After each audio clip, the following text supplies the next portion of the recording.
Harper Audio presents Thunder Point by Jack Higgins. Read by Jonathan Oliver.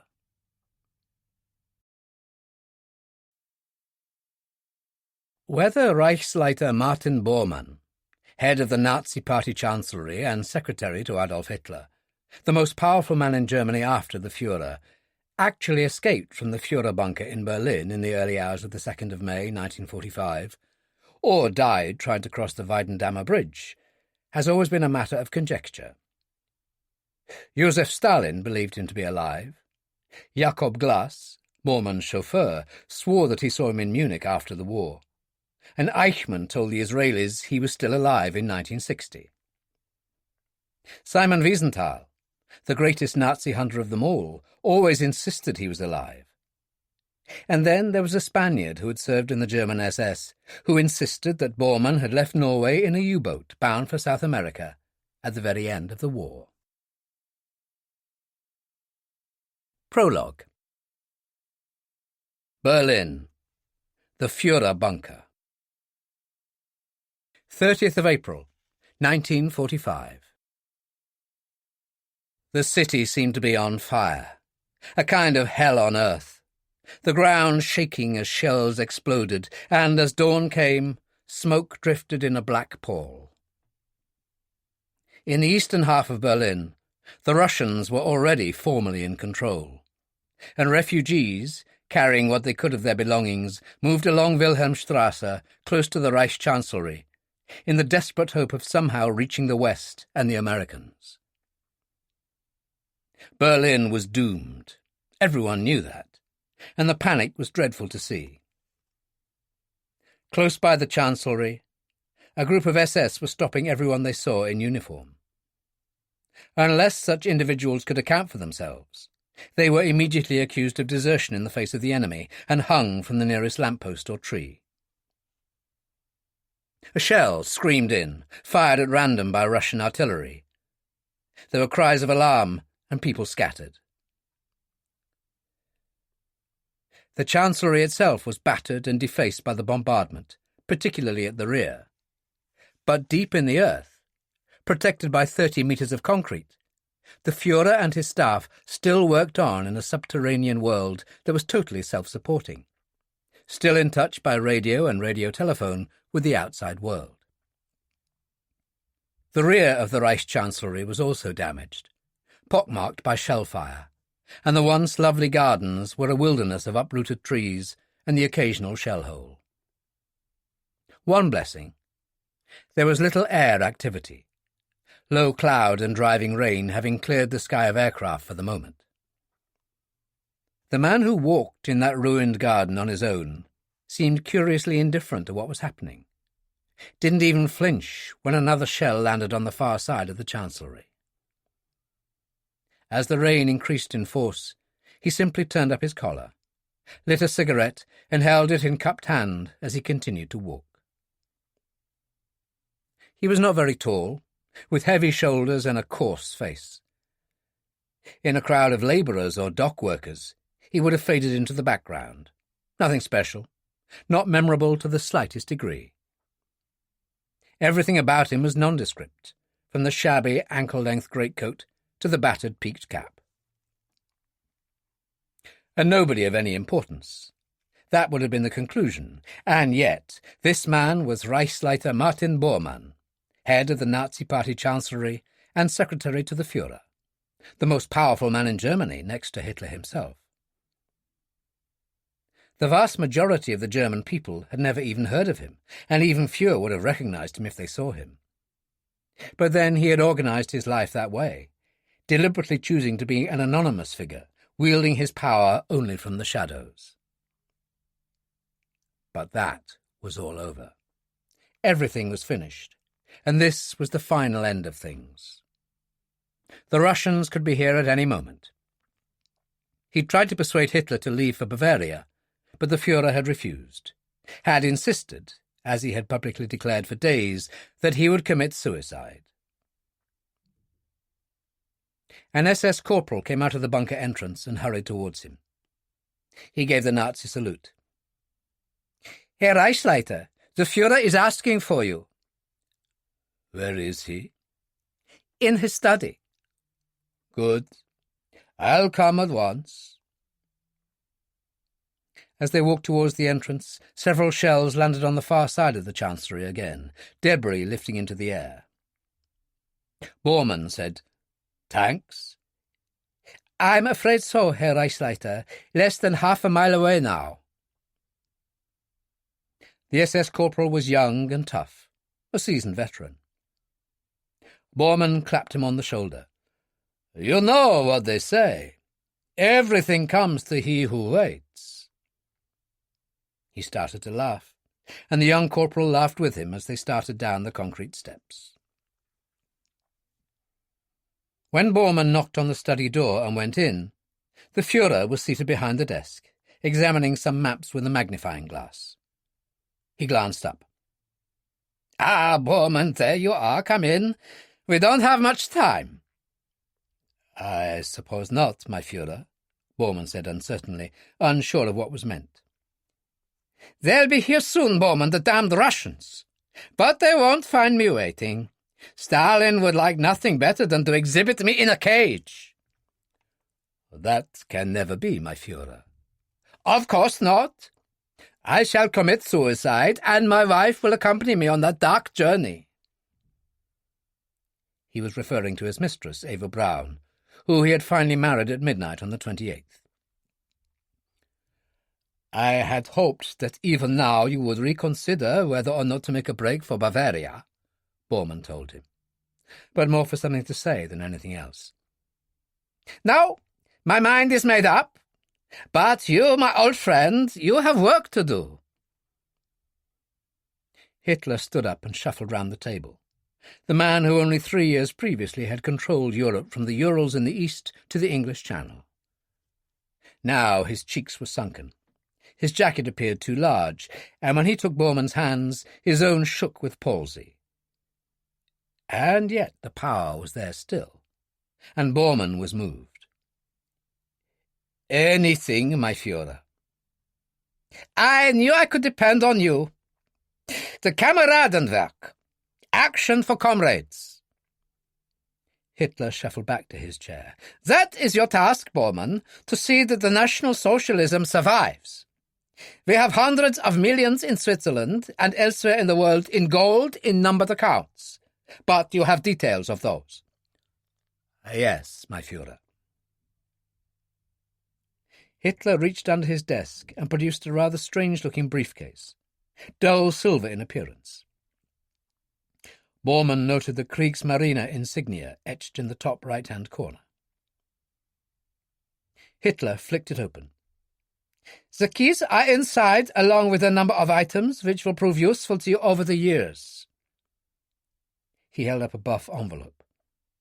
"Details of similar accounts in various South American countries and the United States. We have friends in all those places only waiting to hear from you." "Anything else, my Führer?" Hitler held up a large file. "I call this the Blue Book. It contains the names of many members of the British establishment, both in the ranks of the aristocracy and Parliament, who are friendly to our cause. A number of our American friends are there also. And last, but not least," he passed another envelope across. "Open it." The paper was of such quality that it was almost like parchment. It had been written in English in July 1940 in Estoril in Portugal, and was addressed to the Führer. The signature at the bottom was that of His Royal Highness the Duke of Windsor. It was in English, and the content was quite simple.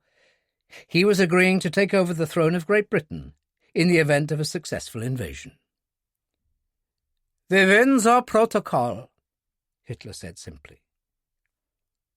"Can this be true?" Borman asked in astonishment. "Himmler himself vouched for it. He had the Duke approached by his agents in Portugal at the time." Or said that he had, Borman told himself. That devious little animal had always been capable of anything. He replaced the document in its envelope and handed it to the Führer, who replaced it and the other items in the briefcase. This is standard issue to the U-boat captains at the moment. Completely self-sealing, water and fireproof. He pushed it across to Borman. Yours now. The Führer gazed in space for a moment in reverie. What a swine Himmler is to try and make a separate peace with the Allies. And now I hear that Mussolini and his girlfriend were murdered by partisans in northern Italy, strung up by their ankles. A mad world. Borman waited for a moment, then said, One point, my Führer. How do I leave? We are now surrounded here. Hitler came back to life. Quite simple. You will fly out using the East-West Avenue. As you know, Field Marshal Ritter von Greim and Hannah Reich got away in an Arado just after midnight yesterday. I spoke personally to the commander of the Luftwaffe base at Rechlin. He glanced at a paper on his desk. A young man, a Captain Neumann, volunteered to fly in a Fieseler Storch during the night. He arrived safely and is now awaiting your orders. But where, my Führer? Borman asked. In that huge garage at Goebbels' house near the Brandenburg Gate. From there, he will fly you to Rechlin and refuel for the onward flight to Bergen in Norway. Bergen? Borman asked. From where you will proceed by submarine to South America, Venezuela to be precise. You'll be expected. One stop on the way. You'll be expected there too, but all the details are in here. He handed him an envelope. You'll also find my personal signed authorization in there, giving you full powers in my name and several false passports. So I leave tonight? Borman asked. No, you leave within the next hour, Hitler said calmly. Because of the driving rain and low cloud, there is no air cover at the moment. Captain Neumann thinks he could achieve total surprise, and I agree. I have every confidence you will succeed. There could be no arguing with that, and Borman nodded. Of course, my Führer. Then there only remains one more thing, Hitler said. You'll find someone in the bedroom. Bring him in. The man Borman found in there wore the uniform of a lieutenant general in the SS. There was something familiar about him, and Borman felt acutely uncomfortable for some reason. My Führer, the man said, and gave Hitler a Nazi salute. Note the resemblance, Borman? Hitler asked. It was then that Borman realized why he'd felt so strange. It was true. The general did have a look of him. Not perfect, but it was undeniably there. General Strasser will stay here in your place, Hitler said. When the general breakout occurs, he will leave with the others. He can stay out of the way until then. In the confusion and darkness of leaving, it's hardly likely anyone will notice. They'll be too concerned with saving their own skins. He turned to Strasser. You will do this for your Führer? With all my heart, Strasser said. Good. Then you will now exchange uniforms. You may use my bedroom. He came round the desk and took both of Borman's hands in his. I prefer to say goodbye now, old friend. We will not meet again. Cynical as he was by nature, Borman felt incredibly moved. I will succeed, my Führer. My word on it. I know you will. Hitler shuffled out. The door closed behind him, and Borman turned to Strasser. Right. Let's get started. Precisely half an hour later, Borman left the bunker by the exit into Hermann Göringstrasse. He wore a heavy leather military overcoat over his SS uniform and carried a military hold-all which held a briefcase and a change of civilian clothes. In one pocket he carried a silenced Mauser pistol, and a Schmeisser machine pistol was slung across his chest. He moved along the edge of the Tiergarten, aware of people everywhere, mainly refugees, crossed by the Brandenburg Gate, and arrived at Goebbels' house quite quickly. Like most properties in the area, it had suffered damage, but the vast garage building seemed intact. The sliding doors were closed, but there was a small Judas gate, which Borman opened cautiously. It was dark in there, and a voice called, "Stay where you are! Hands high!" Lights were switched on, and Borman found a young man in the uniform of a captain in the Luftwaffe and a flying jacket, standing by the wall, a pistol in his hand. The small Fieseler-Storch spotter plane stood in the centre of the empty garage. "Captain Neumann." "General Strasser." The young man looked relieved and holstered his pistol. "Thank God! I've been expecting Ivans ever since I got here." "You have orders?" "Of course. Recklin to refuel and then Bergen. A distinct pleasure, actually." "Do you think we stand a chance of getting away?" "There's nothing up there to shoot us down at the moment. Filthy weather. Only ground fire to worry about." He grinned. "Is your luck good, General?" "Always." "Excellent. I'll start up. You get in and we'll taxi across the road to the Brandenburg Gate. From there I'll take off towards the Victory Column. They won't be expecting that because the wind is in the wrong direction." "Isn't that dangerous?" Borman asked. "Absolutely." Neumann climbed up into the cabin and started the engine.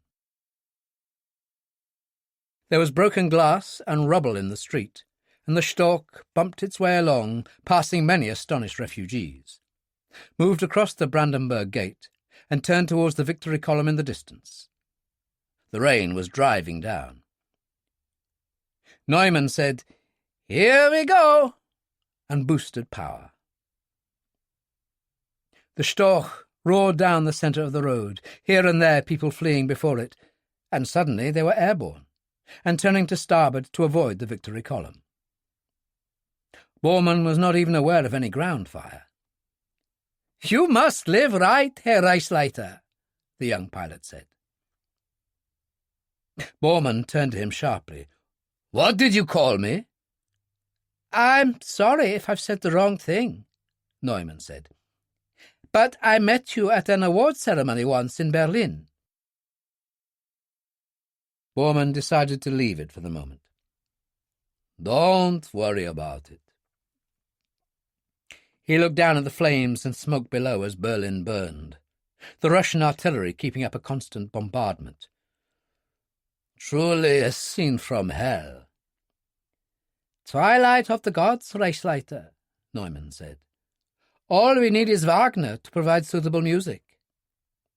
And he took the Storch up into the safety of the dark clouds. It was the second part of the journey which was particularly arduous, cutting across to the east coast of Denmark and then up across the Skagerrak, refuelling at a small Luftwaffe base at Christiansand for the final run. It was pitch dark when they reached Bergen, and cold, very cold, a little sleet mixed with the rain as they landed. Neumann had contacted the base half an hour earlier to notify their arrival. There were lights in the control tower and the buildings, a poor blackout. The German occupying forces in Norway knew that the end was near, that there was no possibility of an Allied invasion. It simply wasn't necessary. An aircraftsman with a torch in each hand guided them to a parking place, then walked away. Borman could see a Kubelwagen driving towards them. It stopped on the other side of the parked aircraft, of which there were several. Neumann switched off. "So, we made it, Herr Reichsleiter. Rather different from Berlin." "You did well," Borman said. "You are a fine pilot." "Let me get your bag for you." Borman got down to the ground, and Neumann passed him the bag. Borman said, "Such a pity you recognized me. and he took the silenced Mauser from his greatcoat pocket and shot him through the head. The man standing beside the Kubelwagen was a naval officer, and he wore the white-topped cap affected by U-boat commanders. He was smoking a cigarette, and he dropped it to the ground and stamped on it as Borman approached. "General Strasser." "That's right," Borman told him. "Korvettenkapitän Paul Friemel." Friemel gave him a half salute. "Commanding U-180. Borman tossed his bag into the rear of the Kubelwagen and eased himself into the passenger seat. As the other man got behind the wheel, the Reichsleiter said, "Are you ready for sea?" "Absolutely, General." "Good. Then we'll leave at once." "At your orders, General," Friemel said, and drove away. Borman took a deep breath. He could smell the sea on the wind. Strange, but instead of feeling tired, he was full of energy, and he lit a cigarette and leaned back, looking up at the stars and remembering Berlin only as a bad dream. 1992. Chapter 1. Just before midnight it started to rain, as Dillon pulled in the Mercedes at the side of the road, switched on the interior light and checked his map. Klagenfurt was 20 miles behind, which meant that the Yugoslavian border must be very close now. There was a road sign a few yards further on, and he took a torch from the glove compartment, got out of the car and walked towards it, whistling softly. A small man, no more than 5'4" or 5", with hair so fair that it was almost white. He wore an old black leather flying jacket with a white scarf at his throat and dark blue jeans. The sign showed Fähring to the right and 5 kilometres further on. He showed no emotion, simply took a cigarette from a silver case, lit it with an old-fashioned Zippo lighter, and returned to the car. It was raining very heavily now, the road badly surfaced, mountains rising to his right, and he switched on the radio and listened to a little night music, occasionally whistling the tune until he came to gates on the left and slowed to read the sign. It badly needed a fresh coat of paint, but the inscription was clear enough. Fähring Aero Club. He turned in through the gates and followed a track, lurching over potholes until he saw the airfield below. He switched off his lights and paused. It seemed a poor sort of place. A couple of hangars, 3 huts, and a rickety excuse for a control tower. But there was light streaming out from one of the hangars and from the windows of the end hut.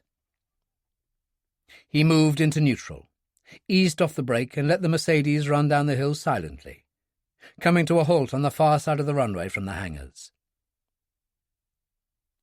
He sat there thinking about things for a moment, then took a Walter PPK and black leather gloves from the attaché case on the seat next to him. He checked the Walter, slipped it into his waistband at the rear, then pulled on the gloves as he started across the runway in the rain. The hangar was old and smelled of damp, as if not used in years, but the aeroplane that stood there in the dim light looked well enough. A Cessna 441 Conquest with twin turboprop engines. A mechanic in overalls had the cowling on the port engine open and stood on a ladder working on it. The cabin door was open, the stairs down, and 2 men loaded boxes inside. As they emerged, one of them called in German, "We're finished, Dr. Wegner." A bearded man emerged from the small office in one corner of the hangar. He wore a hunting jacket, the fur collar turned up against the cold. "All right, you can go."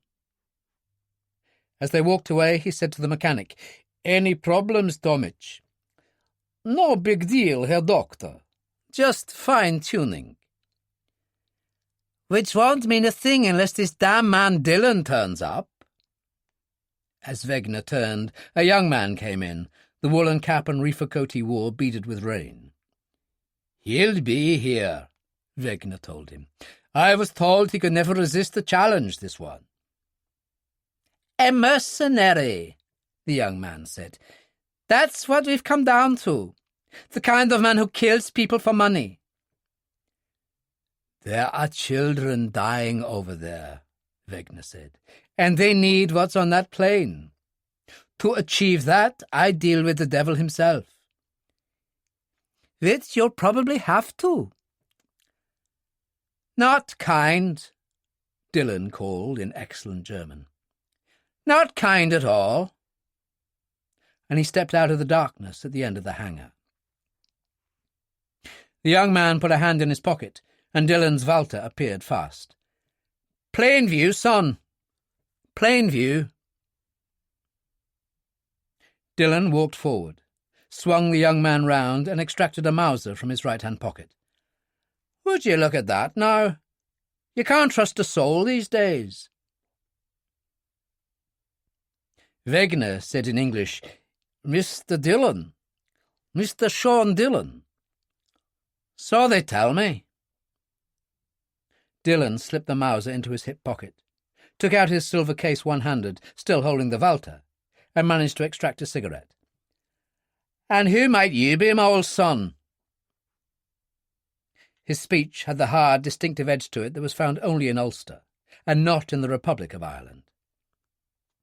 "I am Dr. Hans Wegner of International Drug Relief, and this is Klaus Schmidt from our office in Vienna. He arranged the plane for us." "Did he now? Well, that's something to be said in his favour." Dillon took the Mauser from his hip pocket and handed it back. "Doing good's all very fine, but playing with guns when you don't know how is a mug's game." The young man flushed deeply, took the Mauser and put it in his pocket, and Wegner said mildly, "Herr Schmidt has made the run by road twice with medical supplies." "Then why not this time?" Dillon asked, slipping the Walter back in his waistband. "Because that part of Croatia is disputed territory now," Schmidt said. "There's heavy fighting between Serbs and Muslims and Croats." "I see," Dillon said. "So I'm to manage by air what you can't by road?" "Mr. Dillon, it's 120 miles to Sabatz from here, and the airstrip is still open. Believe it or not, but the phone system still works quite well over there. I'm given to understand that this plane is capable of more than 300 miles an hour. That means you could be there in 20 minutes or so." Dillon laughed out loud. "Would you listen to the man? It's plain to see you don't know the first thing about flying a plane."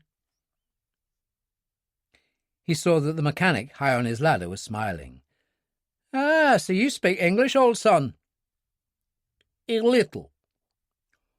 "Tomic is a Croatian," Dr. Wegner said. Dillon looked up. "What do you think?"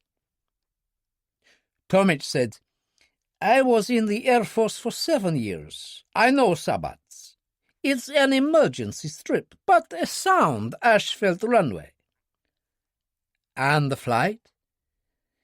"Well, if you're just some private pilot out here to do a bit of good in this wicked world, you won't last 20 miles. Dillon said softly, "Let's just say I've seldom done a good thing in my life, and I'm not that kind of pilot. What's the terrain like?" "Mountainous in parts, heavily forested, and the weather forecast stinks. I checked it myself earlier. But it's not only that, it's the Air Force. They still patrol the area regularly." "Make fighters?" Dillon asked. "That's right." Tomic slapped the wing of the Conquest with one hand. "A nice aeroplane, but no match for a MiG." He shook his head. "But maybe you've got a death wish." "That's enough, Tomic," Wegner said angrily. "Oh, it's been said before." Dillon laughed. "But let's get on. I'd better look at the charts. As they moved towards the office, Wegener said, "Our people in Vienna did make it plain. Your services are purely voluntary. We need all the money we can raise for the drugs and medical supplies." "Understood," Dillon said.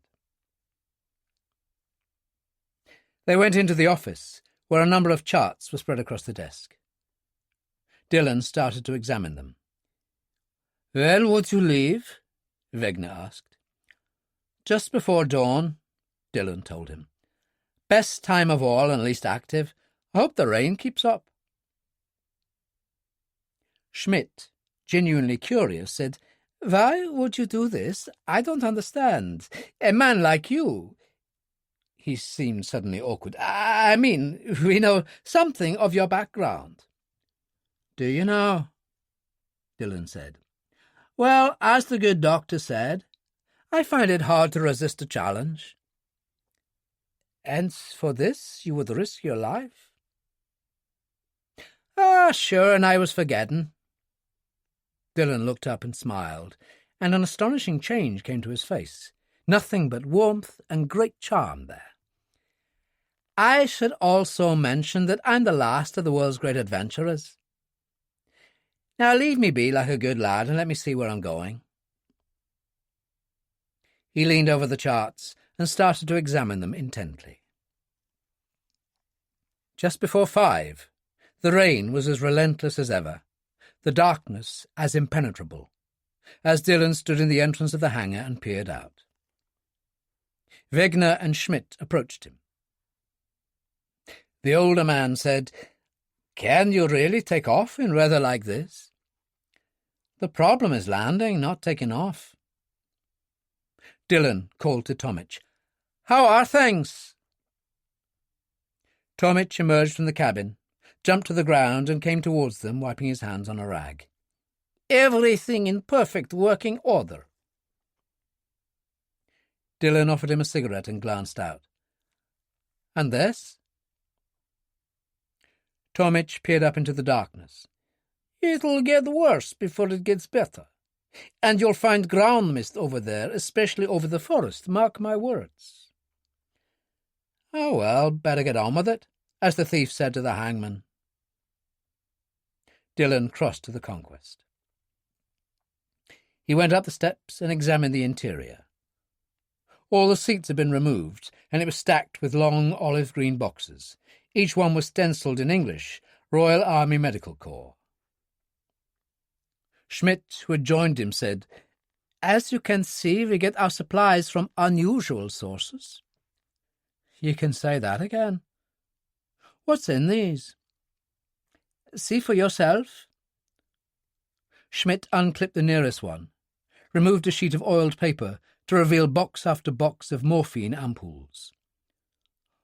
"Over there, Mr. Dillon, they sometimes have to hold children down when they operate on them because of the lack of any kind of anesthetic. These prove a highly satisfactory substitute."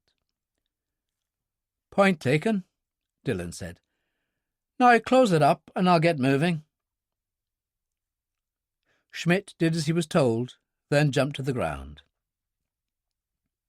As Dillon pulled up the steps, Wegener said, "God go with you, Mr. Dillon." "There's always that chance," Dillon said. "It's probably the first time I've done anything he'd approve of." And he closed the door and clamped it in place. He settled into the left-hand pilot seat, fired the port engine, and after that the starboard. The chart was next to him on the other seat, but he had already pretty well committed it to memory. He paused on the apron outside the hangar, rain streaming from his windscreen, did a thorough cockpit check, then strapped in and taxied to the end of the runway, turning into the wind. He glanced across to the 3 men standing in the hangar entrance, raised a thumb, then started forward, his engine roar deepening as he boosted power. Within a second or two he had disappeared, the sound of the engines already fading. Wegener ran a hand over his face. "God, but I'm tired." He turned to Tomich. Has he a chance? Tomich shrugged. Quite a man, that one. Who knows? Schmidt said, Let's get some coffee. We're going to have a long wait. Tomich said, I'll join you in a minute. I just want to clear my tools away. They crossed towards the end hut. He watched them go, waited until they'd gone inside before turning and swiftly crossing to the office. He picked up the telephone and dialed a lengthy series of numbers. As the good doctor had said, the telephone system still worked surprisingly well over there. When a voice answered, he spoke in Serbo-Croat. This is Tomich. Get me Major Branko. There was an instant response. Branko here. Tomich, I'm at the airfield at Fering, and I've got traffic for you. Cessna Conquest just left destination Sabats. Here is his radio frequency. Is the pilot anyone we know? Name of Dillon. Sean Dillon, Irish, I believe. Small man, very fair hair, late 30s, I'd say. Doesn't look much. Nice smile, but the eyes tell a different story. I'll have him checked out through Central Intelligence. But you've done well, Tomich. We'll give him a warm welcome. The phone clicked, and Tomich replaced the receiver. He took out a packet of the vile Macedonian cigarettes he affected and lit one. Pity about Dillon. He'd rather liked the Irishman. But that was life, and he started to put his tools away methodically. And Dillon was already in trouble. Not only thick cloud and the constant driving rain, but even at 1,000 feet, a swirling mist that gave only an intermittent view of pine forest below. "And what in the hell are you doing here, old son?" he asked softly. "What are you trying to prove?" He got a cigarette out of his case, lit it, and a voice spoke in his earphones in heavily accented English. "Good morning, Mr. Dillon. Welcome to Yugoslavia."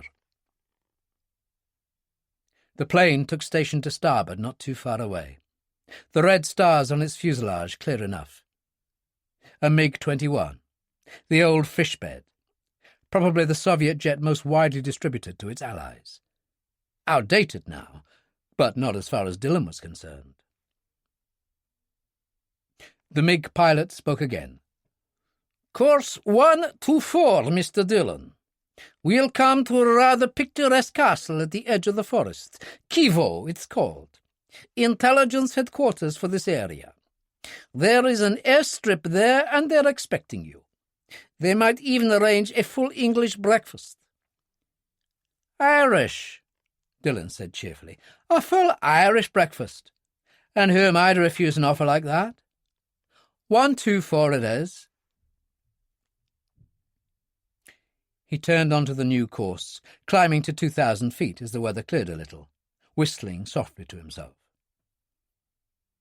A Serbian prison did not commend itself, not if the stories reaching Western Europe were even partly true. But in the circumstances, he didn't seem to have any choice. And then, a couple of miles away on the edge of the forest beside a river, he saw Kivo, a fairy-tale castle of towers and battlements surrounded by a moat, the airstrip clear beside it. "What do you think?" the MiG pilot asked. "Nice, isn't it?" "Straight out of a story by the Brothers Grimm," Dillon answered. "All we need is the ogre." "Oh, we have that too, Mr. Dillon. Now put down nice and easy, and I'll say goodbye." Dillon looked down into the interior of the castle, noticed soldiers moving towards the edge of the airstrip, preceded by a jeep, and sighed.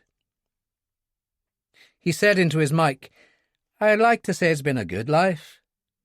But then there are those difficult days like this morning, for instance. I mean, why did I even get out of bed?"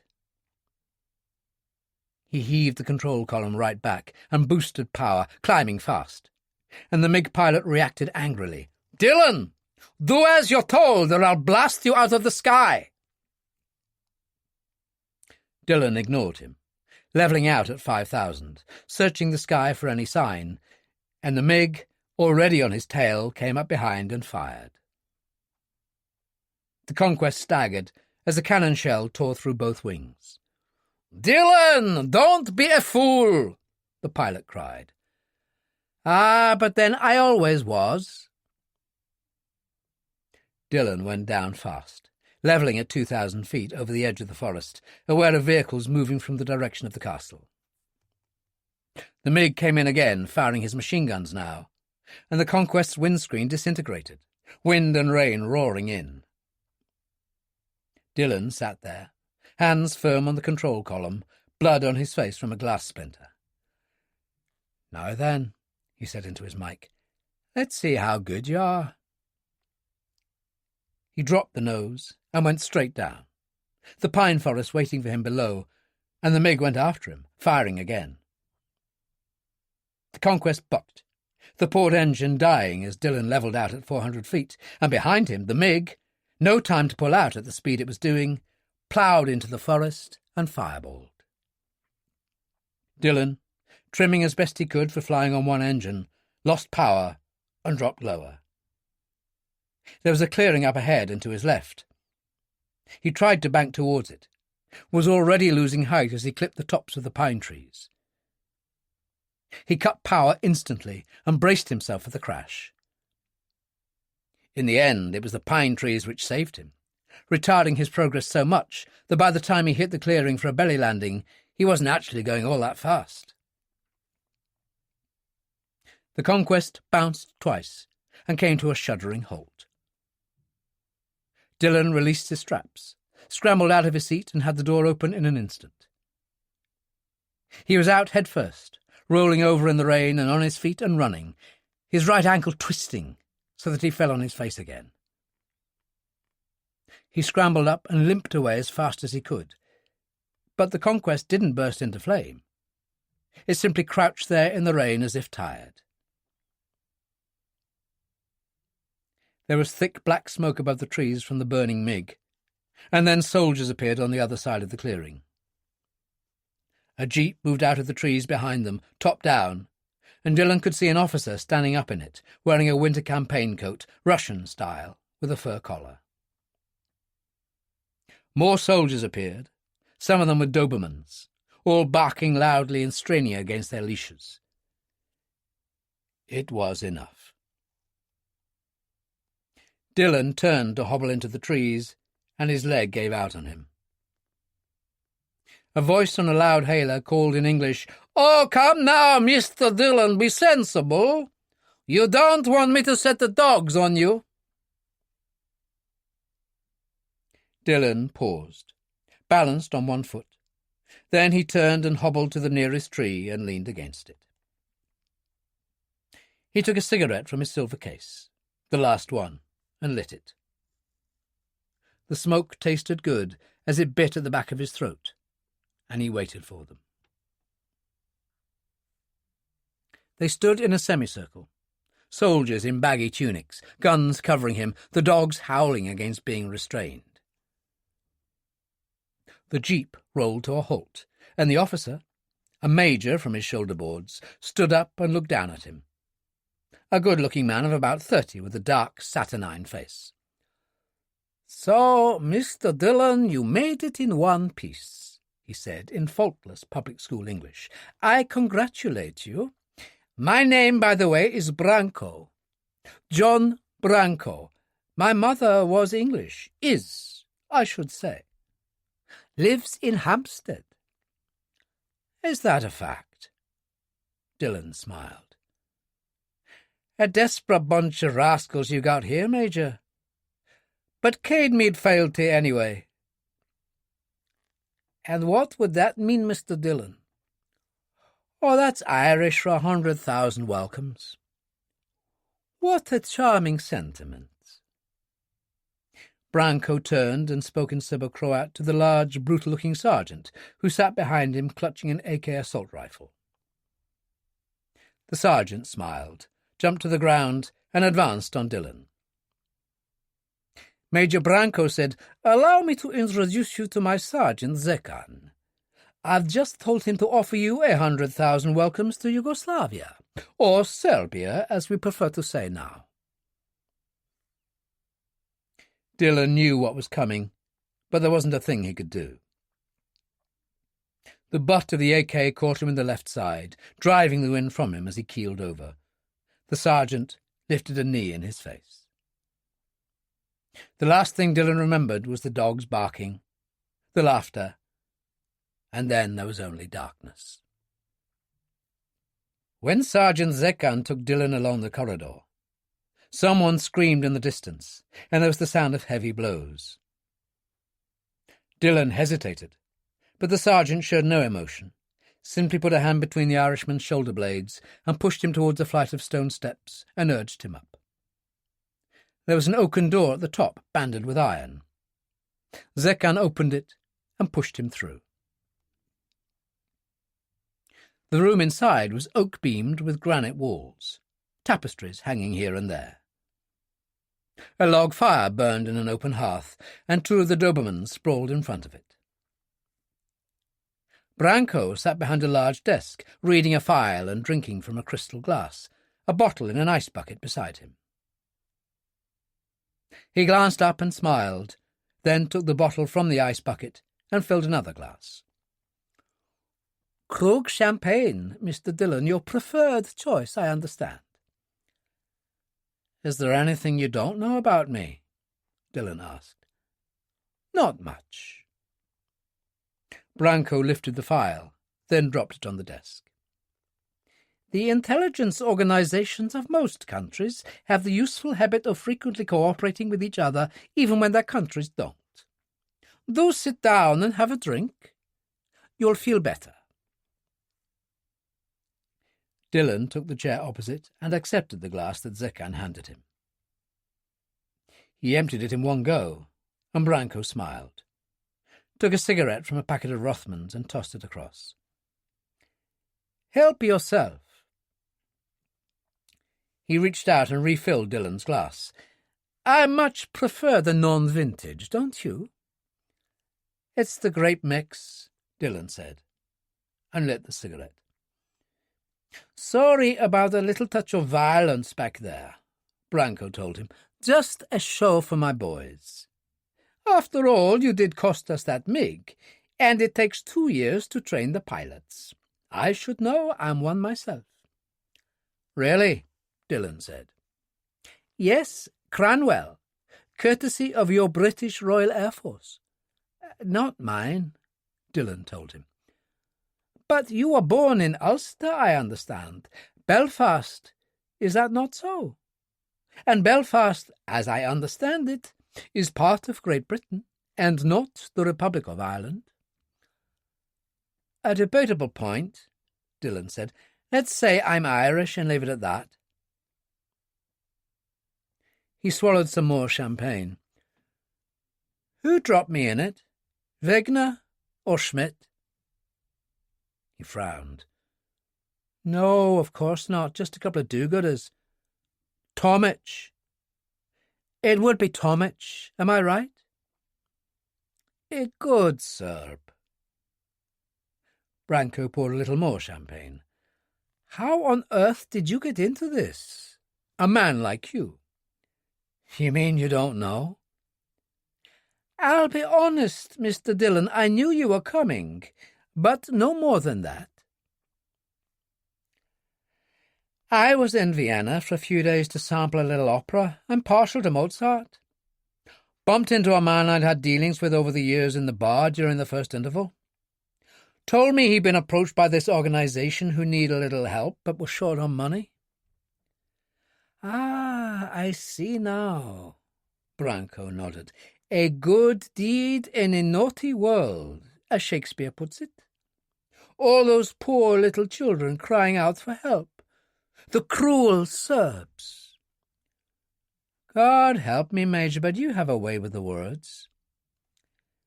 A sea change for a man like you, I would have thought. Branco opened the file. Sean Dillon, born Belfast. Went to live in London when you were a boy. Father, a widower. A student of the Royal Academy of Dramatic Art at 18. Even acted with the National Theatre. Your father returned to Belfast in 1971 and was killed by British paratroopers. You are well informed. You joined the Provisional IRA, trained in Libya courtesy of Colonel Gaddafi, and never looked back. Branco turned a page. You finally broke with the IRA, some disagreement as to strategy. Bunch of old women. Dillon reached across and helped himself to more Krug. Beirut, the PLO, even the KGB. You really do believe in spreading your services around. Branco laughed suddenly in a kind of amazement. The underwater attack on those 2 Palestinian gunboats in Beirut in 1990. You were responsible for that? But that was for the Israelis. I charge very reasonable rates, Dillon said. Fluent German, Spanish, and French. Oh, and Irish. We mustn't forget that. Reasonable Arabic, Italian, and Russian. Branco closed the file. Is it true you were responsible for the mortar attack on number 10 Downing Street during the Gulf War, when the British Prime Minister John Major was meeting with the War Cabinet? Now, do I look as if I'd do a thing like that? Branco leaned back and looked at him seriously. How do you see yourself, my friend? Gun for hire like one of those old westerns, riding into town to clean things up single-handed? To be honest, Major, I never think about it. And yet you took on a job like this present affair for a bunch of well-meaning amateurs and for no pay. We all make mistakes. Well, you certainly did, my friend. Those boxes on the plane, morphine ampoules on top, Stinger missiles underneath. Jesus! Dillon laughed helplessly. Now, who would have thought it? They say you have a genius for acting, that you can change yourself totally, become another person with a look, a gesture. No, I think that was Laurence Olivier. Dillon smiled. And in 20 years you've never seen the inside of a cell. True? Not any longer, my friend. Branco opened a drawer, took out a 200-pack of Rothman cigarettes and tossed them across. You are going to need those. He glanced at Zekan and said in Serbo-Croat, Take him to his cell. Dillon felt the sergeant's hand on his shoulder, pulling him up and propelling him to the door. As Zekan opened it, Branco said, One more thing, Mr. Dillon. The firing squad operates most mornings here. Try not to let it put you off. Ah, yes, Dillon said. Ethnic cleansing. Isn't that what you call it? The reason is much simpler than that. We just get short of space. Sleep well. They went up a flight of stone steps, Zekan pushing Dillon ahead of him. He pulled him to a halt outside an oak door on the passageway at the top, took out a key and unlocked it. He inclined his head and stood to one side, and Dillon entered. The room was quite large. There was an army cot in one corner, a tablet chair, books on a shelf, and, incredibly, an old toilet in a cubicle in one corner. Dillon went to the window and peered through bars to the courtyard 80 feet below, and the pine forest in the near distance. He turned. This must be one of your better rooms. What's the catch?" Then realised he was wasting his time, for the sergeant had no English. As if perfectly understanding him, Zekan smiled, showing bad teeth, took Dillon's silver case and Zippo lighter from a pocket, and laid them carefully on the table.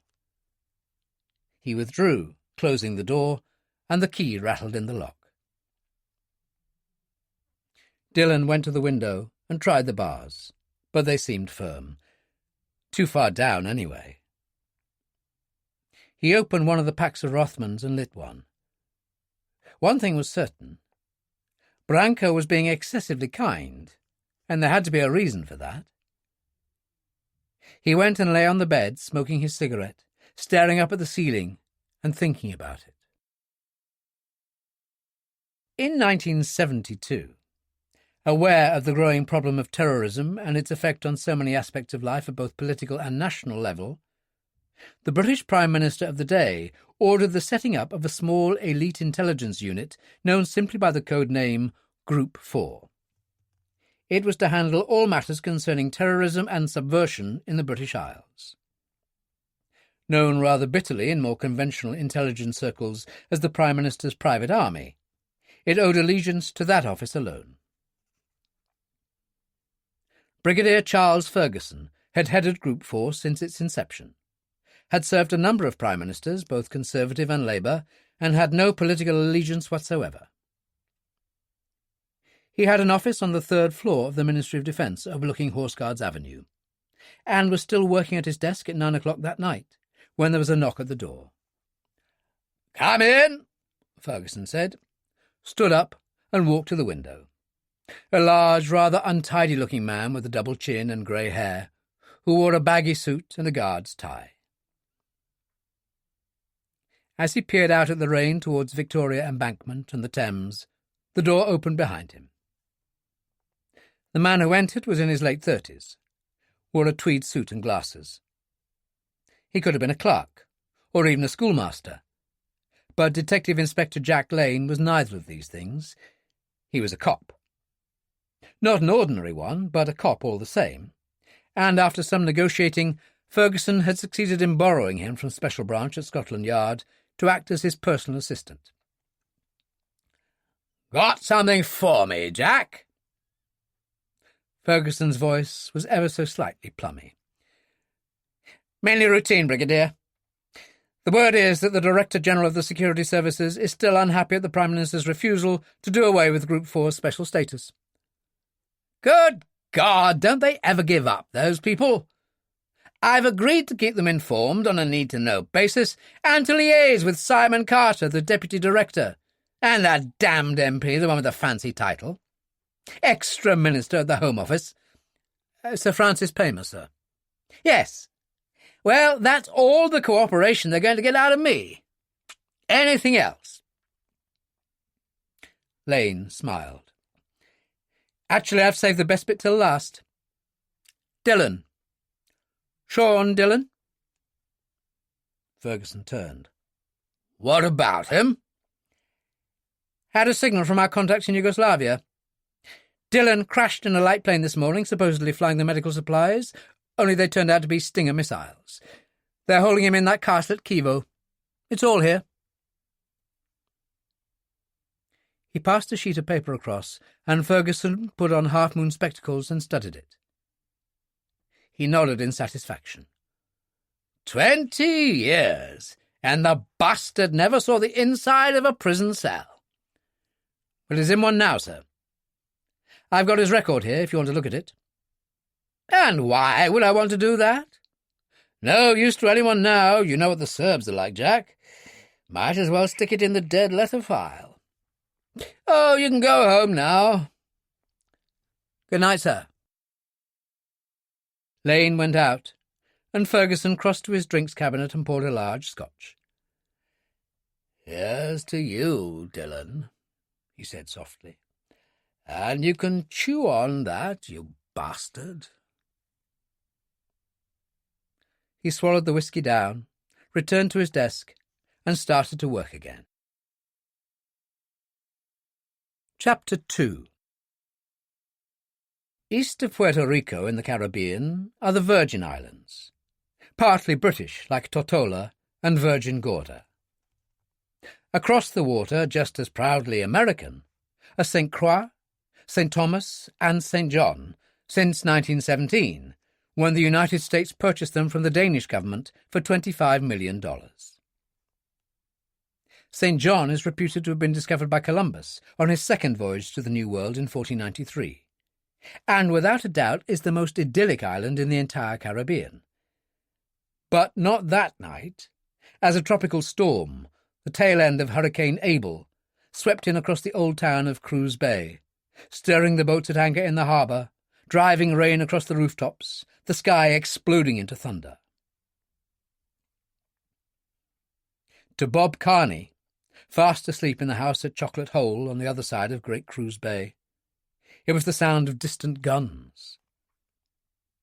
He stirred in his sleep, and suddenly it was the same old dream, the mortars landing everywhere, shaking the ground, the screams of the wounded and dying. He'd lost his helmet, flung himself to the ground, arms protecting his head, was not even aware of being hit. Only afterwards, as the attack faded and he sat up. There was pain then in both arms and legs from shrapnel wounds, blood on his hands.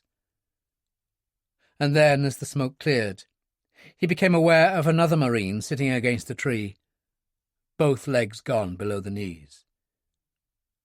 He was shaking, had a hand outstretched as if begging for help, and Carney cried out in horror and sat bolt upright in bed, awake now. The same lousy old dream. Vietnam. And that was a long time ago. He switched on the bedside lamp and checked his watch. It was only 2:30. He sighed and stood up, stretching for a moment, then padded through the dark house to the kitchen, switched on the light and got a beer from the icebox. He was very tanned, the blonde hair faded, both from regular exposure to sea and sun. Around 5'8", he had an athlete's body, not surprising in a man who had been a ship's captain and was now a master diver by profession.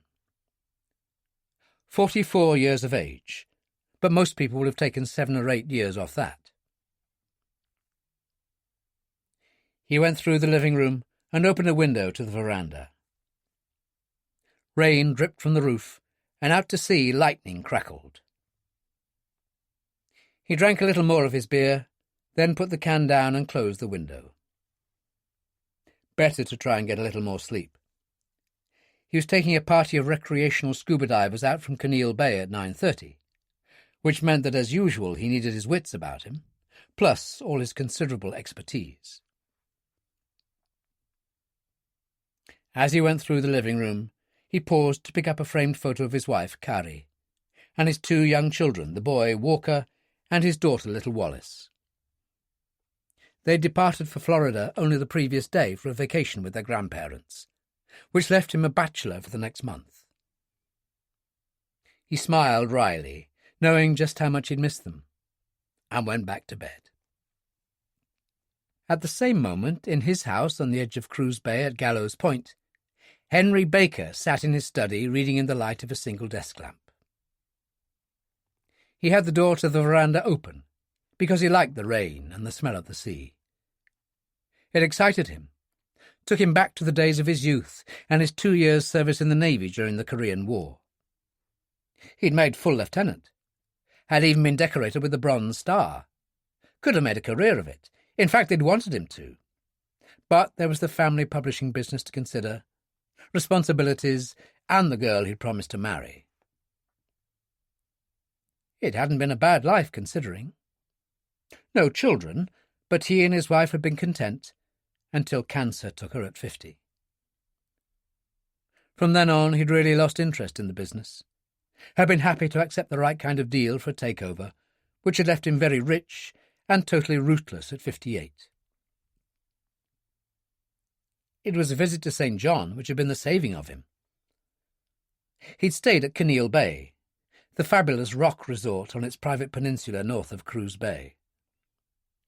It was there that he'd been introduced to scuba diving by Bob Carney, and it had become an obsession. He'd sold his house in the Hamptons, moved to St. John, and bought the present place. His life at 63 was totally satisfactory and worthwhile, although Jenny had had something to do with that as well. He reached for her photo. Jenny Grant, 25, face very calm, wide eyes above high cheekbones, short, dark hair, and there was still a wariness in those eyes as if she expected the worst, which was hardly surprising when Baker recalled their first meeting in Miami, when she'd tried to proposition him in a car park, her body shaking from the lack of the drugs she'd needed. When she'd collapsed, he'd taken her to hospital himself, had personally guaranteed the necessary financing to put her through a drug rehabilitation unit, had held her hand all the way because there was no one else. It was the usual story. She was an orphan raised by an aunt who'd thrown her out at 16. A fair voice had enabled her to make some kind of living, singing in saloons and cocktail lounges. And then the wrong man, bad company, and the slide had begun. He'd brought her back to St. John to see what the sea and the sun could do. The arrangement had worked perfectly, and on a strictly platonic basis. He was the father she had never known. She was the daughter he had been denied. He'd invested in a cafe and bar for her on the Cruise Bay waterfront called Jenny's Place. It had proved a great success. Life couldn't be better, and he always waited up for her. It was at that moment he heard the jeep drive up outside. There was the sound of the porch door, and she came in, laughing, a raincoat over her shoulder. She threw it on a chair and leaned down and kissed his cheek. "My God, it's like a monsoon out there." "It'll clear by morning, you'll see." He took her hand. "Good night?" "Very," she nodded. "Few tourists in from Kinneil and the Hyatt. Gosh, but I'm bushed." "I'd get to bed if I were you. It's almost 3 o'clock." "Sure you don't mind?" "Of course not. I may go diving in the morning, but I should be back before noon. If I miss you, I'll come down to the cafe for lunch." "I wish you wouldn't dive on your own." "Jenny, I'm a recreational diver. No decompression needed, because I work within the limits exactly as Bob Carney taught me. And I never dive without my marathon diving computer, you know that." "I also know that whenever you dive, there's always the chance of some kind of decompression sickness." "True, but very small." He squeezed her hand. "Now stop worrying and go to bed." She kissed him on the top of his head and went out. He returned to his book, carrying it across to the couch by the window, stretching out comfortably. He didn't seem to need so much sleep these days. One of the penalties of growing old, he imagined. But after a while, his eyes started to close, and sleep he did, the book sliding to the floor. He came awake with a start, light beaming in through the Venetian blinds. He lay there for a moment, then checked his watch. It was a little after 5, and he got up and went out onto the veranda. It was already dawn, light breaking on the horizon, but strangely still, and the sea was extraordinarily calm. Something to do with the hurricane having passed. Perfect for diving, absolutely perfect. He felt cheerful and excited at the same time. Hurried into the kitchen, put the kettle on and made a stack of cheese sandwiches while it boiled.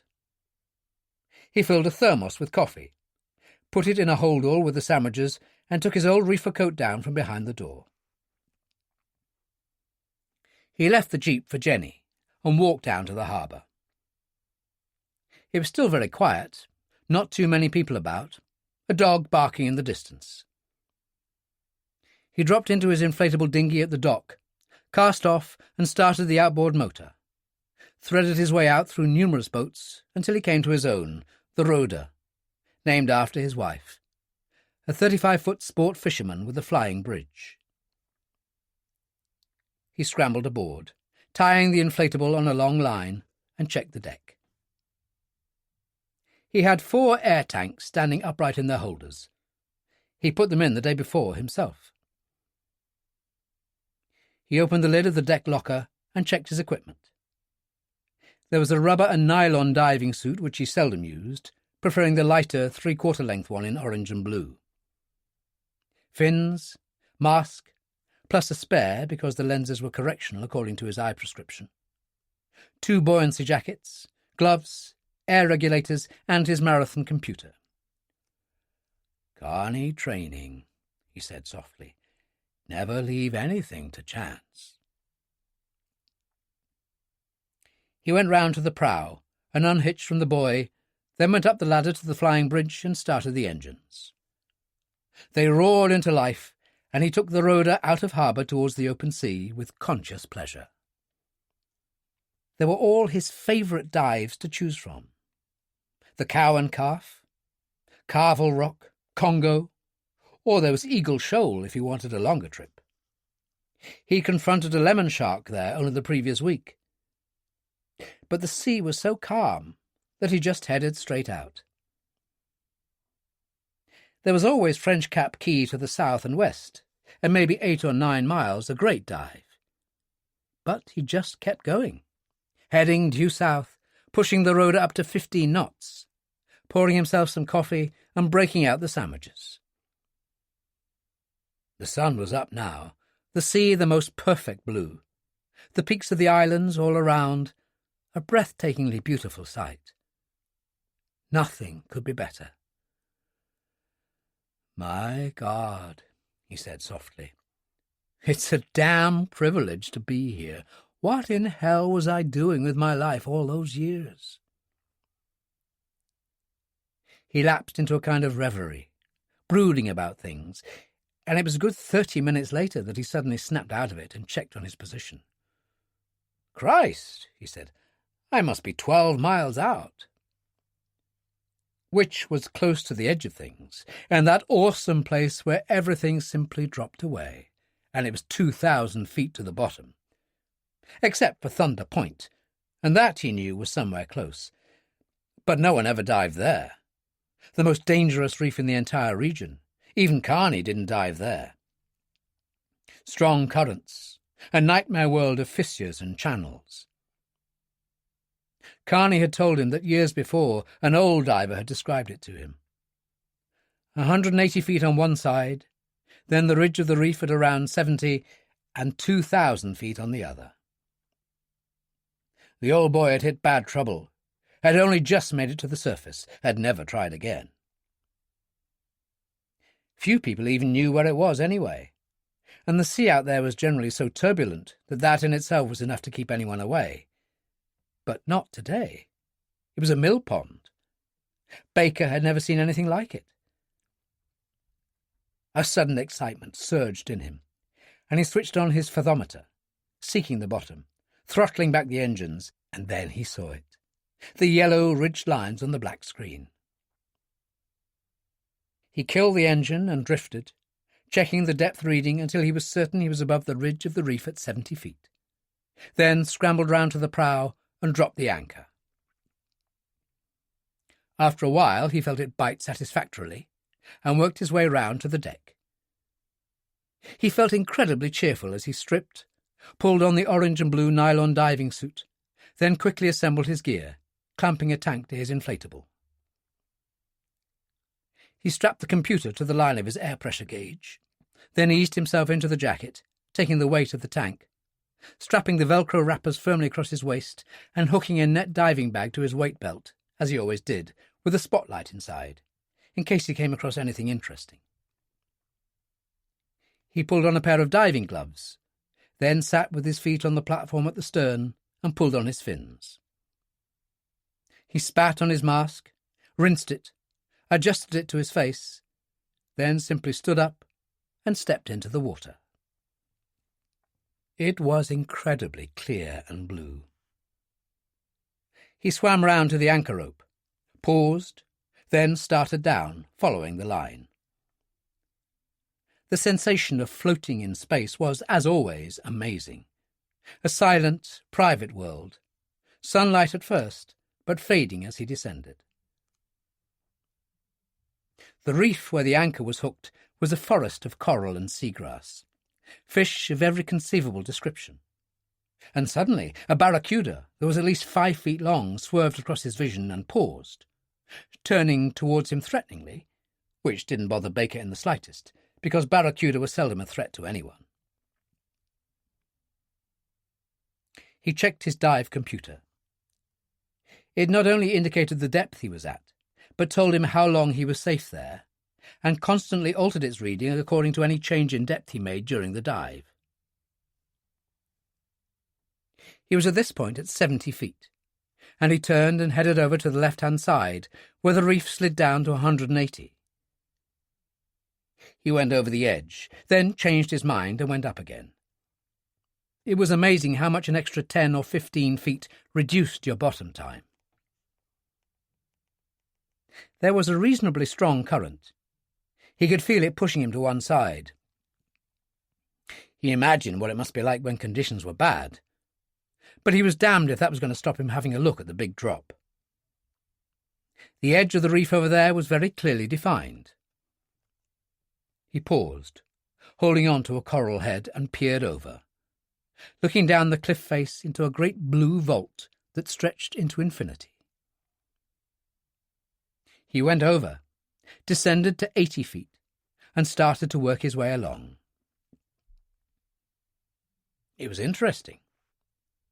He noted a considerable amount of coral damage, large sections having been torn away recently, presumably the result of the hurricane, although they were on a fault line here, and earth tremors were also common. Some distance ahead, there was a very obvious section where what looked like an entire overhang had gone, revealing a wide ledge below, and there was something there, perched on the ledge, yet part of it, hanging over. Baker paused for a moment, then approached cautiously. It was then that he received not only the greatest thrill of his diving career, but the greatest shock of a long life.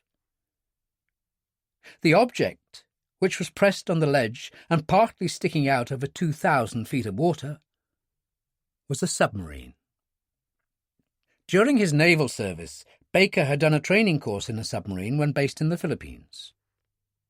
No big deal, just part of general training, but he remembered the lectures, the training films they'd had to watch, mainly Second World War stuff, and he recognized what he was looking at instantly. It was a Type 7 U-boat, by far the most common craft of its kind used by the German Kriegsmarine. The configuration was unmistakable. The conning tower was encrusted with marine growth, but when he approached he could still discern the number on the side, 180. The attack and control room periscopes were still intact, and there was a snorkel. He recalled having heard that the Germans had gradually introduced that as the war progressed, a device that enabled the boat to proceed underwater much faster, because it was able to use the power of its diesel engines. Approximately 2/3 of it rested stern first on the ledge, and the prow jutted out into space. He glanced up, aware of a school of horse-eyed jacks overhead mixed with silversides, then descended to the top of the conning tower and hung on to the bridge rail. Aft was the high gun platform with its 20mm cannon, and forward and below him was the deck gun, encrusted, as was most of the surface, with sponge and coral of many colours. The boat had become a habitat, as with all wrecks. Fish everywhere, yellowtail snappers, angel and parrotfish, and sergeant majors, and many others. He checked his computer. On the bridge, he was at a depth of 75 feet, and he had only 20 minutes at the most before the need to surface. He drifted away a little distance to look the U-boat over. Obviously the overhang which had recently been dislodged had provided a kind of canopy for the wreck for years, protecting it from view, and at a site which was seldom visited, it had been enough. That U-boats had worked the area during the Second World War was common knowledge. He'd known one old sailor who'd always insisted that crews would come ashore on St. John by night in search of fresh fruit and water, although Baker had always found that one hard to swallow. He swung over to the starboard side and saw what the trouble had been instantly. A large, ragged gash about 15 feet long in the hull below the conning tower. The poor bastards must have gone down like a stone. He descended, holding on to a jagged, coral-encrusted edge, and peered into the control room. It was dark and gloomy in there, silverfish in clouds, and he got the spotlight from his dive bag and shone it inside. The periscope shafts were clearly visible, again encrusted like everything else, but the rest was a confusion of twisted metal, wires and pipes. He checked his computer, saw that he had 15 minutes, hesitated, then went inside. Both the aft and forward watertight doors were closed, but that was standard practice when things got bad. He tried the unlocking wheel on the forward hatch, but it was immovable and hopelessly corroded. There were some oxygen bottles, even a belt of some kind of ammunition, and, most pathetic thing of all, a few human bones in the sediment of the floor. Amazing that there was any trace at all after so many years. Suddenly he felt cold. It was as if he was an intruder who shouldn't be here. He turned to go, and his light picked out a handle in the corner, very like a suitcase handle. He reached for it. The sediment stirred, and he found himself clutching a small briefcase in some kind of metal, encrusted like everything else. It was enough, and he went out through the gash in the hull, drifted up over the edge of the reef, and went for the anchor. He made it with 5 minutes to spare. Stupid bastard, he told himself, taking such a chance. And he ascended just by the book, 1 foot per second, one hand sliding up the line, the briefcase in the other, leaving the line at 20 feet to swim under the boat and surface at the stern. He pushed the briefcase on board, then wriggled out of his equipment, which was always the worst part. "You're getting old, Henry," he told himself, as he scrambled up the ladder and turned to heave his buoyancy jacket and tank on board. He schooled himself to do everything as normal, stowing away the tank and the equipment following his usual routine. He towelled himself dry, changed into jeans and a fresh denim shirt, all the time ignoring the briefcase. He opened his thermos and poured some coffee, then went and sat in one of the swivel chairs in the stern, drinking and staring at the briefcase encrusted with coral. The encrusting was superficial more than anything else. He got a wire brush from his toolkit and applied it vigorously, and realized at once that the case was made of aluminium. As the surface cleared, the eagle and swastika of the German Kriegsmarine was revealed etched into the top right-hand corner. It was secured by 2 clips, and there was a lock.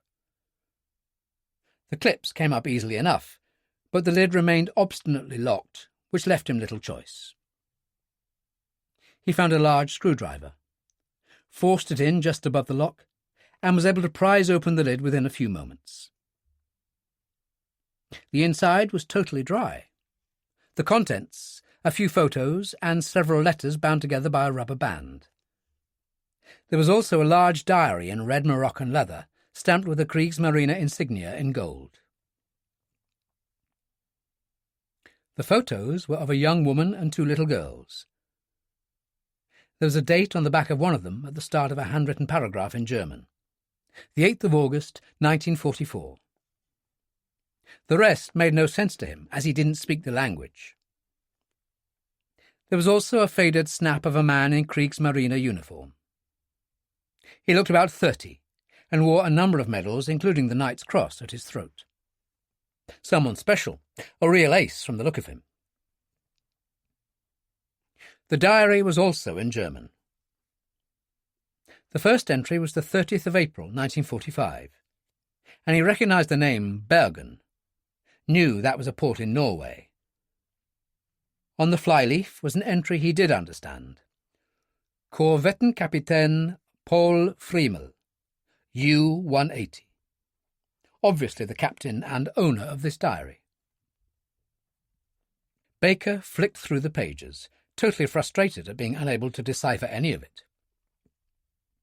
There were some 27 entries, sometimes a page for each day, sometimes more. On some occasions there was notation to indicate position, and he had little difficulty in seeing from those entries that the voyage had taken the submarine into the Atlantic and south to the Caribbean.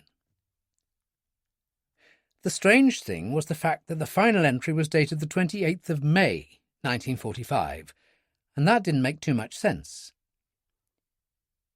Henry Baker had been 16 years of age when the war in Europe had ended, and he recalled the events of those days with surprising clarity. The Russians had reached Berlin and reduced it to hell on earth, and Adolf Hitler, holed up in the Führer bunker at the Reichschancellery, had committed suicide on May the 1st at 10:30 p.m., along with his wife of a few days only, Eva Braun. That was the effective end of the Third Reich, and capitulation had soon followed. If that was so, what in the hell was U-180 doing in the Virgin Islands with a final log entry dated the 28th of May? If only he could speak German. And the further frustrating thing was that he didn't know a soul in St. John who did. On the other hand, if he did, would he want to share such a secret? One thing was certain. If news of the submarine and its whereabouts got out, the place would be invaded within days. He flicked through the pages again, paused suddenly, and turned back a page. A name jumped out at him. Reichsleiter Martin Borman. Baker's excitement was intense.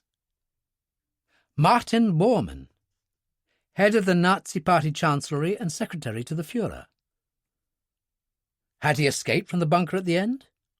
Or had he died trying to escape from Berlin? How many books had been written about that? He turned the page idly, and another name came out at him. The Duke of Windsor. Baker sat staring at the page, his throat dry, and then he very carefully closed the diary and put it back in the case with the letter and photos. He closed the lid, put the case in the wheelhouse, and started the engines. Then he went and hauled in the anchor. Whatever it was heavy. Had to be. He had a U-boat that had gone down in the Virgin Islands 3 weeks after the end of the war in Europe, a private diary kept by the captain, which mentioned the most powerful man in Nazi Germany after Hitler, and the Duke of Windsor.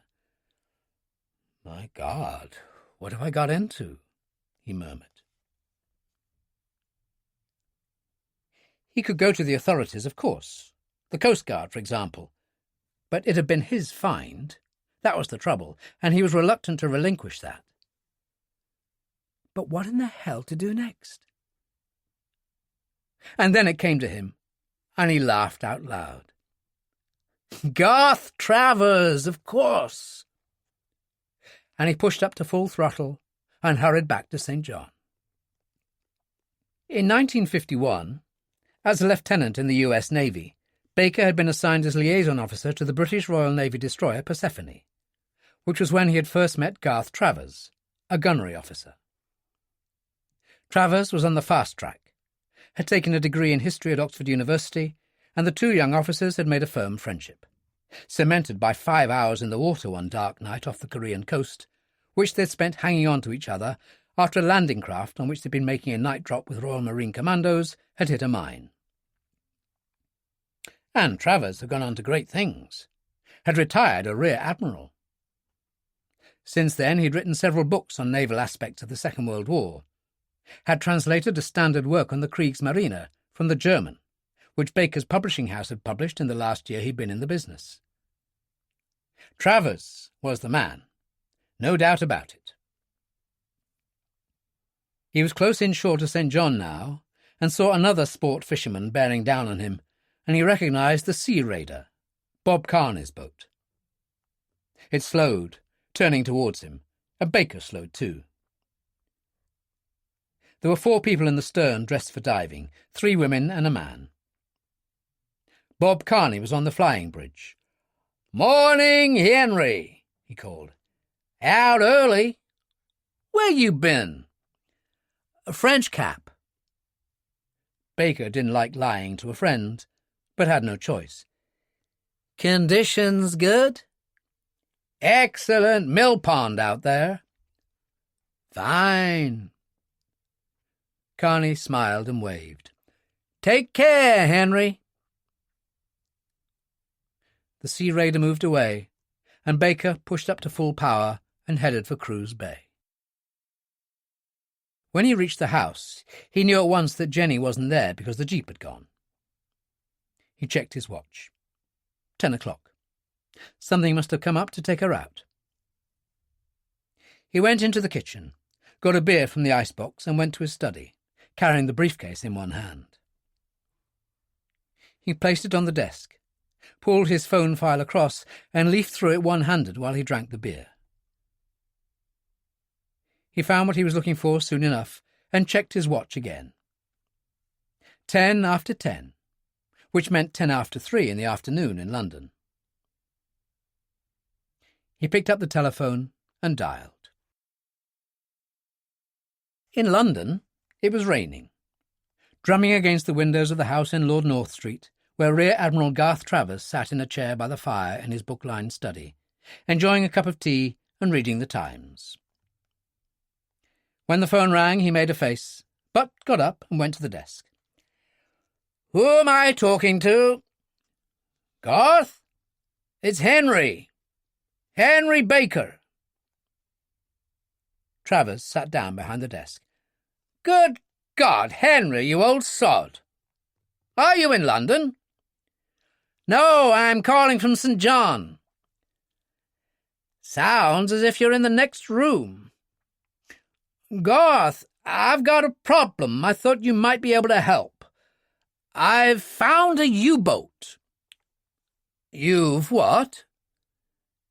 "An honest-to-God U-boat out here in the Virgins, on a reef about 80 feet down. 180 was the number on the conning tower. It's a Type 7. Travers' own excitement was extreme. "I'm not going to ask you if you've been drinking, but why on earth has no one discovered it before?" "Garth, there are hundreds of wrecks in these waters. We don't know the half of it. This is in a bad place, very dangerous. No one goes there. It's half on a ledge which was protected by an overhang, or I miss my guess.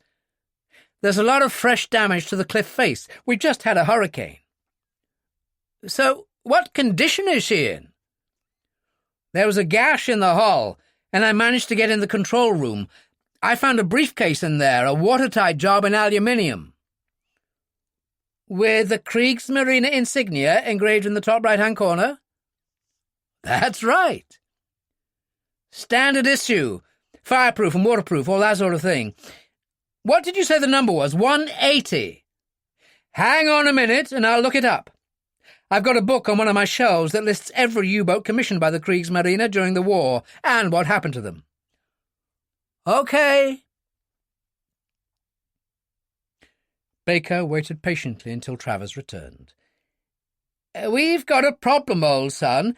You're certain this was a Type 7? "Absolutely." "Well, the problem is that 180 was a Type 9, dispatched to Japan from France in August 44 with technical supplies. She went down in the Bay of Biscay." "Is that so?" Baker said. "Well, how does this grab you?" "I found the personal diary of a Corvettenkapitän Paul Freemel in that briefcase, and the final entry is dated May 28th, 1945. "But VE Day in Europe was May the 8th, Travers said. "Exactly. So what have we got here? A German submarine with a false number that goes down in the Virgins 3 weeks after the end of the bloody war.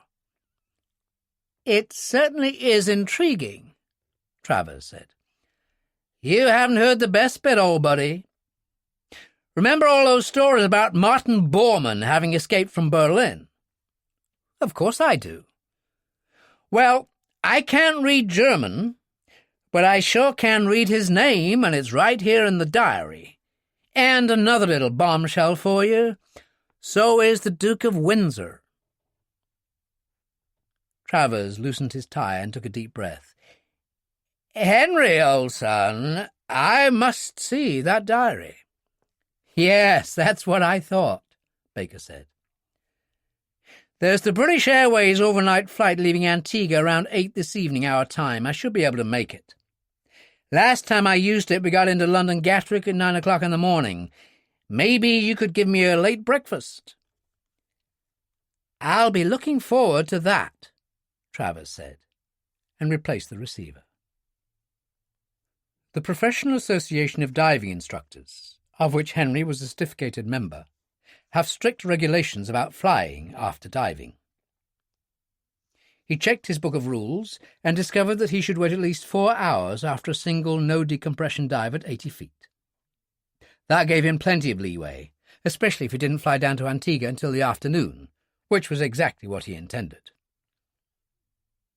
First, he rang British Airways in San Juan. Yes, they had space in the first-class cabin on BA Flight 252, leaving Antigua at 20:10 hours.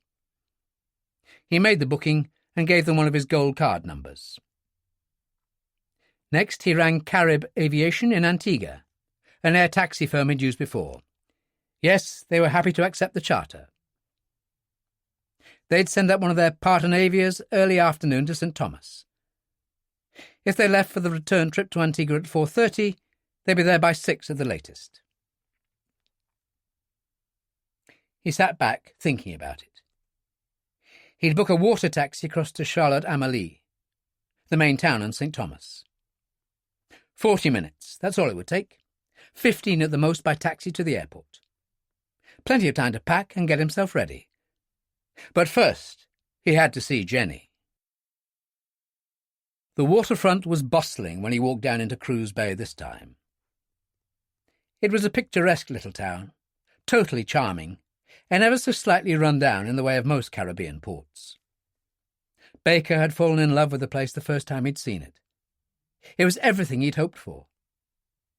He used to joke that all it needed was Humphrey Bogart in a sailor's cap and denims, running a boat from the harbour on mysterious missions.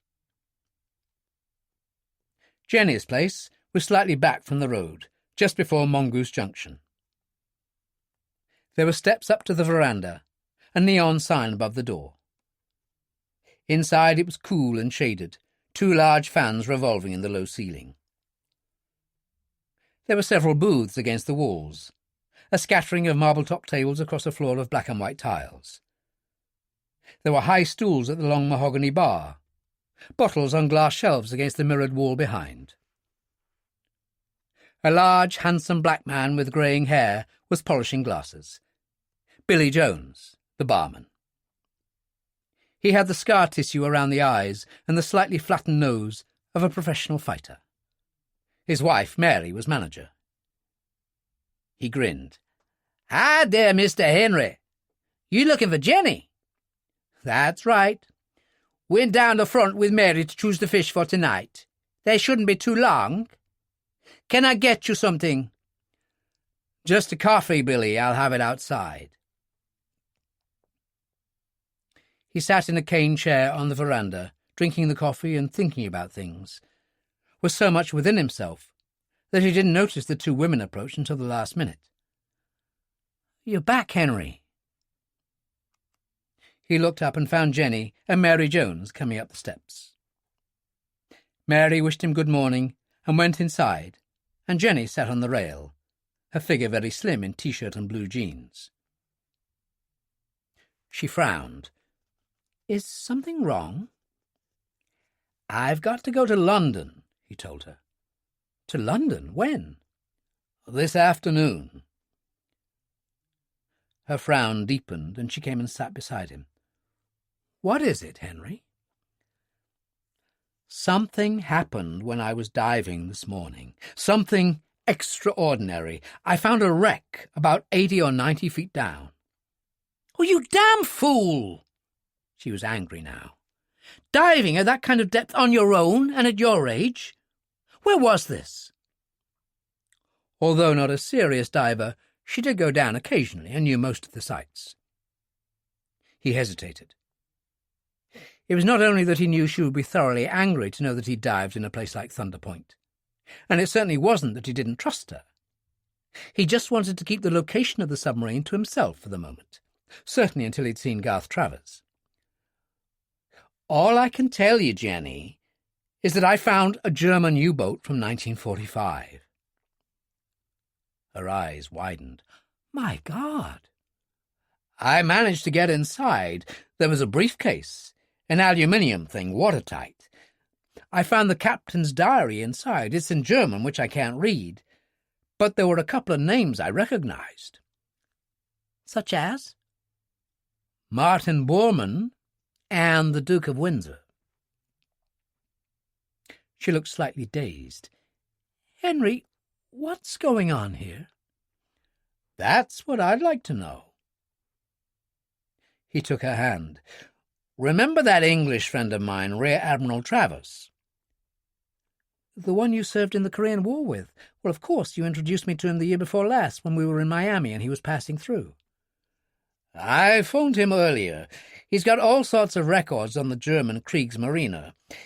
He checked on the boat for me. 180. That's what's painted on the conning tower.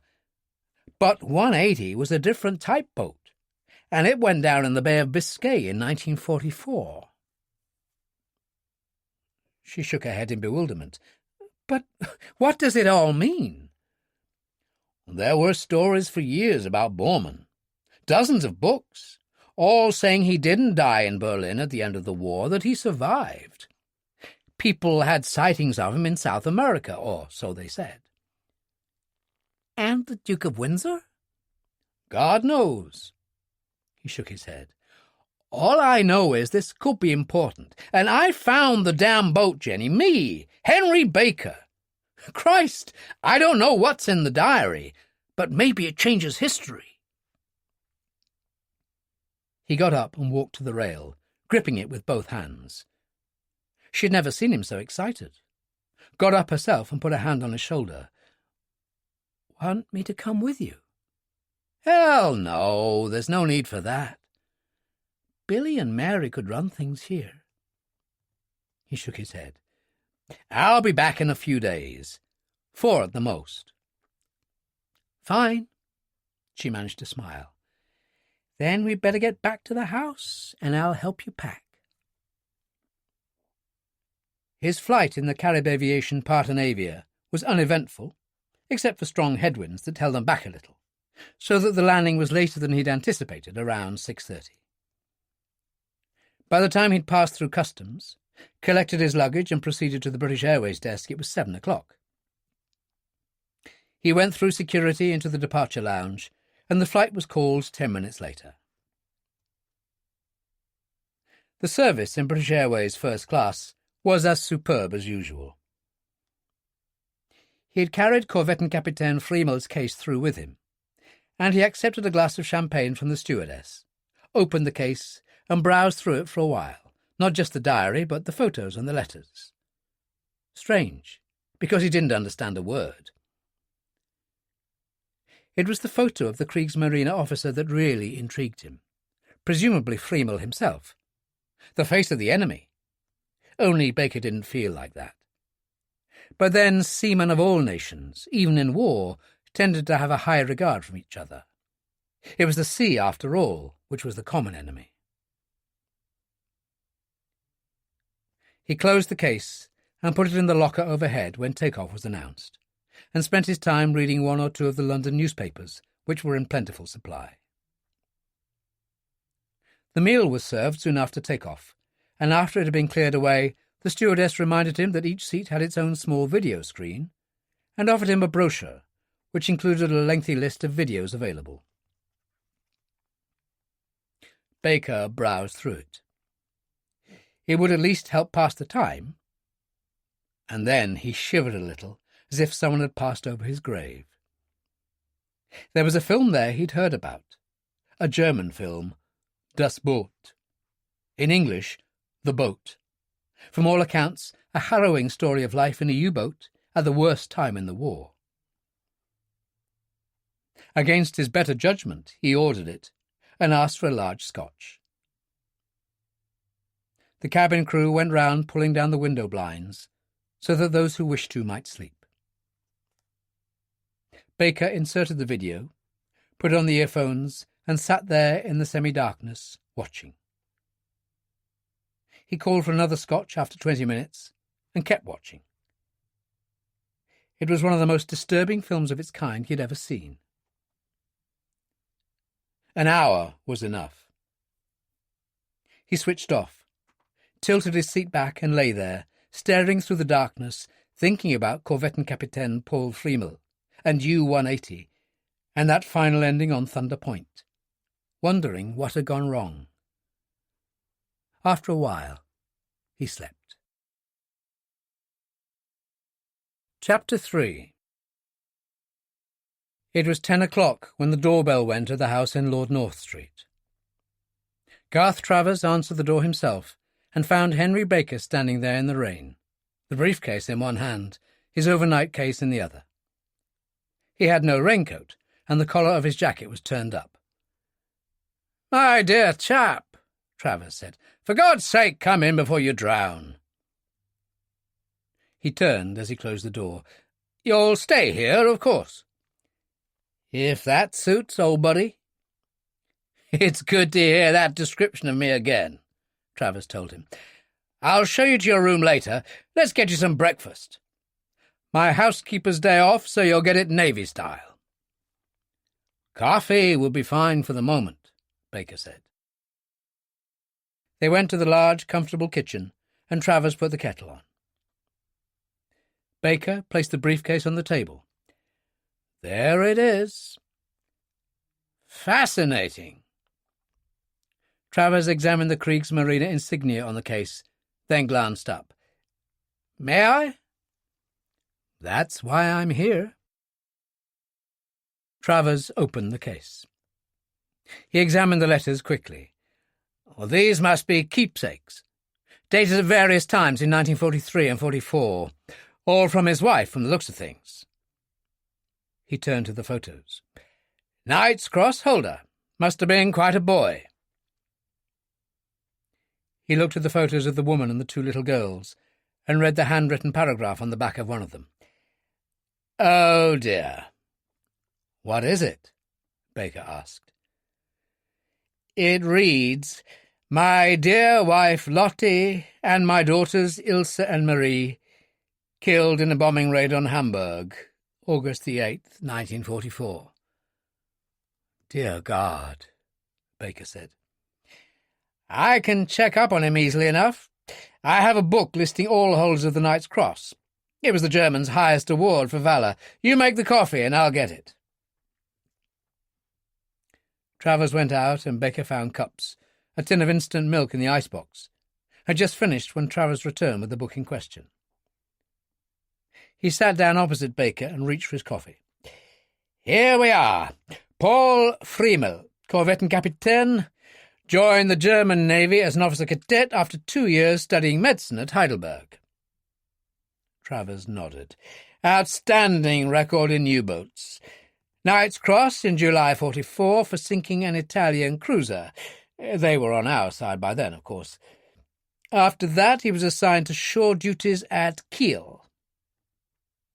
He made a face. "Oh dear, mystery piles on mystery. It says here he was killed in a bombing raid on Kiel in April 1945. "Like hell he was," Baker said. "Exactly."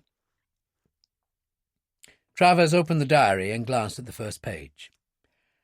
"Beautiful handwriting, and perfectly legible." He riffled the pages. "Some of the entries are quite short. Can't be more than 30 pages at the most. Your German is fluent, as I recall." Baker said. "Like a native, old boy. My maternal grandmother was from Munich. I tell you what I'll do.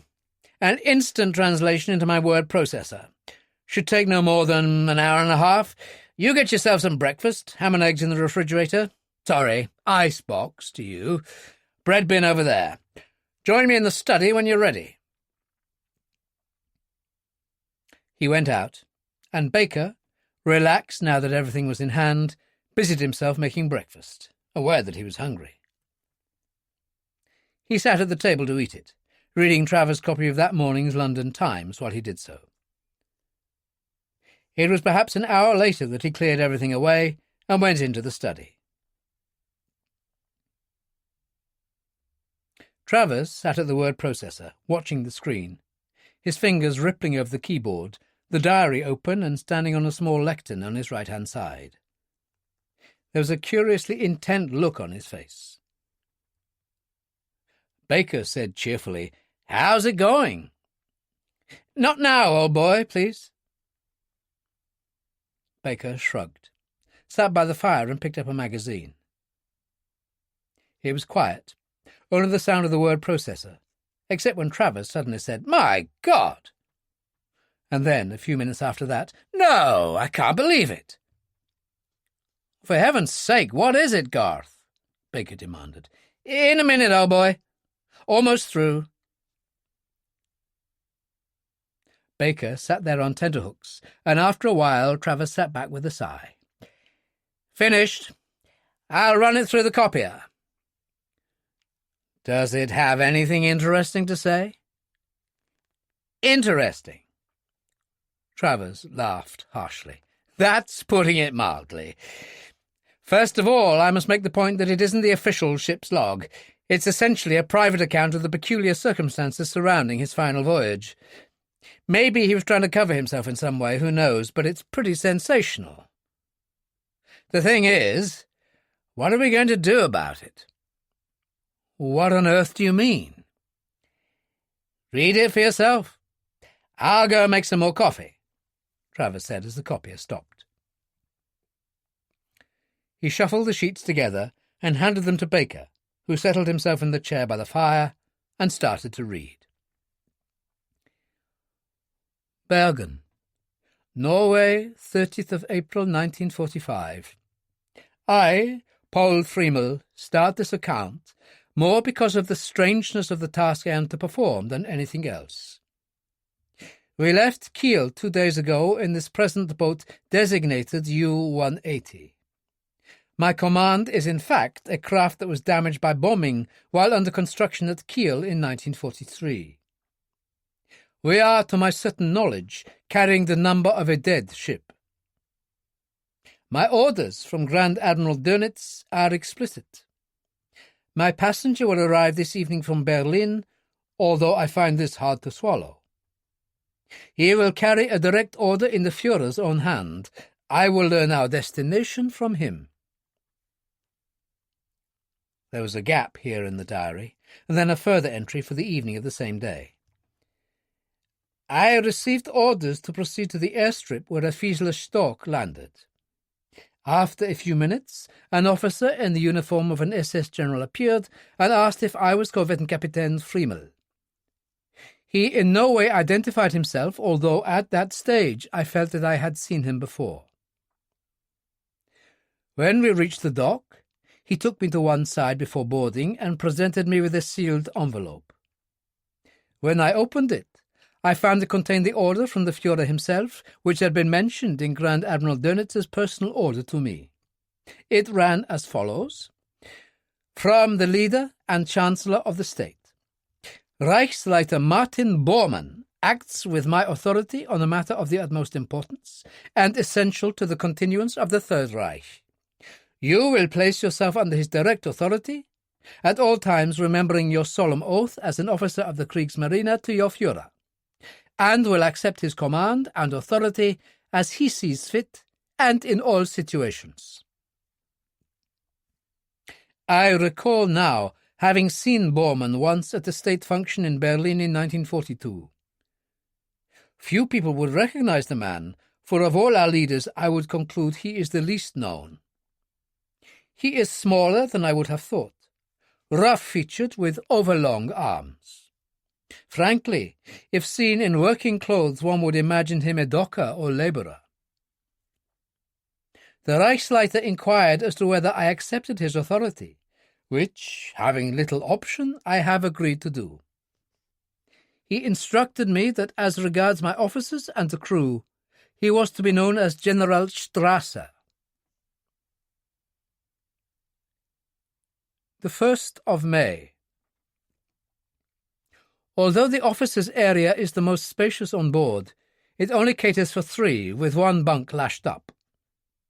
I have taken this for myself and given the Reichsleiter the commanding officer's compartment on the port side and aft of what passes for a wardroom in this boat. It is the one private place we have, though only a felt curtain separates his quarters from the wardroom. As we left Bergen on the evening tide, the Reichsleiter joined me on the bridge and informed me that our destination was Venezuela. The 2nd of May, 1945. As the boat has been fitted with a snorkel, I am able to contemplate the voyage entirely underwater, although I fear this may not be possible in the heavy weather of the North Atlantic. I have laid a course underwater by way of the Iceland-Faroes Narrows, and once we have broken into the Atlantic, will review the situation. 3rd of May, 1945. Have received by radio from Bergen the astonishing news that the Führer has died on the 1st of May, fighting valiantly at the head of our forces in Berlin, in an attempt to deny the Russians victory.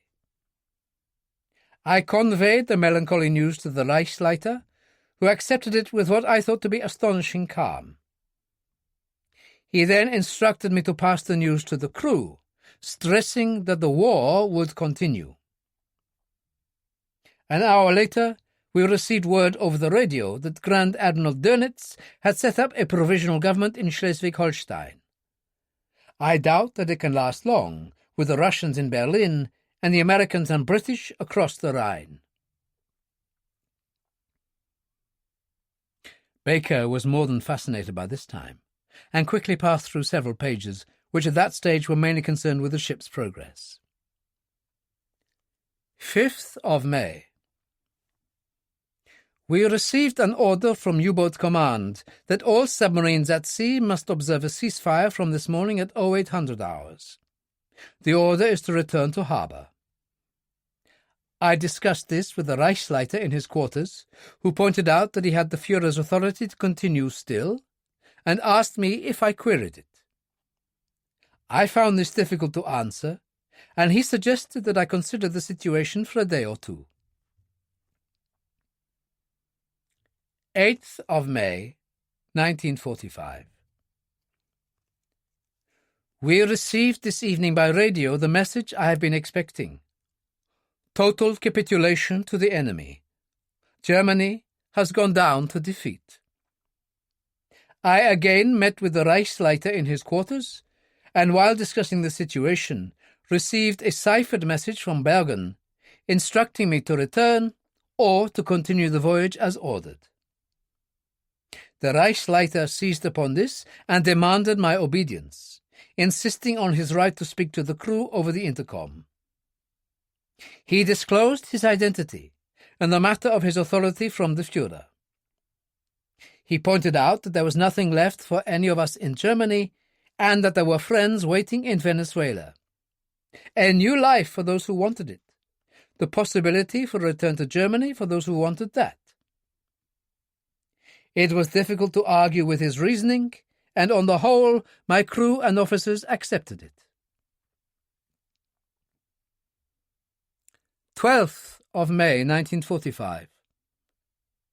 Continued south, and this day received general signal from Canadian Navy in Nova Scotia to any U-boat still at sea, demanding we report exact situation, surface, and proceed under black flag. Failure to do so apparently condemning us to be considered as pirate and liable to immediate attack. The Reichsleiter showed little concern at this news. 15th of May 1945. The snorkel device is in essence an air pipe raised above the surface when we run at periscope depth. In this way, we may run on our diesel engines underwater without using up our batteries. I have discovered considerable problems with the device, for if the sea is rough, and nothing is rougher than the Atlantic, the ball cock closes. When this happens, the engines still draw in air, which means an instant fall in pressure in the boat, and this gives the crew huge problems. We have had 3 cases of ruptured eardrums. But proceeding with the aid of the snorkel does make it difficult for us to be detected from the air. 17th of May 1945. So far into the Atlantic are we now that I feel our risk of detection from the air to be minimal, and decided from today to proceed on the surface. We carve through the Atlantic's heavy seas, continually awash, and our chances of encountering anyone in these latitudes are slim. 20th of May, 1945. The Reichsleiter has kept himself to himself for much of the trip, except for eating with the officers, preferring to remain on his bunk and read. Today, he asked if he could accompany me when I was taking my watch. He arrived on the bridge in foul-weather gear when we were barreling through 15 and 20-foot waves, and thoroughly enjoyed the experience. 21st of May, 1945. An extraordinary night for me. The Reichsleiter appeared at dinner, obviously the worse for drink. Later, he invited me to his quarters, where he produced a bottle of Scotch whisky from one of his cases and insisted I joined him. He drank freely, talking a great deal about the Führer and the final days in the bunker in Berlin. When I asked him how he had escaped, he told me they had used the east-west avenue in the center of Berlin as a runway for light aircraft. At this stage he had finished the whisky, pulled out one of his duffel bags from under the bunk and opened it. He took out an aluminium Kriegsmarine captain's briefcase like my own and put it on the bunk, and then found a fresh bottle of whisky. By now he was very drunk, and told me of his last meeting with the Führer, who had charged him with the sacred duty to continue the future of the Third Reich. He said an organization called the Odessa Line had been set up years before by the SS to provide an escape line in the event of temporary defeat for those officers of SS and other units essential to the continuance of the struggle. Then he moved on to the Kameradenwerk, Action for Comrades, an organization set up to continue National Socialist ideas after the war. There were hundreds of millions salted away in Switzerland, South America, and other places, and friends in every country at the highest level of government. He took his aluminium case from the bunk, opened it, and produced a file. He called it the Blue Book. He said it listed many members of the English aristocracy, many members of the English Parliament, who had secretly supported the Führer during the 1930s, and also many Americans. He then took a paper from a buff envelope and unfolded it before me. He told me it was the Windsor Protocol, a secret agreement with the Führer signed by the Duke of Windsor while resident at Estoril in Portugal in 1940 after the fall of France. In it, he agreed to ascend the throne of England again after a successful German invasion. I asked him what value such a document could have, and how could he be sure it was genuine. He became extremely angry and told me that in any event there were those on his Blue Book list who would do anything to avoid exposure, and that his own future was taken care of. I asked him at that point if he was certain, and he laughed and said you could always trust an English gentleman. At this point he became so drunk that I had to assist him onto the bunk. He fell asleep instantly, and I examined the contents of the briefcase. The names in his Blue Book list meant nothing to me, but the Windsor Protocol looked genuine enough. The only other thing in the briefcase was a list of numbered bank accounts and the Führer order, and I closed it and placed it under the bunk with his other luggage. Baker stopped at this point, put the diary down, got up and walked to the window as Garth Travers entered. Travers said, "Here's the coffee. Thought I'd leave you to get on with it. Have you finished?" "Just read what Borman told him on the 21st of May. The best is yet to come, old boy. I'll be back." And Travers went out again. 25th of May, 1945. 500 miles north of Puerto Rico. I envisage using the Anegada Passage through the Leeward Islands into the Caribbean Sea, with a clear run to the Venezuelan coast from there. 26th of May, 1945. The Reichsleiter called me to his quarters and informed me that it was necessary to make a stop before reaching our destination, and requested to see the chart for the Virgin Islands. The island he indicated is a small one, Samson Key, southeast of St. John in the American Virgin Islands, but in British sovereign waters, being a few miles south of Norman Island in the British Virgin Islands. He gave me no indication of his reason for wishing to stop there. 27th of May, 1945. Surfaced off the coast of Samson Key at 2100 hours. A dark night with a quarter moon. Some lights observed on shore. The Reichsleiter requested that he be put ashore in one of the inflatables, and I arranged for Petty Officer Schroeder to take him. Before leaving, he called me to his quarters and told me that he was expecting to meet friends on shore, but as a precaution against something going wrong, he was not taking anything of importance with him.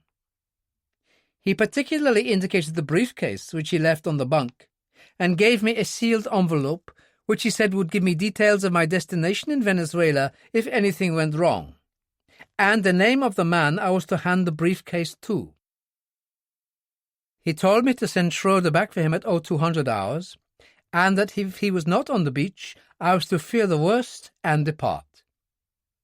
He wore civilian clothes and left his uniform. Travers came back in at that moment. "Still at it?" "I'm on the final entry." The Admiral went to the drinks cabinet and poured scotch into 2 glasses. "Drink that," he said, passing one to Baker. "You're going to need it." 28th of May, 1945. Midnight. I have just been on the bridge and noticed an incredible stillness to everything, quite unnatural and like nothing I have experienced before. Lightning on the far horizon and distant thunder. The waters here in the lagoon are shallow and give me concern. I write this at the chart table while waiting for the radio officer to check for weather reports. There was a gap here, and then a couple of lines scrawled hurriedly. Radio report from St. Thomas indicates hurricane approaching fast.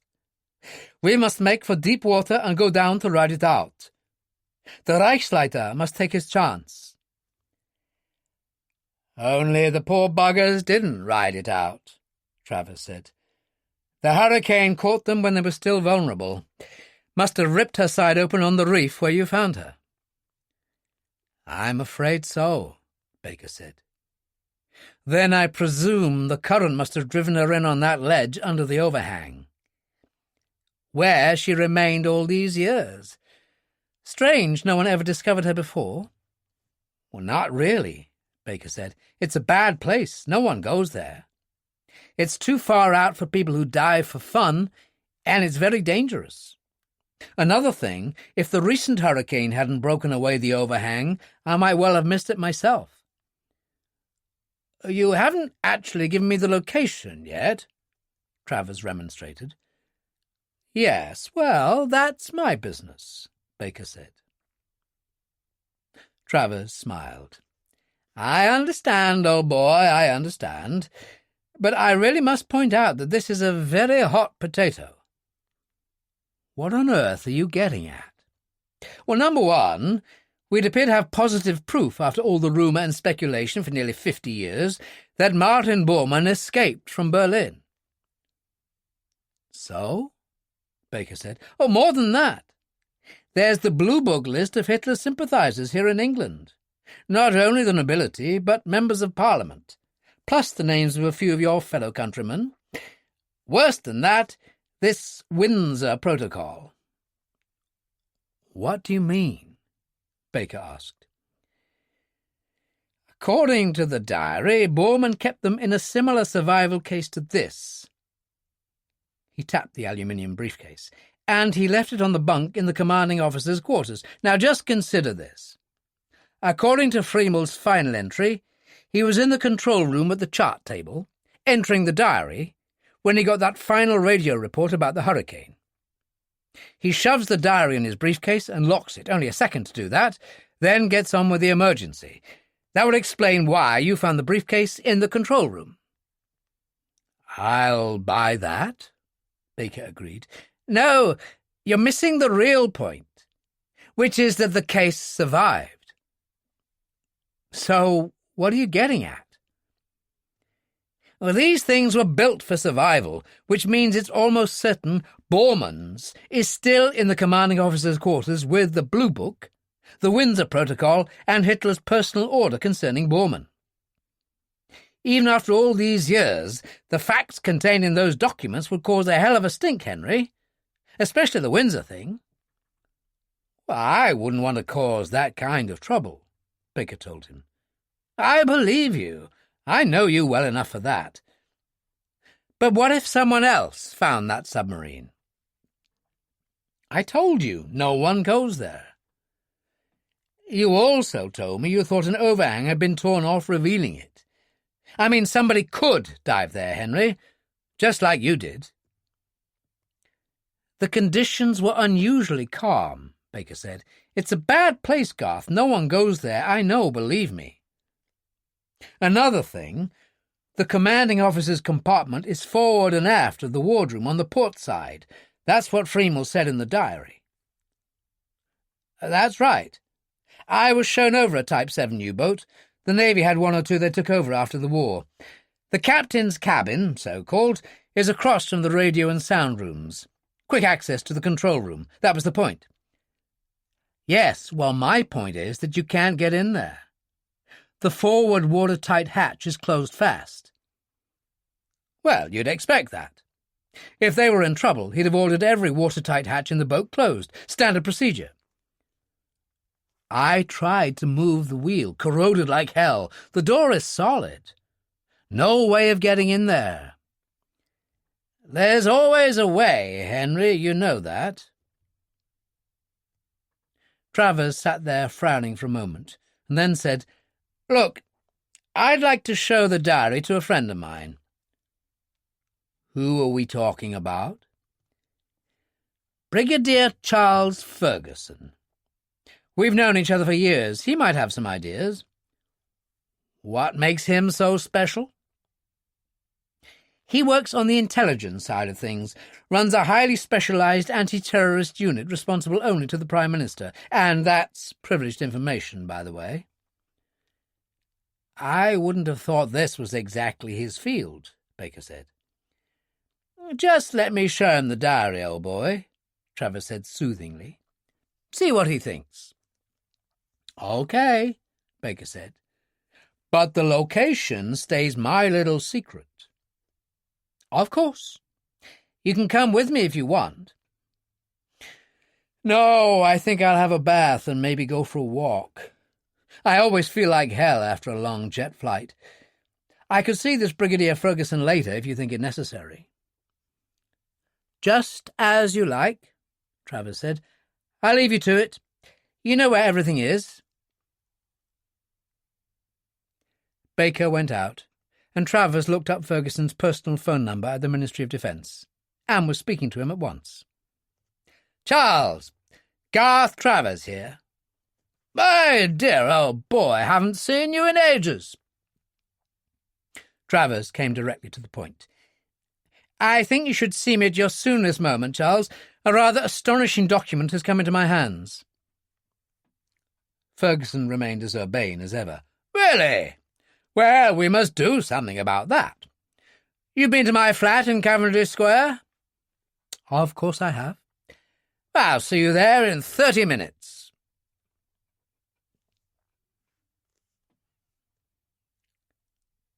Ferguson sat on the sofa beside the fireplace in his elegant drawing-room, and Travers sat opposite. The door opened, and Ferguson's manservant, Kim, an ex-Gurkha corporal, entered, immaculate in snow-white jacket, and served tea.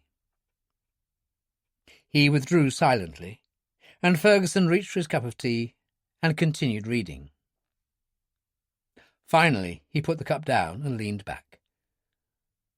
"Quite bizarre, isn't it?" "You believe it, then?" "The diary? Good God, yes. I mean, you obviously vouch for your friend Baker. He isn't a hoaxer or anything." "Oh, certainly not. We were lieutenants together in Korea. Saved my life. He was chairman of a highly respected publishing house in New York until a few years ago. He's also a multimillionaire."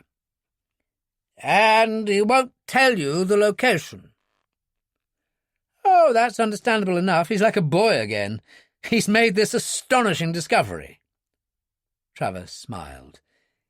"He'll tell us eventually. So, what do you think? I know it's not really in your line." "But that's where you're wrong, Garth.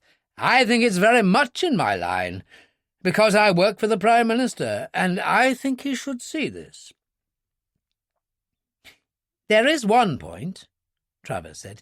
"If Borman landed on this Samson Key place, there had to be a reason. I mean, who in the hell was he meeting?" "Perhaps he was to be picked up by somebody. A fast boat in a passage by night, you know the sort of thing. I mean, he probably left the briefcase on board as a precaution, until he knew everything was all right. But we can find out easily enough. I'll get my assistant, Detective Inspector Lane, onto it. Regular bloodhound." He slipped the papers comprising the diary back into their envelope. "Give me a moment. I'm going to send my driver round with this to Downing Street. Eyes to the Prime Minister only. Then I'll see how soon he can see us. I'll be back." He went out to his study, and Travers poured another cup of tea. It was cold, and he walked restlessly across to the window and looked outside. It was still raining, a thoroughly miserable day. As he turned, Ferguson came back. "Can't see us till 2:00, but I spoke to him personally, and he's going to have a quick look when the package arrives. You and I, old son, are going to have an early luncheon at the Garrick. I've told Lane we'll be there in case he gets a quick result on Samson Key." "Umbrella weather," Travers said. "How I loathe it." "Large gin and tonic will work wonders, old boy." Ferguson ushered him out. They had steak and kidney pie at the Garrick, sitting opposite each other at the long table in the dining-room, and coffee in the bar afterwards, which was where Jack Lane found them. "Ah, there you are, Jack. Got anything for me?" Ferguson demanded. "Nothing very exciting, sir. Samson Key is owned by an American hotel group called Samson Holdings. They have hotels in Las Vegas, Los Angeles, and 3 in Florida, but Samson Key would appear to be their flagship. I've got your brochure. Strictly a millionaire's hideaway." He passed it across, and they examined it. There were the usual pictures of white beaches, palm trees, cottages in an idyllic setting. "Garden of Eden, according to this," Ferguson said. "They even have a landing strip for light aircraft, I see." "And a casino, sir." "Can't be too big as casinos go," Travers pointed out. "They only cater for 100 people. "Isn't the numbers that count, old boy," Ferguson said. "It's the amount of cash across the table. What about during the war, Jack?"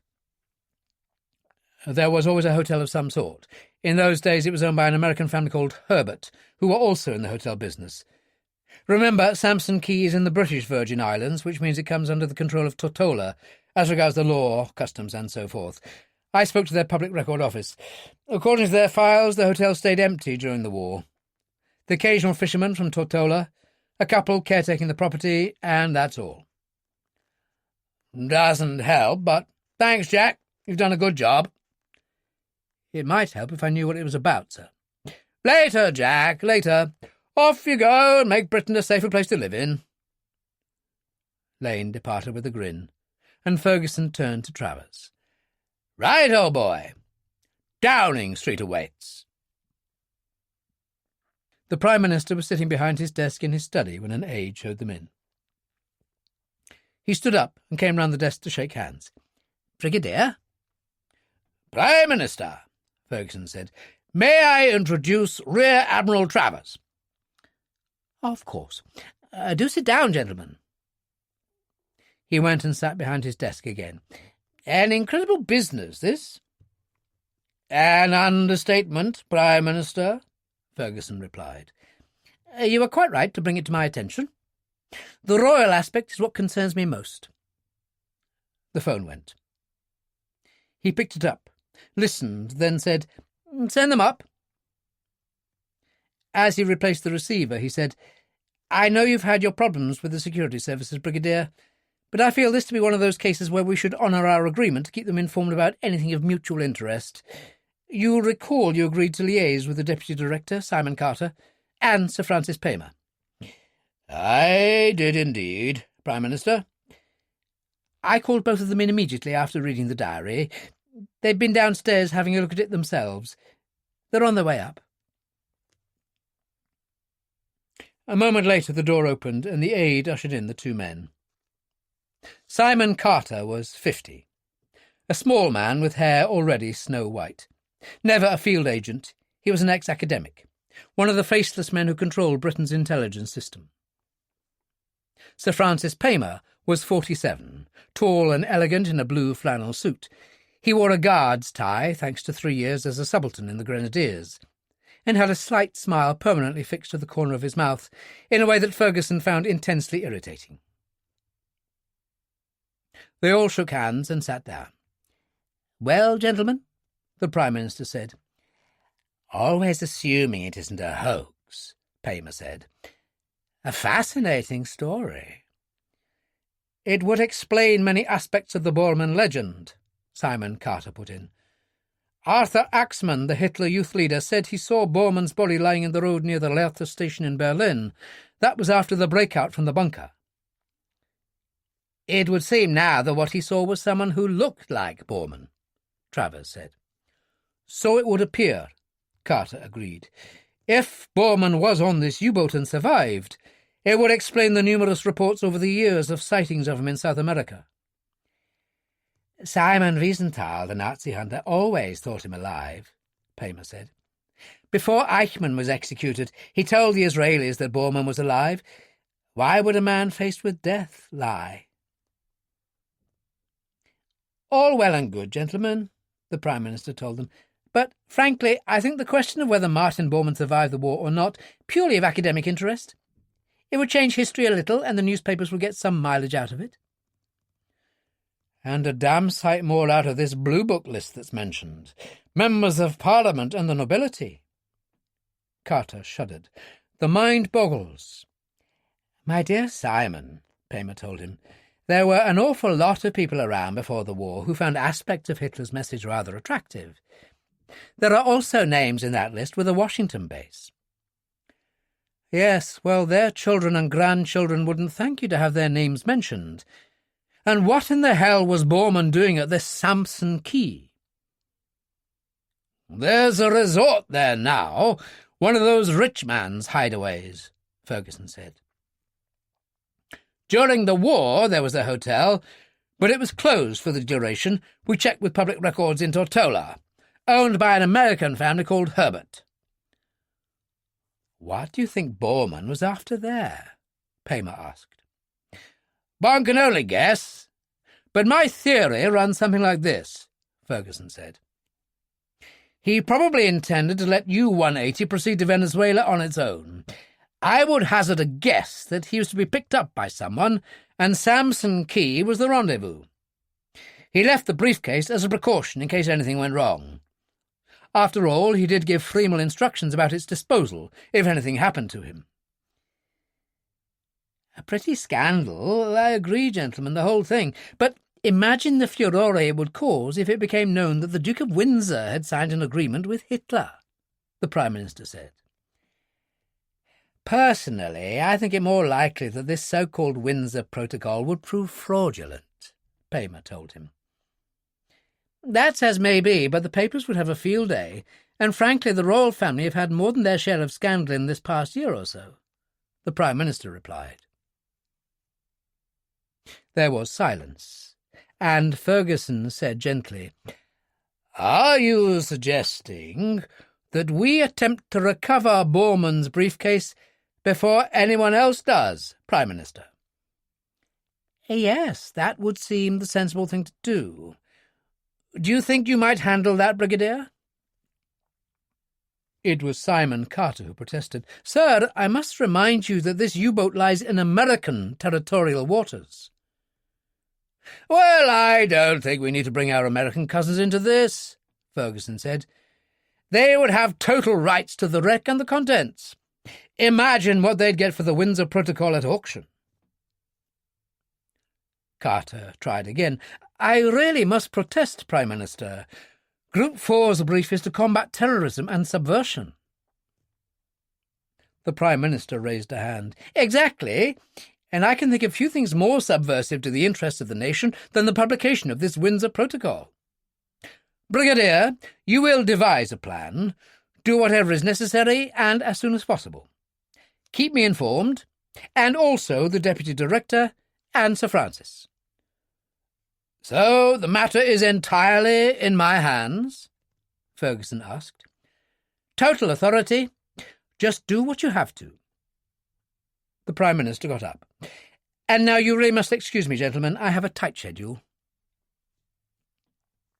The four men walked down to the security gates where Downing Street met Whitehall and paused at the pavement. Carter said, "Damn you, Ferguson, you always get your way. But see you keep us informed. Come on, Francis." And he strode away. Francis Paymer smiled. "Don't take it to heart, Brigadier. It's just that he hates you. Good hunting." And he hurried after Carter. Travers and Ferguson walked along Whitehall looking for a taxi, and Travers said, "Why does Carter dislike you so?" "Because I succeeded too often where he's failed, and because I'm outside the system and only answerable to the Prime Minister, and Carter can't stand that." "Paymer seems a decent enough sort." "So I've heard." "He's married, I suppose?" "As a matter of fact, no. Apparently much in demand by the ladies. One of the oldest baronetcies in England. I believe he's the 12th or 13th. Has a wonderful house in Hampshire. His mother lives there." "So what is his connection with intelligence matters?" "The Prime Minister has made him a junior minister at the Home Office. Extra Minister, I believe his title is, a kind of roving troubleshooter. As long as he and Carter keep out of my hair, I'll be well pleased." "And Henry Baker? Do you think he'll tell you where U-180 is lying?" "Of course he will. He'll have to." Ferguson saw a taxi and waved it down. "Come on, let's get moving, and we'll confront him now." After his bath, Baker had lain on his bed for a moment, a towel about his waist, and, tired from the amount of travelling he'd done, fell fast asleep. When he finally awakened and checked his watch, it was shortly after 2:00. He dressed quickly and went downstairs. There was no sign of Travers, and when he opened the front door it was still raining hard. In spite of that, he decided to go for a walk, as much to clear his head as anything else. He helped himself to an old trench coat from the cloakroom and an umbrella, and went down the steps. He felt good, but then rain always made him feel that way, and he was still excited about the way things were going. He turned towards Millbank and paused, looking across to Victoria Tower Gardens and the Thames. In St. John, for obscure reasons, people drive on the left-hand side of the road, as in England. And yet, on that rainy afternoon in London, Henry Baker did what most Americans would do before crossing the road. He looked left and stepped straight into the path of a London transport bus coming from the right. Westminster Hospital being close by, an ambulance was there in minutes. Not that it mattered, for he was dead by the time they reached the casualty department. Chapter 4. In St. John, it was just after 10 o'clock in the morning as Jenny Grant walked along the waterfront to the cafe and went up the steps and entered the bar. Billy was sweeping the floor, and he looked up and grinned. "A fine soft day. You heard from Mr. Henry yet?" 5 hours time difference. She glanced at her watch. "Just after 3 o'clock in the afternoon there, Billy. There's time." Mary Jones appeared at the end of the bar. "Telephone call for you in the office. London, England." Jenny smiled instantly. "Henry?" "No, some woman. You take it, honey, and I'll get you a cup of coffee." Jenny brushed past her and went into the office, and Mary poured a little water into the coffee percolator.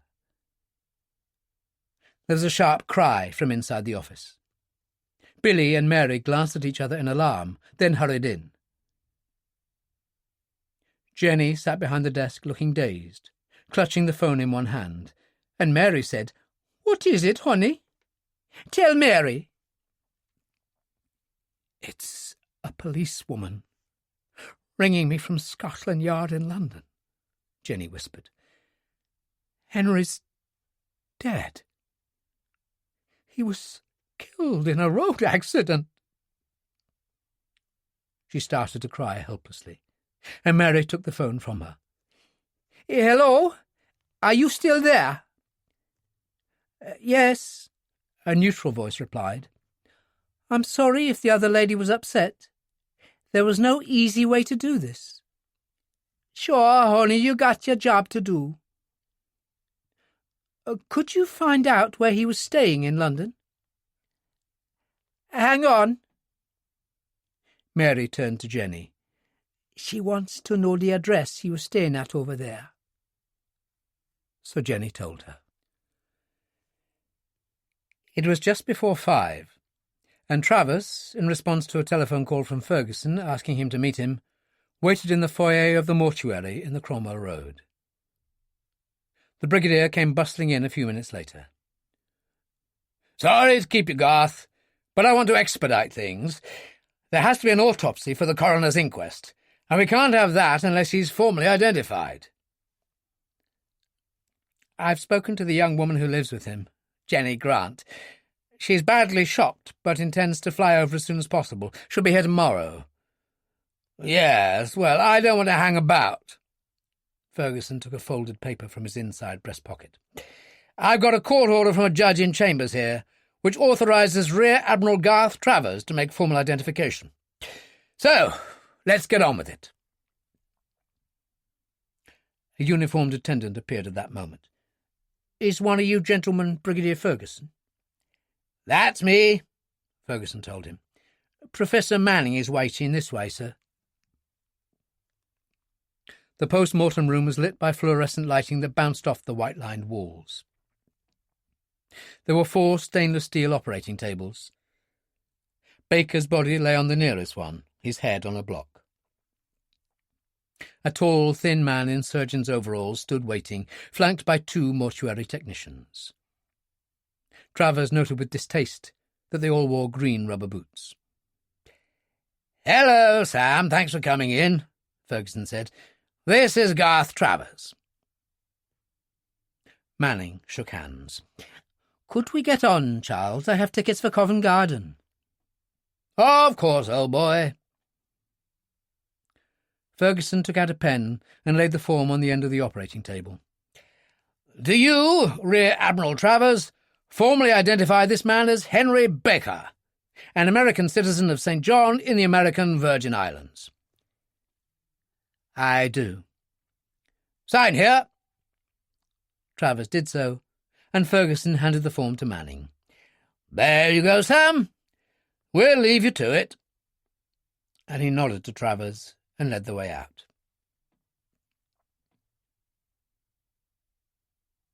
Ferguson closed the glass partition in his Daimler so the driver couldn't hear what was being said. "A hell of a shock," Travers said. "It hasn't sunk in yet." "Leaves us in rather an interesting situation," Ferguson commented. "In what way?"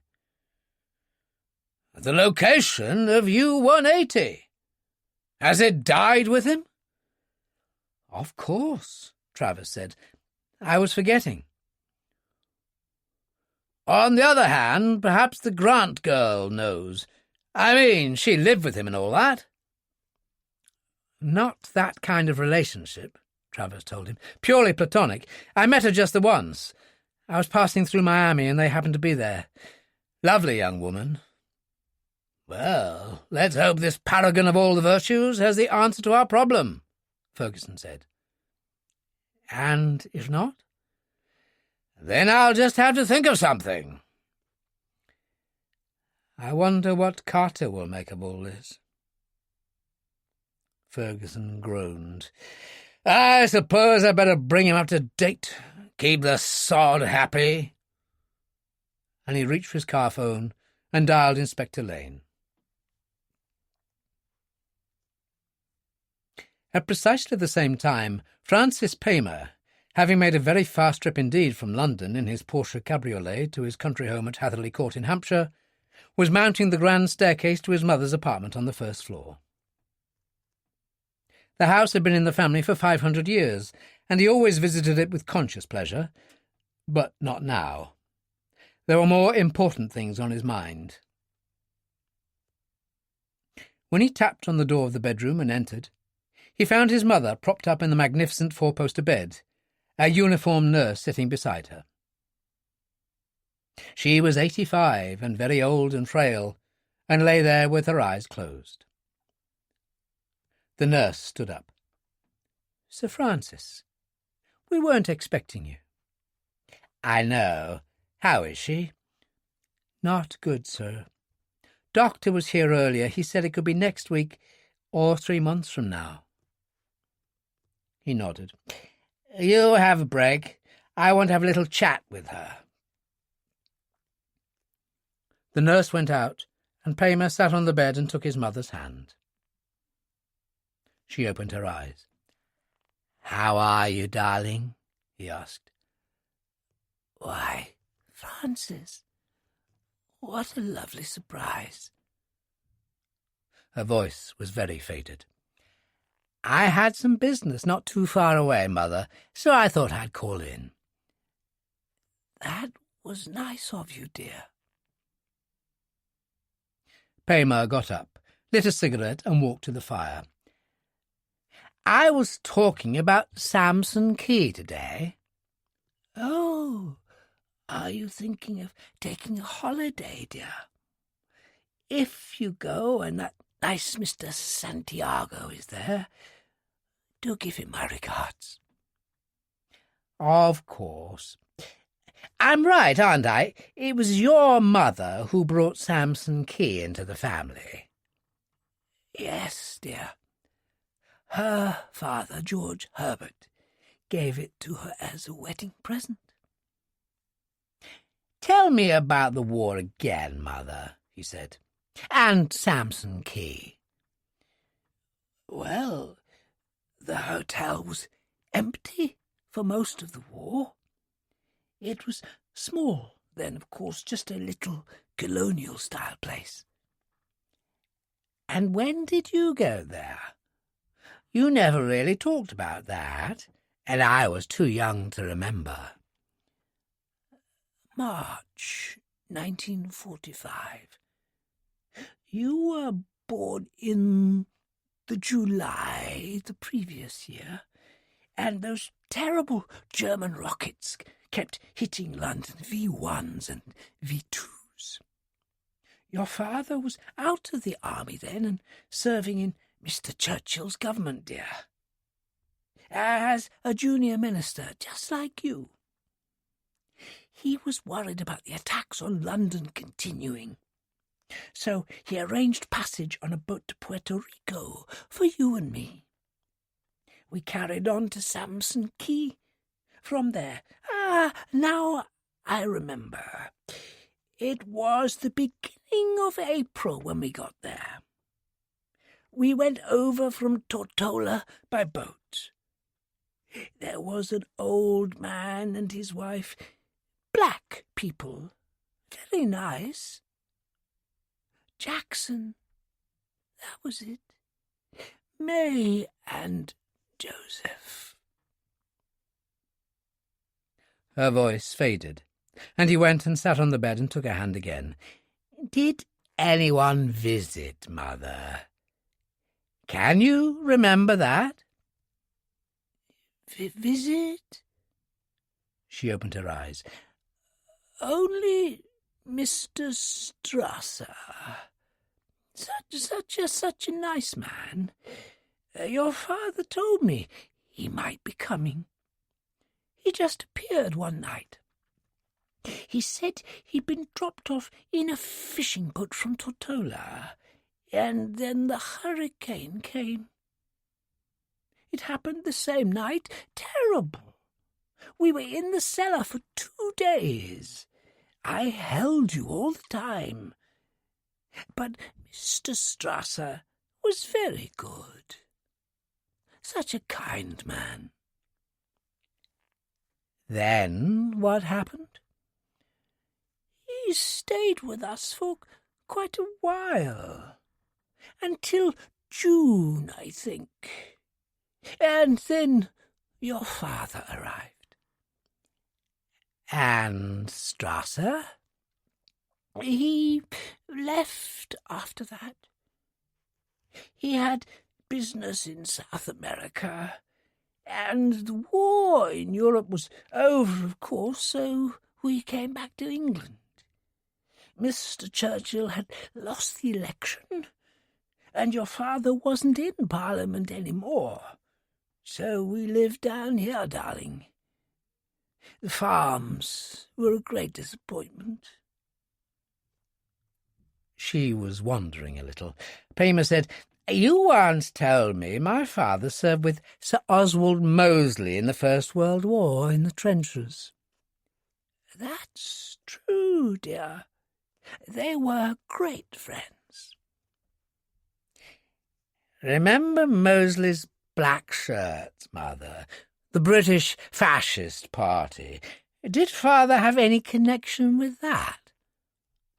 Good heavens, no. Poor Oswald. He often spent the weekend here. They arrested him at the beginning of the war, said he was pro-German. Ridiculous. He was such a gentleman.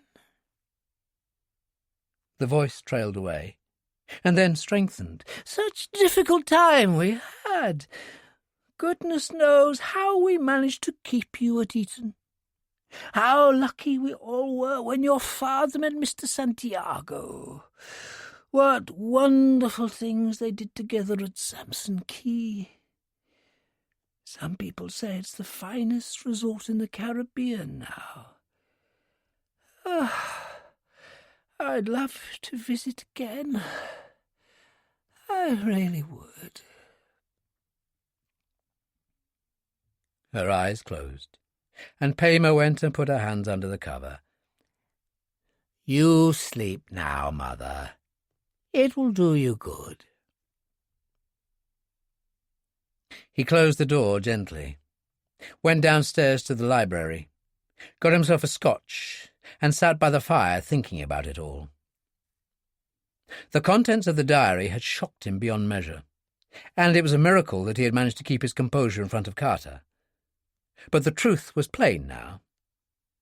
His father, a British Member of Parliament, a serving officer, a member of government, had had connections with the Nazi Party, one of those who had eagerly looked forward to a German invasion in 1940. The involvement must have been considerable. The whole business with Martin Borman and Samson Key proved that.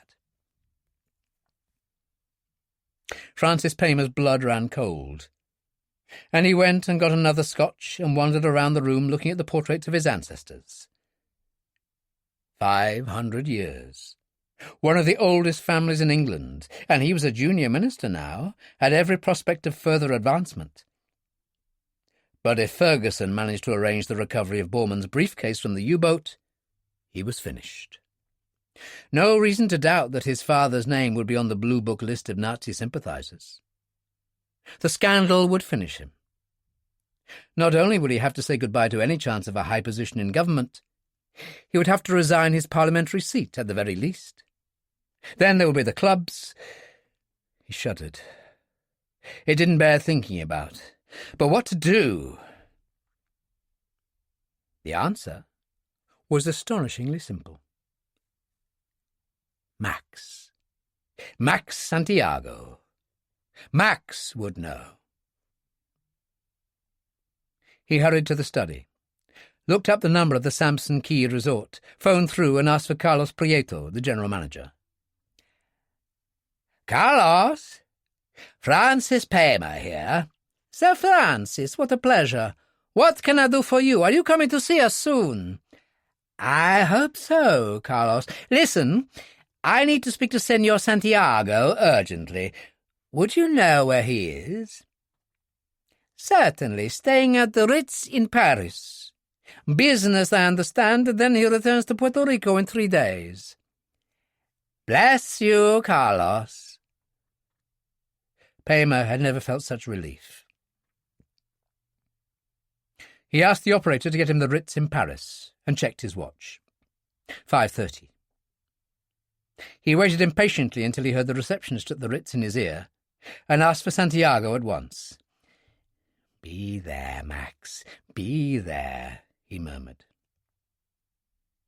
A voice said in French, Santiago here, who is this? Thank God. Max, this is Francis. I must see you. Something's happened, something bad. I need your help. Calm yourself, Francis, calm yourself. Where are you? Hatherley Court. You could be at Gatwick by 6:30 your time. I think so. Good. I'll have a charter waiting for you. We can have dinner, and you can tell me all about it. The phone clicked, and he was gone. Paymer got his passport from the desk and a wad of traveller's checks. Then he went upstairs, opened his mother's door, and peered in. She was sleeping. He closed the door gently and went downstairs. The phone sounded in his study. He hurried in to answer it and found Simon Carter on the line. There you are. Been chasing you all over the place. Baker's dead. Just heard from Ferguson. Good God, Paymer said, and then had a thought. Doesn't that mean the location of U-180 died with him? Well, he certainly didn't tell Travis. But apparently his girlfriend is flying over tomorrow, a Jenny Grant. Ferguson is hoping that she knows. Anyway, I'll keep you in touch. Paymer went out, frowning, and the nurse entered the hall from the kitchen area. Leaving, Sir Francis? Urgent government business, Nellie. Give her my love. He let himself out, got in the Porsche and drove away. At Garth Travers in Lord North Street, the Admiral and Ferguson finished searching Baker's suitcase. You didn't really expect to find the location of that damned reef hidden amongst his clothes, did you? Travers asked. Stranger things have happened, Ferguson said. Believe me. Then went into the study. The aluminium briefcase was on the desk. This is it, is it? Yes, Travers told him.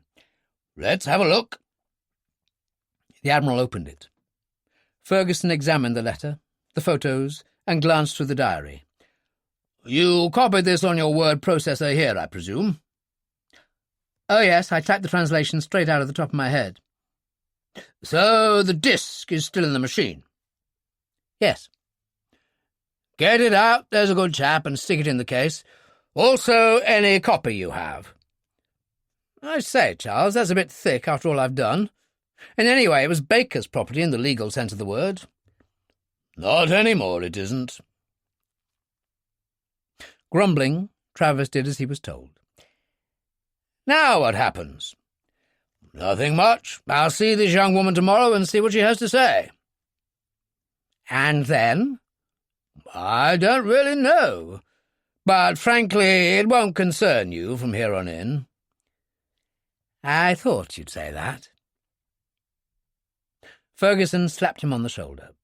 "Never mind. Meet me in the piano bar at the Dorchester at 8. We'll have a drink." He let himself out of the front door, turned down the steps, and got into the rear of the waiting Daimler.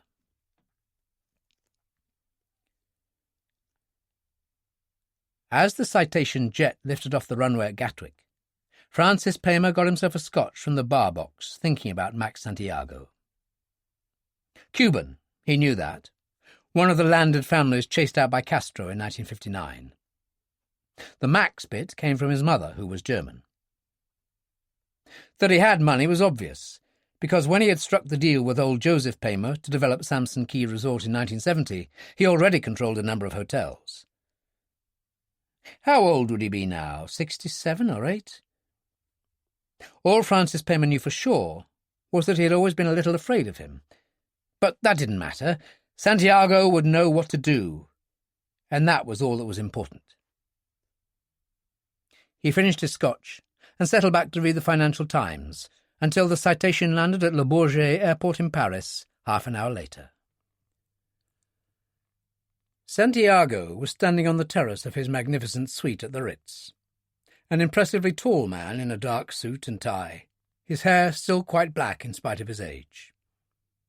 He had a calm, imperious face, the look of a man who was used to getting his own way, and dark, watchful eyes. He turned as the room waiter showed Paymer in. "My dear Francis, what a joy to see you." He held out a hand. "A glass of champagne. You need it, I can tell." His English was faultless. "You can say that again," Paymer said, and accepted the crystal glass gratefully. "Now come and sit down and tell me what the trouble is." They sat on either side of the fire. Paymer said, "I don't know where to begin." "Why, at the beginning, naturally." So Paymer did just that. When he was finished, Santiago sat there for a while without saying a word. Paymer said, "What do you think?" "Unfortunate, to say the least." "I know. I mean, if this business ever got out, Borman on the island, my mother, my father—" "Oh, your mother didn't have the slightest idea who Borman was," Santiago said. "Your father did, of course." "I beg your pardon?" Paymer was stunned. "Your father, dear old Joseph, was a fascist all his life, Francis. And so was my father, and a great friend of General Franco. People like that were, how shall I put it, connected. Your father had very heavy links with Nazi Germany before the war, but then so did many members of the English establishment, and why not? What sensible person wanted to see a bunch of communists take over? Look what they have done to my own Cuba." "Are you saying you knew my father had this connection with Martin Bormann?" "Of course. My own father in Cuba at that time was also involved. Let me explain, Francis. The Kameradenwerk, Action for Comrades, the organization set up to take care of the movement in the event of defeat in Europe, still is, a worldwide network. Your father and my father were just two cogs in the machine." "I don't believe it." "Francis, how do you think your father was able to hang on to Hatherley Court? Your education at Eton, your 3 years in the Grenadier Guards, where did the money come from? Your father didn't even have his salary as an MP after he lost his seat." "To the bloody Labour Party," Paymer said bitterly. "Of course. But over the years he was allowed to, shall we say, assist with certain business dealings. When my own family left Cuba because of that animal Castro, there were funds made available to us in the United States. I built up the hotel chain, was able to indulge in certain illegal but lucrative forms of traffic." Paymer had always suspected some kind of drug involvement, and his blood ran cold. "Look, I don't want to know about that." "You do like spending the money, though, Francis." Santiago smiled for the first time. "The development of Samson Key suited us very well. A wonderful cover, a playground for the very rich, and behind that facade, perfect for the conducting of certain kinds of business." "And what if someone investigated it?" "Why should they? Samson Holdings is, as the name implies, a holding company. It's like a Russian doll, Francis. One company inside another, and the name of Paymer appears on none of the boards, and you'd have to go some way back to find the name of Santiago." "But it was my grandmother's family who originally owned it." "The Herbert people? That was a long time ago, Francis. Look, your mother's name was Vale. Her mother's maiden name was Herbert, I admit, but I doubt that any connection would be made. You mentioned that Ferguson had checked with public records in Tortola, who told him the hotel was unoccupied during the war." "Yes. I wonder how they made the mistake." "Quite simple. A clerk nearly 40 years later looks in the file and sees a notation that the hotel was unoccupied for the duration. Which it was, Francis. Your mother didn't turn up with you until April 45, only 4 or 5 weeks before the end of the war. In any case, it's of no consequence. I'll have my people check the records office in Tortola. If there's anything there, we'll remove it." "You can do that?" Paymer said aghast. "I can do anything, Francis. Now, this Rear Admiral Travers, what's his address?" "Lord North Street." "Good.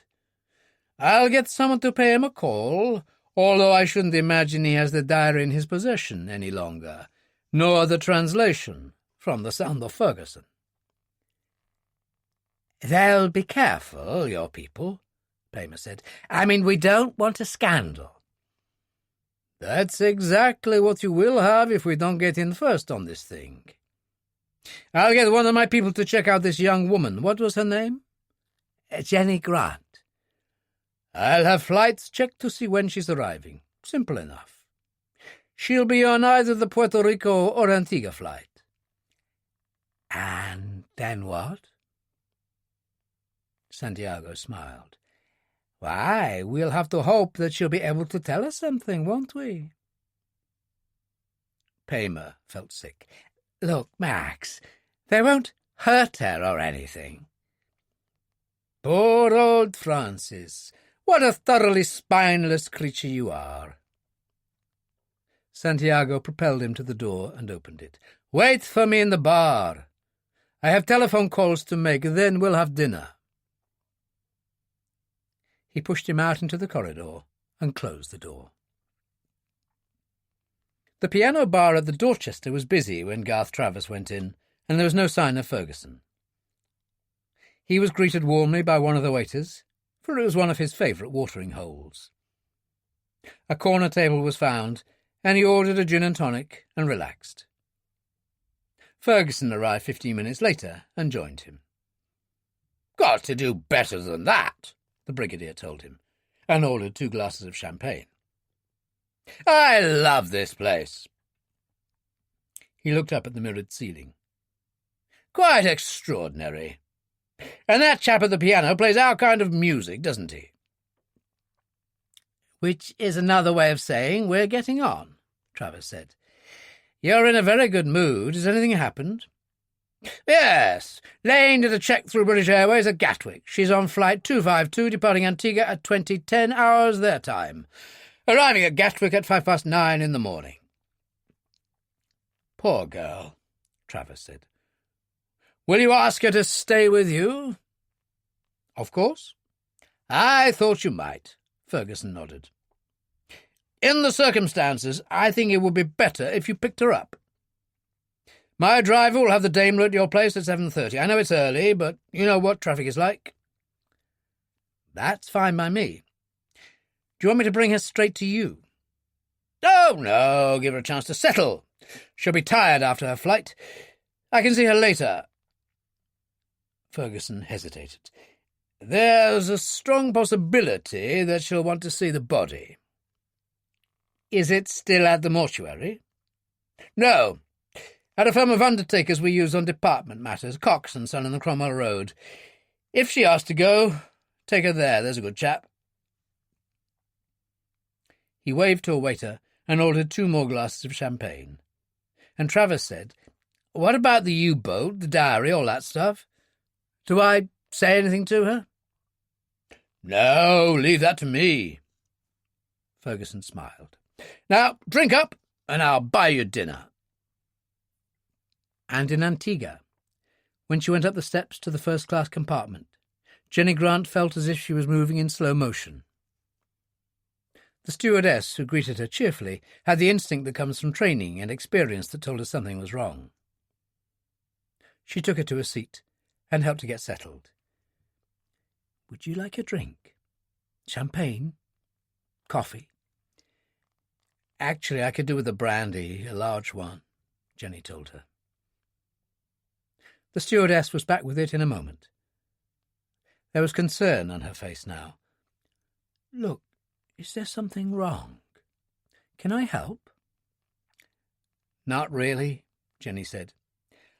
I've just lost the best friend I ever had to a road accident in London. That's why I'm going over. The young woman nodded sympathetically. There's no one sitting next to you, only 6 in the cabin this trip. Nobody to bother you. She squeezed Jenny's shoulder. Anything you need, just let me know. I'll probably try to sleep through the whole trip. Probably the best thing for you. The stewardess went away, and Jenny leaned back, drinking her brandy and thinking about Henry, all the kindness, all the support. He'd saved her life, that was the truth of it. And the strange thing was that, try as she might, for some reason she couldn't remember his face clearly. And tears welled up in her eyes, slow and bitter. The Daimler arrived just before 7:30. Travers left a note for his housekeeper, Mrs. Mishra, an Indian lady whose husband kept a corner store not too far away, explaining the situation. Hurried down the steps to Ferguson's limousine and was driven away, passing a British Telecom van parked at the end of the street. The van started up, moved along the street and parked outside Travers' house. A telephone engineer in official overalls got out with a toolbox in one hand. He had the name Smith printed on his left-hand breast pocket. He went along the flagged path leading to the back of the house and the rear courtyard. He went up the steps to the kitchen door, punched a gloved hand through the glass pane, reached in and opened it. A moment later, he was also opening the front door, and another telecom engineer got out of the van and joined him. The name on his overall pocket was Johnson. Once inside, they worked their way methodically through the Admiral's study, searching every drawer, pulling the books from the shelves, checking for signs of a safe, and finding none. Finally, Smith said, "Waste of time, it isn't here. Go and get the van open." He unplugged the Admiral's word processor and followed Johnson out, putting him in the back of the van. They went back inside, and Johnson said, "What else?" "See if there's a television or video in the living room. Then take this typewriter." Johnson did as he was told. When he returned to the living room, Smith was screwing the head of the telephone back into place.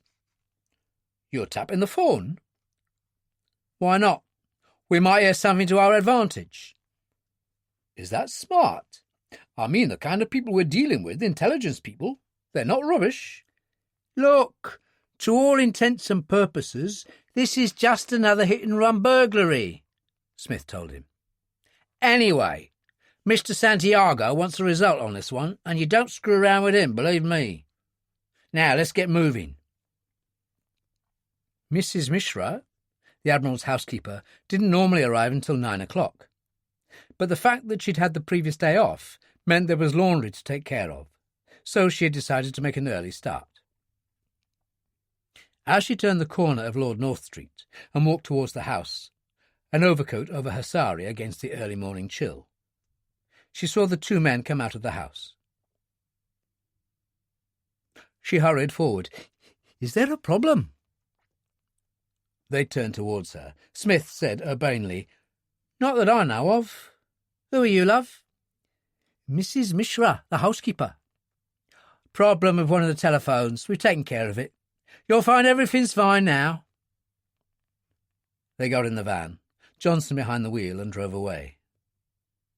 Johnson said, "Unfortunate, that." "No big deal. She's Indian, isn't she? We're just another couple of white faces to her." Smith lit a cigarette and leaned back, enjoying the view of the river as they turned into Millbank. Mrs. Mishra didn't notice anything was amiss because the study door was half closed. She went into the kitchen, put her bag on the table, and saw the Admiral's note. As she was reading it, she became aware of a draught, turned, and saw the broken pane in the door. "Oh, my God!" she said in horror. She quickly went back along the passage and checked the living room, noticed the absence of the television and video at once. The state of the study confirmed her worst fears, and she immediately picked up the phone and dialed 999 for the police emergency service. Travers recognised Jenny Grant at once as she emerged into the arrival hall at Gatwick, pushing her suitcase on a trolley. She wore a three-quarter-length tweed coat over a white blouse and jeans, and she looked tired and strained, dark circles under her eyes.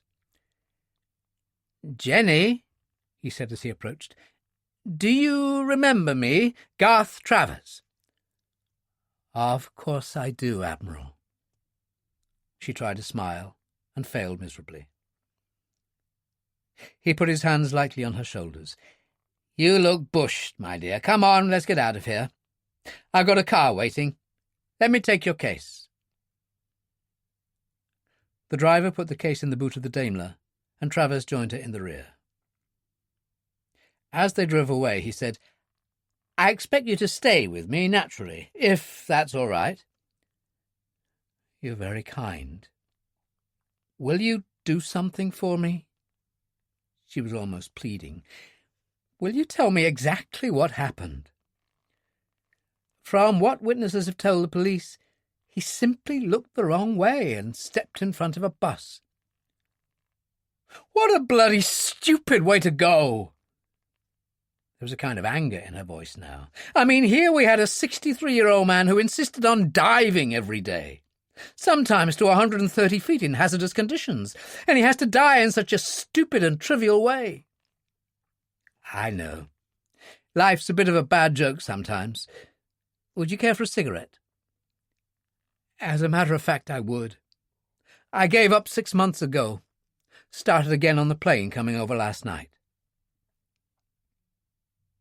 She took one from the packet he offered and accepted a light. "There's something else I'd like. And before we do anything else—" "What's that?" "To see him," she said simply. "I thought you might," Garth Travers said. "That's where we're going now." The undertaker's was a pleasant enough place, considering what it was. The waiting room was panelled and banked with flowers. An old man in a black suit and tie entered. "May I help you?" "Mr. Cox, I'm Admiral Travers, and this is Miss Grant. You are expecting us, I believe." "Of course." His voice was a whisper. "If you would come this way." There were several rooms off a rear corridor, with sliding doors open, revealing coffins standing on trestles, and flowers everywhere, the smell quite overpowering. Mr. Cox led the way into the end one. The coffin was quite simple, made in mahogany. "As I had no instructions, I had to do the best I could," Cox said. "The fittings are gold plastic, as I assumed cremation would be the intention." He slid back the lid and eased the gauze from the face. Henry Baker looked very calm in death, eyes closed, face pale. Jenny put her hand to his face, slightly dislodging the gauze. Cox carefully rearranged the gauze. I wouldn't. Please, miss."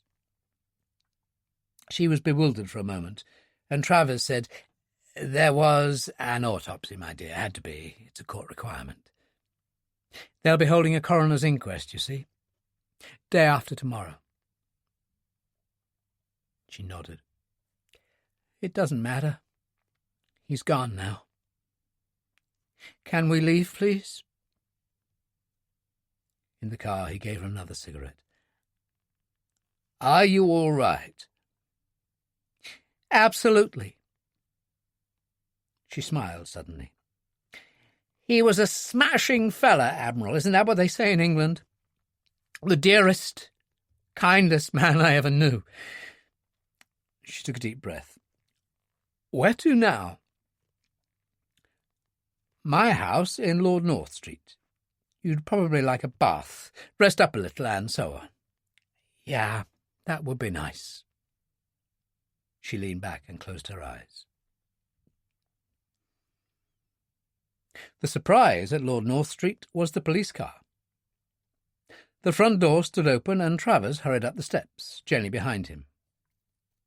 He went into the hall and found the chaos in his study instantly, followed the sounds of voices, and found Mrs. Mishra and a young policewoman in the kitchen. "Oh, Admiral," Mrs. Mishra said as he entered, "such a terrible thing. They have stolen many things, the television, your word processor, and typewriter. The study is such a mess. But I saw their names on their overalls." "Admiral Travers," the policewoman said. "Typical daytime robbery, I'm afraid, sir. They gained access through that door." She indicated the hole in the glass. Travers said, "The bloody swine!" "They were in a telecom van," Mrs. Mishra said. "Telephone engineers, I saw them leave. Imagine such a thing." "That's a common ploy during the day, sir," the policewoman said, "to pass themselves off as some kind of workmen." "I don't suppose there's much chance of catching them either?" Travers inquired. "I doubt it, sir, I really do. Now, if I could have full details about what's missing." Yes, of course. Just give me a moment." He turned to Jenny. "Sorry about this.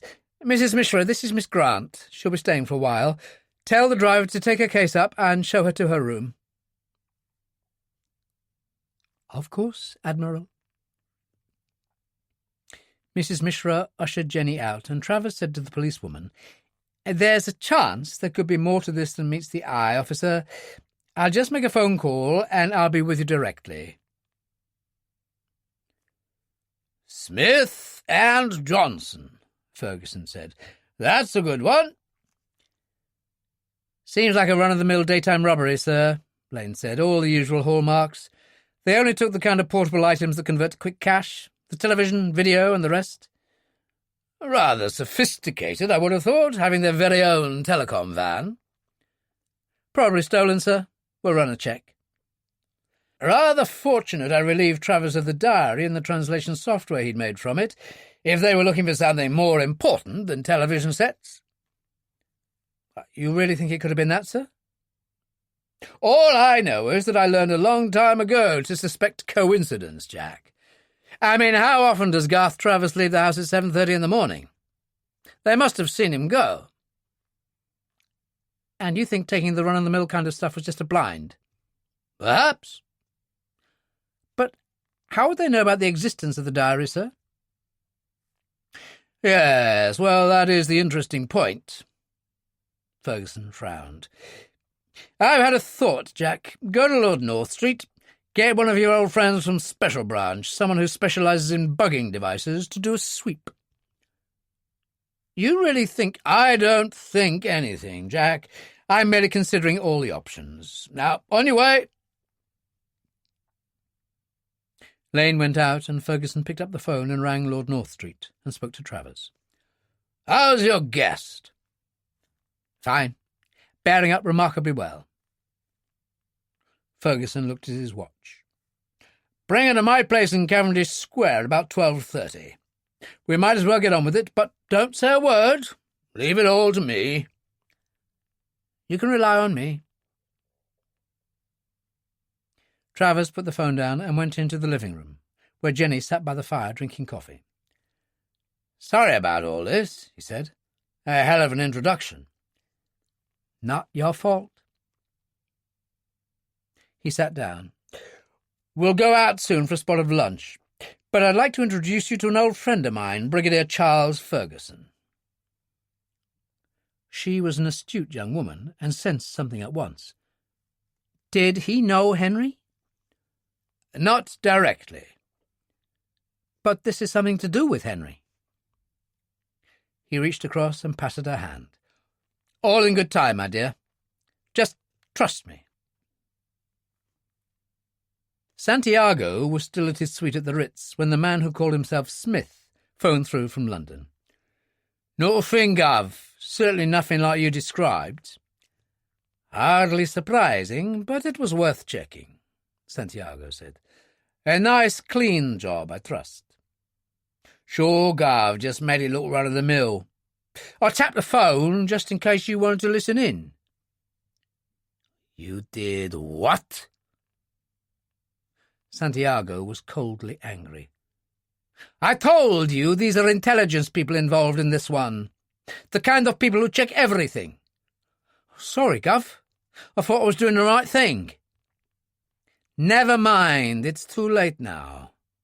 Just drop any other commissions you have at the moment, and wait to hear from me. And Santiago put the phone down. In the living room at Cavendish Square, Jenny sat beside the fire opposite Ferguson, and Travers stood by the window. So, you see, Miss Grant, Ferguson said, there will have to be a coroner's inquest, which is set for the day after tomorrow. And I can have the body then? Well, that is really a matter for the next of kin. She opened her handbag and took out a paper, which she unfolded and passed to him. Henry took up serious diving a year or so ago. Rather old for that, I should have thought, Ferguson said. Yes, well, he had a near miss one day, ran out of air at 50 feet. Oh, he made it to the surface okay, but he immediately went to his lawyer and had him draw up a power of attorney in my name. Ferguson looked it over. Well, that seems straightforward enough. I'll see that it's passed to the coroner. He reached down at the side of the sofa and produced Frimmel's aluminium briefcase. Have you seen this before? She looked puzzled. No. Or this? He opened it and took out the diary. No, never. She frowned. What is this? Ferguson said, Did Mr. Baker tell you why he was going to London? She looked at him, then turned a glance at Travers. Then she turned back. Why do you think he came here, Brigadier? Because he discovered the wreck of a German submarine somewhere off St. John, Miss Grant. Did he tell you about that? Jenny Grant took a deep breath. Yes, Brigadier, he did tell me. He said he'd been diving and that he'd discovered a submarine and a briefcase. This case, he said, with this diary inside. What else did he tell you? Well, it was in German, which he didn't understand, but he did recognize the name Martin Borman, and... Here she paused. Ferguson said gently, "And?" "The Duke of Windsor," she said lamely. "Look, I know it sounds crazy, but—" "Not crazy at all, my dear. And where did Mr. Baker find this U-boat?" "I've no idea. He wouldn't tell me." There was a pause while Ferguson glanced at Travers. He sighed. "You are absolutely certain of that, Miss Grant?" "Of course I am. He said he didn't want to tell me for the time being. He was very excited about his find." She paused, frowning. "Look, what are you trying to tell me, Brigadier? What's going on here? Does this have something to do with Henry's death?" No, not at all," he said soothingly, and nodded to Travers. The Admiral said, "Jenny, poor old Henry's death was a complete accident. We have plenty of witnesses. He stepped into the path of a London transport bus. The driver was a 60-year-old Cockney who won the Military Medal for Gallantry in the Korean War in 1952 as an infantry private. Just an accident, Jenny." "So you've no idea where the U-boat lies?" Ferguson asked again. "Is it important?" "Oh, yes, it could be." She shrugged. "I honestly don't know. If you want my opinion, it would have to be somewhere far out." "Far out? What do you mean?" "Most of the dive sites that tourists use from St. Thomas and St. John are within reasonable distance. There are plenty of wrecks around, but the idea that a German U-boat had remained undiscovered since the end of the war—" She shook her head. "That's nonsense. It could only happen if it was somewhere remote and far out." "Further out to sea?" "That's right." "And you've no idea where?" "No. I'm not much of a diver, I'm afraid. You'd need to go to an expert." "And is there such a person?" "Oh, sure. Bob Carney." Ferguson picked up his pen and made a note. "Bob Carney. And who might he be?" "He has the water sports concession at Kinneil Bay Resort. I mean, he spends most of his time teaching tourists to dive, but he's a real diver and quite famous. He was in the oil fields in the Gulf of Mexico. Salvage work, all that stuff. They've done magazine articles about him." "Really?" Ferguson said. "He's the best diver in the Virgin Islands, then?" "In the whole Caribbean, Brigadier," she said. "Really?" Ferguson glanced at Travers and stood up. "Good. Many thanks for your cooperation, Miss Grant. I appreciate this is not a good time, but you must eat. Perhaps you'll allow me to take you and Admiral Travers out for a meal tonight." She hesitated and then said, "That's kind of you." "Not at all. I'll send my car to pick you up at 7:30. He ushered them to the outside door. "Take care." He nodded to the Admiral. "I'll be in touch, Garth." He was having a cup of tea and thinking about things half an hour later when Lane arrived. The inspector dropped a hard black metal bug on the coffee table. "You were right, sir. This little bastard was in the study telephone." "So," Ferguson said, picking it up, "the plot thickens." "Look, sir, Baker knew about the diary because he found it. The girl knew because he told her. The Admiral knew. You know. The PM had a copy. The Deputy Director of the Intelligence Services knew. Sir Francis Paymer knew." He paused. "You're missing yourself out, Jack." Yes, sir. But who the hell was it that knew who would go to the trouble of knocking off Admiral Travers' pad?" There you go again, Jack. Police jargon. Ferguson sighed. It's like a spider's web. There are lots of lines of communication between all those people you mention. God knows how many. So what are you going to do, sir? I mean, we don't even know where the bloody U-boat is. On top of that, we've all sorts of dirty work going on underneath things, burglary, illegal phone tapping. You're right, Jack. The whole thing assumes a totally new dimension. It might be better to bring intelligence in on it, sir. Hardly. Although when you get back to the office, you may phone Simon Carter and Sir Francis and tell them the girl says she doesn't know the site. But then what, sir? I'm not sure. We'll have to send someone out there to find out for us. Someone who knows about diving, sir? That's a thought. But if there is skullduggery afoot, someone who's just as big a villain as the opposition. Ferguson paused. Correction! Someone who is worse. Sir? Lane looked bewildered. Ferguson suddenly started to laugh helplessly. My dear Jack, isn't life delicious on occasions? I spend simply ages getting someone I positively detest banged up, the cell door locked tight, and suddenly discover he's exactly what I need in the present situation. I don't understand, sir.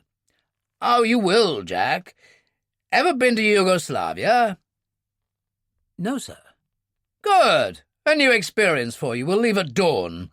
Have them get the Lear jet ready. Tell Admiral Travers I'll have to postpone dinner with him and the young lady. And the destination, sir? The airstrip at Kivo Castle, Jack. Tell them to clear it with the Serbian High Command. I don't think they'll have a problem.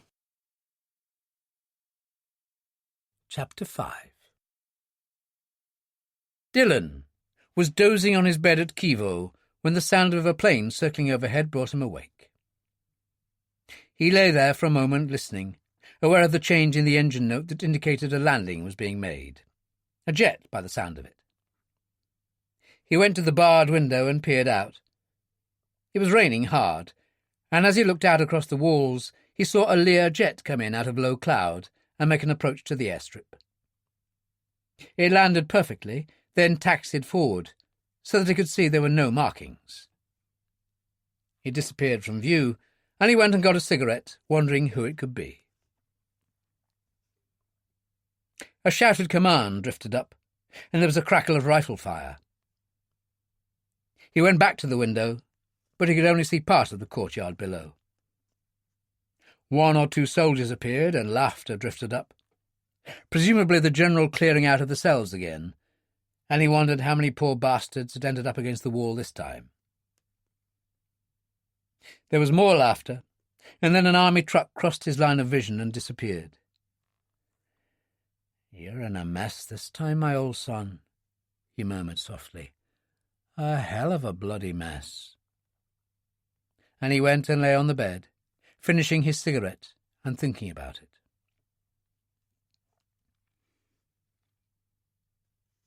In Paris, Santiago was about to leave his suite for a lunch appointment when the phone went. It was Francis Paymer. "I tried to catch you earlier, but you were out," Paymer told him. "Business, Francis, that's why I'm here. What have you got for me?" "Carter had a word with me. He spoke to Ferguson. He said the girl doesn't know the location of the U-boat. He said that she knew about it, that Baker had told her about his discovery before he left, but that he hadn't told her where the damn thing is." "Does Ferguson believe her?" "Apparently," Paymer told him. "At least that was the impression Carter got." "And what's Ferguson up to now?" "I don't know.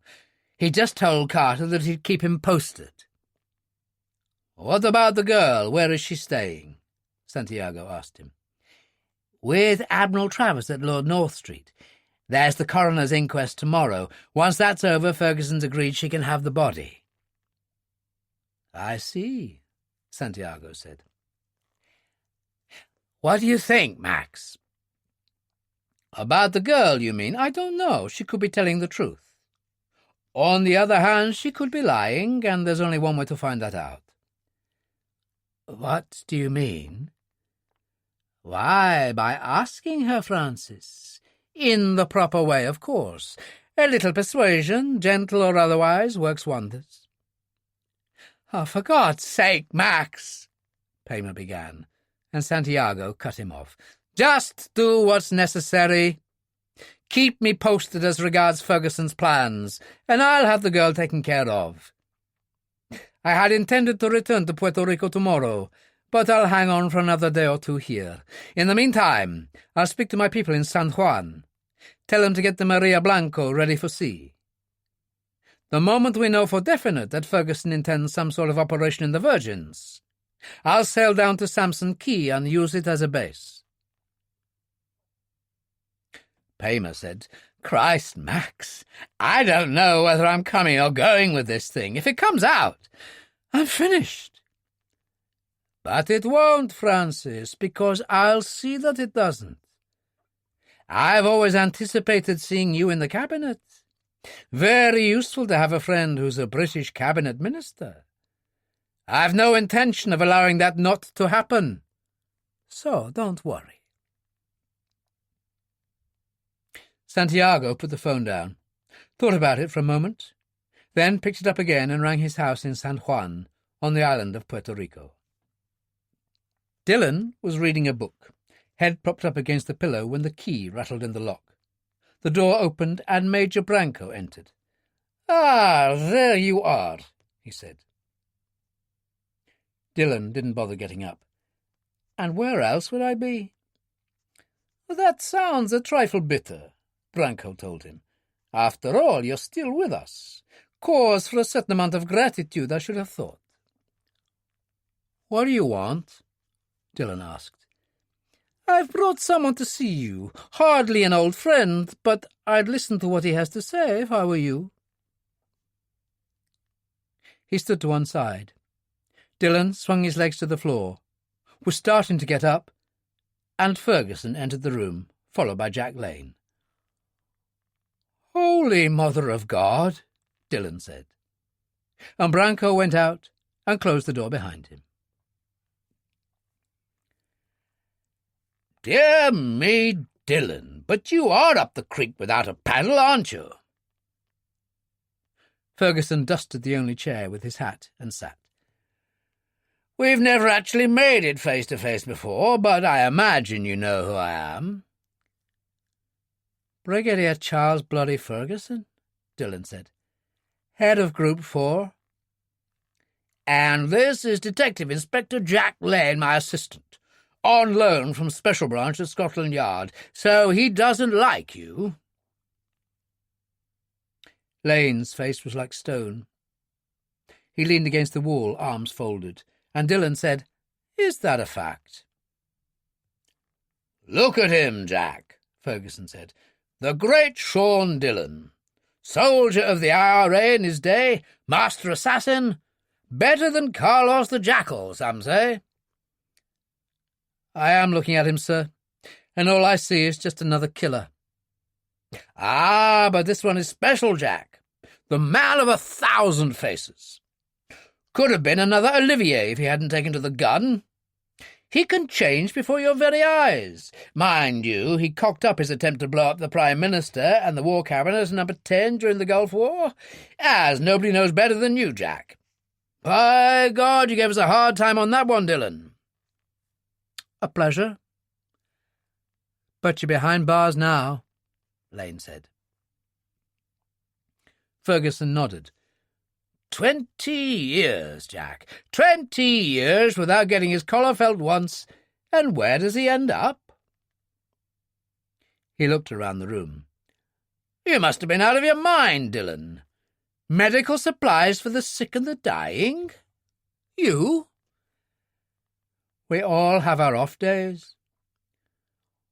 "Stinger missiles as well, so you didn't even check your cargo properly. You must be losing your touch." "All right, the show's over," Dillon told him. "What do you want?" Ferguson got up and went to the window. They've been shooting Croatians down there in the courtyard. We heard them as we drove over from the airstrip. They were clearing the bodies away in a truck as we drove in." He turned. "It'll be your turn one of these fine mornings, Dillon. Unless you're sensible, of course." Dillon got a cigarette from one of the Rothmans' packets and lit it with his Zippo.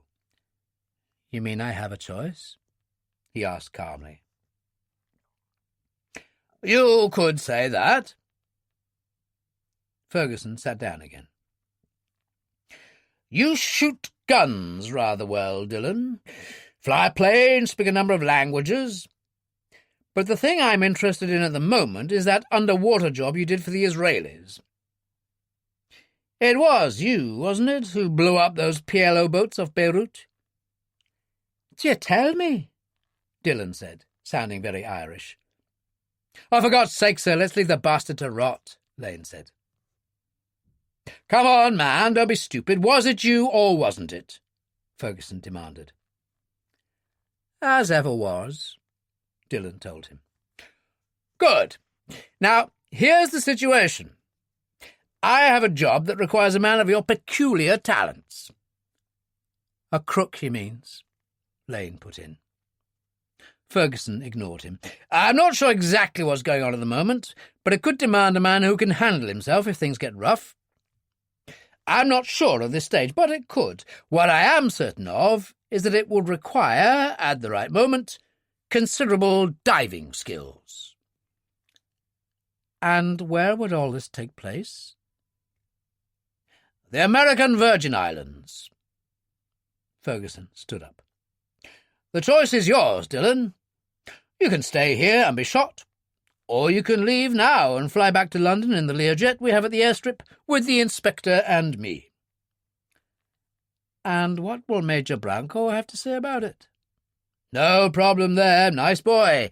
His mother lives in Hampstead. He's had enough of this Yugoslavian mess, and who can blame him? I'm going to arrange political asylum for him in England." Dillon said, "Is there nothing you can't do?" "Not that I can think of." Dillon hesitated. "I'm a wanted man over there in the UK, you know that." "Slate wiped clean. My word on it, which disgusts Inspector Lane here, but that's the way it is. Of course, it also means you'll have to do exactly as you're told." "Of course?" Dillon picked up his flying jacket and pulled it on. "Yours to command?" "I thought you'd see sense. Now let's get out of this disgusting place." And Ferguson rapped on the door with his Malacca cane. Dillon finished the diary and closed it. Lane was dozing, his head on a pillow, and the Irishman passed the diary to Ferguson, who sat on the other side of the aisle, but facing him. "Very interesting," Dillon said. "Is that all you've got to say?" The Irishman reached for the bar box, found a miniature of scotch, poured it into one of the plastic cups provided, and added water. "What do you expect me to say?" "All right, Henry Baker's death was unfortunate, but he died happy, by God. Finding U-180 must have been the biggest thing that ever happened to him." "You think so?" "Every diver's dream, Brigadier. To find a wreck that's never been discovered before, preferably stuffed with Spanish doubloons. But if you can't have that, the wreck on its own will do." "Really?" "You've never dived?" Dillon laughed. "A silly question. It's another world down there, a special feeling, nothing quite like it."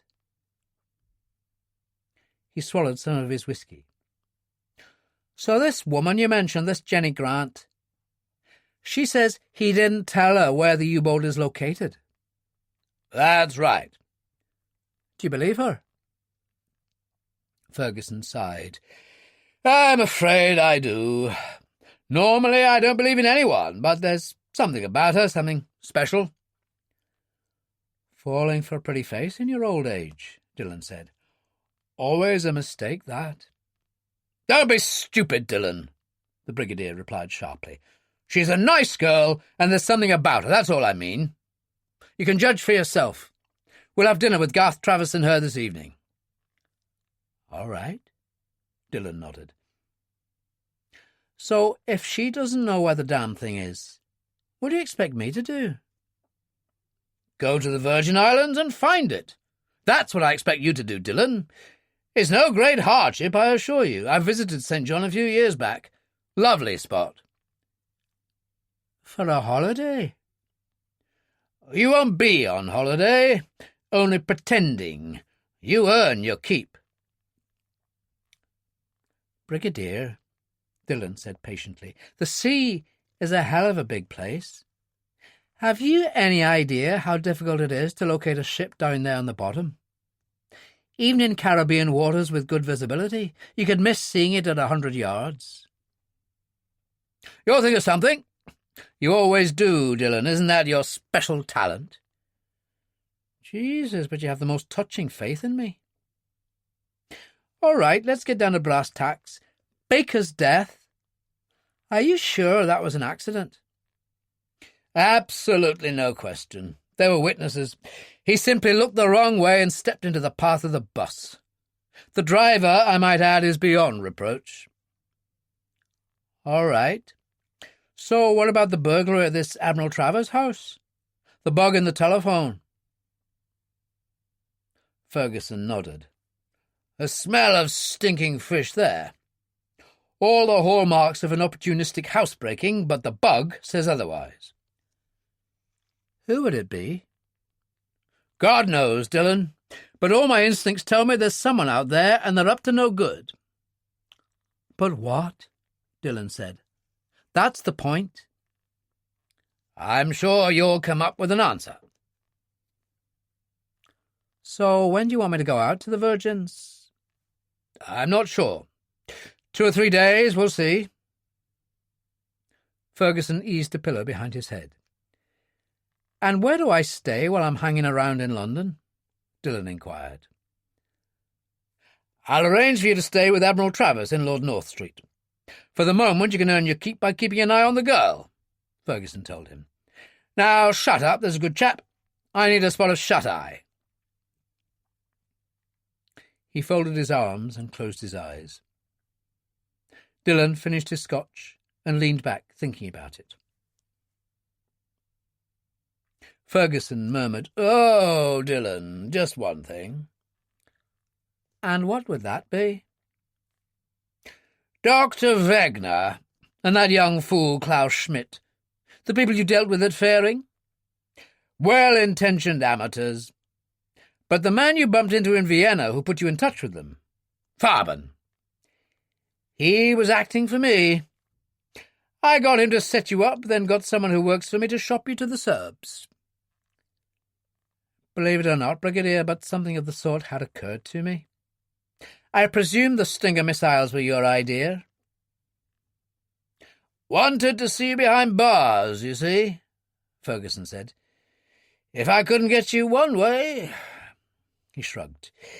"Mind you, this present business has got nothing to do with it.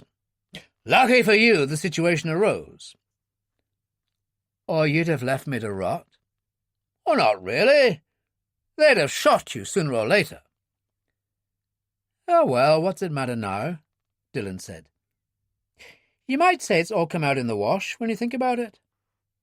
And he closed his eyes and dozed himself.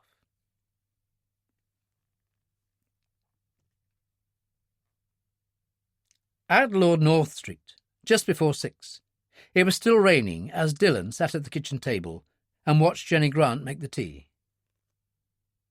He had only just been introduced, for Ferguson was closeted in the study with Travers. She turned and smiled. "Would you like some toast or anything?" "Not really. Would you mind if I smoked?" "Not at all." She busied herself with the tea things. "You're Irish, but you sound different." "North of Ireland," he said. "What you'd call Ulster and others the Six Counties." "IRA country." "That's right," he told her calmly. She poured the tea. "And what exactly are you doing here, Mr. Dillon? Would I be correct in assuming the Brigadier wants you to keep an eye on me?" "And why would you think that?" She sat opposite him and sipped some of her tea. "Because you look like that kind of man." "And how would you be knowing that sort of person, Miss Grant?" "Jenny," she said, "and I used to know all sorts of men, Mr. Dillon, and they were usually the wrong kind." She brooded for a moment. "But Henry saved me from all that." She looked up and her eyes glistened. "And now he's gone." "Another cop?" He reached for the pot. "And what do you do in St. John?" She took a deep breath and tried hard. "I have a cafe and bar called Jenny's Place. You must visit sometime." "You know what?" Dillon smiled. "I might just take you up on that." And he drank some more of his tea. In the study, Travers was aghast. "Good heavens, Charles! IRA? I'm truly shocked." "You can be as shocked as much as you like, Garth, but I need the little bugger. I hate to admit it, but he's very, very good. I intend to send him out to St. John once I've got things sorted. In the meantime, he can stay here and act as your minder, just in case anything untoward happens." "All right," Travers said reluctantly. "If the girl asks, I've told him to tell her he's a diver I've brought in to help with this thing." "Do you think she'll believe that? I find her rather a smart young woman." "I don't see why not. He is a diver, amongst other things." Ferguson got up. "By the way, you had a man from my department earlier who replaced the bug in your phone and gave you a cellular telephone, didn't he?" "That's right." Ferguson led the way out, and they went in the kitchen, where Jenny and Dillon still sat at the table. Ferguson said, "Right, you two, I'm off. We'll all meet for dinner at 8. The River Room at the Savoy, I think." He turned to Travers. "That suit you?" Dillon said, "A jacket and tie job, that, and here's me with only the clothes I'm standing up in." "All right, Dillon, you can go shopping tomorrow," Ferguson said wearily, and turned to Travers. "Good thing you're as small as he is, Garth. You can fix him up with a blazer, I'm sure. See you later." The front door banged behind him, and Dillon smiled. "Always in a hurry, that man." Travers said reluctantly, "All right, you better come with me, and I'll show you where you're sleeping, and find you something to wear." He led the way out, and Dillon winked at Jenny and followed him.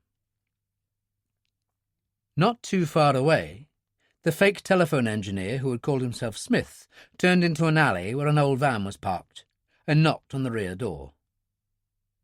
It was opened by Johnson, and Smith joined him inside. There were various items of recording equipment and a receiver. "Anything?" Smith asked. "Not a thing. It's been on all day. Housekeeper ordering groceries, asking for a repairman for the washing machine. The Admiral phoned the London Library to order a book, and the Army and Navy Club about a function next month. Bit of a bore, the whole thing. What about you?" "I was watching the house a short while ago, and Ferguson turned up." "You sure?"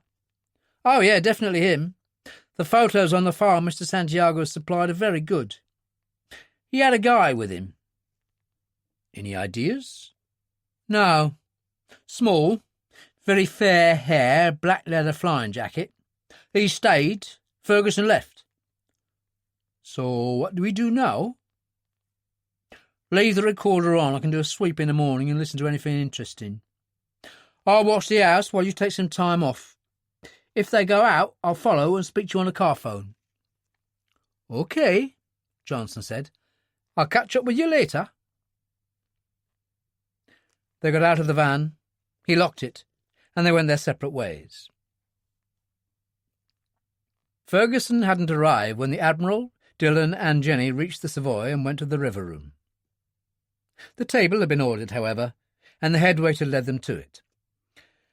"I suppose we might as well have a drink?" Dillon turned to the wine waiter. "Bottle of Krug, non-vintage." He smiled amiably at Travers. "I prefer the Great Mix." "Do you indeed?" the Admiral said stiffly. "Yes." Dillon offered Jenny a cigarette. She was wearing a simple white blouse and a black skirt. "You're looking rather nice." His voice had changed, and for the moment he was the perfect English gentleman, public school accent and all. "Are you ever the same for 5 minutes together?" she asked. "Jesus, and wouldn't that be a bore? Let's dance." He reached for her hand and led her to the floor. "You know, you're not looking too bad yourself," she said. "Well, the blazer fits, but I find the navy tie a bit incongruous." "Ah, I see it now. You don't like institutions." "Not totally true. The first time I came to the River Room, I belonged to a famous institution, the Royal Academy of Dramatic Art." "You're kidding me," she said. "No.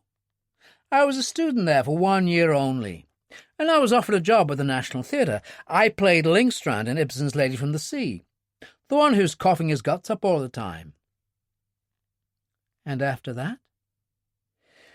"Oh, there were family commitments. I had to go home to Ireland." "What a shame. What have you been doing lately?" He told the truth for once. "I've been flying medical supplies into Yugoslavia." "Oh, you're a pilot." "Some of the time. I've been a lot of things. Butcher, baker, candlestick maker, diver." "A diver?" She showed her surprise. "Really? You're not having me on?" "No. Why should I?" She leaned back as they circled the floor. "You know, I get a funny feeling about you." "What do you mean?" "Well, it may sound crazy, but if someone asked me to speculate about you for some totally illogical reason, I'd say you were a soldier." Dillon's smile was slightly lopsided. "Now, what gave me away?" "I'm right, then." She was delighted with herself. "You were once a soldier." "I suppose you could put it that way." The music stopped. He took her back to the table and excused himself. "I'm just going to see what cigarettes they have in the bar." As he went away, the Admiral said, "Look, my dear, no sense in getting too involved with him, you know. Not your sort." "Oh, don't be an old snob, Admiral." She lit a cigarette. "He seems perfectly nice to me. He's just been flying medical supplies into Yugoslavia, and he used to be a soldier." Travers snorted and came right out with it. "Soldier of the bloody IRA?" She frowned. "You can't be serious." "Infamous character," Travers said. "Worse than Carlos. They've been after him for years all over the place. Only reason he's here is because Charles has done a deal with him. He's going to help out with this thing, go to St. John, find the submarine, and so on. Apparently the damn man's also a diver." "I can't believe it." As Dillon came out of the bar, he met Ferguson arriving, and they came down to the table together. "You're looking well, my dear," Ferguson said to Jenny. "The coroner's inquest is at 10:30 tomorrow, by the way. No need for you to go, as Garth here made the formal identification." "But I'd prefer to be there," she said. "Very well, if that's what you'd like." "How soon after that can we arrange cremation?" "That is what you want?" "His ashes, yes," she said calmly. "I'm not expecting a service. Henry was an atheist." "Really?" Ferguson shrugged. "Well, if you're happy to use our people, they could do it virtually straight away." "Tomorrow afternoon?" "I suppose so." "Good. If you could arrange that, I'd be grateful." If you're ordering, I'd like caviar to start, a steak medium rare, and a salad on the side." "Would you now?" Ferguson said. "It's called celebrating life." She reached for Dillon's hand. "And I'd like to dance again." She smiled. "It's not often I get the chance to do the foxtrot with an IRA gunman." There were no more than 5 or 6 people in the small oak-panelled court in Westminster the following morning. Jenny sat at the front bench with Travers and Ferguson, and Dillon stood at the back near the court usher, once more in his flying jacket. There was a brief pause while one of the people sitting at the front approached the bench and received some sort of warrant from the clerk of the court. As he went out, Smith and Johnson came into the court and sat on a bench on the other side of the aisle from Dillon. They were both respectably dressed in jacket and tie, but one look was enough for Dillon. 20 years of entirely the wrong kind of living had given him an instinct for such things. The clerk of the court got things started. "Rise for Her Majesty's coroner." The coroner was old, with very white hair, and wore a grey suit. Jenny was surprised. She'd expected robes. He opened the file before him. "This is an unusual case, and I have taken note of the facts placed before me, and have decided that in consequence the presence of a jury is not necessary. Is Brigadier Charles Ferguson in court?" Ferguson stood up. "Yes, sir." "I see you have served a D notice in this matter on behalf of the Ministry of Defence, and this court accepts that there must be reasons for doing so affecting national security. I accept the order and will have it entered into these proceedings. I will also at this point make it clear to any member of the press present that it is an offence punishable by a term of imprisonment to report details of any case covered by a D notice." "Thank you, sir." Ferguson sat down. "As the witnesses' statements given to the police in this unfortunate matter seem perfectly straightforward, I only need official identification of the deceased to be able to close these proceedings." The clerk of the court nodded to Travers, who got up and went to the stand. The coroner glanced at his papers. "You are Rear Admiral Garth Travers?" "I am, sir." "And your relationship with the deceased?" "A close friend of many years, on vacation from St. John in the American Virgin Islands, staying with me at my house in Lord North Street." "And you made the official identification?" The coroner nodded. "Is Miss Jennifer Grant in court?" She stood awkwardly, and he said, "I have a power of attorney here in your name. You wish to claim the body?" "I do, sir." "So be it, and so ordered. My clerk will issue the necessary warrant. You have the sympathy of the court, Miss Grant." "Thank you." As she sat, the clerk called, "Rise for Her Majesty's coroner." They all did so, and the coroner went out. Travers turned to Jenny. "All right, my dear?" "Fine," she said, but her face was pale. "Let's go," he said. "Charles is just getting the warrant. He'll catch us up." They passed Dillon and went out. Smith and Johnson got up and filed out with the other people while Ferguson busied himself with the clerk of the court. It was sunny outside, and yet Jenny shivered slightly and drew her collar about her throat. "It's cold." "You could probably do with a hot drink," Travers said, concerned. Dillon was standing on the top step as Ferguson joined him. Smith and Johnson had paused a little distance away by the bus stop for Smith to take out a cigarette, and Johnson was lighting it for him. Dillon said to Ferguson, "Do you know those two?" "Why, should I?" the brigadier asked. At that moment a bus stopped. Smith and Johnson and a couple of other people boarded it, and it pulled away. "Brigadier, I've lasted all these years by trusting my instincts, and they tell me we've got a couple of bad guys there. What were they doing at the inquest anyway?"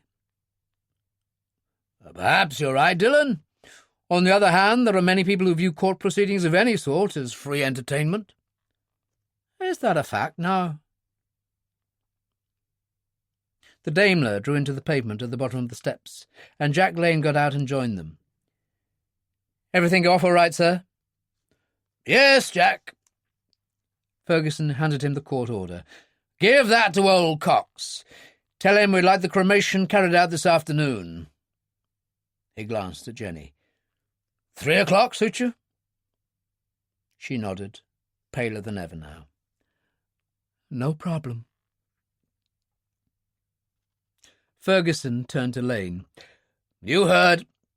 There were a couple of men in court, by the way. Dillon had his doubts about them." "How could he tell?" Lane asked, ignoring the Irishman. "Were they wearing black hats?" "Jesus, would you listen to the man," Dillon said.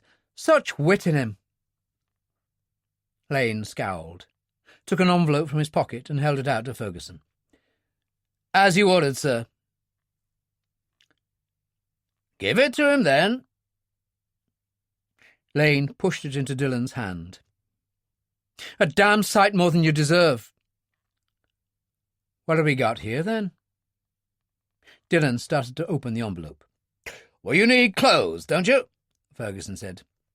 "There's a charge card for you in there and £1,000. Dillon took the rather handsome piece of plastic out. It was an American Express Platinum card in his own name. "Sweet Joseph and Mary, isn't this going a little over the top, even for you, Brigadier?" "Don't let it go to your head. It's all part of a new persona I'm creating for you. You'll be told at the right time." "Good," Dillon said. "Then I'll be on my way. I'll get spending." "And don't forget a couple of suitcases, Dillon," Ferguson said. "You're going to need them. Lightweight clothing. It's hot out there at this time of year. And if it's not too much trouble, try and look like a gentleman."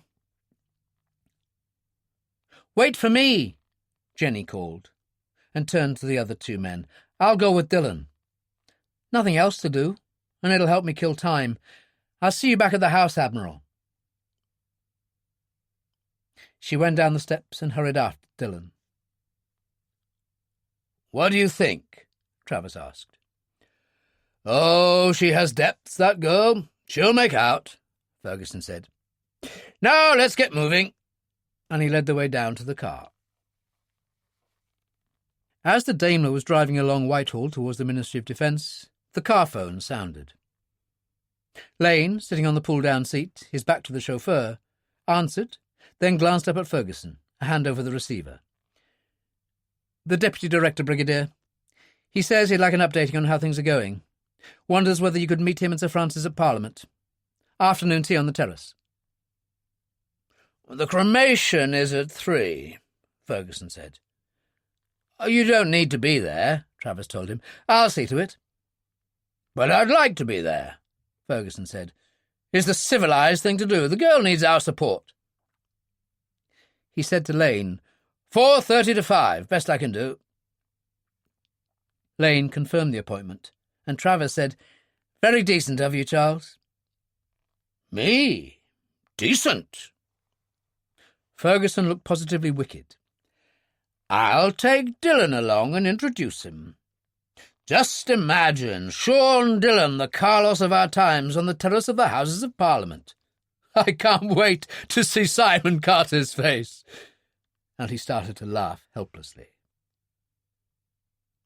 Dillon and Jenny made for Harrods. "Try and look like a gentleman, that's what the man said," he reminded her. "What do you suggest?" "A decent suit for general purposes. Grey flannel, perhaps, and a blazer. A nice loose linen jacket and slacks. It really does get hot in St. John at this time of the year. Really hot."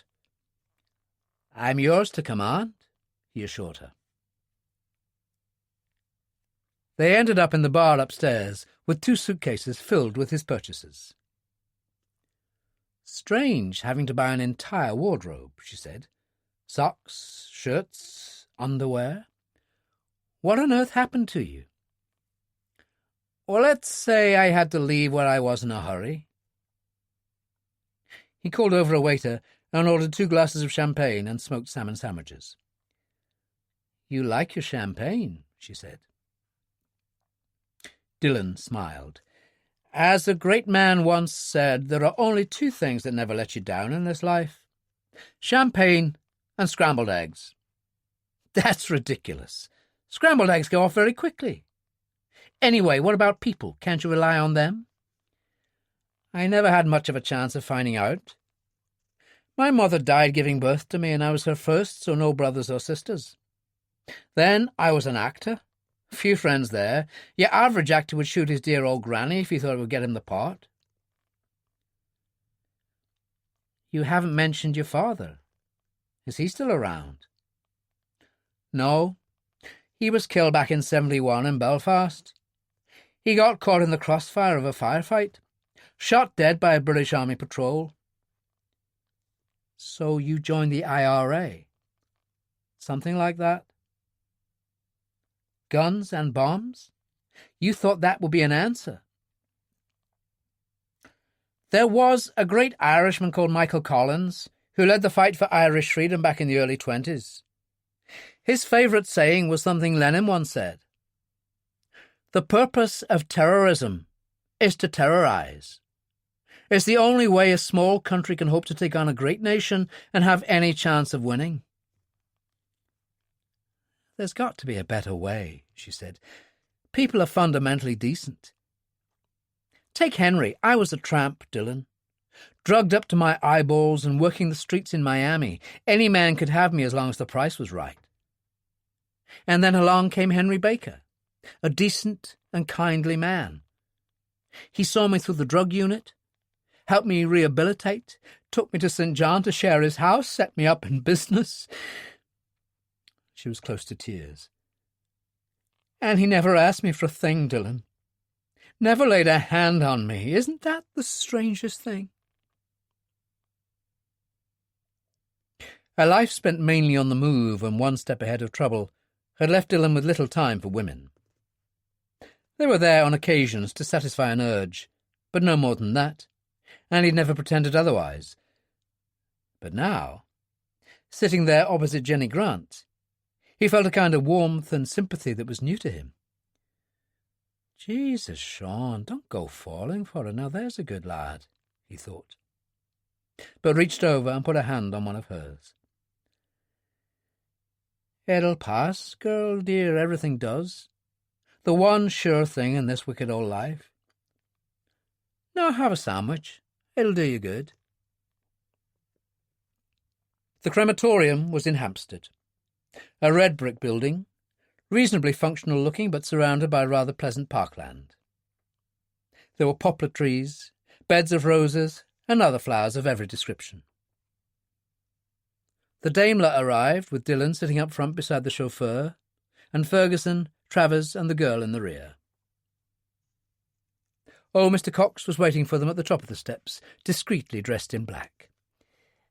"As you've asked for no kind of service, I've already had the coffin taken in," he said to Ferguson. "Presumably the young lady would like a final look." "Thank you," Jenny said. She followed him, Travers with a hand on her arm, and Ferguson and Dillon brought up the rear. The chapel was very plain. A few rows of chairs, a lectern, a cross on the wall. The coffin stood on a velvet-draped dais, pointing at a curtained section of the wall. Music played faintly from some hidden tape recorder, dreary, anodyne stuff. It was all very depressing. "Would you care to see the deceased again?" Mr. Cox asked Jenny. "No, thank you. I just wanted to say goodbye. Let him go now." She was totally dry-eyed as Cox pressed a button on a box in the wall, and the coffin rolled forward, parting the curtains, and disappeared. "What's through there?" she asked. "The furnace room?" Cox seemed embarrassed. "The ovens." "When can I have the ashes?" "Later this afternoon. What would your needs be in that direction? Of course, some people prefer to strew the ashes in our beautiful garden. But we do have a columbarium where the urn may be displayed with a suitable plaque." "No, I'll take them with me." "That won't be possible at the moment. It takes time, I'm afraid." Travers said, "Perhaps you could have the ashes delivered to my house in Lord North Street in a suitable receptacle." He was embarrassed. Cox said, "Of course." He turned to Jenny. "I presume you'll be flying back to the Caribbean, Miss Grant. We do provide a suitable container." "Thank you. Can we go now?" she asked Ferguson. Travers and Jenny got into the Daimler, and Dillon paused at the top of the steps. There was a car parked close to the entrance to the drive, and Smith was standing beside it, looking across at them. Dillon recognised him instantly, but in the same moment Smith got in the car and it shot away. As Ferguson emerged from the chapel, Dillon said, "One of those two men I saw at the inquest was standing over there a moment ago. Just driven away." "Really? Did you get the number?" "Didn't have a chance to see it, the angle the car was at. Blue Renault, I think. You don't seem too worried." "Why should I be? I've got you, haven't I? Now get in the car, there's a good chap." As they drove away, he patted Jenny's hand. "Are you all right, my dear?" "Yes, I'm fine, don't worry." "I've been thinking," Ferguson told her, "if Henry didn't tell you the exact location of the submarine, can you think of anyone else he might have spoken to?" "No," she said firmly. "If he didn't tell me, then he didn't tell anyone." "No other diver, maybe? I mean, he must have friends who dive as well, or another diver who might be able to help." "Well, there's always Bob Carney," she said. "The diver I told you about. He knows the Virgin Isles like the back of his hand." "So if anybody could help, it would most likely be he?" Ferguson asked. "I suppose so, but I wouldn't count on it. There's a lot of water out there." The Daimler turned into Lord North Street and stopped. Travers got out first and reached a hand to Jenny. Ferguson said, "Dillon and I have work to do. We'll see you later." Dillon turned in surprise. "What's this?"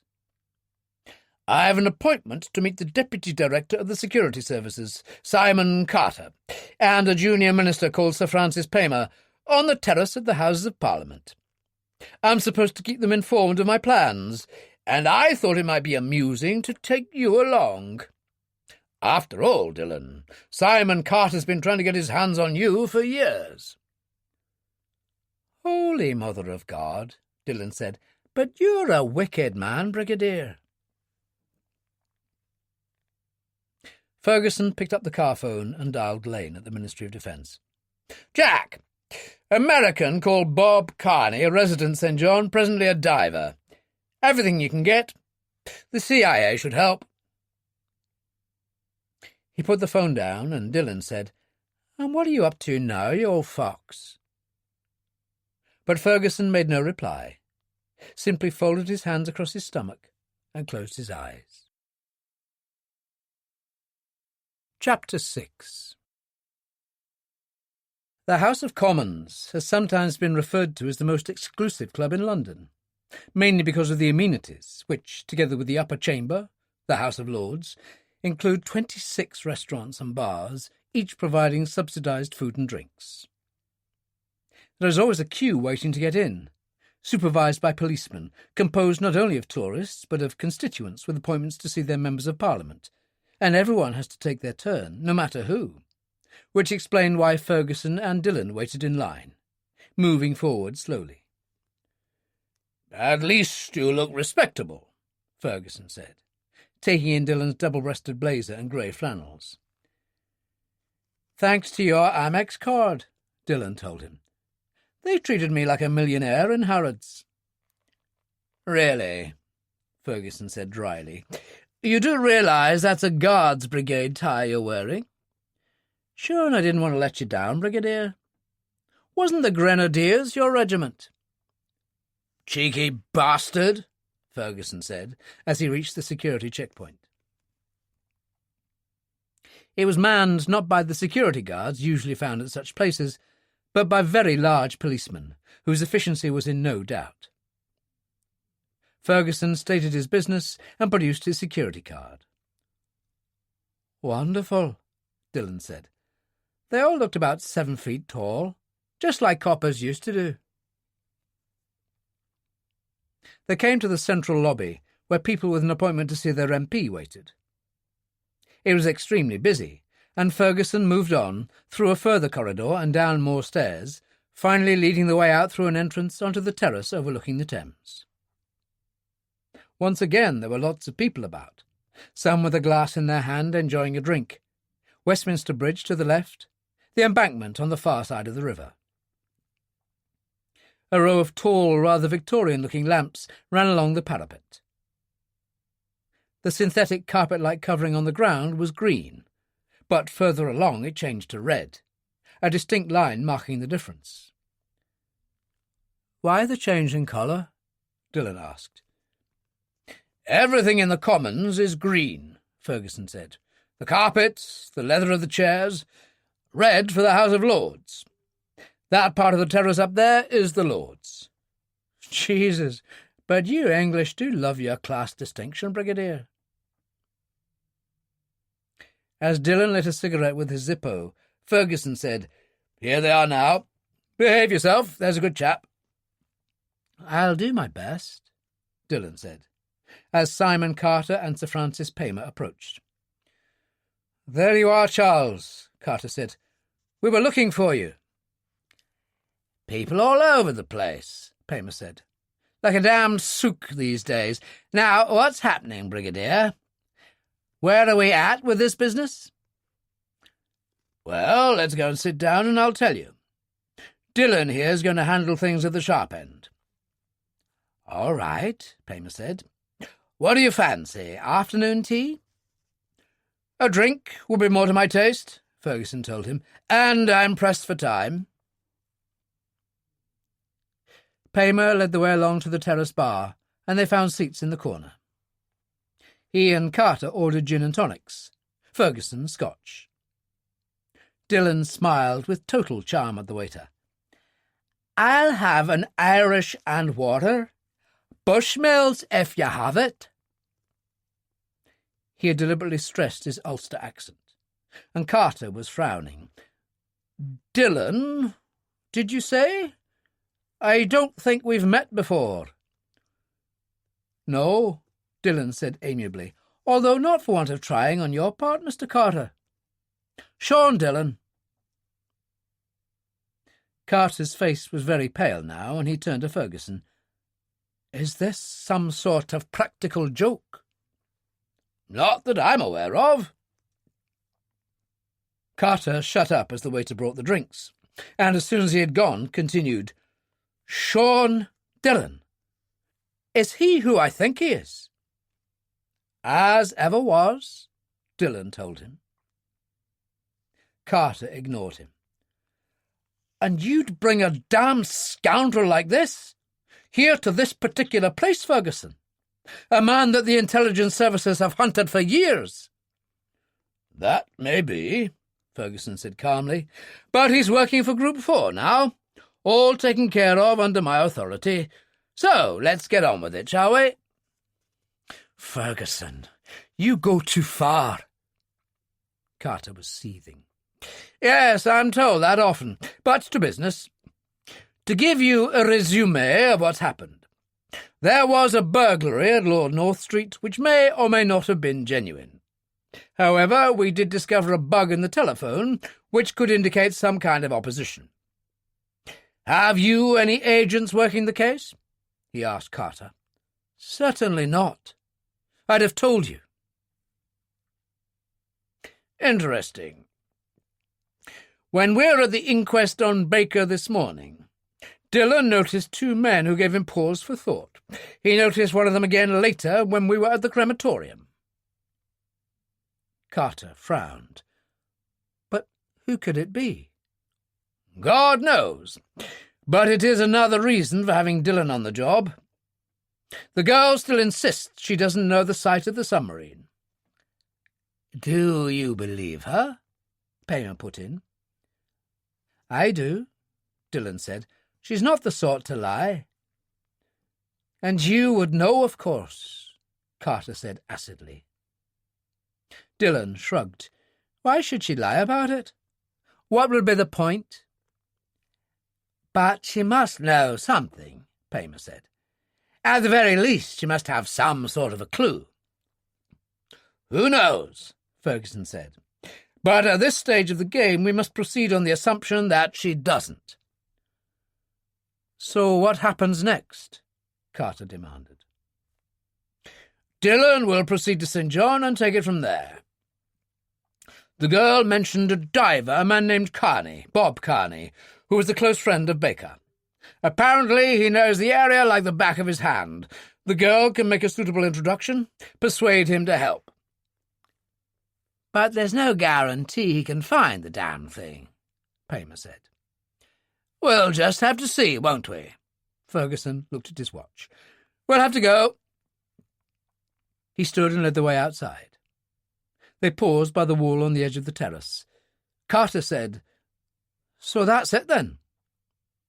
Yes, Ferguson told him. Dillon and the girl will probably leave for St. John tomorrow or the day after. Well, I can't say I like it. No one's asking you to.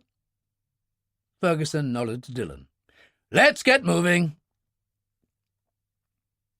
He moved away, and Dillon smiled at the two of them with all his considerable charm.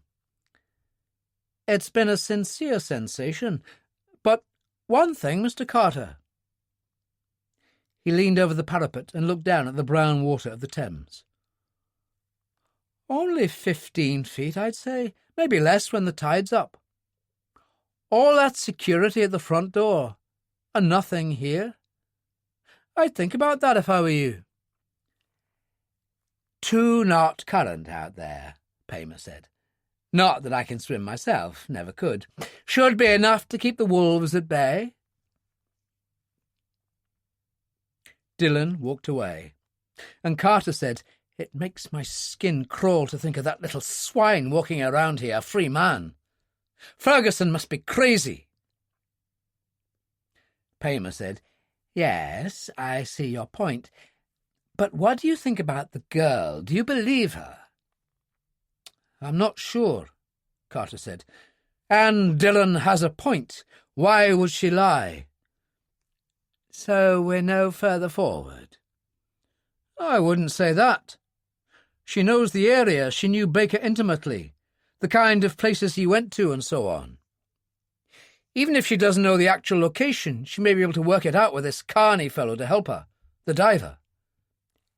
And Dillon, of course.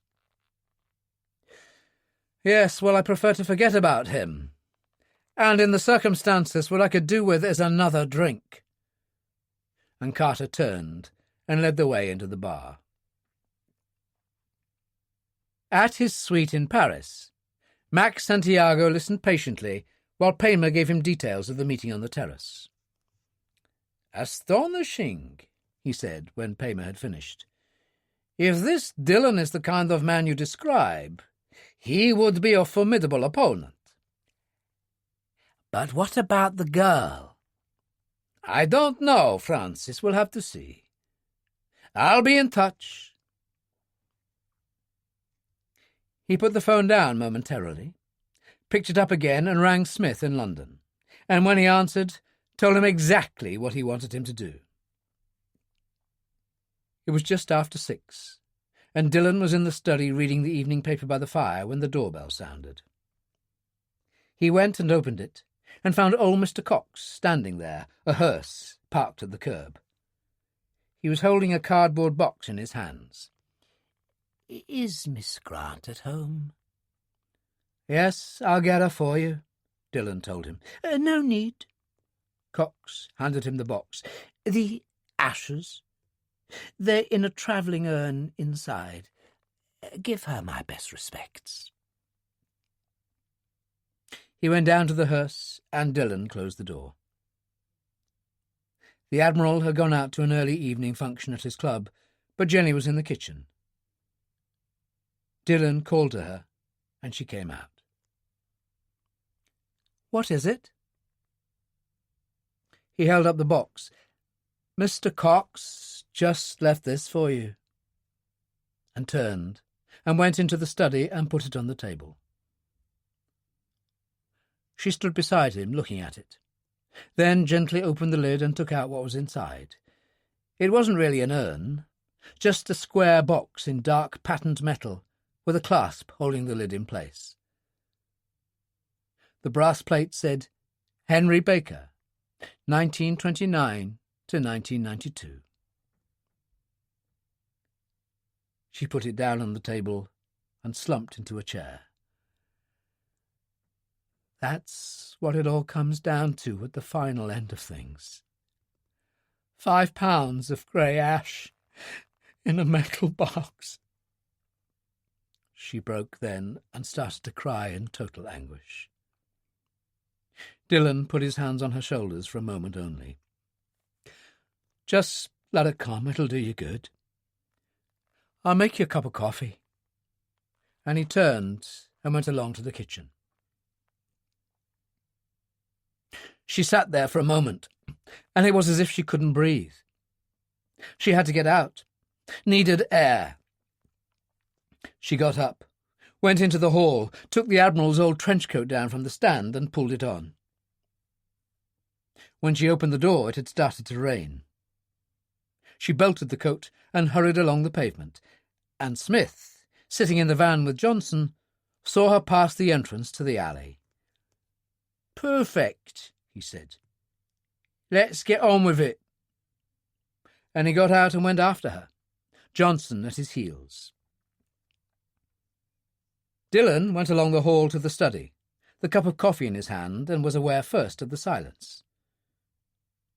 He went into the study, put down the cup, and went back to the hall. "Jenny," he called, and then noticed that the door was slightly ajar. "For God's sake," he said, took down his flying jacket and went out, putting it on. There was no sign of her, the street deserted.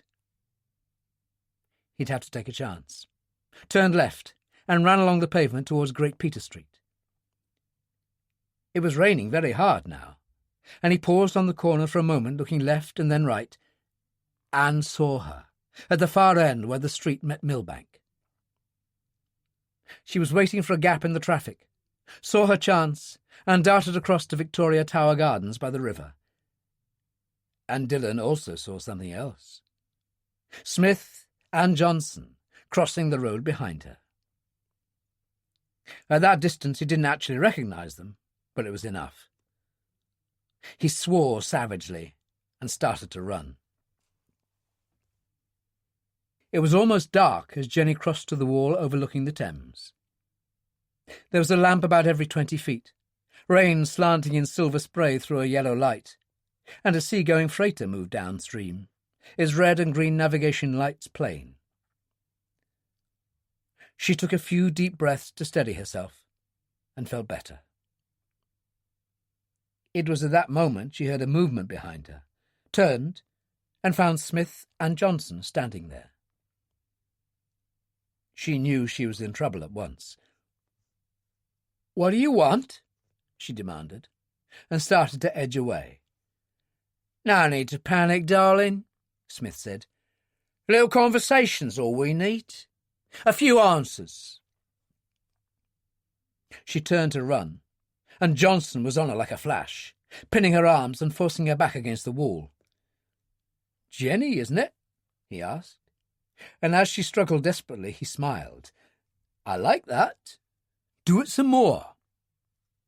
"Leave off," Smith told him. "Can't you ever think of anything except what's in your pants?" Johnson eased away, but moved round to hold it from the rear, and Smith said, "Now, about this U-boat in the Virgin Islands. You don't really expect us to believe you don't know where it is?" She tried to struggle, and Johnson said, "Go on, answer the man, or I'll give you a slapping." A voice called, "Put her down. I mean, she doesn't know where you've been, does she? She might catch something." Dillon's Zippo lighter flared as he lit the cigarette that dangled from the corner of his mouth. He walked forward, and Smith went to meet him. "You want trouble? You've got it, you little squirt." And he swung a tremendous punch. Dillon swayed to one side, reaching for the wrist, twisted so that Smith cried out in agony, falling to one knee. Dillon's clenched fist swung down in a hammer blow of tremendous force across the extended arm, snapping the forearm. Smith cried out again, fell over on his side. Johnson said, "You little bastard!" He threw Jenny to one side and took an automatic pistol from his left-hand raincoat pocket. Dillon moved in fast, blocking the arm to the side, so that the only shot Johnson got off went into the ground.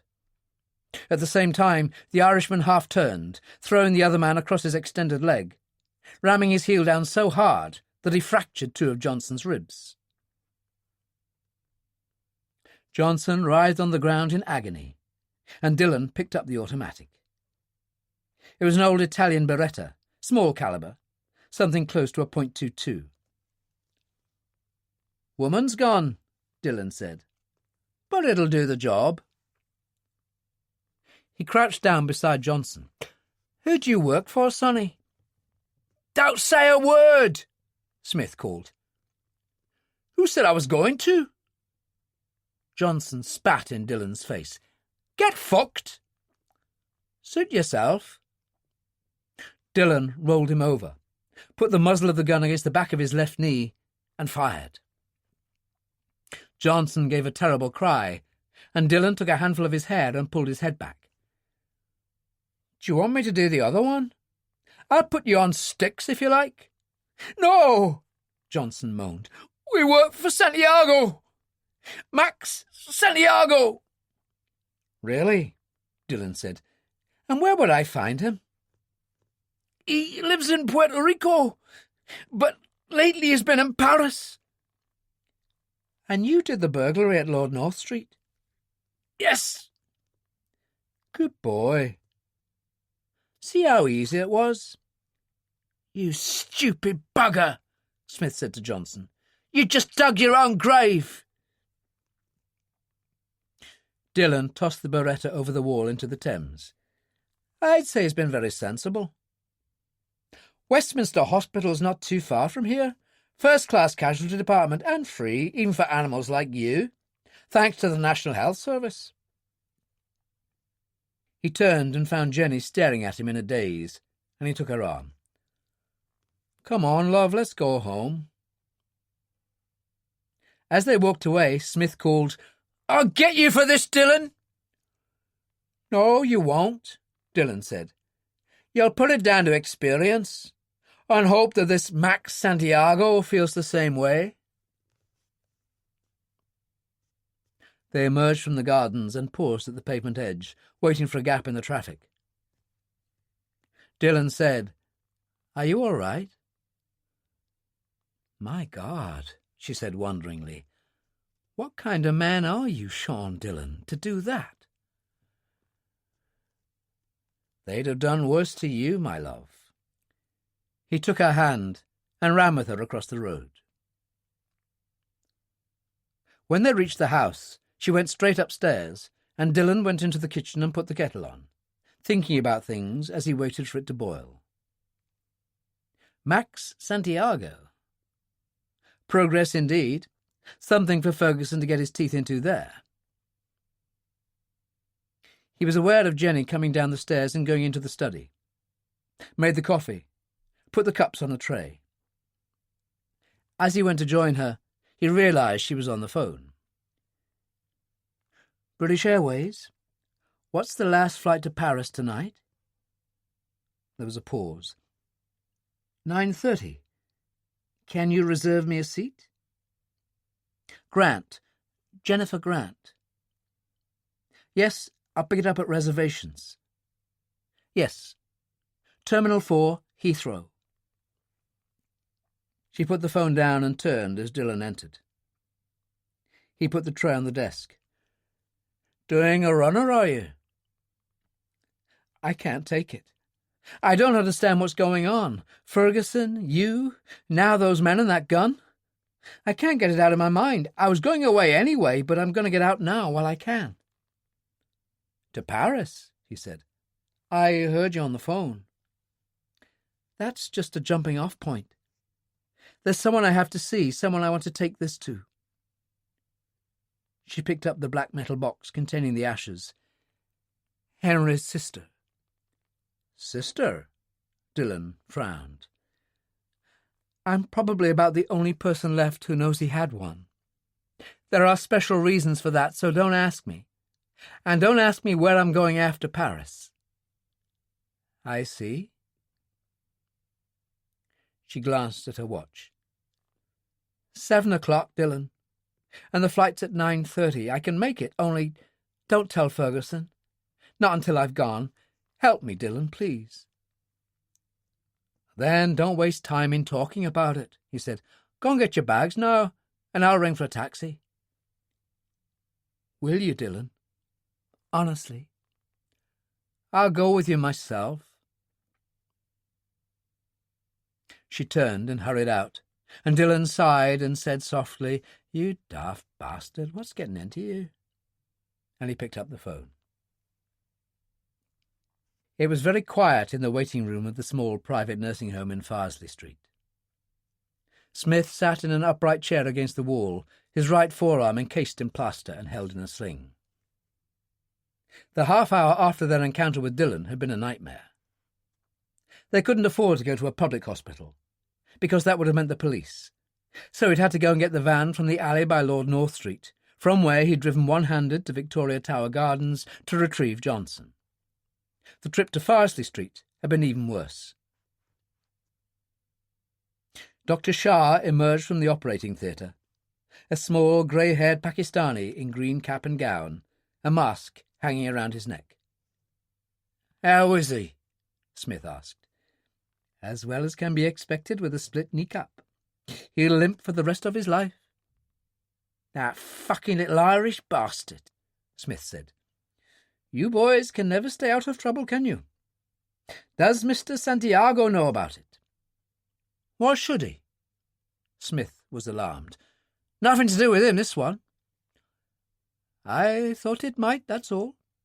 He phoned me from Paris the other day on business, so I knew he was around." "Nah, not his bag, this." Smith got up. "I'll get myself off home. I'll be in to see him tomorrow." He went out of the glass front door. Shah watched him go, then walked past the reception desk, empty at that time of night, and went into his office. He always believed in covering himself. He picked up the phone and rang Santiago at the Ritz in Paris. The traffic at that time in the evening was light, and they were at Heathrow by 8 o'clock. Jenny picked up her ticket at the reservation desk and went and booked in for the flight.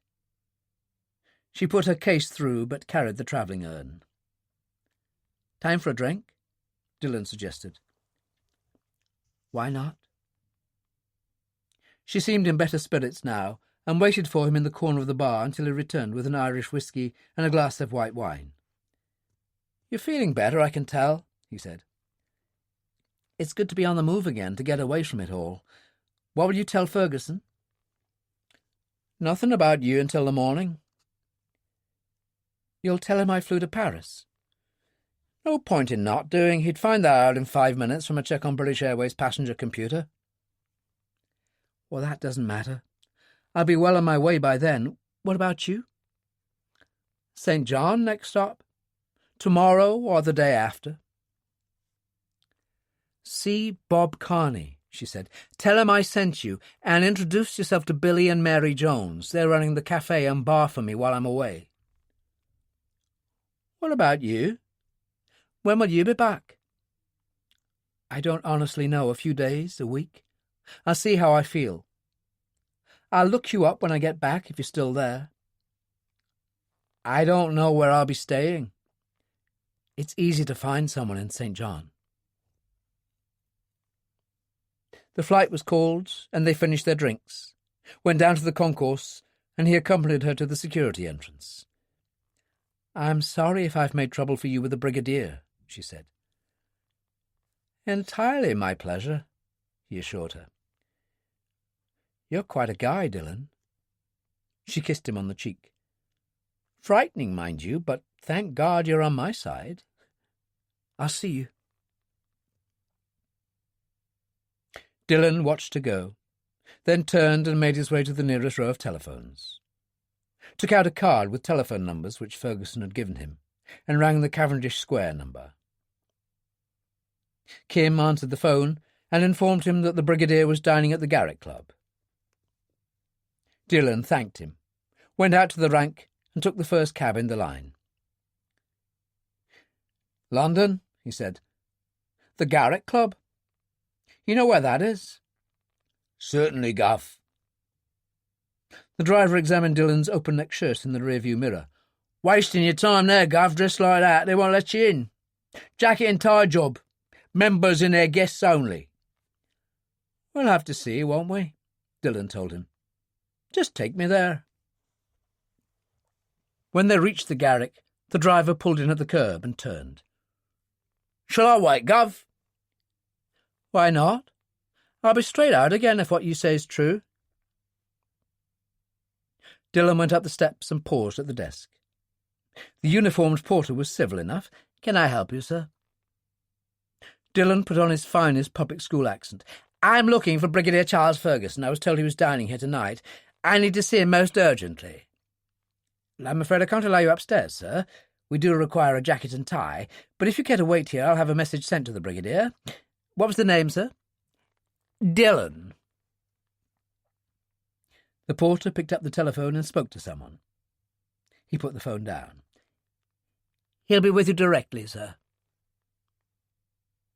Dillon moved forward into the hall, admiring the grand staircase, the oil paintings that covered the walls. After a while, Ferguson appeared up there, looked over the rail at him and came down the stairs. What on earth do you want, Dillon? I'm halfway through my dinner. Oh, Jesus, Your Honour. Dillon stepped effortlessly into the stage Irishman. It's so good of you to see me. The grand man like yourself in this place, so elegant. The porter looked alarmed, and Ferguson took Dillon by the arm and propelled him outside to the top of the steps. Stop playing the fool. My steak will be quite ruined by now. Bad for you at your age, red meat. Dillon lit a cigarette, the Zippo flaring. I found out who the opposition is. Good God! Who? A name, that's all I have. Santiago. Max Santiago. He lives in Puerto Rico, but recently he's been in Paris. By the way, they also did the burglary. How did you find this out? I had a run-in with our two friends from the coroner's court. Ferguson nodded. I see. I hope you didn't have to kill anyone. No, would I do a thing like that? I'll leave it with you, Brigadier. I feel like an early night. He went down the steps to the cab and got in. I told you, Gov, the cabby said. Ah, well, Dillon said, you can't win 'em all. Take me to Lord North Street. And he leaned back and looked out at the London night scene. Jack Lane, only recently divorced, lived alone in a flat in West End Lane on the edge of Hampstead. He was cooking a frozen pizza in his microwave oven when the phone went, and his heart sank. Jack, Ferguson here. Dillon had a run-in with those two suspicious characters who were at the coroner's court in the crematorium. They've been working for a Max Santiago, resident of Puerto Rico, recently in Paris. Is that all, sir? It's enough. Get yourself down to the office. See if French intelligence have anything on him. Then try the CIA, the FBI, anybody you can think of. He must be on somebody's computer.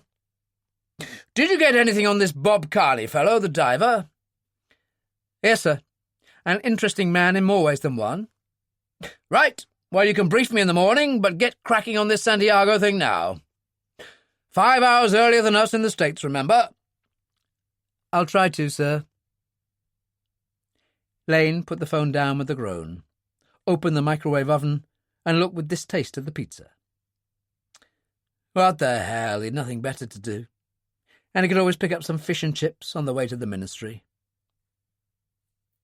At his flat, Smith was on his second large scotch. He felt terrible, and his arm was beginning to hurt a great deal. He was pouring another scotch when the phone went. Santiago said, "Have you anything for me?" Not yet, Mr. Santiago." Smith searched wildly for something to say. "Maybe tomorrow." "Shaw has been on the phone. Johnson shot, and you with a broken arm. Fucking little Irish bastard, I believe that was the phrase you used. Presumably Dillon." Well, yes, Mr. Santiago. We did have a run-in with him. We got the girls, see, and he managed to jump us. He had a gun." "Did he really?" Santiago commented dryly.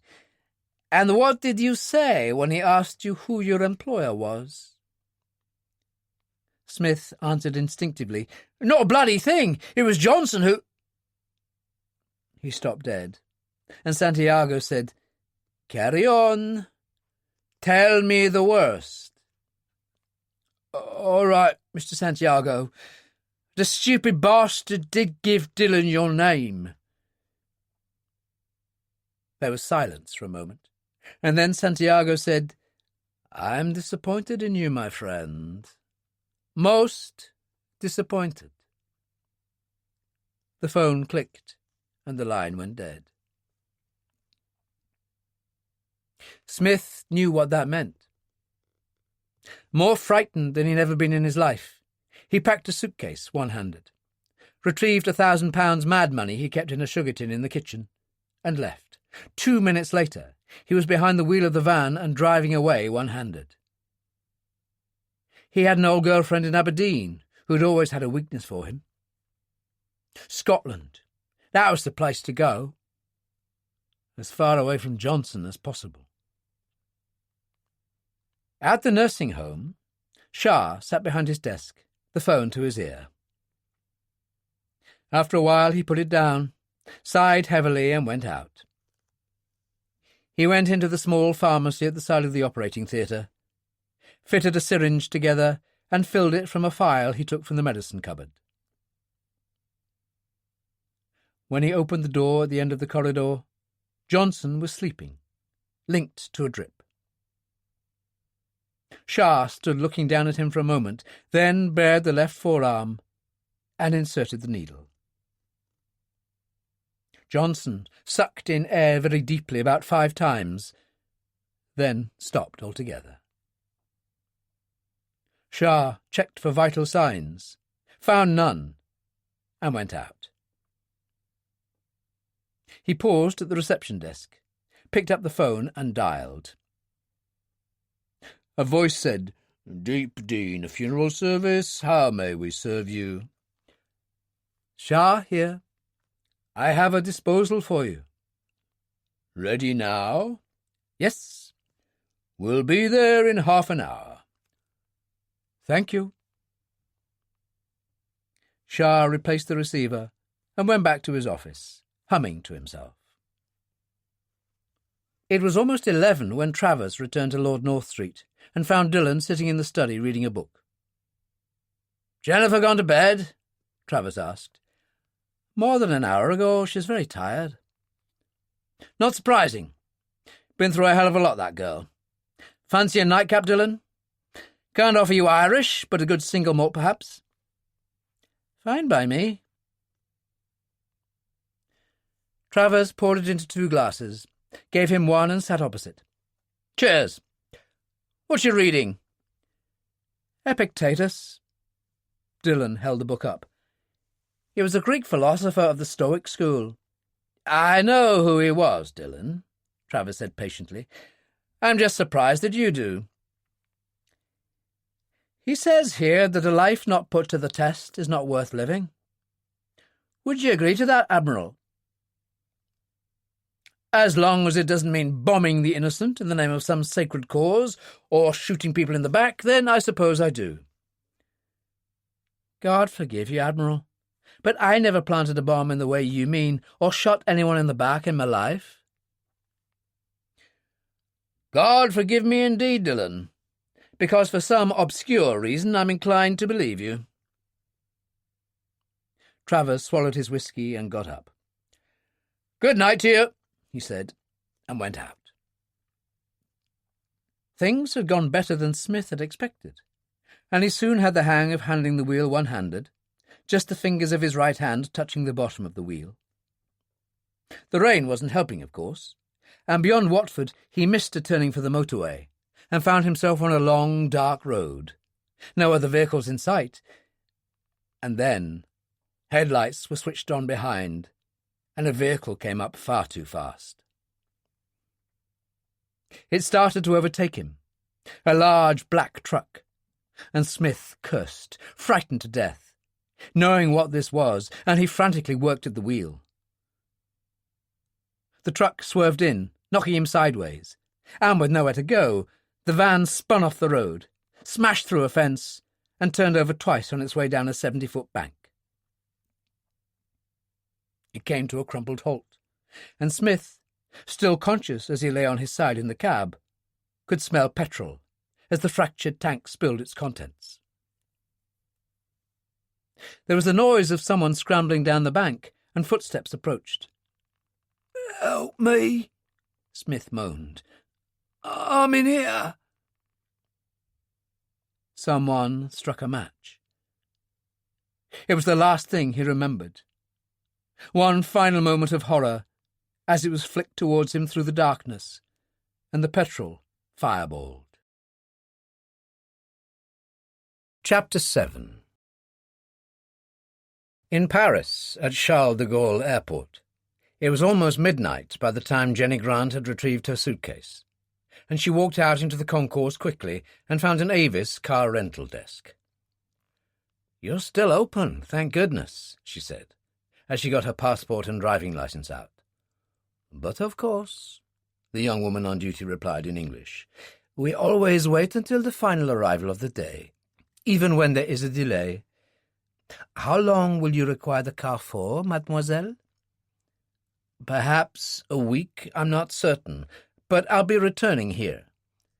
"That's fine." The girl busied herself with the paperwork and took a print from her charge card. "Follow me, and I'll take you to the car."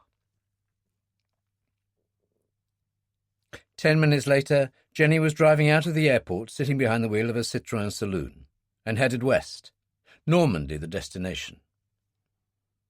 The travelling urn was on the passenger seat beside her. She touched it briefly, then settled back to concentrate on her driving.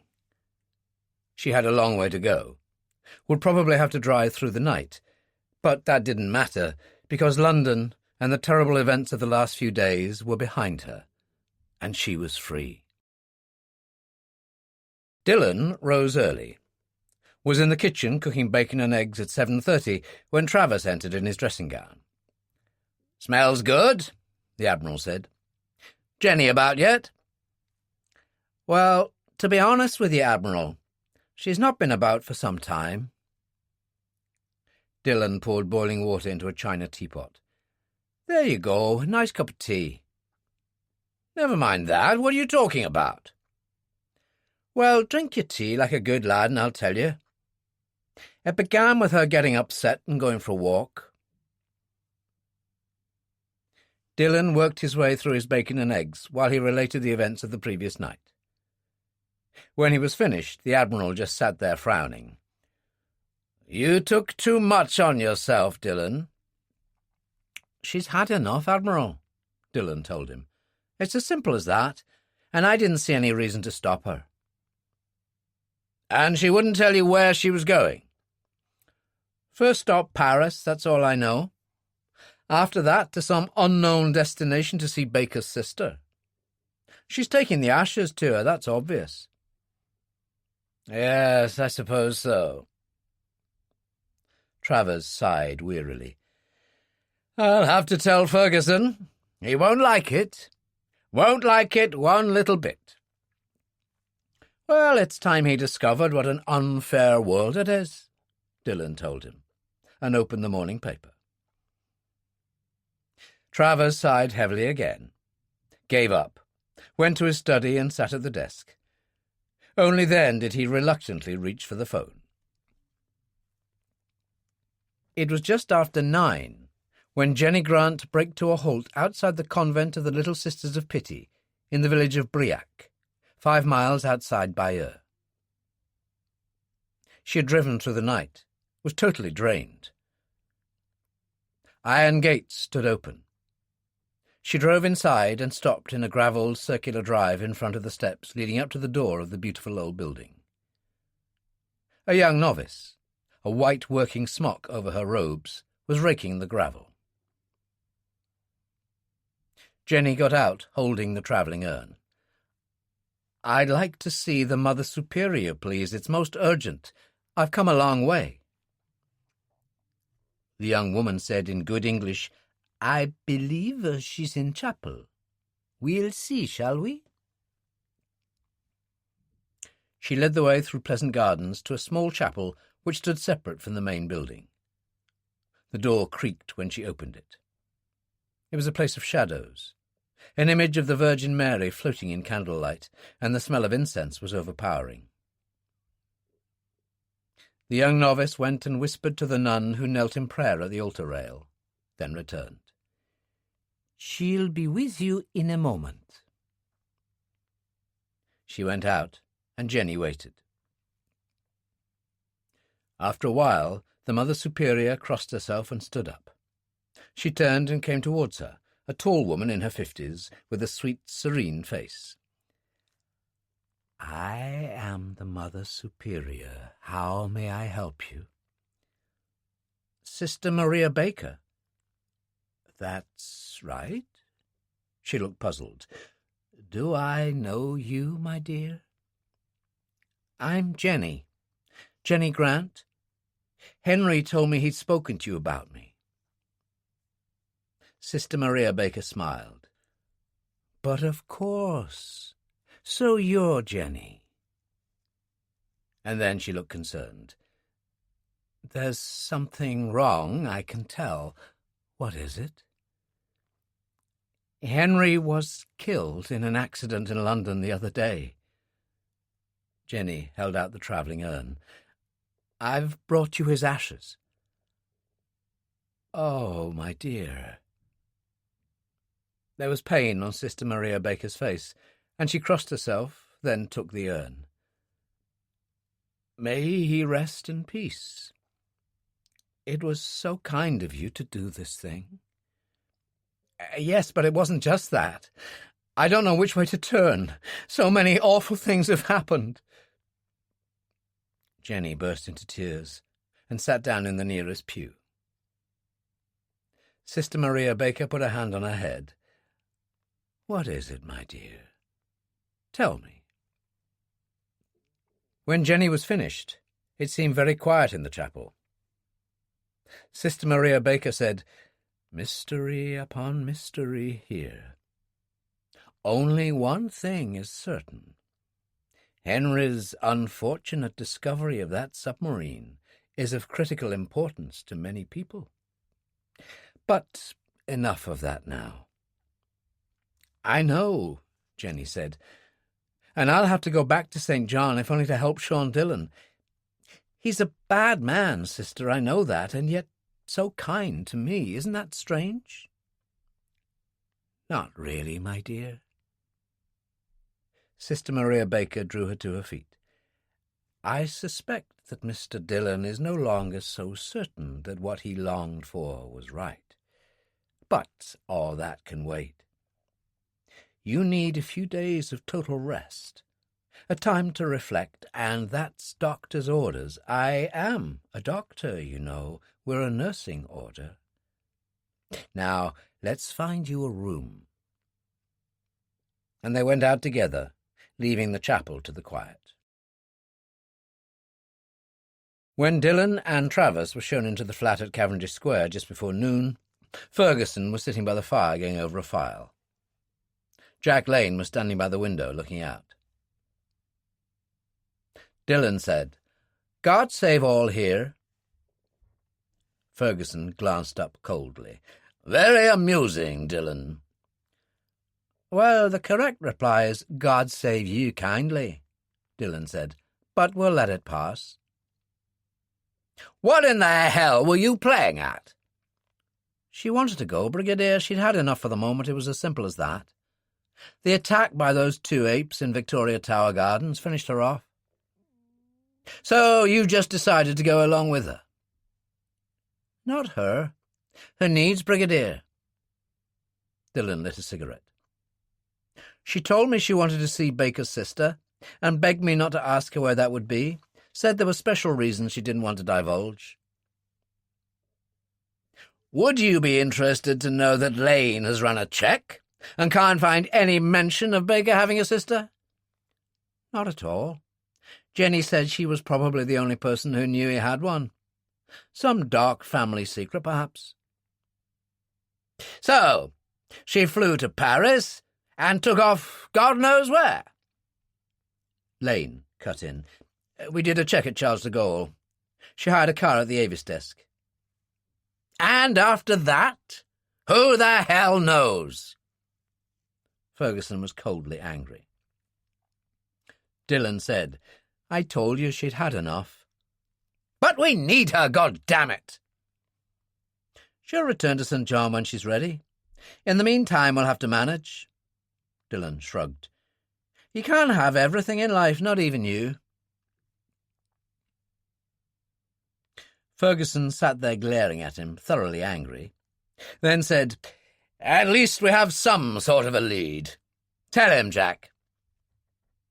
Lane said, "Max Santiago. He's the driving force behind a hotel group in the States.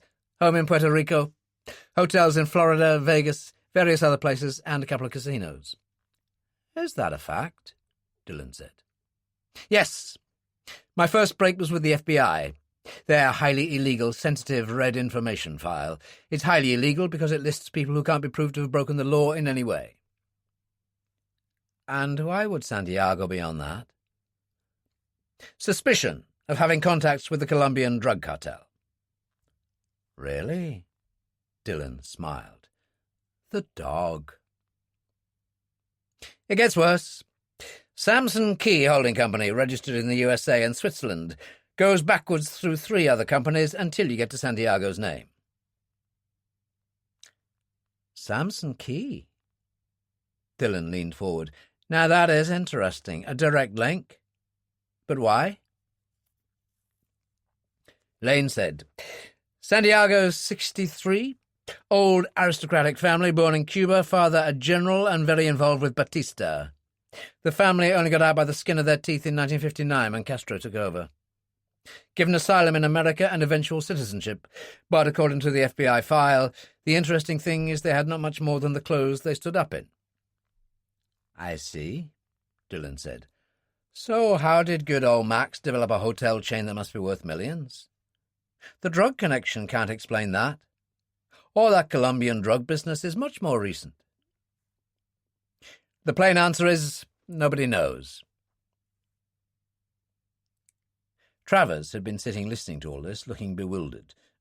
"So what is the connection? To Samson Key and U-180, Martin Borman, all that stuff?" "Well, the FBI file took me to the CIA," Lane said. "They have him on their computer too, but for a different reason. Apparently Santiago's father was a great friend of General Franco in Spain. An absolutely rabid fascist." "Which could be the link with 1945, the end of the war in Europe, and Martin Borman," Ferguson said. Dillon nodded. "I see it now. The Kameradenwerk. Action for comrades." "Could be," the brigadier nodded. "More than likely. Just take one aspect. Santiago and his father reach America flat broke, and yet mysteriously manage to get their hands on the very large funds necessary to go into business. We know for a fact that the Nazi Party salted away millions all over the world to enable their work to keep going. He shrugged. All conjecture, but it makes sense. Except for one thing, Dillon said. And what's that? How Santiago knew about Baker finding U-180. I mean, how did he know about him coming to London? Staying at Lord North Street with the Admiral, Jenny, me. He does seem singularly well-informed, Brigadier. I must say Dillon's got a point, Travers put in. Ferguson said, The point is well taken, and we'll find the answer in time. But for the moment, we'll just have to get on with it. You'll leave for the Caribbean tomorrow. Just as we planned, Dillon said. Exactly. British Airways to Antigua, then onwards to St. John. Dillon said, Would you think it likely that Max Santiago will turn up there? He's had his fingers in everything else so far. Well, just have to see. As I said, Lane interrupted, he has a home in Puerto Rico, and that's very convenient for the Virgin Islands. Apparently he runs one of those multi-million-dollar motor yachts. He looked at his file. It's called the Maria Blanco. Captain and a crew of 6. If he turns up, you'll just have to do the best you can, Ferguson said. That's what you're going to be there for. You'll have your platinum card and traveller's checks for $25,000. Your cover is quite simple. You're a wealthy Irishman. God save us, I didn't know there was such a thing. Don't be stupid, Dillon, Ferguson told him. You're a wealthy Irishman with a company in Cork. General Electronics, computers, and so on. We provided a nice touch for you. When you arrive in Antigua, there'll be a seaplane waiting. You can fly a seaplane, I presume? I could fly a jumbo if I had to, Brigadier. But then you knew that. So I did. What kind of plane did you say it was, Jack? A Cessna 206, sir. Lane turned to Dillon. Apparently it's got floats and wheels, so you can land on sea or on land. I know the type, Dillon said. I've flown planes like it. The centre of things in St. John is a town called Cruz Bay, the inspector carried on. On occasions they've had a commercial seaplane service round there, so there's a ramp in the harbour, facilities, and so on. Ferguson passed a folder across. The documents department have done you proud. 2 passports, Irish and British, in your own name. Being born in Belfast, you're entitled to those. CAA commercial pilot's licence with a seaplane rating. They think of everything, Dillon said. You'll also find your tickets and traveller's checks in there. You'll be staying at Kinneil Bay, one of the finest resorts in the world. Stayed there once myself some years ago. Paradise. Dillon, you're a lucky chap. Paradise on a private peninsula not too far from Cruz Bay. Dillon opened the file and leafed through some of the brochures. Situated on its own private peninsula, 7 beaches, 3 restaurants, he read aloud. It sounds my kind of place. It's anyone's kind of place, Ferguson said. The 2 best cottages are 7E and 7D. Ambassadors stay there, Dillon, film stars. I believe Kissinger was in 7E once. Also Harry Truman. I'm overwhelmed, Dillon said. It will all help with your image. One thing, Lane said. It's an old tradition that there are no telephones in the cottages. There are public telephones dotted around, but we've arranged for you to have a cellular portable phone. They'll give it to you when you check in. Dillon nodded. So, I get there. Then what do I do? Well, that's really up to you, Ferguson said. We hoped the girl would be there to assist, but thanks to your misplaced gallantry, that isn't on for the moment. However, I would suggest you contact this diver she mentioned, this Bob Carney. He runs a firm called Paradise Watersports, based at Kinneil Bay. There's a brochure there. Teaches tourists to dive, Lane said. Dillon found the brochure and glanced through it. It was attractively set out with excellent underwater photos, but the most interesting one was of Captain Bob Carney himself, seated at the wheel of a boat, good-looking, tanned, and very fit. Jesus, Dillon said, if you wanted an actor to play that fella, you'd have trouble finding someone suitable at Central Casting.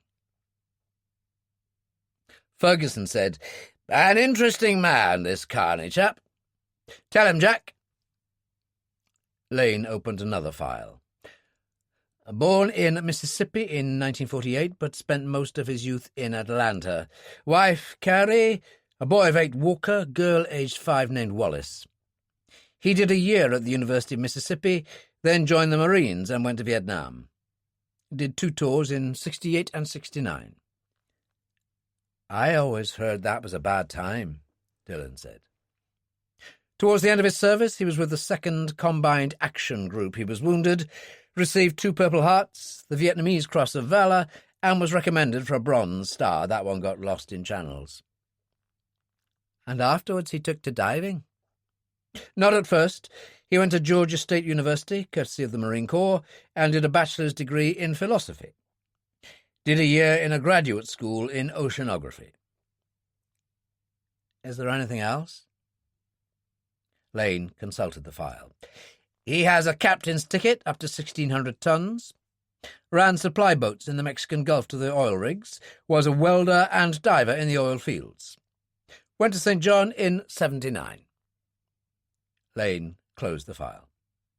So, there's your man, Ferguson said. You've got to get him on our side, Dillon. Offer him anything. Money no object, within reason, that is. Dillon smiled.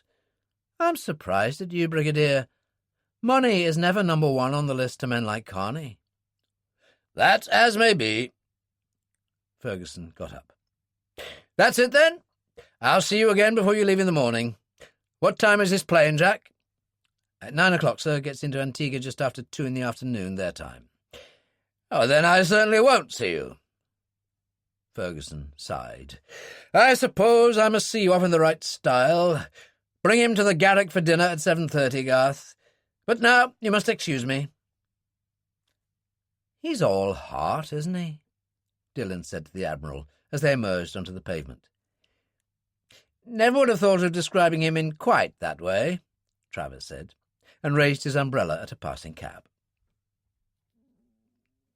It was perhaps an hour later that Ferguson met Simon Carter in the snug of a public house called the St. George, not too far from the Ministry of Defence. He ordered a gin and tonic. Thought I'd better bring you up to date, he said. There's a lot happened.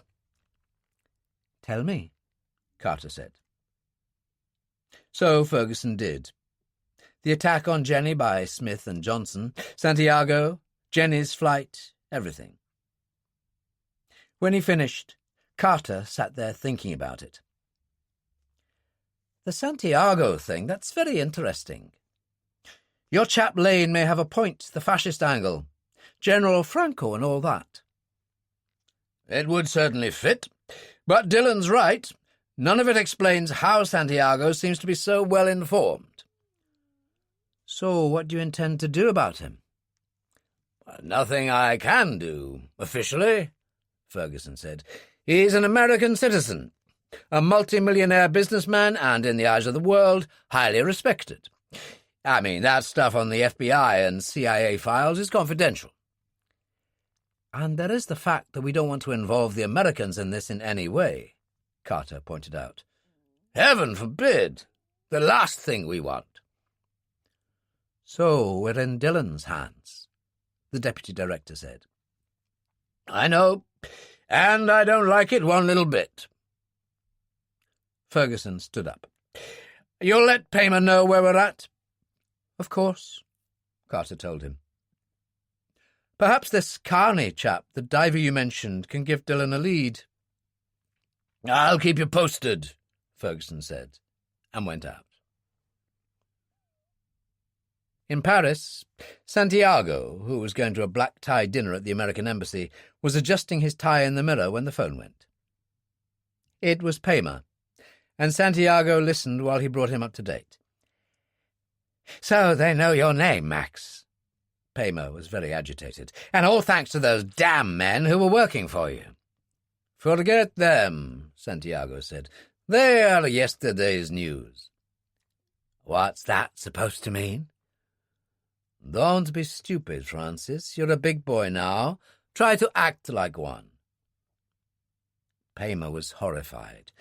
"All right, Max, but what are we going to do?" "They can't lay a finger on me, Francis. I'm an American citizen, and they won't want to include the American government in this thing. In fact, Ferguson is acting quite illegally in sending Dillon to operate in another country's sovereign territory. The U-boat is in American waters, remember." "So what will you do?" "I'll fly to Puerto Rico in the morning, then sail down to Samson Key and operate from there. Dillon must stay at either the Hyatt or at Kinneil Bay if he uses a hotel, and this simple phone call will confirm that. I suspect Kinneil Bay if he wishes to cultivate the diver, this Carney." "I suppose so." "A pity about the girl. She'll turn up eventually, though, and I still feel she could be the key to this thing. She could know more than she realizes." "Let's hope so." "For your sake particularly. I hope so too, Francis." Dillon, suitably attired in his blazer and a guard's tie, followed Travers up the imposing stairway at the Garrick Club. "Jesus, they got more portraits here than the National Gallery," he said, and followed Travers through to the bar where Ferguson waited. "Ah, there you are," he said. "I'm one ahead of you. Thought we'd have a spot of champagne, Dillon, just to wish you bon voyage. You prefer Krug, as I recall?" They sat in the corner, and the barman brought the bottle over in an ice bucket and opened it. He filled 3 glasses and retired. Ferguson thanked him, then took an envelope from his pocket and passed it across. "Just in case things get rough, there's the name of a contact of mine in Charlotte Amalie. That's the main town in St. Thomas. What you might call a dealer in hardware." Hardware? Travers looked bewildered. "What on earth would he need with hardware?" Dillon put the envelope in his pocket. "You're a lovely fella, Admiral, and long may you stay that way." Ferguson toasted Dillon. "Good luck, my friend. You're going to need it." He emptied his glass. "Now, let's eat." There was something in his eyes, something that said there was more to this, much more. Had to be, Dillon told himself. But he got up obediently and followed Travers and the Brigadier out of the bar. And at Briac, at the convent of the Little Sisters of Pity, Jenny sat alone in the rear pew of the chapel, resting her arms on the backrest of the pew in front of her, gazing at the flickering candlelight at the altar and brooding. The door creaked open, and Sister Maria Baker entered. "There you are. You should be in bed." "I know, Sister, but I was restless and wanted to think about things." Sister Maria Baker sat down beside her. "Such as?" "Well, Dillon, for one thing. He's done many terrible things. He was a member of the IRA, for example, and when those 2 men attacked me last night—" She shivered. "He was so coldly savage, so ruthless, and yet to me he was kindness itself, and so understanding." "So?" Jenny turned to her. "I'm not a good Christian. In fact, when Henry found me, I was a very great sinner. But I do want to understand God, I really do." "So, what's the problem?" "Why does God allow violence and killing to take place at all? Why does he allow the violence in Dillon?" "The simplest thing to answer, my child. What God does allow is free will. He gives us all a choice, you, me, and the Dillons of this world. I suppose so, Jenny sighed. But I'll have to go back to St. John, and not just to help Dillon, but somehow for Henry too. Why do you feel so strongly? Because Henry really didn't tell me where he discovered that U-boat, which means the secret must have died with him, and yet I have the oddest feeling that it didn't. That the information is back there in St. John, but I just can't think straight. It won't come, sister. She was distressed again, and Sister Maria Baker took her hands. That's enough. You need sleep. A few days' rest will work wonders. You'll remember then what you can't now, I promise you. Now, let's have you in bed. She took Jenny by the hand and led her out. Ferguson's Daimler picked Dillon up at 7:30 the following morning to take him to Gatwick, and Travers insisted on accompanying him. The journey out of town at that time in the morning, with all the heavy traffic going the other way, was relatively quick, and Dillon was ready to go through passport control and security by 8:30. "They've already called it, I see," Travers said. "So it seems." "Look here, Dillon," Travers said awkwardly. "We'll never see eye to eye, you and me, the IRA and all that stuff. But I want to thank you for what you did for the girl. I liked her a lot." "And so did I." Travers shook hands. "Take care. This Santiago sounds bad news." "I'll try, Admiral." "Another thing." Travers sounded more awkward than ever. "Charles Ferguson is a dear friend, but he's also the most devious old sod I've ever known in my life. Watch yourself in the clinchers there, too." "I will, Admiral. I will," Dillon said. Watched the Admiral walk away, then turned and went through. "A nice man," he thought, as the jumbo lifted off and climbed steadily. A decent man.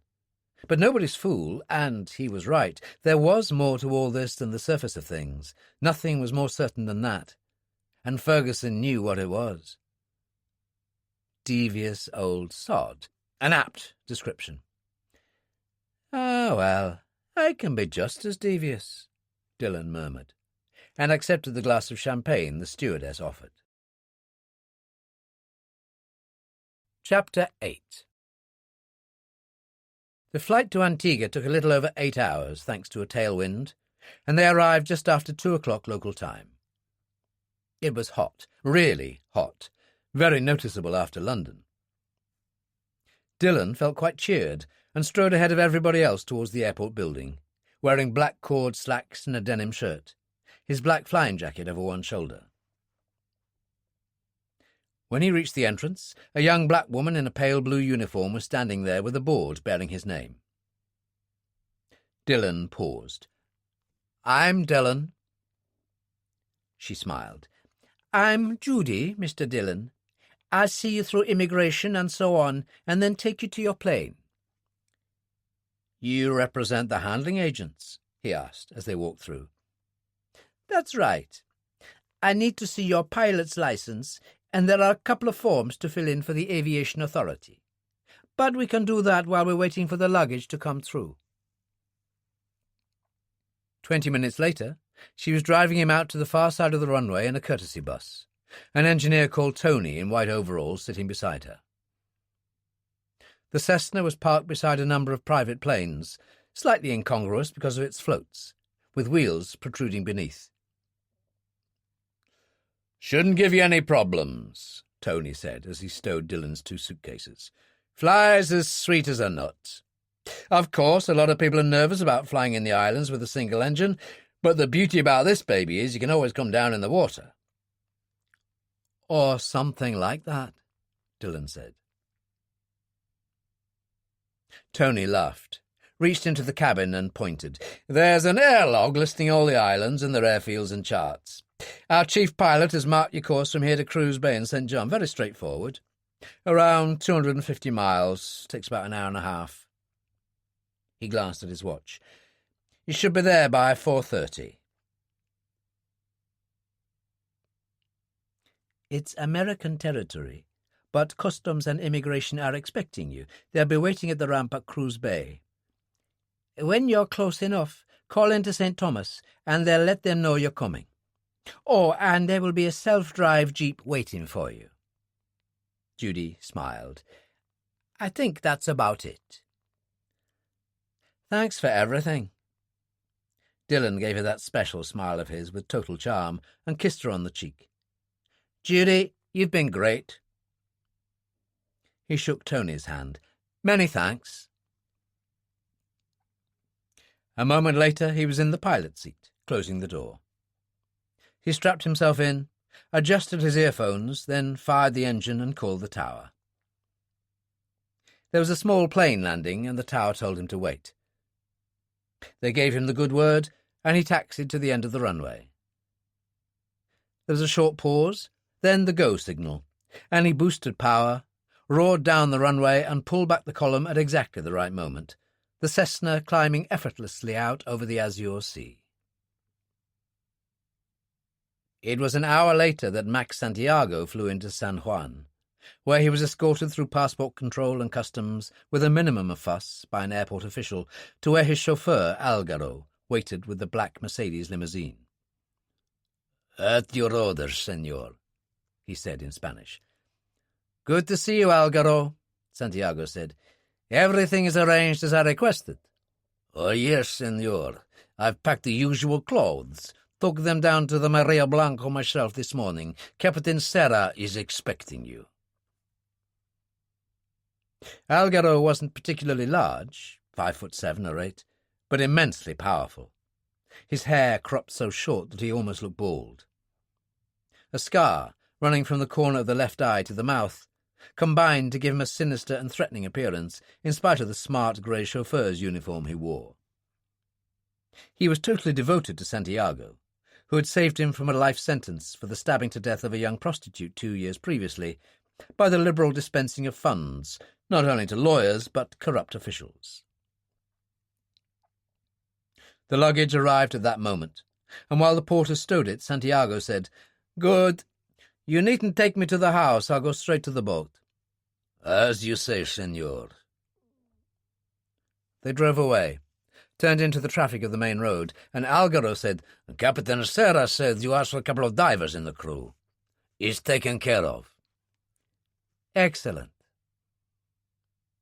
Santiago picked up the local newspaper which had been left on the seat for him and opened it. Algaro watched him in the mirror. "Is there a problem, senor?" Santiago laughed. "You are like an animal, Algaro. You always smell trouble." "But that's what you employed me for, senor." "Quite right." Santiago folded the newspaper, selected a cigarette from an elegant gold case, and lit it. "Yes, my friend, there is a problem. A problem called Dillon." "May I know about him, senor?" "Why not? You'll probably have to, how shall I put it, take care of him for me, Algaro." Santiago smiled. "So listen carefully and learn all about him, because this man is good, Algaro. Very good indeed." It was a perfect afternoon. Limitless blue sky with only the occasional cloud, as Dillon drifted across the Caribbean at 5,000 feet. It was pure pleasure. The sea, constantly changing colour below, green and blue, the occasional boat, the reefs and shoals clearly visible at that height. He passed the islands of Nevis and St. Kitts, calling into the local airport. Moved on, flying directly over the tiny Dutch island of Saba. He had a brisk tailwind and made good time, better than he had expected. Found St. Croix on his port side on the horizon no more than an hour after leaving Antigua. Soon after that, the main line of the Virgins lifted out of the heat haze to greet him. St. Thomas to port, the smaller bulk of St. John to starboard, Tortola beyond. He checked the chart and saw Peter Island below Tortola, and east of St. John, Norman Island south of it, and south of there was Samson Key. Dillon called into St. Thomas Airport to notify them of his approach. The controller said, "Cleared for landing at Cruz Bay, await customs and immigration officials there." Dillon went down low, turning to starboard, found Samson Key with no difficulty, and crossed over at 1,000 feet. There was a harbour dotted with yachts, a dock, cottages, and a hotel block grouped around the beach amidst palm trees. The airstrip was to the north. No control tower, just an air sock on a pole. There were people lounging on the beach down there. Some stood up and waved. He waggled his wings and flew on. Found Cruz Bay 15 minutes later and drifted in for a perfect landing just outside the harbour. He entered the harbour and found the ramp with little difficulty. There were several uniformed officials standing there, and one or two other people, all black. He taxied forward, let the wheels down, and ran up onto the ramp, killed the engine. One of the men in customs uniform held a couple of wedge-shaped blocks by a leather strap, and he came and positioned them behind the wheels. Dillon climbed out. "Lafayette, we are here." Everyone laughed genially, and the immigration people checked his passport, perfectly happy with the Irish one, while the customs men had a look at the luggage. Everything was sweetness and light, and they all departed with mutual expressions of goodwill. As they walked away, a young woman in uniform, rose pink this time, who had been waiting patiently at one side, came forward. "I've got your jeep here as ordered, Mr. Dillon. If you could sign for me and show me your license, you can be on your way." "That's very kind of you," Dillon said, and carried the suitcases across and slung them on the back seat. As he signed, she said, "I'm sorry we didn't have an automatic in at the moment. I could change it for you tomorrow. I've got one being returned." "No, thanks. I prefer to be in charge myself." He smiled. "Can I drop you somewhere?" "That's nice of you." She got him beside him, and he drove away. About 300 yards further on, as he came to the road, she said, "This is fine." There was an extremely attractive-looking development opposite. "What's that?" he asked. "Mongoose Junction. Our version of a shopping mall, but much nicer. There's also a super bar and a couple of great restaurants." "I'll look it over sometime." She got out. "Turn left, follow the main road. Canil Bay's only a couple of miles out. There's a car park for residents. From there, it's a short walk down to reception." "You've been very kind," Dillon told her, and drove away. The Maria Blanco had cost Santiago $2 million and was his favourite toy. He preferred being on board to staying at his magnificent house above the city of San Juan, particularly since the death of his wife Maria from cancer 10 years earlier. Dear Maria, his Maria Blanco, his pet name for her, the one soft spot in his life. Of course, this was no ordinary boat. Had every conceivable luxury, needed a captain and 5 or 6 crew members to man her. Santiago sat at a table on the upper deck, enjoying the sun and a cup of excellent coffee, Algaro standing behind him. The captain, Julian Serra, a burly, black-bearded man in uniform, sat opposite. He, like most of Santiago's employees, had been with him for years, had frequently taken part in activities of a highly questionable nature. "So, you see, my dear Serra, we have a problem on our hands here. This man Dillon will probably approach this diver, this Bob Carney, when he reaches St. John." "Wrecks are notoriously difficult to find, senor," Sarah told him. "I've had experts tell me they've missed one by a few yards on occasions. It's not easy. There's a lot of sea out there." "I agree," Santiago said. "I still think the girl must have some sort of an answer, but she may take her time returning. In the meantime, we'll surprise Mr. Dillon as much as possible." He smiled up at Algaro. "You think you can handle that, Algaro?" "With pleasure, senor," Algaro said. "Good." Santiago turned back to Sarah. "What about the crew?" "Guerra, first mate, Solona and Mojica as usual, and I brought in 2 men with good diving experience, Javier Noval and Vicente Pinto." "And they are reliable?" "Absolutely." "And were expected at Samson Key?" "Yes, senor, I spoke to Prieto personally. You wish to stay there?" "I think so. We could always drop anchor off Paradise Beach at Canil, of course. I'll think about it." Santiago finished his coffee and stood up. "Right. Let's get moving, then." Dillon took to Canil from the moment he got there. He parked the jeep and, carrying his own bags, followed the obvious path. There was a magnificent restaurant on the bluff up above him, circular with open sides. Below it was the ruins of a sugar mill from the old plantation days. The vegetation was extremely lush, palm trees everywhere. He paused, noticing a gift shop on the left, and set back. More importantly, the smaller shop next to it said Paradise Water Sports. Carney's place. He remembered that from the brochure and went and had a look. As he would have expected, there were diving suits of various kinds on display, but the door was locked, so he carried on and came to the front desk lobby. There were 3 or 4 people being dealt with at the desk before him, so he dropped his bags and went back outside.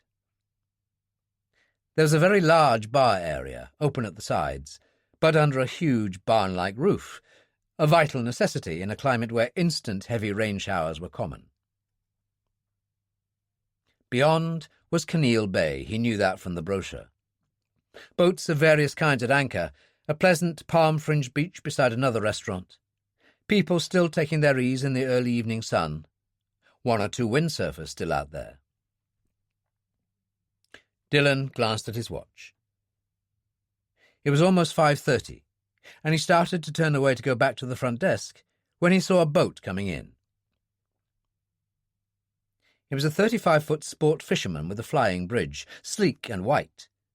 But what intrigued Dillon were the dozen or so air tanks stacked in their holders in the stern, and there were 4 people moving around on deck, packing their gear into dive bags. Carney was on the flying bridge, handling the wheel, in jeans and bare feet, stripped to the waist, very tanned, the blonde hair bleached by the sun. Dillon recognized him from the photo in the brochure.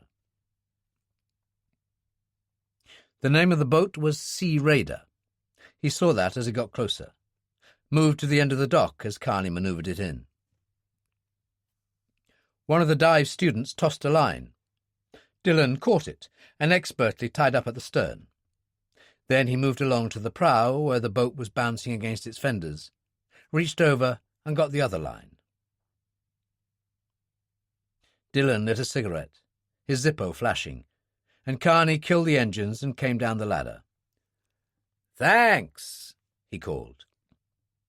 Dillon said, "My pleasure, Captain Carney," and he turned and walked away along the dock. One of the receptionists from the front desk took him out to his cottage in a small courtesy bus. The grounds were an absolute delight, not only sweeping grassland and palm trees, but every kind of tropical plant imaginable. "The entire peninsula is private," she said, as they followed a narrow road. "We have 7 beaches, and as you'll notice, most of the cottages are grouped around them." "I've only seen 2 restaurants so far," he commented. "Yes, Sugar Mill and Beach Terrace. There's a 3rd at the end of the peninsula, Turtle Bay. That's more formal. You know, collar and tie and so on. It's wonderful for an evening drink.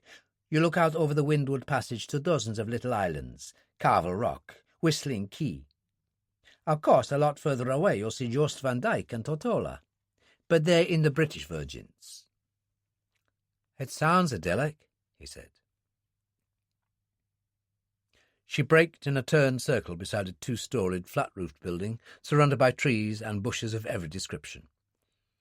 "Here we are, Cottage 7. There were steps up to the upper level. "It isn't all one, then?" Dillon asked. She opened the door into a little vestibule. "People do sometimes take it all, but up here it's divided into 2 units, 7D and 7E. The doors faced each other. She unlocked 7D and led the way in. There was a superb shower room, a bar area with a spare icebox. The bedroom-cum-sitting room was enormous and very pleasantly furnished with tiled floor and comfortable chairs and a sofa, and there were Venetian blinds at the windows, 2 enormous fans turning in the ceiling. "Is this all right?" she asked. "I should say so." Dillon nodded at the enormous bed. "Jesus, but a man would have to be a sprinter to catch his wife in that thing." She laughed and opened the double doors to the terrace and led the way out. There was a large seating area and a narrow part round the corner that fronted the other windows. There was a grassy slope, trees, and a small beach below. 3 or 4 large yachts of the ocean-going type at anchor some distance from shore. "Paradise Beach," she said. There was another beach way over to the right, with a line of cottages behind it. "What's that?" he asked. "Scat Beach, and Turtle Bay is a little further on. You could walk there in 15 minutes, although there is a courtesy bus service with stops dotted around the grounds." There was a knock at the door. She went back inside and supervised the bellboy leaving the luggage. Dillon followed her. She turned. "I think that's everything." "There was the question of a telephone," Dillon said. "You don't have them in the cottages, I understand." But I was forgetting that." She opened her carrying bag and took out a cellular telephone, plus a spare battery and charger. She put it on the coffee table with a card. "Your number and instructions are there." She laughed. "Now, I hope that really is everything." Dillon opened the door for her. "You've been very kind."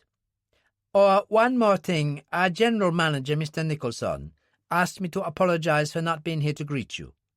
He had business on St. Thomas." "That's all right. I'm sure we'll catch up with each other later." "I believe he's Irish too," she said, and left. Dillon opened the icebox under the bar unit, discovering every kind of drink one could imagine, including 2 half-bottles of champagne. He opened one of them, poured a glass, then went out and stood on the terrace looking out over the water. "Well, old son, this'll do to take along," he said softly, and drank the champagne with conscious pleasure. In the end, of course, the sparkle on the water was too seductive, and he went inside, unpacked, hanging his clothes in the ample wardrobe space, then undressed and found some swimming trunks. A moment later, he was hurrying down the grass bank to the little beach, which, for the moment, he had entirely to himself. The water was incredibly warm and very clear. He waded forward and started to swim. There was a sudden swirl over on his right. An enormous turtle surfaced, looked at him curiously, then moved sedately away. Dillon laughed aloud for pure pleasure, then swam lazily out to sea in the direction of the moored yachts, turning after some 50 yards to swim back. Behind him, the Maria Blanco came round the point from Kinneil Bay and dropped anchor about 300 yards away. Santiago had changed his mind about Samson Key only after Captain Serra had brought him a message from the radio room. An inquiry by ship-to-shore telephone had confirmed that Dillon had arrived at Kinneil Bay. "He's booked into Cottage 7, Sarah said. Interesting, Santiago told him. That's the best accommodation in the resort. He thought about it, tapping his fingers on the table, and made his decision. I know it well. It overlooks Paradise Beach. We'll anchor there, Sarah, for tonight at least. As you say, senor. Sarah went back to the bridge, and Algaro, who had been standing by the stern rail, poured Santiago another cup of coffee. Santiago said, I want you to go ashore tonight, take someone with you. There's the Land Rover Sarah leaves permanently in the car park at Mongoose Junction. He'll give you the keys. What do you require me to do, senor? Call in at Canil, see what Dillon is up to. If he goes out, follow him. Do I give him a problem? Algaro asked hopefully. A small one, Algaro, Santiago smiled. Nothing too strenuous. My pleasure, senor, Algaro said, and poured him another cup of coffee. Dillon didn't feel like anything too formal. Wore only a soft white cotton shirt and cream linen slacks, both by Armani, as he walked through the evening darkness towards Canil Beach. He carried a small torch in one pocket, provided by the management for help with the dark spots. It was such a glorious night that he didn't need it. The Terrace restaurant was already doing a fair amount of business, but then Americans like to dine early, he knew that. He went to the front desk, cashed a traveller's cheque for $500, then tried the bar. He had never cared for the usual Caribbean liking for rum punches and fruit drinks. Settled for an old-fashioned vodka martini cocktail, which the genial black waitress brought for him quite rapidly. A group of musicians were setting up their instruments on the small bandstand, and way out across the sea he could see the lights of St. Thomas. It really was very pleasant. Too easy to forget he had a job to do. He finished his drink, signed for it, and went along to the restaurant, where he introduced himself to the head waiter and was seated. The menu was tempting enough. He ordered grilled sea scallops, a Caesar salad followed by Caribbean lobster tail. No Krug, but a very acceptable half-bottle of Veuve Clicquot completed the picture. He was finished by 9 o'clock and wandered down to reception. Algaro was sitting in one of the leather armchairs looking at the New York Times. The girl on duty was the one who'd taken Dillon to the cottage. She smiled. Everything okay, Mr. Dillon? Perfect. Tell me, do you know a bar called Jenny's Place? I sure do. It's on the front, just past Mongoose Junction on your way into town. They stay open late, I presume. Usually till around 2 in the morning. Many thanks. He moved away and walked along the dock, lighting a cigarette. Behind him, Algaro went out and hurried along the car park by Sugar Mill, laughter drifting down from the people dining up there. He moved past the taxis, waiting for customers, to where the Land Rover waited. Felipe Guerra, the Maria Blanco's mate, sitting behind the wheel. Algaro got in beside him, and Guerra said, Did you find him? I was within touching distance. He was asking about that bar, Jenny's Place. You know it? On the front in Cruz Bay. Sure. Let's take a look. From the sound of it, he intends to pay the place a visit. Maybe we can make it interesting for him, Guerra said, and drove away. Dillon drove past Mongoose Junction, located Jenny's Place, then turned and went back to the junction car park. He walked along the front of the harbour through the warm night, went up the steps, glanced up at the red neon sign, and entered. The cafe side of things was busy. Mary Jones taking orders while 2 waitresses, one white, the other black, worked themselves into a frenzy as they attempted to serve everybody. The bar was busy also, although Billy Jones seemed to be having no difficulty in managing on his own. Dillon found a vacant stool at the end of the bar and waited until Billy was free to deal with him. Irish whiskey. Whatever you've got, and water. He noticed Bob Carney seated at the other end of the long bar, a beer in front of him, talking to a couple of men who looked like seamen. Carney was smiling, and then, as he turned to reach for his beer, became aware of Dillon's scrutiny and frowned. Billy brought the whiskey, and Dillon said, "You're Billy Jones?" The other man looked wary. "And who might you be?" "Dillon's the name. Sean Dillon. I'm staying at Kinneil. Jenny told me to look you up and say hello." "Jenny did?" Billy frowned. "When you see Miss Jenny?" "In London. I went to Henry Baker's cremation with her." "You did?" Billy turned and called to his wife. "Woman, get over here." She finished taking an order, then joined them. "This is my wife, Mary. Tell her what you just told me." "I was with Jenny in London." Dillon held out his hand. "Sean Dillon. I was at Baker's funeral. Not that there was much doing. She said he was an atheist, so all we did was attend the crematorium." Mary crossed herself. "God rest him now, but he did think that way. And Jenny, what about her? Where is she?" "She was upset," Dillon said. "She told me Baker had a sister." Mary frowned and looked at her husband. "We never knew that. Are you sure, mister?" "Oh, yes, he had a sister living in France. Jenny wouldn't say where, simply flew off to Paris from London. Wanted to take his ashes to the sister." "And when is she coming back?" All she said was she needed a few days to come to terms with the death and so on. As I happened to be coming out here, she asked me to say hello." "Well, I thank you for that," Mary said. "We've been so worried." A customer called from one of the tables. "I'll have to go. I'll see you later." She hurried away, and Billy grinned. "I'm needed too, but hang around, man. Hang around." He went to serve 3 clamouring customers, and Dillon savoured his whiskey and looked around the room. Algaro and Guerra were drinking beer in a corner booth. They were not looking at him, apparently engaged in conversation.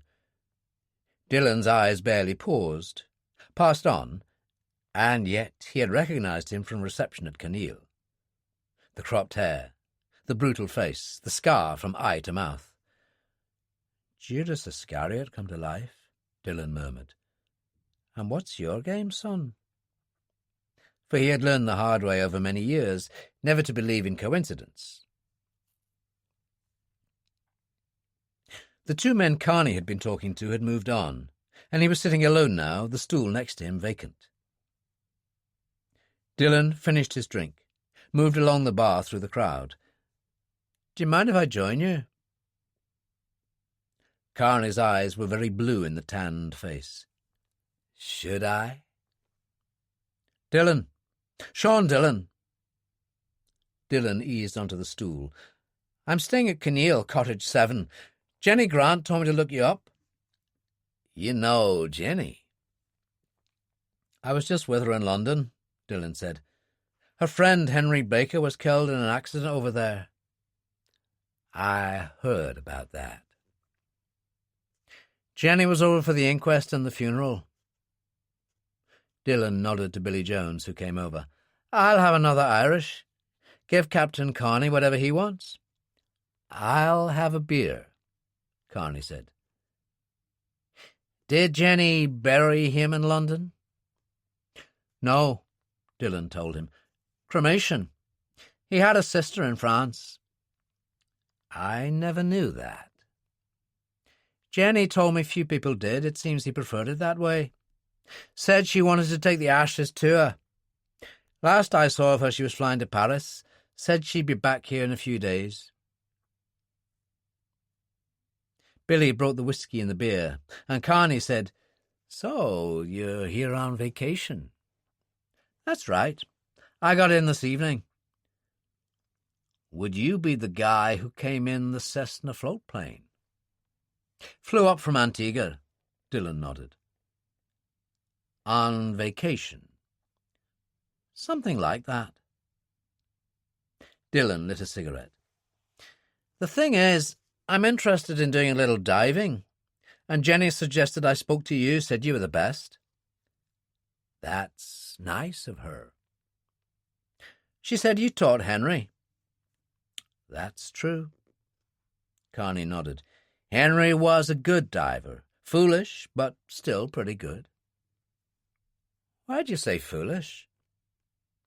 It never pays to dive on your own. You should always have a buddy with you. Henry would never listen.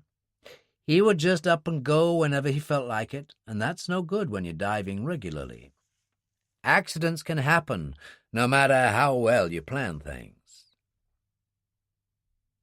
Carney drank some more beer and looked Dillon full in the face.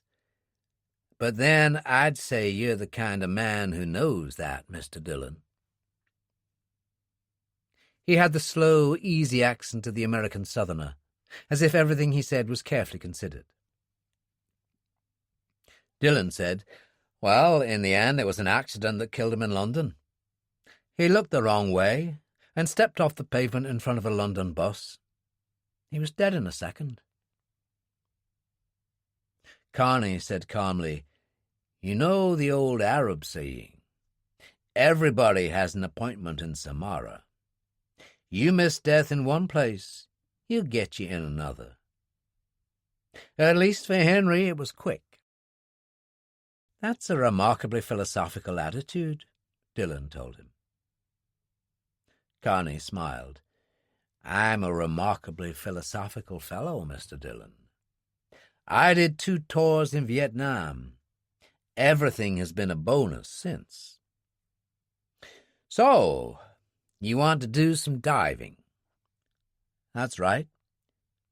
You any good? I manage, Dillon told him, but I'm always willing to learn. Okay. I'll see you at the dock at Kinneil at 9 o'clock in the morning. I'll need some gear. No problem. I'll open the shop for you. Fine. Dillon swallowed his whiskey. I'll see you then. He hesitated. Tell me something. You see the 2 guys in the booth in the far corner? I particularly mean the ugly one with the scar. Do you happen to know who they are? Sure, Carney said. They work on a big motor yacht from Puerto Rico that calls in here now and then. It's owned by a man called Santiago. It's usually based at Samson Key, that's over on the British side of things. The younger guy is the mate, Guerra. The other is a real mean son of a bitch called Algaro. Why'd you say that? He half-killed a fisherman outside one of the bars here about 9 months ago.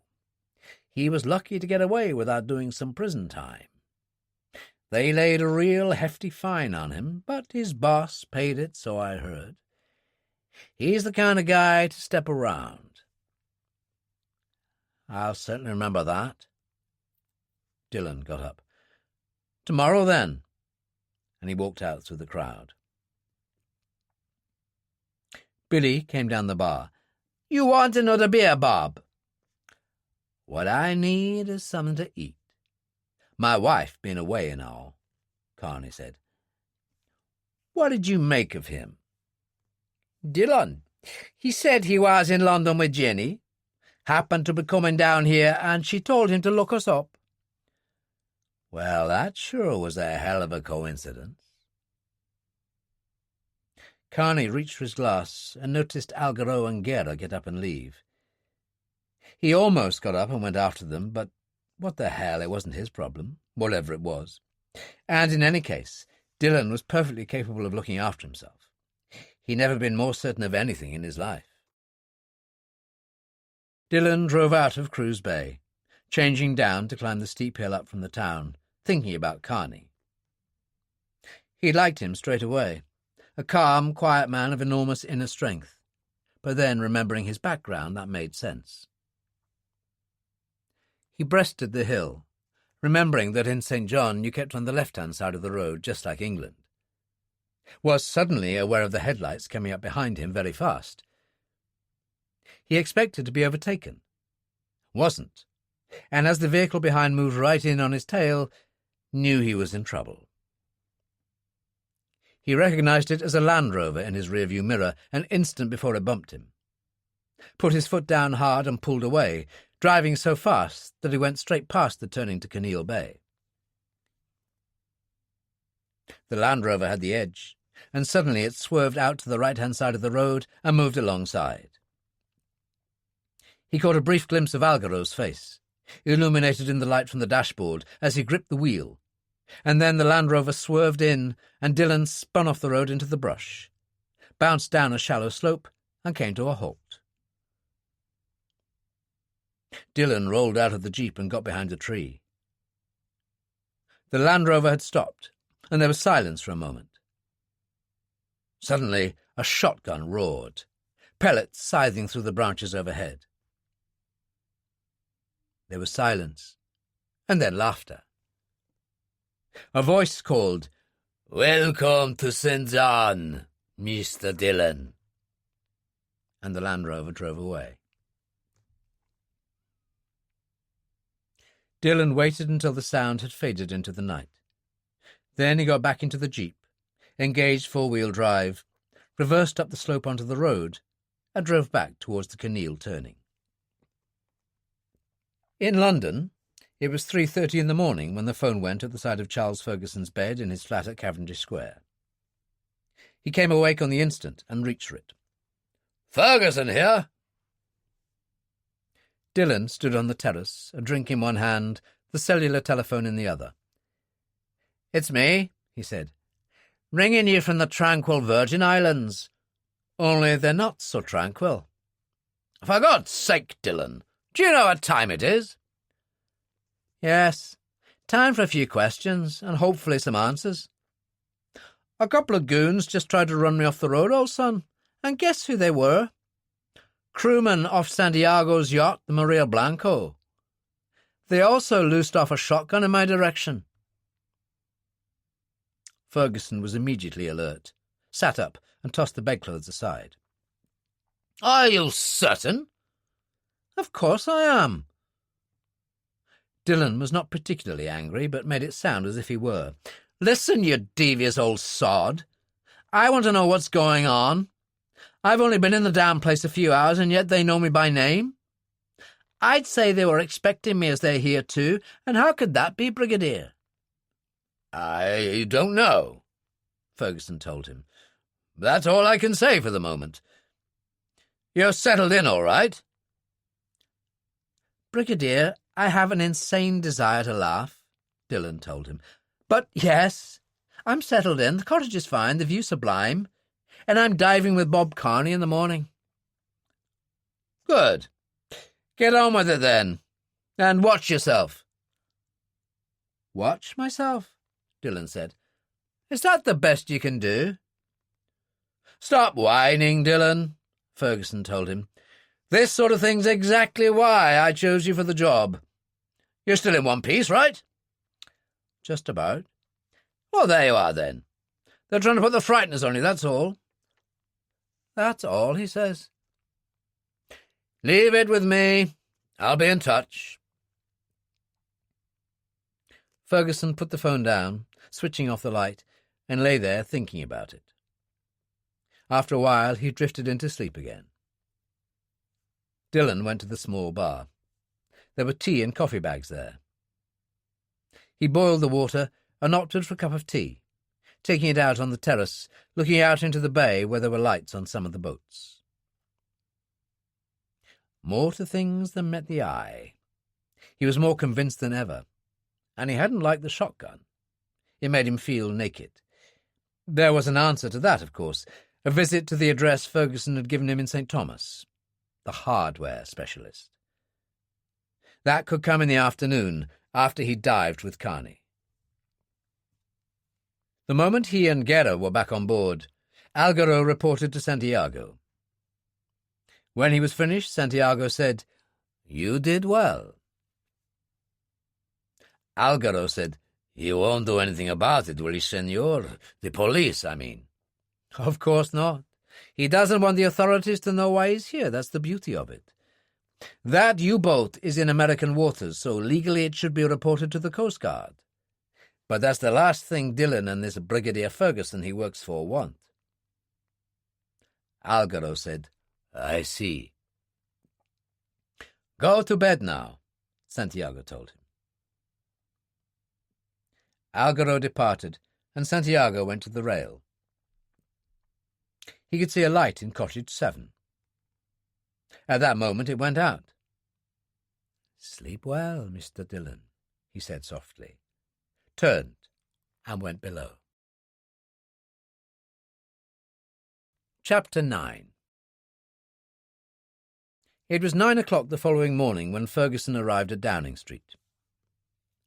He had to wait for only 5 minutes before an aide took him upstairs and showed him into the study where the Prime Minister was seated at his desk, signing one document after another. He looked up. Ah, there you are, Brigadier. You asked to see me, Prime Minister. Yes. I've had the Deputy Director of the Security Services and Sir Francis on my back about this Virgin Islands affair. Is it true what they tell me? That you've taken on this man Dillon to handle things? Yes, Ferguson said calmly. A man with his record? Can you tell me why? Because he's right for the job, sir. Believe me, I find nothing admirable in Dillon's past. His work some years ago for the IRA is known to us, although nothing has ever been proven against him. The same applies to his activities on the international scene. He's a gun for hire, Prime Minister. Even the Israelis have used him when it suited them. I can't say I like it. I think Carter has a point of view. I can pull him out, if that is what you wish. But you'd rather not? I think he's the man for this particular job. To be frank, it's a dirty one, and it has already become apparent since we last spoke that there are people he will have to deal with who play very dirty indeed. I see. The Prime Minister sighed. Very well, Brigadier. I leave it to your own good judgment. But do try and make your peace with Carter. I will, Prime Minister, Ferguson said, and withdrew. Jack Lane was waiting in the Daimler. As he drove away, he said, And what was that all about? Ferguson told him. He's got a point, of course. We know how I feel, sir. I was always against it. I wouldn't trust Dillon an inch. Interesting thing about Dillon, Ferguson said. One of the things he's always been known for is a kind of twisted sense of honour. If he gives his word, he sticks to it, and expects others to do the same. I find that hard to believe, sir. Yes, I suppose most people would. Ferguson picked up the car phone and rang through to Simon Carter's office. He wasn't there. He was meeting with Paymer at the House of Commons. Get a message through to him now, Ferguson told Carter's secretary. Tell him I need to see them both urgently. I'll meet them on the terrace at the house in 15 minutes. He replaced the phone. You can come with me, Jack. You've never been on the terrace, have you? What's going on, sir? Wait and see, Jack. Wait and see. Rain drifted across the Thames in a fine spray, clearing the terrace of people. Except for a few who stood under the awnings, drink in hand, everyone else had taken to the bars and cafes. Ferguson stood by the wall, holding a large golfer's umbrella his chauffeur had given him, Lane sheltering with him. Doesn't it fill you with a sense of majesty and awe, Jack? The Mother of Parliaments and all that sort of thing? Ferguson asked. Not with rain pouring down my neck, sir. Ah, there you are. They turned and saw Carter and Paymer standing in the main entrance to the terrace. Carter was carrying a black umbrella, which he put up, and he and Paymer joined them. Ferguson said, Isn't this cosy? I'm not in the mood for your feeble attempts at humour, Ferguson. Now what do you want? Carter demanded. I've just been to see the PM. I understand you've been complaining again, old boy. Didn't do you any good. He's told me to carry on and use my judgment. Carter was furious, but he managed to control himself and glanced at Lane. "Who's this?" "My present assistant, Detective Inspector Jack Lane. I've borrowed him from Special Branch." "That's against regulations. You can't do it." "That's as may be, but I'm not a deckhand on your ship. I run my own. And as my time is limited, let's get down to facts. Dillon arrived in St. John around 5 o'clock in the evening, their time yesterday. He was attacked by 2 crew members of Santiago's boat, the Maria Blanco, who ran him off the road in his jeep and fired a shotgun at him." "My God," Paymer said in horror. Carter frowned. "Is he all right?"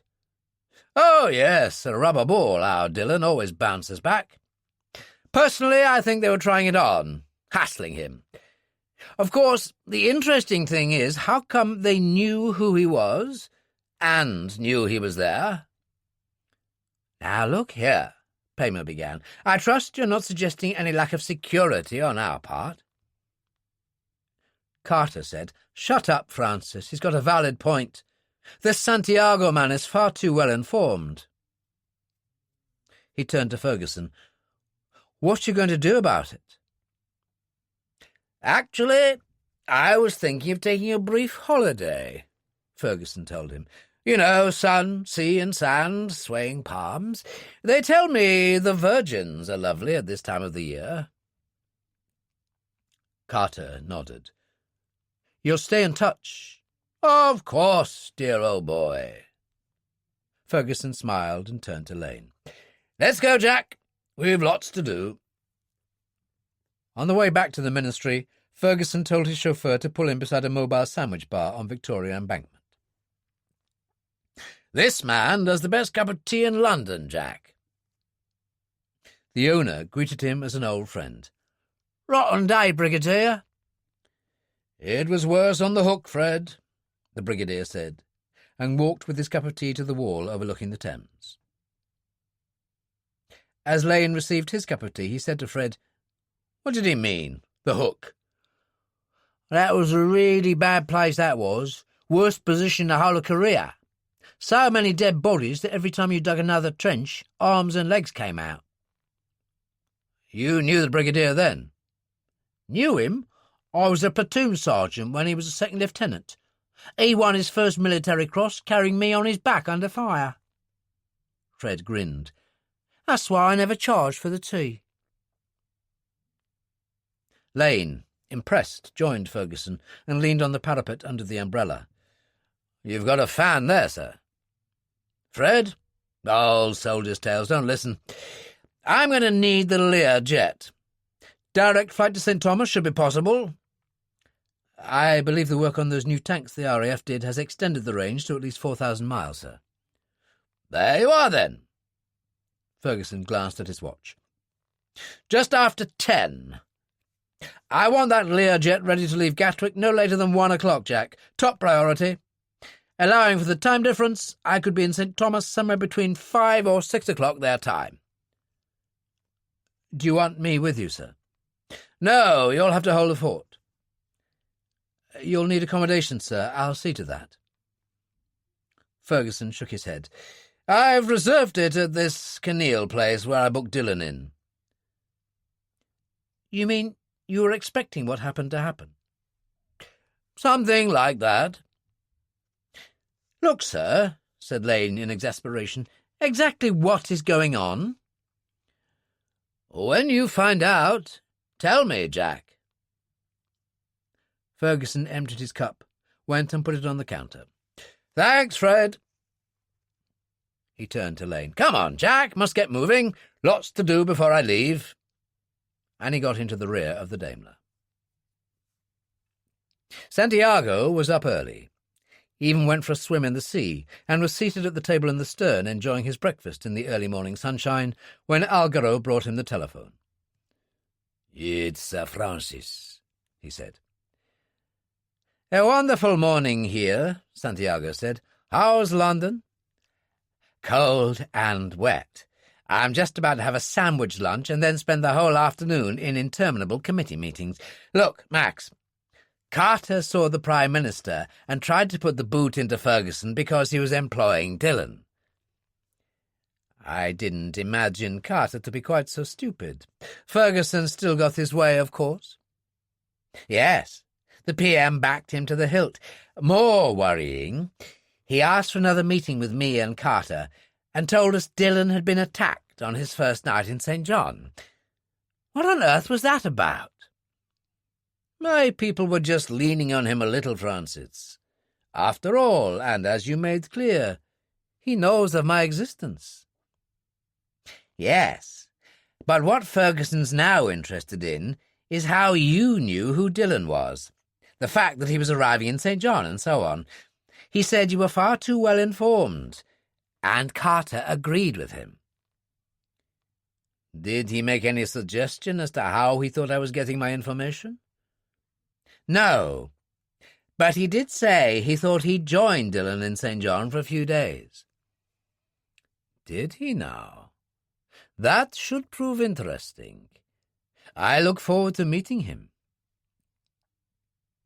Paymer said, genuine despair in his words, God damn it, Max! They know of your involvement. How long before they know about mine? You're not on the boards of any of the companies, Francis, and neither was your father. No mention of the name Paymer anywhere. And the great thing about this whole affair is that it is a private war. As I've already told you, Ferguson won't want the American authorities in on this. We're rather like two dogs squabbling over the same bone.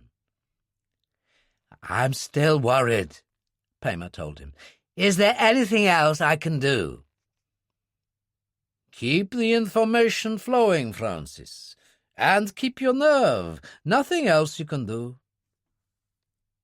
Santiago put the phone down, and Algaro said, More coffee, senor. Santiago nodded. Brigadier Ferguson is coming. Here to Canil. Algaro smiled.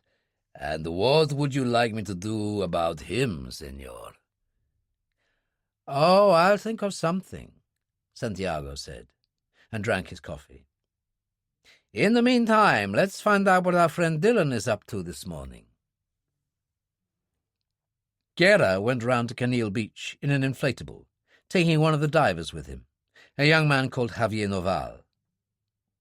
They wore swimming shorts, T-shirts and dark glasses, just another couple of tourists. They pulled in amongst other small craft at the dock. Guerra killed the outboard motor and Noval tied up. At that moment, Dillon appeared at the end of the dock. He wore a black tracksuit and carried a couple of towels. That's him, Guerra told Noval. Get going. I'll stay out of the way in case he remembers me from last night.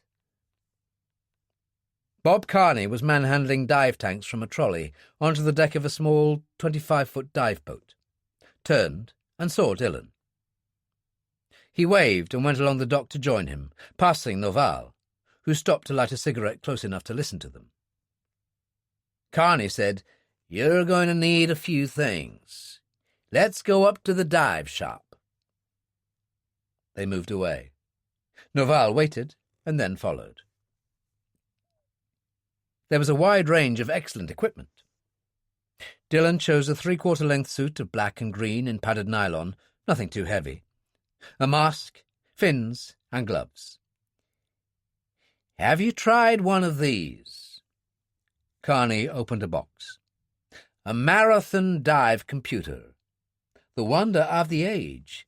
Automatic readings on your depth. Elapsed time under water. Safe time remaining. Even tells you how long you should wait to fly. That's for me, Dillon told him. I always was lousy at mental arithmetic. Carney itemized the bill. I'll put this on your hotel account. Dillon signed it. So, what have you got planned? Oh, nothing too strenuous, you'll see. Carney smiled. Let's get going. And he led the way out.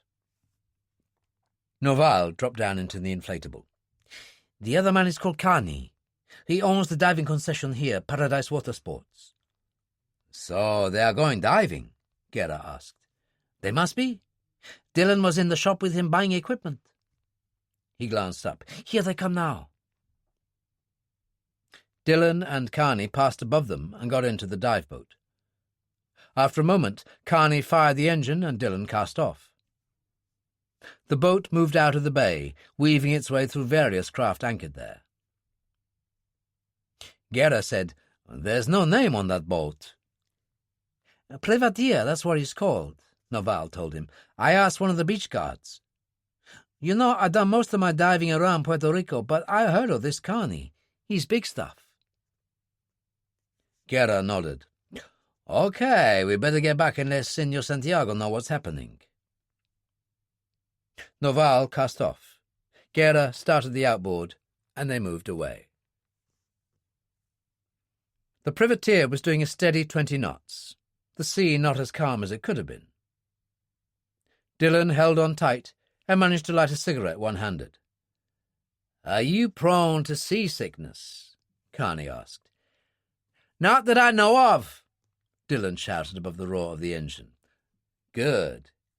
Because it's going to get worse before it gets better. We've not too far to go, though." Waves swept in, long and steep, the privateer riding up over them and plunging down, and Dillon hung on, taking in the incredible scenery, the peaks of the islands all around. And then they were very close to a smaller island, turned in towards it, and moved into the calmer waters of a bay. "Congo Key," Carney said. "A nice dive." He went round to the prow, dropped the anchor, and came back. "Not much to tell you. 25 to 90 feet. Very little current. There's a ridge, maybe 300 feet long. If you want to limit your depth, you could stay on top of that." "Sounds the kind of place you'd bring novices," Dillon said, pulling on the black and green diving suit. "All the time," Carney told him calmly. Dillon got into his gear quickly and fastened a weight belt around his waist. Carney had already clamped tanks to their inflatable jackets and helped Dillon ease into his while sitting on the side of the boat. Dillon pulled on his gloves. Carney said, "See you at the anchor." Dillon nodded, pulled down his mask, checked that the air was flowing freely through his mouthpiece, and went over backwards into the sea.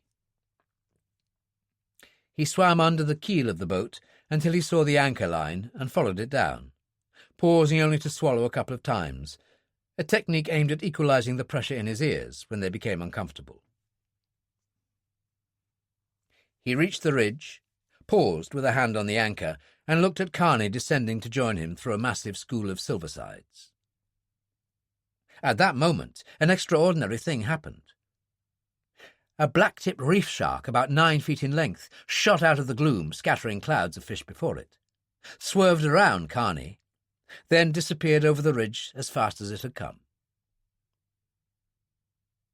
Carney made the OK sign with finger and thumb. Dillon replied in kind and followed him as he led the way along the reef. There were brilliant yellow tube sponges everywhere, and when they went over the edge, there was lots of orange sponge attached to the rock faces.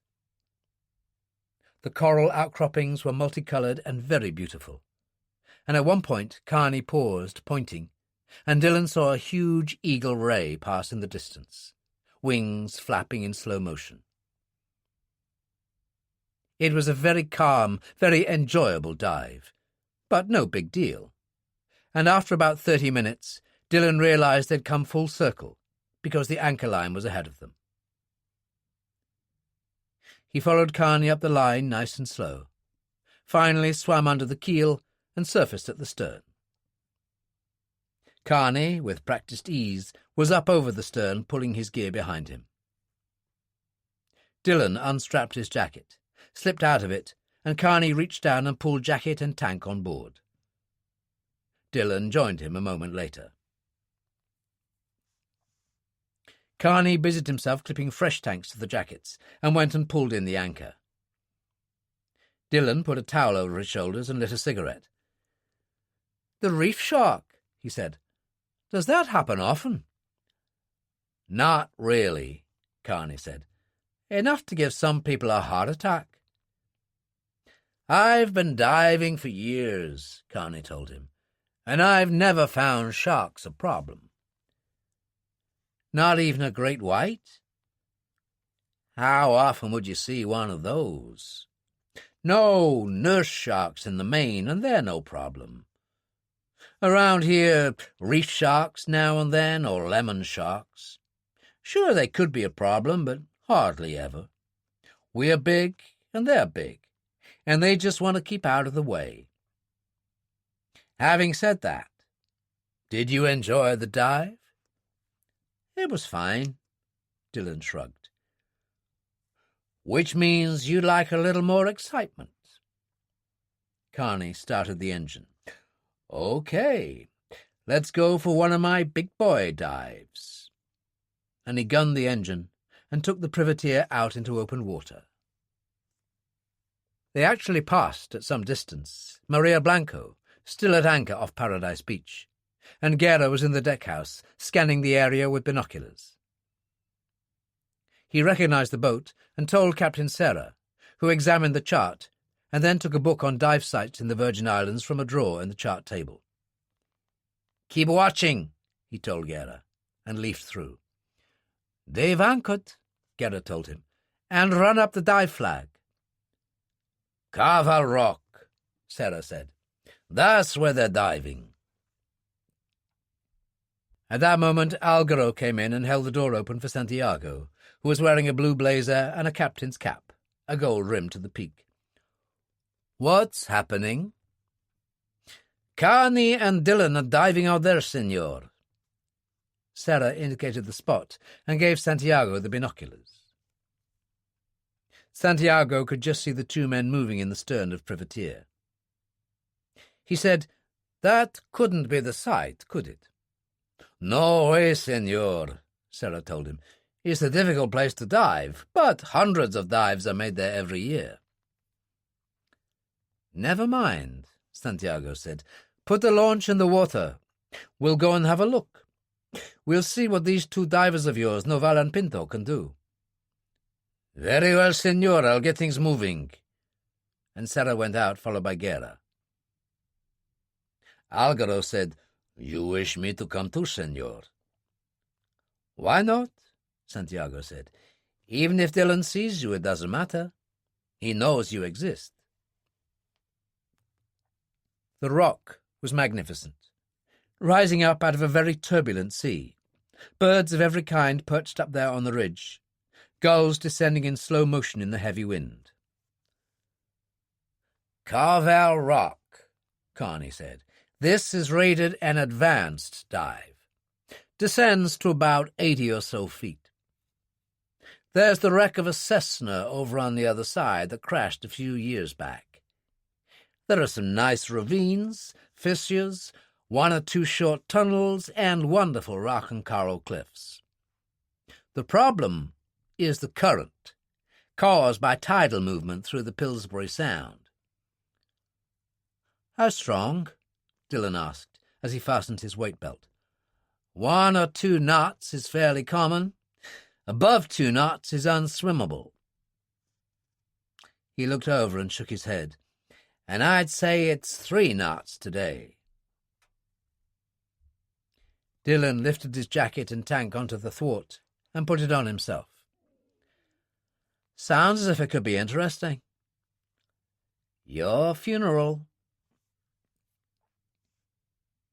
Carney got his own gear on, and Dillon turned to lean over and wash out his mask, and saw a white launch approaching. "We're going to have company." Carney turned to look. "I doubt it. No dive master I know would take his people down in this current today. He'd go somewhere easier." The swells were huge now, the privateer bucking up and down on the anchor line. Dillon went over, paused to check his air supply, and started down to what looked like a dense forest below. He paused on the bottom, waiting until Carney had reached him, beckoned, and turned towards the rock. Dillon followed, amazed at the strength of the current pushing against him, was aware of a stream of white bubbles over to his left, and saw an anchor descend. On the launch, Santiago sat in the wheelhouse, while Serra went to the prow and dropped the anchor. Algaro was helping Noval and Pinto into their diving equipment. Serra said finally, "They are ready to go, senor. What are your orders?" "Tell them to just have a look around," Santiago said. "No trouble. Leave Carney and Dillon alone." "As you say, senor." The two divers were sitting together on the port side. Serra nodded, and together they went over backwards into the water. Dillon followed Carney with increasing difficulty because of the strength of the current, up across rock and coral, following a deep channel that led through to the other side of the rocks. The force was quite tremendous, and Carney was down on his belly, pulling himself through with gloved hands, reaching for one handhold after another. And Dillon went after him, the other man's fins just 3 or 4 feet in front of him. There was a kind of threshold. Carney was motionless for a while, and then passed through. And Dillon had the same problem, faced with a kind of wall of pressure. He clawed at the rocks with agonizing slowness, foot by foot, and suddenly was through, and into another world. The surface was 50 feet above him, and as he surged forward, he found himself in the middle of a school of tarpon at least 4 feet in length. There were yellow-tail snappers, horse-eyed jacks, bonita, king mackerel and barracuda, some of them 5 feet long.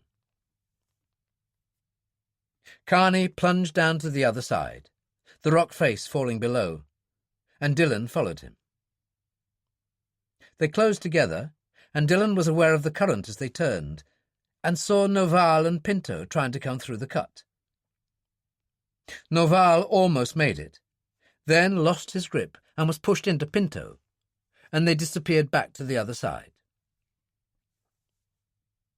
Carney moved on, and Dillon followed, down to 75 feet, and the current took them now in a fierce 3-knot riptide that bounced them along the front of the wall in an upright position. They were surrounded by clouds of silversides, flying through space. The ultimate dream, and Dillon had never felt so excited. It seemed to go on forever. And then the current slackened, and Carney was using his fins now and climbing. Dillon followed through a deep ravine that led into another, water like black glass, checked his computer, and was surprised to find that they'd been under for 25 minutes. They moved away from the rock itself now, only 3 or 4 feet above the forest of the seabed, and came to a line and anchor. Carney paused to examine it, then turned and shook his head, moving on towards the left, finally arriving at their own anchor. They went up slowly, leaving the line at 15 feet, and swimming to one side of the boat, surfacing at the keel. Carney reached down to take Dillon's tank, and the Irishman got a foot in the tiny ladder and pulled himself up and over the stern. He felt totally exhilarated, unzipped his diving suit and pulled it off as Carney stowed their tanks. "Bloody marvellous!" Carney smiled. "It wasn't bad, was it?" He turned and looked across at the launch, which was anchored over on the port side, swinging on its anchor chain in the heavy sea. Dillon said, "I wonder what happened to the 2 divers we saw trying to get through the cut." "They couldn't make it, I guess. That was rough duty down there." The launch swung around, exposing the stern. "That's the Maria Blanco's launch," Carney added. "Is that a fact?" Dillon dried himself slowly with a towel and stood at the rail looking across. He recognized Algaro at once, standing in the stern with Serra. And then Santiago came out of the wheelhouse. "Who's the guy in the blazer and cap?" Dillon inquired. Carney looked across. "That's Mac Santiago, the owner. I've seen him in St. John a time or two." Santiago was looking across at them, and on impulse, Dillon raised an arm and waved. Santiago waved back, and at that moment Noval and Pinto surfaced.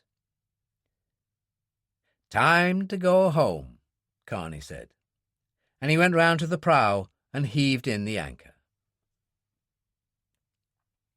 On the way back, Dillon said, "The Maria Blanco. Where will it anchor when it's here? Kinneil Bay?" "More likely to be off Paradise Beach." "Could we take a look?" Carney glanced at him, then looked away. "Why not? It's your charter." Dillon got the water bottle from the icebox, drank about a pint, then passed it to Carney. Carney drank a little and passed it back. "You've dived before, Mr. Dillon." "And that's a fact," Dillon agreed. They were close to Paradise now, and Carney throttled back the engine, and the privateer passed between two of the ocean-going yachts that were moored there, and came to the Maria Blanco. "There she is," he said. There were a couple of crewmen working on deck who looked up casually as they passed. "Jesus," Dillon said. "That thing must have made a dent in Santiago's wallet. $2 million, I'd say." "And then some." Carney went up to full power and made for Kinneil Beach. Dillon lit a cigarette and leaned against the wall of the deck-house. "Do you get many interesting wrecks in this area?" "Some," Carney said. "There's the Cartanza Senior off Buck Island over to St. Thomas, an old freighter that's a popular dive. And the General Rogers. The Coast Guard sank her to get rid of her." "No, I was thinking of something more interesting than that," Dillon said. "I mean, you know this area like the back of your hand. Would it be possible for there to be a wreck on some reef out there that you'd never come across?" Carney slowed as they entered the bay. "Anything's possible. It's a big ocean." "So there could be something out there just waiting to be discovered." The privateer coasted in beside the dock. Dillon got the stern line, went over and tied up. He did the same with the other line as Carney cut the engine, went back on board and pulled on his tracksuit. Carney leaned by the wheel looking at him. "Mr. Dillon, I don't know what goes on here. All I know for certain is you are one hell of a diver, and that I admire. What all this talk of wrecks means, I don't know, and don't want to, as I'm inclined to the quiet life. But I will give you one piece of advice. Your interest in Mac Santiago—" "Oh, yes," Dillon said, continuing to put his diving equipment in a net diving bag. "It could be unhealthy. I've heard things about him that aren't good. Plenty of people could tell you the same. The way he makes his money, for example." "A hotel keeper, as I heard it," Dillon smiled. "There's other ways that involve small planes or a fast boat by night to Florida. But what the hell, you're a grown man." Carney moved out on deck. "You want to dive with me again?" "You can count on it." "I got business in St. Thomas this afternoon. How would I get there?" Carney pointed to the other side of the dock, where a very large launch was just casting off. "That's the resort ferry. They run back and forth during the day, but I figure you missed this one." "Damn," Dillon said. "Mr. Dillon, you arrived at Cruz Bay in your own float plane, and the front desk, who keep me informed of such things, tell me you pay with an American Express Platinum card." What can I say? You've got me, Dillon told him amicably. Water taxis are expensive, but not to a man of your means. The front desk will order you one. Thanks. Dillon crossed to the dock and paused. Maybe I could buy you a drink tonight. Will you be at Jenny's place? Hell, I'm there every night at the moment, Carney said. Otherwise, I'd starve. My wife and kids are away on vacation. I'll see you then, Dillon said, and turned and walked away along the dock towards the front desk. The water taxi had seats for a dozen passengers, but he had it to himself. The only crew was a woman in a peaked cap and denims who sat at the wheel and made for St. Thomas at a considerable rate of knots. It was noisy, and there wasn't much chance to speak, which suited Dillon. He sat there smoking and thinking about the way things had gone so far. Algaro, Max Santiago, and the Maria Blanco. He knew about Santiago, but Santiago knew about him. That was a fact, and yet to be explained. There had almost been a touch of comradeship in the way Santiago had waved back at him at Carvel Rock. Carney he liked. In fact, everything about him he liked. For one thing, the American knew his business. But there was power there and real authority. An outstanding example of a quiet man it wouldn't pay to push. "Here we go," the water taxi driver shouted over her shoulder, and Dillon glanced up and saw that they were moving in towards the waterfront of Charlotte Amalie. It was quite a place, and bustling with activity. 2 enormous cruise liners berthed on the far side of the harbour. The waterfront was lined with buildings in white and pastel colours, shops and restaurants of every description. It had been a Danish colony, he knew that, and the influence still showed in some of the architecture. He followed a narrow alley called Drake's Passage that was lined with colourful shops, offering everything from designer clothes to gold and jewellery, for this was a free port, and came out into Main Street. He consulted the address Ferguson had given him and crossed to where some taxis waited. "Can you take me to Kane Street?" he asked the first driver. "I wouldn't take your money, man," the driver told him amiably. "Just take the next turning through to Back Street. Kane is the third on the left." Dillon thanked him and moved on. It was hot, very hot. People crowding the pavements, traffic moving slowly in the narrow streets. But Kane Street, when he came to it, was quiet and shaded. The house he wanted was at the far end. Clapboard painted white with a red corrugated iron roof. There was a tiny garden in front of it and steps leading up to a porch, on which an ageing black man with grey hair sat on a swing seat reading a newspaper. He looked up as Dillon approached. "And what can I do for you?" "I'm looking for Earl Stacy," Dillon told him. The man peered at him over the top of reading glasses. "You ain't gonna spoil my day with no bills, are you?" "Ferguson told me to look you up," Dillon said. "Brigadier Charles Ferguson. My name is Dillon." The other man smiled and removed his glasses. "I've been expecting you. Come right this way." And he pushed open the door and led the way into the house.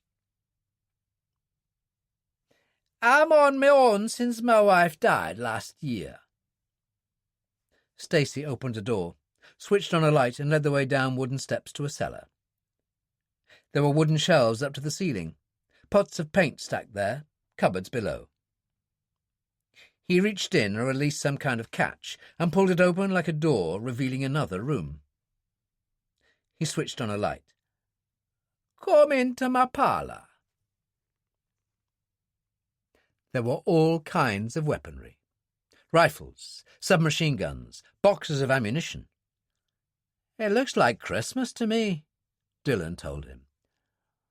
You just tell me what you want, man, and Ferguson picks up the tab. That was the arrangement. Rifle first, Dillon said. Armalite, perhaps. I like the folding stock. I can do better. I got an AK assault rifle here with a folding stock. Fires automatic when you want. 30-round magazine. He took the weapon from a stand and handed it over. Yes, this'll do fine, Dillon told him. I'll take it with 2 extra magazines. I need a handgun now. Walter PPK for preference, and a Carswell silencer. 2 extra magazines for that as well. Can do. Stacy opened a very large drawer under the bench which ran along one wall. Inside there was an assortment of handguns. He selected a Walter and passed it to Dillon for approval. Anything else? There was a cheap-looking plastic holster with the butt of a pistol sticking out of it, and Dillon was intrigued. What's that? It's an ace in the hole. Stacy took it out. That metal strip on the back is a magnet. Stick it underneath anywhere, and as long as it's metal, it'll hold fast. The gun don't look much. .22 Belgian, semi-automatic, 7-shot. But I've put hollow-nose rounds in. They fragment bone. I'll take it, Dillon said. One more thing. Would you happen to have any C4 explosive? The kind salvage people use for underwater work. Exactly. No, but I tell you what I do have. Something just as good. Semtex. You heard of that stuff? Oh, yes, Dillon said. I think you could say I'm familiar with Semtex. One of Czechoslovakia's most successful products. The terrorists' favourite weapon. Stacy took a box down from the shelf. The Palestinians, the IRA, all those cats use this stuff. You gonna use this underwater yourself? Just to make a hole in a wreck. Then you need some detonation code, a remote control unit. I've got some chemical detonating pencils here. They work real good. You just break the cap. I got some time for 8 minutes and orders for 30. He pushed all the items together. Is that it? A night sight would be useful, and a pair of binoculars. I can do them too. He opened another drawer. There you go. The night sight was small but powerful, extending if needed like a telescope. The binoculars were by Zeiss and pocket size. Excellent, Dillon said. Stacy went and found an olive-green army holdall, unzipped it, put the AK assault rifle in first, and then the other things. He closed the zip, turned and led the way out, switching off the light, and pushed the shelving back into place. Dillon followed him up the cellar stairs and out to the porch. Stacy offered him the bag. Mr. Dillon, I get the impression you intend to start World War III. Maybe we can call a truce, Dillon said. Who knows? I wish you luck, my friend. I'll send my bill to Ferguson. Stacy sat down, put on his reading glasses, and picked up his newspaper. And Dillon walked out through the small garden and started back towards the waterfront. He was walking along the side of the harbour to where the water taxis operated from when he saw that the Kinneil ferry was in, a gangplank stretching down to the dock. The captain was standing at the top as Dillon went up. "You staying at Kinneil, sir?" "I certainly am." "We'll be leaving soon. Just heard someone's on the way down from the airport." Dillon went into the main cabin, put his bag on a seat, and accepted a rum punch offered by one of the crew. He glanced out of the window and saw a large taxi bus draw up, a single passenger inside. Went and sat down and drank some of his punch. One of the crew came in and put 2 suitcases in the corner. There was the sound of the gangplank being moved. The captain went into the wheelhouse and started the engines. Dillon checked his watch. It was 5:30. He put his plastic cup on the table, lit a cigarette, and at the same time was aware of someone slumping down beside him. "Fancy meeting you, dear boy," Charles Ferguson said. "Bloody hot, isn't it?" Chapter 10.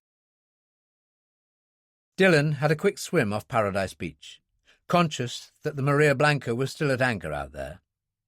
Then he went back up to the cottage, had a shower and changed into navy blue linen slacks and a short-sleeved white cotton shirt. He went out, crossed the vestibule, and tapped on the door of 7E. "Come," Ferguson called. Dillon entered. The setup was similar to his own, the bathroom marginally larger, as was the other room.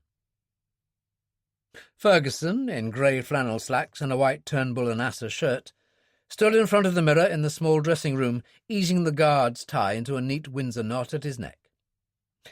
"Ah, there you are," he said. Took a double-breasted navy blue blazer and pulled it on. "How do I look, dear boy?" Like an advertisement for Geeves and Hawkes. The bloody English gentleman abroad.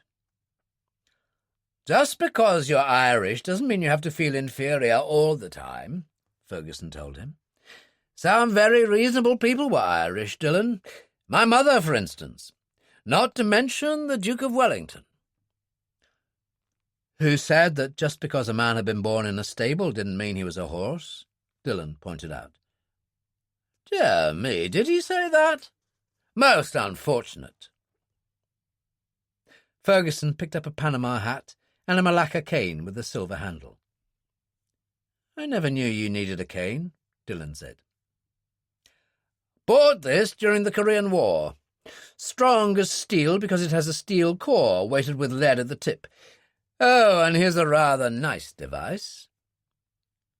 He turned the silver handle to one side and pulled out a steel poniard about 9 inches long. "Very interesting," Dillon said. "Yes, well, we are in foreign parts. I call it my pig sticker."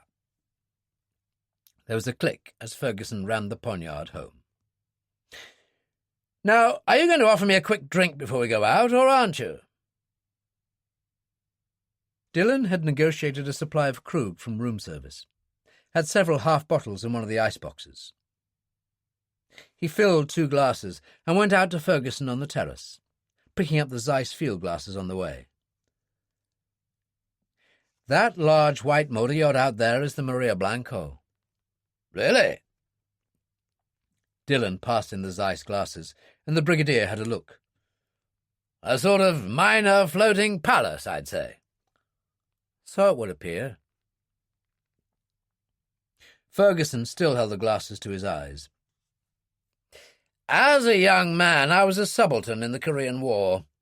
1 year of unmitigated hell. I did a tour of duty on a position called the Hook. Just like the First World War, miles of trenches, barbed wire, minefields, and thousands of Chinese trying to get in. They used to watch us, and we used to watch them. It was like a game, a particularly nasty game, which exploded into violence every so often." He sighed and lowered the glasses. "What on earth am I prattling on about, Dillon?" "Oh, I'd say you're going the long way round to the pub to tell me that you suspect Santiago's watching too." "Something like that. Tell me how far things have gone, and don't leave anything out. Not a single damn thing." When Dillon was finished, he refilled the Brigadier's glass while Ferguson sat there thinking about it. "What do you think the next move should be?" Dillon asked. Well, now you've gone and got yourself tooled up by Stacy, I suppose you're eager for confrontation. A gunfight at the OK Corral. I've taken precautions, that's all, Dillon said. And I needed the Semtex to blast away into the U-boat. If we find it, Ferguson said, and not a murmur from the girl. She'll turn up eventually. And in the meantime? I'd like to take things further with Carney. We really do need him on our side. I can see that. But it will be a question of how to approach him. Would a cash offer help? Not really. If I'm right, Carney's the kind of man who'll only do a thing if he really wants to, or if he thinks it right. Oh, dear, Ferguson sighed. Heaven save me from the romantics of this world. He stood up and glanced at his watch. Food, Dillon, that's what I need. Where shall we eat? We could walk up to Turtle Bay dining room. That's more formal, I hear, but excellent. I booked a table. Good. Then let's get moving, and for heaven's sake, put a jacket on. I don't want people to think I'm dining with a beachcomber. Out in the gathering darkness of Keneal Bay, an inflatable from the Maria Blanco nosed in beside Carney's sport fisherman, Sea Raider. The only sound, the muted throbbing of the outboard motor. Sarah was at the helm, and Algaro sat in the stern. As they bumped against the hull of Sea Raider, he went up over the rail and into the wheelhouse, took a tiny electronic box from his pocket, reached under the instrument panel until he found metal, and put it in place, attached by its magnet. A moment later, he was back in the inflatable. "Now this small dive boat, privateer," he said, and Sarah turned and moved towards it. Max Santiago, wearing a white linen suit, was sitting in Keneal Bay bar sipping a mint julep when Algaro came in. He wore a black T-shirt and a loose-fitting baggy suit in black linen that made him look rather sinister. "Did everything go well?" Santiago asked. "Absolutely. I put a bug on both of Carney's dive boats. That means we can follow wherever he goes without being observed. Ferguson booked in just after 6. I checked with the reservations desk. Dillon has booked a table for 2 up at Turtle Bay dining room." "Good," Santiago said. "It might be amusing to join him."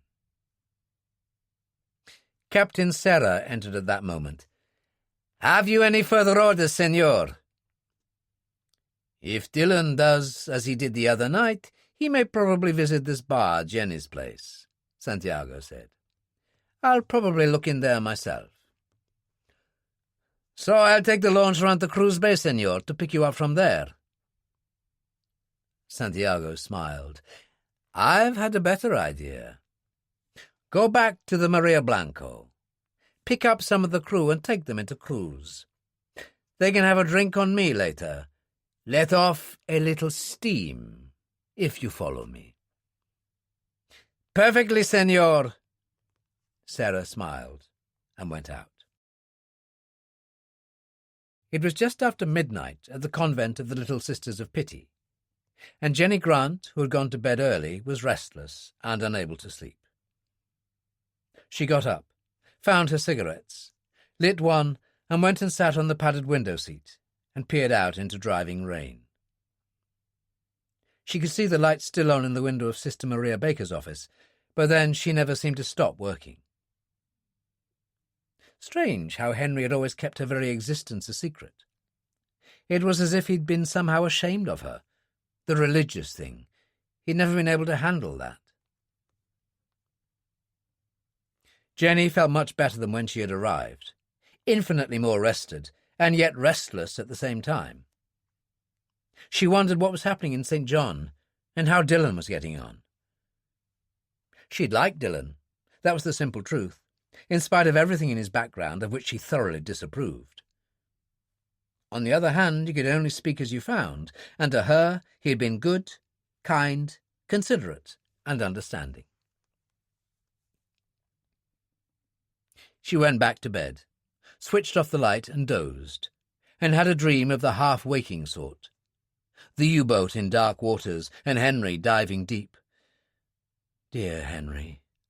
Such an idiot to have been down there in the first place. And somewhere dangerous, somewhere unusual, somewhere people didn't normally go. It had to be. She came awake in the instant, and spoke out loud in the darkness. Oh, my God, of course! And so simple! She got out of bed and went to the window. The light was still on in the Mother Superior's office. She dressed quickly in jeans and sweater and hurried across the courtyard through the rain and knocked on the door. When she entered, she found Sister Maria Baker seated behind her desk working. She glanced up in surprise. Why, Jenny, what is it? Can't you sleep? I'll be leaving tomorrow, sister.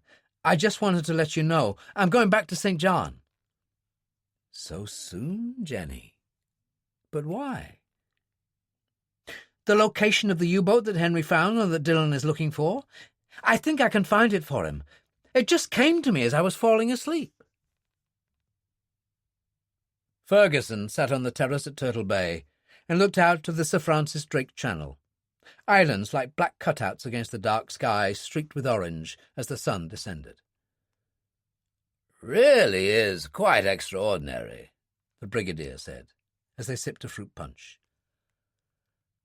Sunsets exquisitely dying. That's what the poet said, Dillon murmured. The cicadas chirped ceaselessly, night birds calling to each other. He got up and moved to the edge of the terrace, and Ferguson said, Good heavens! I didn't realize you had a literary bent, dear boy. Dillon lit a cigarette, the Zippo flaring. He grinned. To be frank with you, I'm a bloody literary genius, Brigadier. I did Hamlet at the Royal Academy.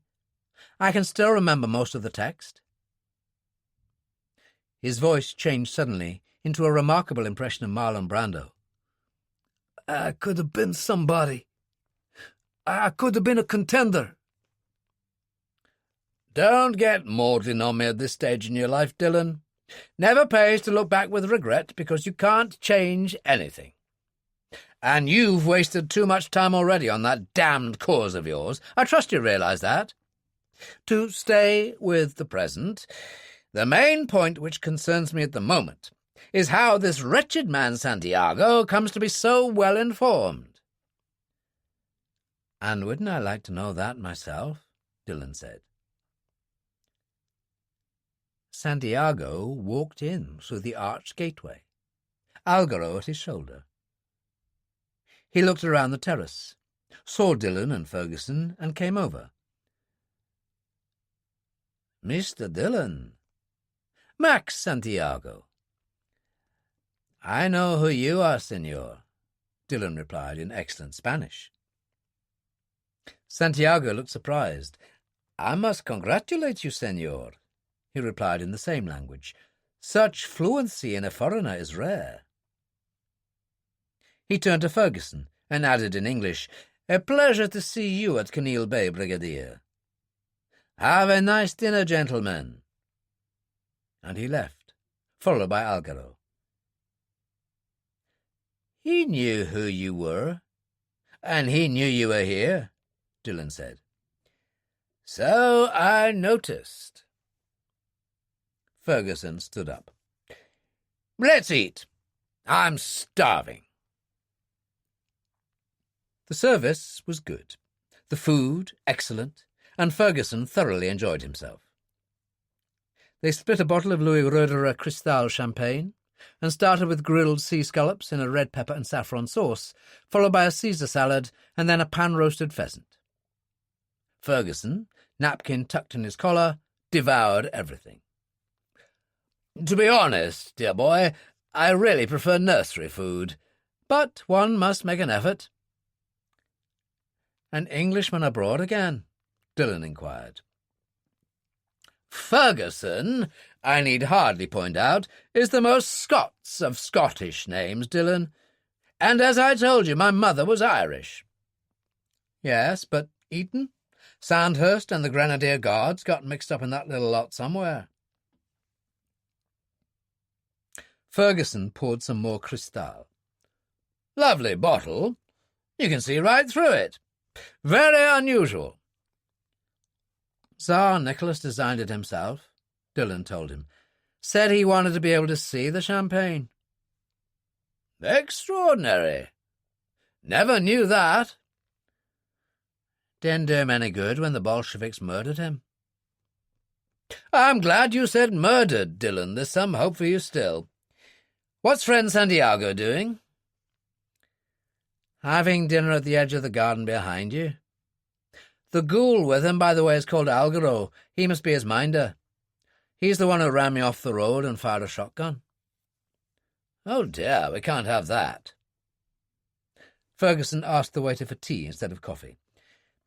What do you suggest our next move should be? Santiago is obviously pressing and intends we should know it. I think I need to speak to Carney. If anybody might have some ideas about where that U-boat is, it would be he. That's not only exquisitely grammatical, dear boy, it makes sense. Do you know where he might be? Oh, yes. Excellent. Ferguson stood, picked up his Panama and Malacca cane. Let's get moving, then. Dillon drove into the car park at Mongoose Junction and switched off. He took the holstered Belgian automatic from his jacket pocket. What on earth is that? Ferguson demanded. An ace in the hole. I leave it under the dashboard. Looks like a woman's gun to me. And like most women, it gets the job done, Brigadier, so don't be sexist. Dillon clamped the holster under the dashboard. OK, let's go and see if we can find Carney. They walked along the front from Mongoose Junction to Jenny's place. It was about half full when they went inside, Billy Jones working the bar, Mary and one waitress between them handling the dinner trade. There were only 4 tables taken, and Carney sat at one. Captain Serra and 3 of the crew from the Maria Blanco were at a booth table in the corner. Guerra, the mate, was one of them. Dillon recognised him from the first night, although the fact that Guerra said, "That's him," in Spanish, and they all stopped talking, was sufficient confirmation. "Hello there." Mary Jones approached, and Dillon smiled. "Well, join Bob Carney. A bottle of champagne, whatever you've got." 2 glasses. Ferguson raised his hat politely. Mary took his arm, her teeth flashing in a delighted smile. "I like this man. Where did you find him? I love a gentleman." Billy leaned over the bar. "You put him down, woman." "It's not his fault," Dillon said. "He's a brigadier. All that army training." "A brigadier general?" Her eyes widened. Well, yes, that's true in your army," Ferguson said uncomfortably. "Well, you go and join Bob Carney, honey. Mary's going to take care of you right now." Carney was just finishing an order of steak and French fries, a beer at his elbow, and looked up as they approached. "Mr. Dillon," he said. "This is a friend of mine, Brigadier Charles Ferguson," Dillon told him. "May we join you?" Carney smiled. "I'm impressed, but I should warn you, Brigadier, all I made was corporal, and that was in the Marines." "Grenadier Guards," Ferguson told him. "Hope you don't mind." "Hell no. I guess we elite unit boys have got to stick together. Sit down." As they each pulled up a chair, he went back to his steak and said to Dillon, "You ever in the army, Dillon?" "Not exactly," Dillon told him. "Hell, there's nothing exact about it. Not that you hear about the Irish army too much. except that they seem to spend most of their time fighting for the United Nations in Beirut or Angola or someplace.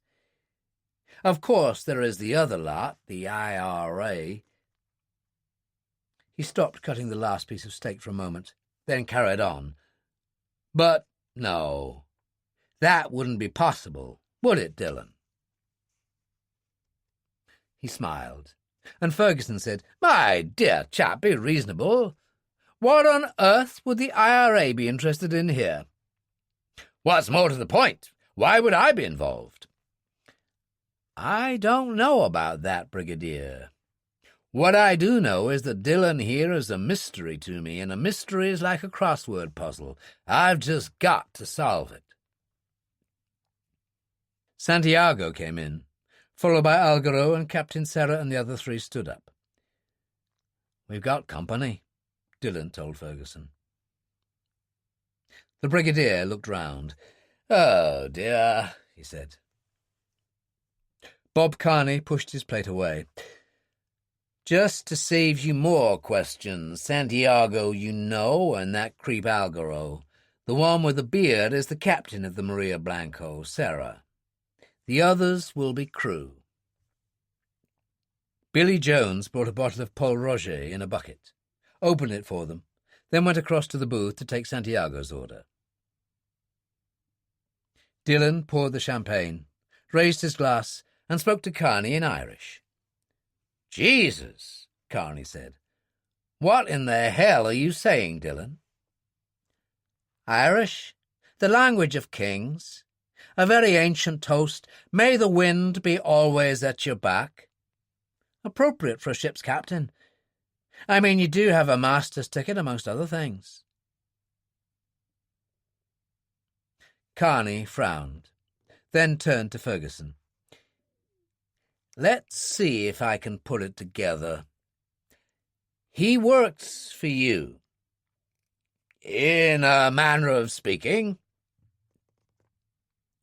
At that moment they heard a woman's voice say, "Please, don't do that."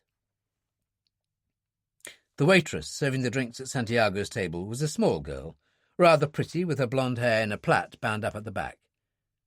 She was very young, very vulnerable.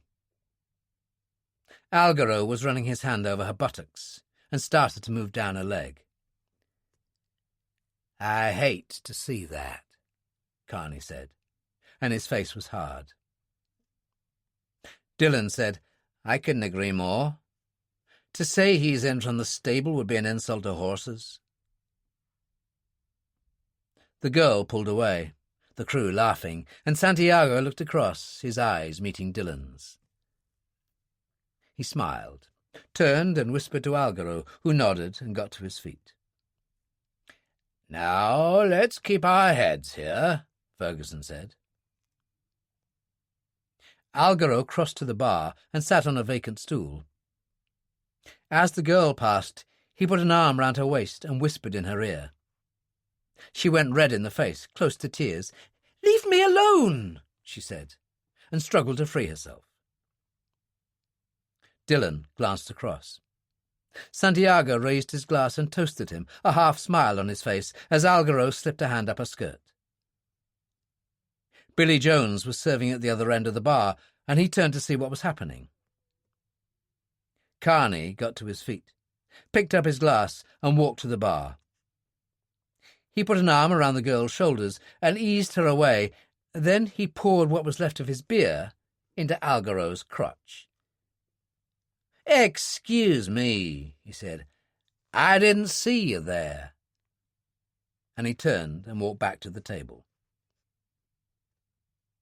Everyone stopped talking, and Dillon took the bottle from the ice bucket and refilled the Brigadier's glass. Algaro stood up and looked down at his trousers in disbelief. "Why, you little creep! I'm going to break your left arm for that." He moved to the table fast, arms extended, and Kearney turned, crouching, to defend himself. But it was Dillon who struck first, reversed his grip on the champagne bottle, and smashed it across the side of Algaro's skull, not once, but twice, the bottle splintering, champagne going everywhere. Algaro pulled himself up, hands on the edge of the table, and Dillon, still seated, kicked sideways at the kneecap. Algaro cried out and fell to one side. He lay there for a moment, then forced himself up to one knee. Dillon jumped up and raised a knee into the unprotected face. "You've never learned to lie down, have you?" The other members of the crew of the Maria Blanca were on their feet, one of them picking up a chair, and Billy Jones came round the bar in a rush, a baseball bat in his hand. "Can it, or I'll call the law. He asked for it, he got it. Just get him out of here." They stopped dead, not so much because of Billy as Santiago, who said in Spanish, "No trouble, just get him and leave." Captain Serra nodded, and Guerra, the mate, and Pinto went and helped Algaro to his feet. He appeared dazed, blood on his face, and they led him out, followed by the others. Santiago stood up and raised his glass, emptied it, and left. Conversation resumed, and Mary brought a brush and pan to sweep up the glass. Billy said to Dillon, "I couldn't get there fast enough. I thank you guys. How about another bottle of champagne on the house?" "Include me out, Billy," Carney said. "Put the meal on my tab. I'm getting too old for this kind of excitement. I'm going home to bed." He stood up. "Brigadier, it's been interesting." He started towards the door, and Dillon called, "I'd like to dive in the morning. Does that suit you?" 9:30, Carney told him. "Be at the dock." And he turned and went out. His jeep was in the car park at Mongoose Junction. He walked along there, thinking about what had happened, was unlocking the door when a hand grabbed his shoulder, and as he turned, Guerra punched him in the mouth. "Now then, you bastard, let's teach you some manners." Serra stood a yard or two away, supporting Algaro, Santiago beside them. Guerra and the other two crew members moved in fast. Carney ducked the first blow and punched the mate in the stomach, half turning, giving Pinto a reverse elbow strike in the face. And then they were all over him. They held him down, pinning his arms, and Algaro shuffled over. "Now then," he said. It was at that precise moment that Dillon and Ferguson, having taken a rain check on the champagne, turned the corner. The Irishman went in on the run as Algaro raised a foot to stamp down on Carney's face, sent him staggering, and punched the nearest man sideways in the jaw. Carney was already on his feet. Algaro was past it, but when Captain Serra moved in to help the other three, it raised the odds, and Dillon and Carney prepared to defend themselves, the jeep at their backs, arms raised, waiting. There was a sudden shot, the sound of it flat on the night air. Everyone stopped dead, turned, and found Ferguson standing beside Dillon's jeep, holding the Belgian automatic in one hand. "Now do let's stop playing silly buggers, shall we?" he said. There was a pause, and Santiago said in Spanish, "Back to the launch." The crew shuffled away unwillingly, Serra and Guerra supporting Algaro, who still looked dazed. "Another time, Brigadier," Santiago said in English, and followed them. Carney wiped a little blood from his mouth with a handkerchief. "Would somebody kindly tell me what in the hell is going on?" "Yes, we do need to talk, Captain Carney," Ferguson said briskly, "and sooner rather than later." "Okay, I give in." Carney smiled bleakly. "Follow me, and we'll go to my place. It's not too far away." Carney said, "It's the damnedest thing I ever heard of." "But you accept it's true?" Ferguson asked. "I have a copy of the translation of the diary in my briefcase at Kinneil, which I'd be happy for you to see." "The U-boat thing is perfectly possible," Carney said. "They were in these waters during World War II, that's a known fact. And there are locals who'll tell you stories about how they used to come ashore by night." He shook his head. "Hitler in the Bunker, Martin Borman. I've read all those books. And it is an interesting thought that if Borman landed on Samson Key and didn't go down with the boat, it would explain all those sightings of him in South America in the years since the war." "Good," Dillon said. "So you accept the existence of U-180? But where would it be?" "Let me get a chart."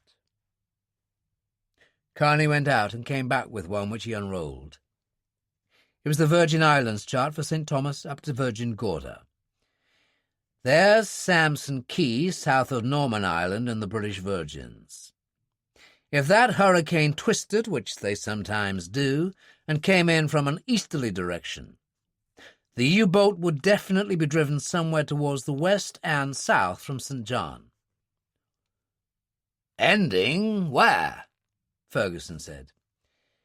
"It wouldn't be anywhere usual. By that I mean somewhere people dive, however regularly. And I'll tell you something else. It'd have to be within 100 feet. "What makes you say that?" Dillon asked. "Henry was a recreational diver. That means no decompression is necessary if you follow the tables. 130 feet is absolute maximum for that kind of sport diving. And at that depth, he could only afford 10 minutes bottom time before going back up to the surface.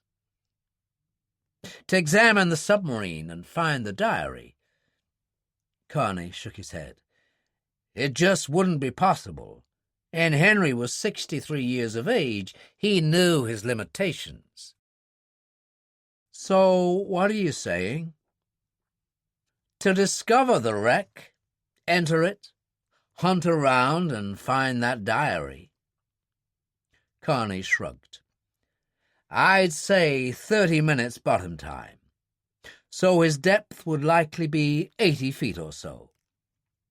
Now, dive masters take tourists to that kind of depth all the time. That's why I mean the location has got to be quite out of the ordinary." He frowned, and Ferguson said, "You must have some idea." "The morning Henry made his discovery must have been the day after the hurricane blew itself out. He'd gone out so early that he was coming back in at around 9:30 when I was taking a dive party out. We crossed each other and we spoke." "What did he say?" Dillon asked. "I asked him where he'd been. He said French Cap. Told me it was like a mill pond out there." "Well, then that's it," Ferguson said. "Surely." Carney shook his head. "I use French Cap a lot. The water is particularly clear. It's a great dive. In fact, I took my clients out there after meeting Henry that morning, and he was right. It was like a mill pond. The visibility is spectacular." He shook his head. "No, if it was there, it would have been found before now." "Can you think of anywhere else?" Carney frowned. "There's always South Drop. That's even further." "You dive there?" Ferguson asked. "Occasionally. Trouble is, if the sea's rough, it's a long and uncomfortable trip, but it could be the sort of place. A long ridge running to 170 or so on one side and 2,000 on the other." "Could we take a look at these places?" Ferguson asked. Carney shook his head and examined the chart again. "I don't know." Ferguson said, "I'd pay you well, Captain Carney. "It isn't that," Carney said. "Strictly speaking, this thing is in United States territorial waters." "Just listen, please," Ferguson said. "We're not doing anything wicked here. There are some documents on U-180, or so we believe, which could give my government cause for concern. All we want to do is recover them as quickly as possible, and no harm done." "And Santiago? Where does he fit in?" "Well, he's obviously after the same thing," Ferguson said. "Why, I don't know at this time, but I will, I promise you." "You go to the movies, Carney," Dillon said. "Santiago and his bunch are the bad guys. Black hats. And I'm a good guy." Carney laughed out loud. "Get the hell out of here and let me get some sleep. I'll see you at the dock at 9. Santiago, standing in the stern of the Maria Blanco, looked towards Cottage 7 and the lights which had just come on in both sections. "So they are back," he said to Sarah, who stood beside him. "Now that they've made contact with Carney, they may make their move sometime tomorrow," Sarah said. "You'll be able to follow them in the launch, whichever boat they are in, thanks to the bugs. At a discreet distance, of course." "Shall I take the divers?" "If you like, but I doubt that anything will come of it. Carney doesn't know where U-180 is, Sarah, I'm convinced of that. They've asked him for suggestions, that's all. Take the dive site handbook for this area with you. If they dive somewhere that's mentioned in the book, you may take it from me it's a waste of time." Santiago shook his head. "Frankly, I'm inclined to think that the girl has the answer. We'll just have to wait for her return. By the way, if we ever did find the U-boat and needed to blast the way in, could Noval and Pinto cope?" "Most assuredly, senor. We have supplies of C4 explosive on board and all the necessary detonating equipment." "Excellent," Santiago said. "I wish you luck tomorrow, then. Good night, Captain." Sarah walked away, and Algaro slipped out of the dark. "Can I go with the launch in the morning?" "Ah, revenge, is it?" Santiago laughed. "And why not? Enjoy it while you can, Algaro." And he laughed as he went down to the salon. Chapter 11. It was a beautiful morning when Dillon and Ferguson went down to the dock. Sea Raider was tied up, no sign of anyone around, and Privateer was moving out to sea with 4 people seated in the stern. "Perhaps we got it wrong," Dillon observed. "I doubt it," Ferguson said. "Not that sort of fella." At that moment, Carney turned onto the end of the dock and came towards them, pushing a trolley loaded with air tanks. "Morning," he called. "Thought you'd left us," Dillon said, looking out towards Privateer. "Hell no. That's just one of my people taking some divers out to Little St. James. I thought we'd use Sea Raider today because we got a lot further to go." He turned to Ferguson. "You a good sailor, Brigadier?" "My dear chap, I've just called in at the gift shop to obtain some seasickness pills, of which I've taken not 1, but 2. He went on board and climbed a ladder to the flying bridge, where he sat in solitary splendour on one of the swivel seats, while Dillon and Carney loaded the tanks. When they were finished, Carney went up, joined Ferguson and switched on the engines. As they eased away from the dock, Dillon went into the deckhouse. He wasn't using his net dive bag. Had put his diving gear into the olive-green army holdall Stacy had given him in St. Thomas. Underneath was the AK assault rifle, stock folded, and 30-round clip inserted ready for action, plus an extra magazine. There was also his ace-in-the-hole Belgian automatic, which he'd retrieved from the jeep. As with all sport fishermen, there was a wheel in the deckhouse as well as on the flying bridge, so the boat could be steered from there in rough weather. Dillon felt under the instrument panel until he encountered a metal surface and clamped the holster and gun in place. He went up the ladder and joined the others. "What's our course?" "Pretty well due south through Pillsbury Sound, then southwest to French Cap." Carney grinned at Ferguson, who swung from side to side as the boat started to lift over waves to the open sea. "You okay, Brigadier?" "I'll let you know. I presume you would anticipate our friends from the Maria Blanco following." "I've been looking, but I haven't seen anything yet." "There's certainly no sign of the Maria Blanco herself, but then they'd use the white launch we saw at Carval Rock. That's a good boat, good for 25 or 6 knots. I don't get much more than 20 out of this." He said to Dillon, "There's some glasses in the locker if you want to keep a weather eye open." Dillon got them out, focused and checked astern. There were a number of yachts and a small vehicle ferry with trucks on board crossing from St. Thomas, but no launch. "Not a sign," he said. "Now, I find that strange," Ferguson observed. "You worry too much, Brigadier," Carney told him. "Now let's get out of here."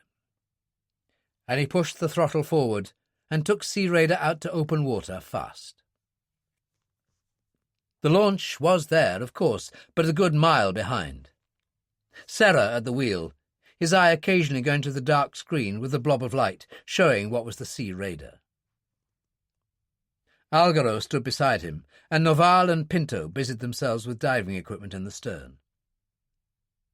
Algaro didn't look good. He had a black eye, and his mouth was bruised and swollen. "No chance of losing them." "No way," Serra said. "I'll show you." There was a steady and monotonous pinging sound coming from the screen. When he swung the wheel, turning to port, it raised its pitch. Sounded frantic. "See? That tells us when we're off track." He turned back to starboard, straightening when he got the right sound again, checking the course reading. "Good," Algaro said. "How are you feeling?" Serra asked. "Well, let's put it this way. I'll feel a whole lot better when I've sorted those bastards out," Algaro said. "Particularly Dillon." And he turned and went and joined the others. The water heaved in heavy, long swells as they drifted into French Cap Quay. Dillon went to the prow to lower the anchor, while Carney manoeuvred the boat, leaning out under the blue awning of the flying bridge to give him instructions. "There's what we call the pinnacle under here," he said. "Its top is about 45 feet down. That's what we're trying to catch the anchor on." After a while, he nodded. "That's it," he called, and cut the engines. "What are we going to do?" Dillon asked, as he zipped up his diving suit. "Not much we can do," Carney told him, as he fastened his weight belt. "It's around 95 feet at the most, ranging up to 50. We can do a turn right around the rock base and general reef area. The visibility is incredible. You'll not find better anywhere. That's why I don't believe this is the right spot. That U-boat would have been spotted before now. Oh, by the way, I think you picked up my diving gloves by mistake yesterday, and I've got yours." He rummaged in Dillon's hold-all and found the rifle.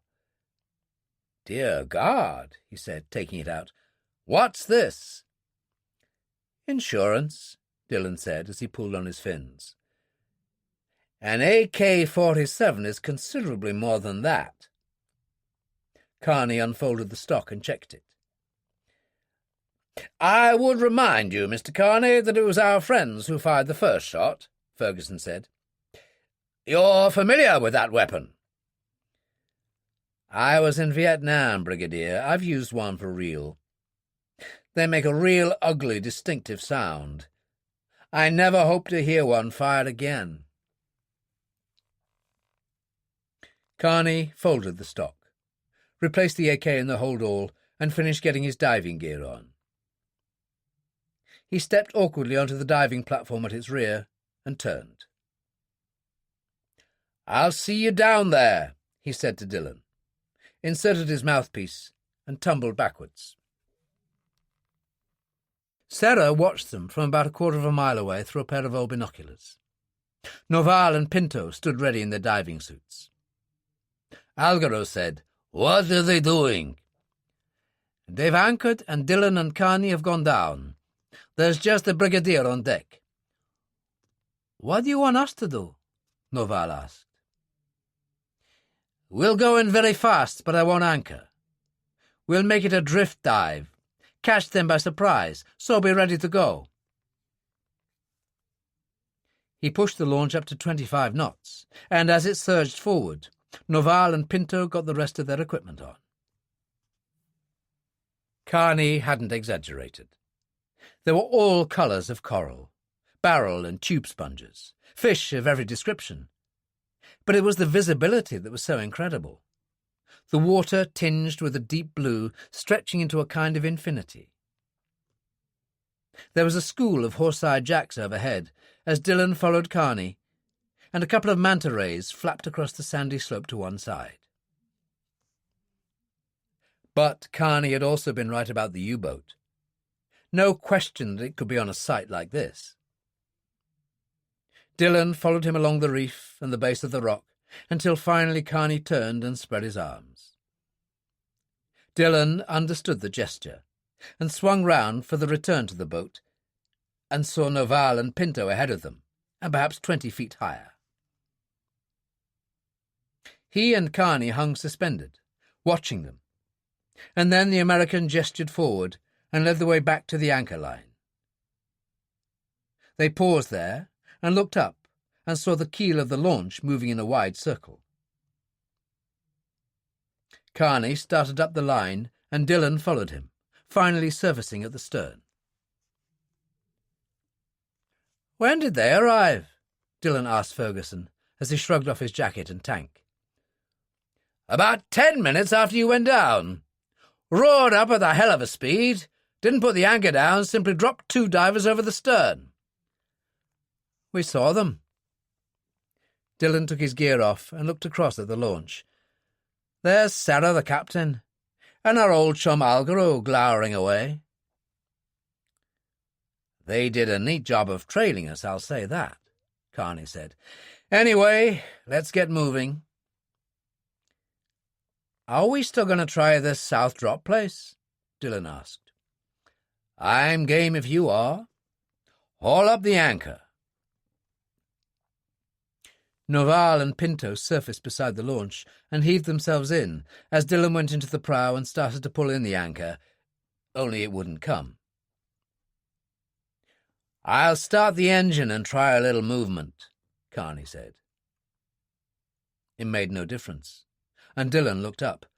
"Stuck fast?" "Okay," Carney nodded. "One of us will have to go down and pull it free." "Well, that's me, obviously." Dillon picked up his jacket and tank. "We need you to handle the boat." Ferguson said, "Have you got enough air left in that thing?" Dillon checked. 500. That's ample." "Your turn, Brigadier," Carney said. "Get in the prow and haul that anchor up the moment it's free, and try not to give yourself a hernia." "I'll do my best, dear boy." "One thing, Dillon," Carney called. "You won't have the line to come up on, and there's a 1 to 2 knot current, so you'll most probably surface well away from the boat. Just inflate your jacket, and I'll come and get you." As Dillon went in off the stern, Algaro said, "What's happening?" "Probably the anchor got stuck," Noval said. Dillon had in fact reached it at that precise moment. It was firmly wedged in a deep crevasse. Above him, Carney was working the boat on minimum engine power, and as the line slackened, Dillon pulled the anchor free. It dragged over coral for a moment, then started up. He tried to follow, was aware of the current pushing him to one side, and didn't fight it, simply drifted up slowly and surfaced. He was perhaps 50 yards away from Sea Raider and inflated his jacket, lifted high on the heavy swell. The Brigadier had just about got the anchor in, and Noval was the first one to spot Dillon.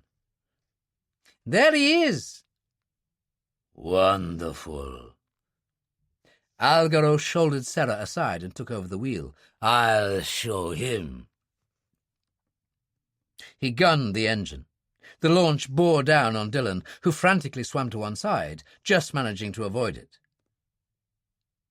Carney cried out a warning, swinging Sea Raider round from the prow, Ferguson almost falling into the sea.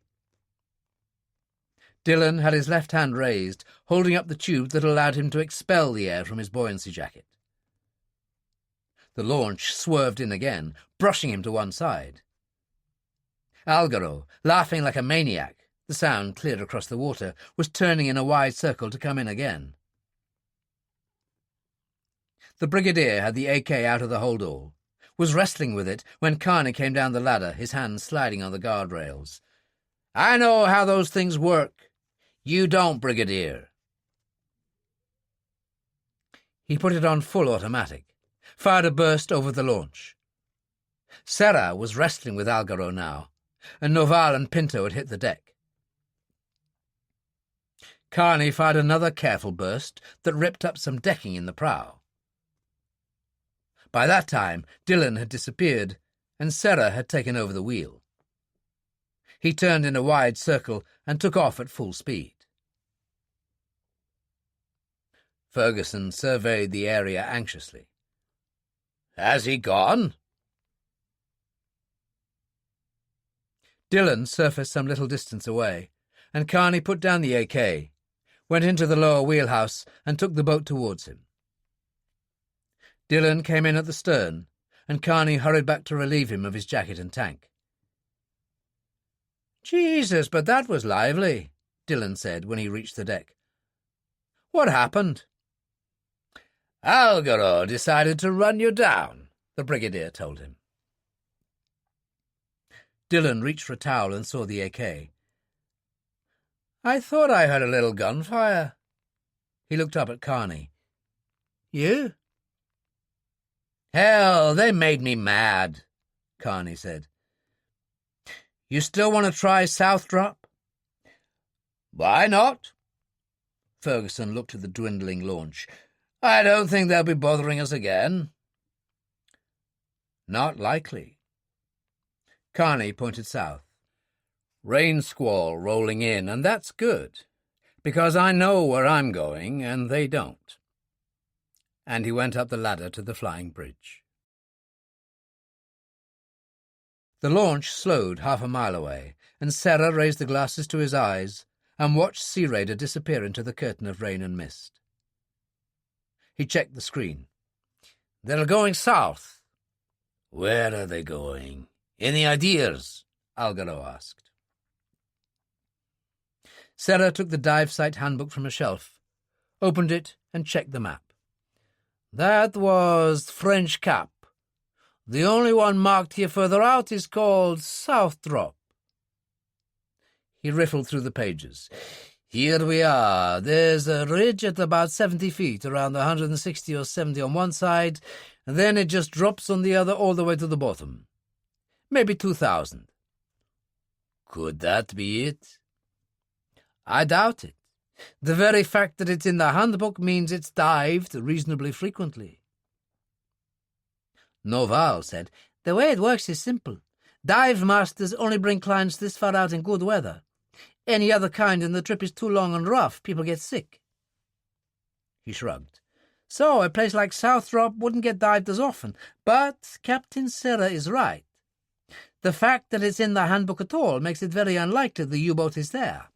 Somebody would have spotted it years ago." "And that's a professional's opinion," Sarah said. I think Senor Santiago is right. Carney doesn't know anything. He's just taking them to one or two far-out places for want of something better to do. Senor Santiago thinks the girl is our only chance, so it's a question of waiting for her to return. I'd still like to teach those swine a lesson, Algaro told him. And get shot at again. That was an AK Carney was firing. I recognized the sound. He could have knocked us all off. Algaro shrugged. He didn't, and he won't now. Pinto was reading the section on South Drop in the sight guide. He sounds a good dive, he said to Noval. Except for one thing. He says here that black-tip reef sharks have been noted. Are they dangerous? Algaro demanded. Depends on the situation. If they get stirred up the wrong way, they can be a real threat. Algaro's smile was unholy. Have we still got any of that filthy stuff left you had in the bucket when you were fishing from the launch yesterday? He asked Noval. You mean the bait we were using? Noval turned to Pinto. Is there any left? Pinto moved to the stern, found a large plastic bucket, and took the lid off. The smell was appalling. There were all kinds of cut-up fish in there, mingled with intestines, rotting meat and oil. I bet the sharks would like that, Algaro said.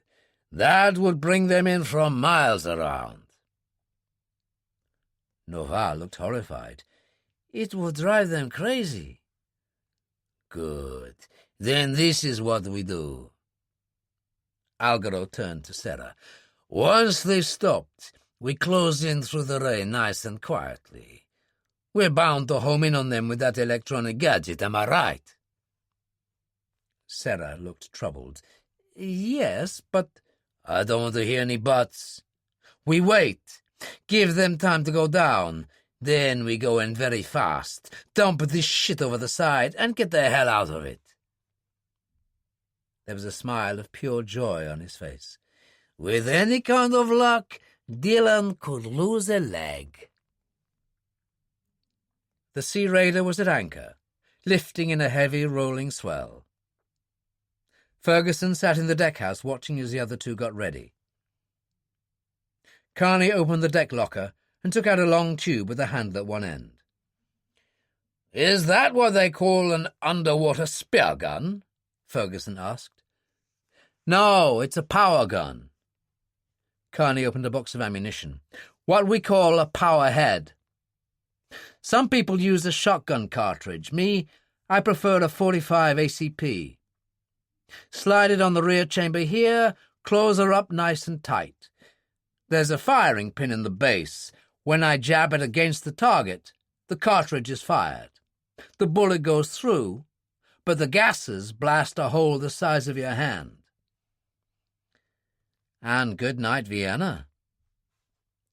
Dillon pulled on his jacket and tank. You're going fishing this time? Not exactly. When I was out here last, there were reef sharks about, and one of them got kind of heavy. I'm just being careful.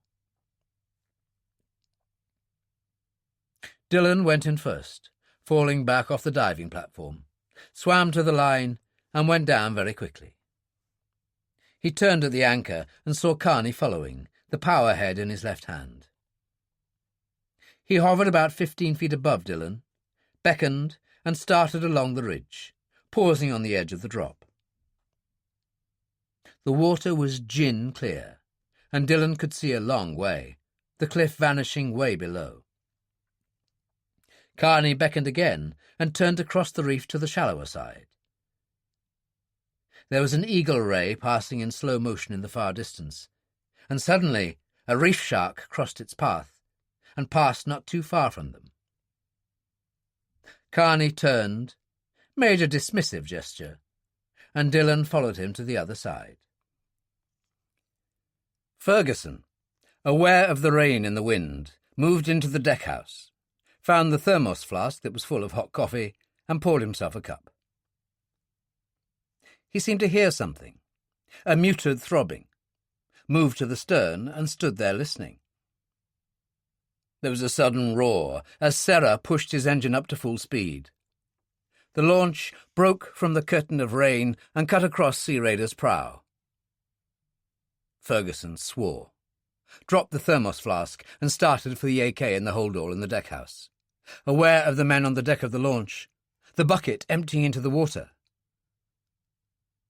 By the time he had the AK out, they were gone, the sound of the engine rapidly disappearing into the rain.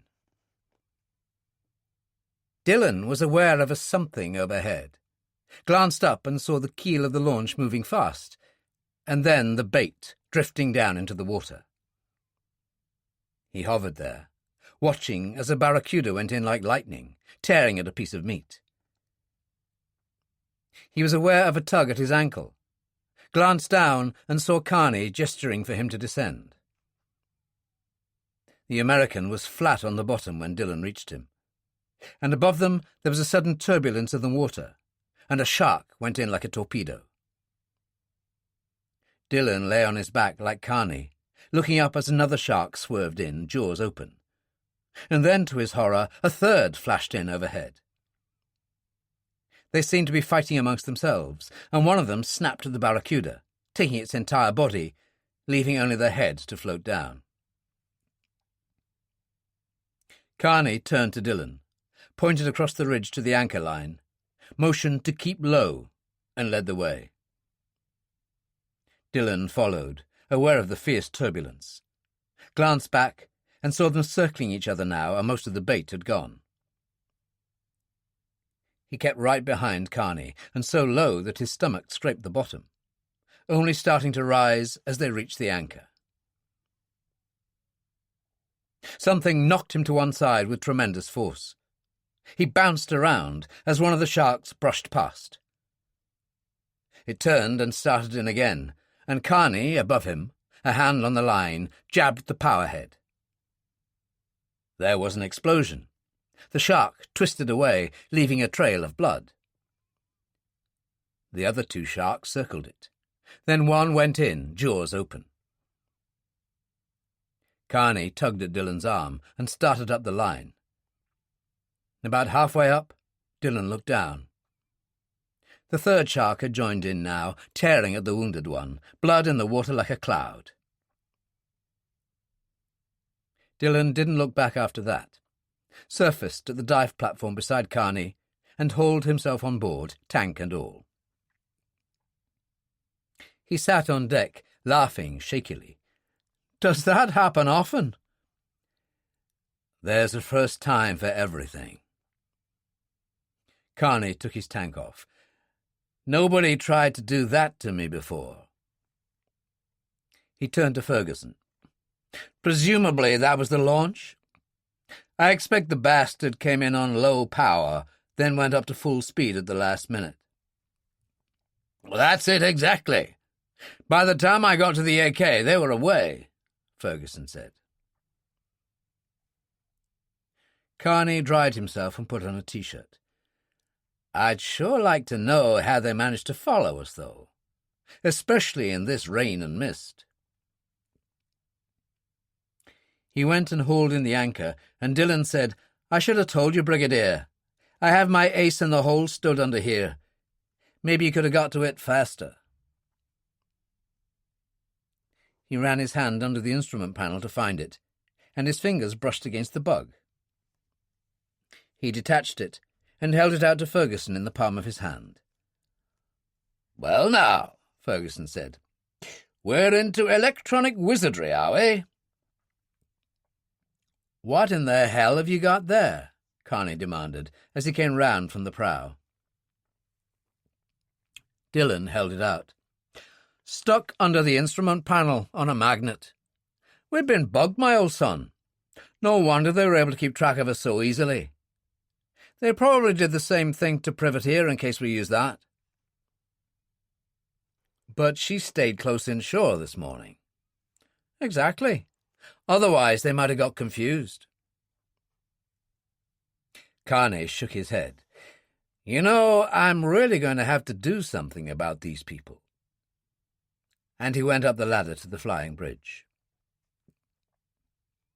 On the way back to St. John, there was a break in the weather, another rain squall sweeping across the water.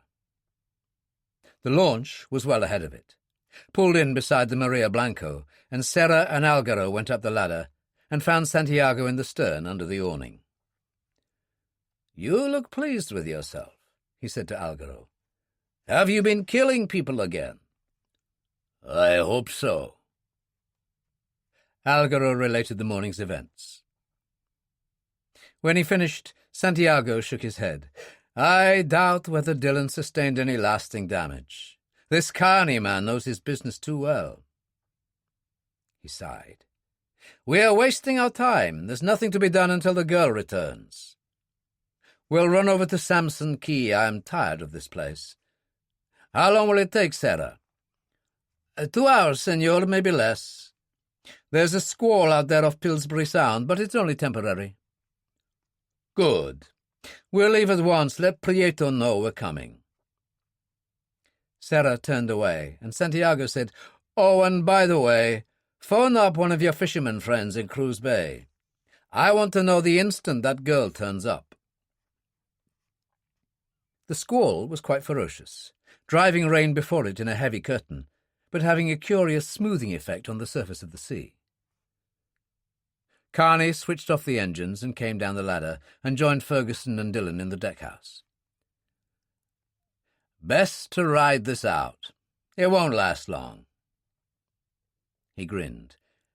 "Normally I wouldn't carry alcohol, but this being a private charter—" He opened the plastic icebox and came up with 3 cans of beer. "Accepted gratefully." Ferguson pulled the tab and drank some down.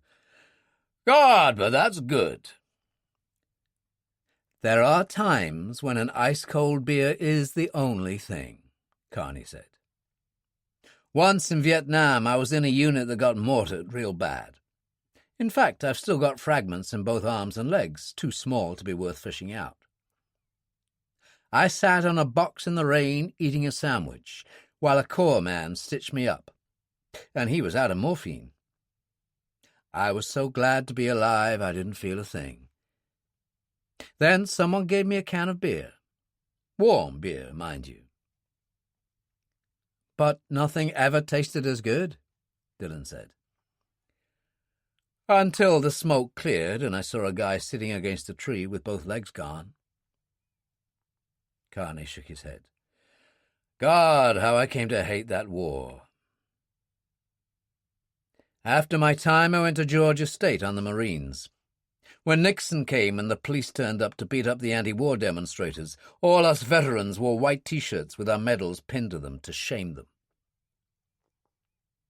He laughed, and Ferguson said, "The hook in Korea was just like that. More bodies than you could count. Absolute hell. And you ended up wondering what you were doing there."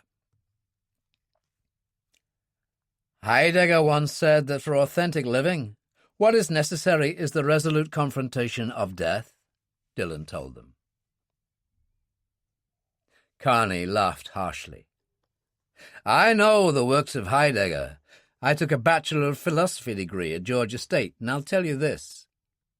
I bet Heidegger was seated at his desk in the study when he wrote that." Ferguson laughed. "Well said." "Anyway, Dillon, what do you know about it? Which was your war?" Carney asked. Dillon said calmly, "I've been at war all my life." He stood up, lit a cigarette, and went up the ladder to the flying bridge. Carney said, "Hey, wait a minute, Brigadier.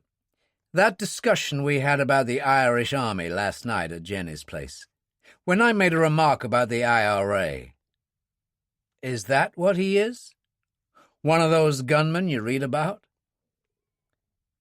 "That's what he used to be, though they like to call themselves soldiers of the Irish Republican Army. His father was killed accidentally in crossfire by British soldiers in Belfast when he was quite young, so he joined the glorious cause." "And now?" I get the impression that his sympathy for the glorious cause of the IRA has dwindled somewhat. Let's be polite and say he's become a kind of mercenary, and leave it at that. I'd say that's a waste of a good man. It's his life, Ferguson said.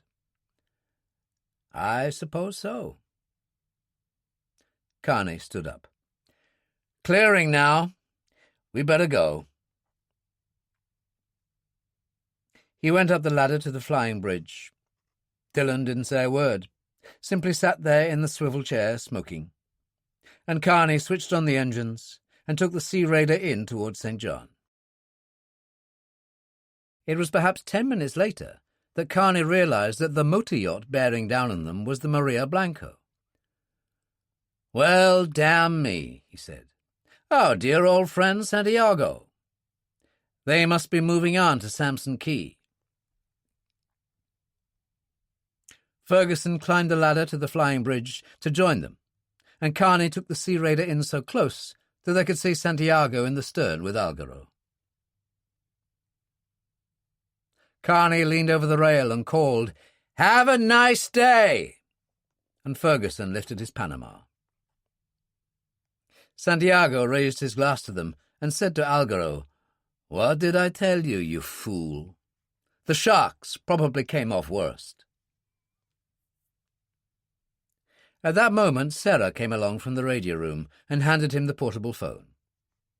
"A call from London, senor. Sir Francis." "Francis," Santiago said. "How are you? I was wondering if you'd had any breakthrough yet." "No, but there's no need to worry. Everything is under control." "One thing has just occurred to me. Can't imagine why I didn't think of it before. The caretakers of the old hotel at Samson Key during the war, they were a black couple from Tortola, May and Joseph Jackson.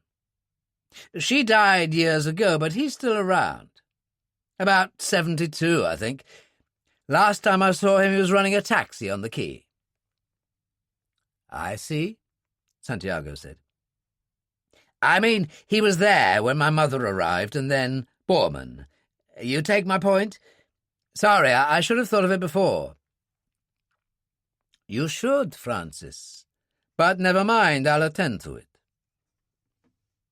Santiago put the phone down and turned to Algaro. "Another job for you, but there's no rush. I'm going for a lie down. Call me when we get in."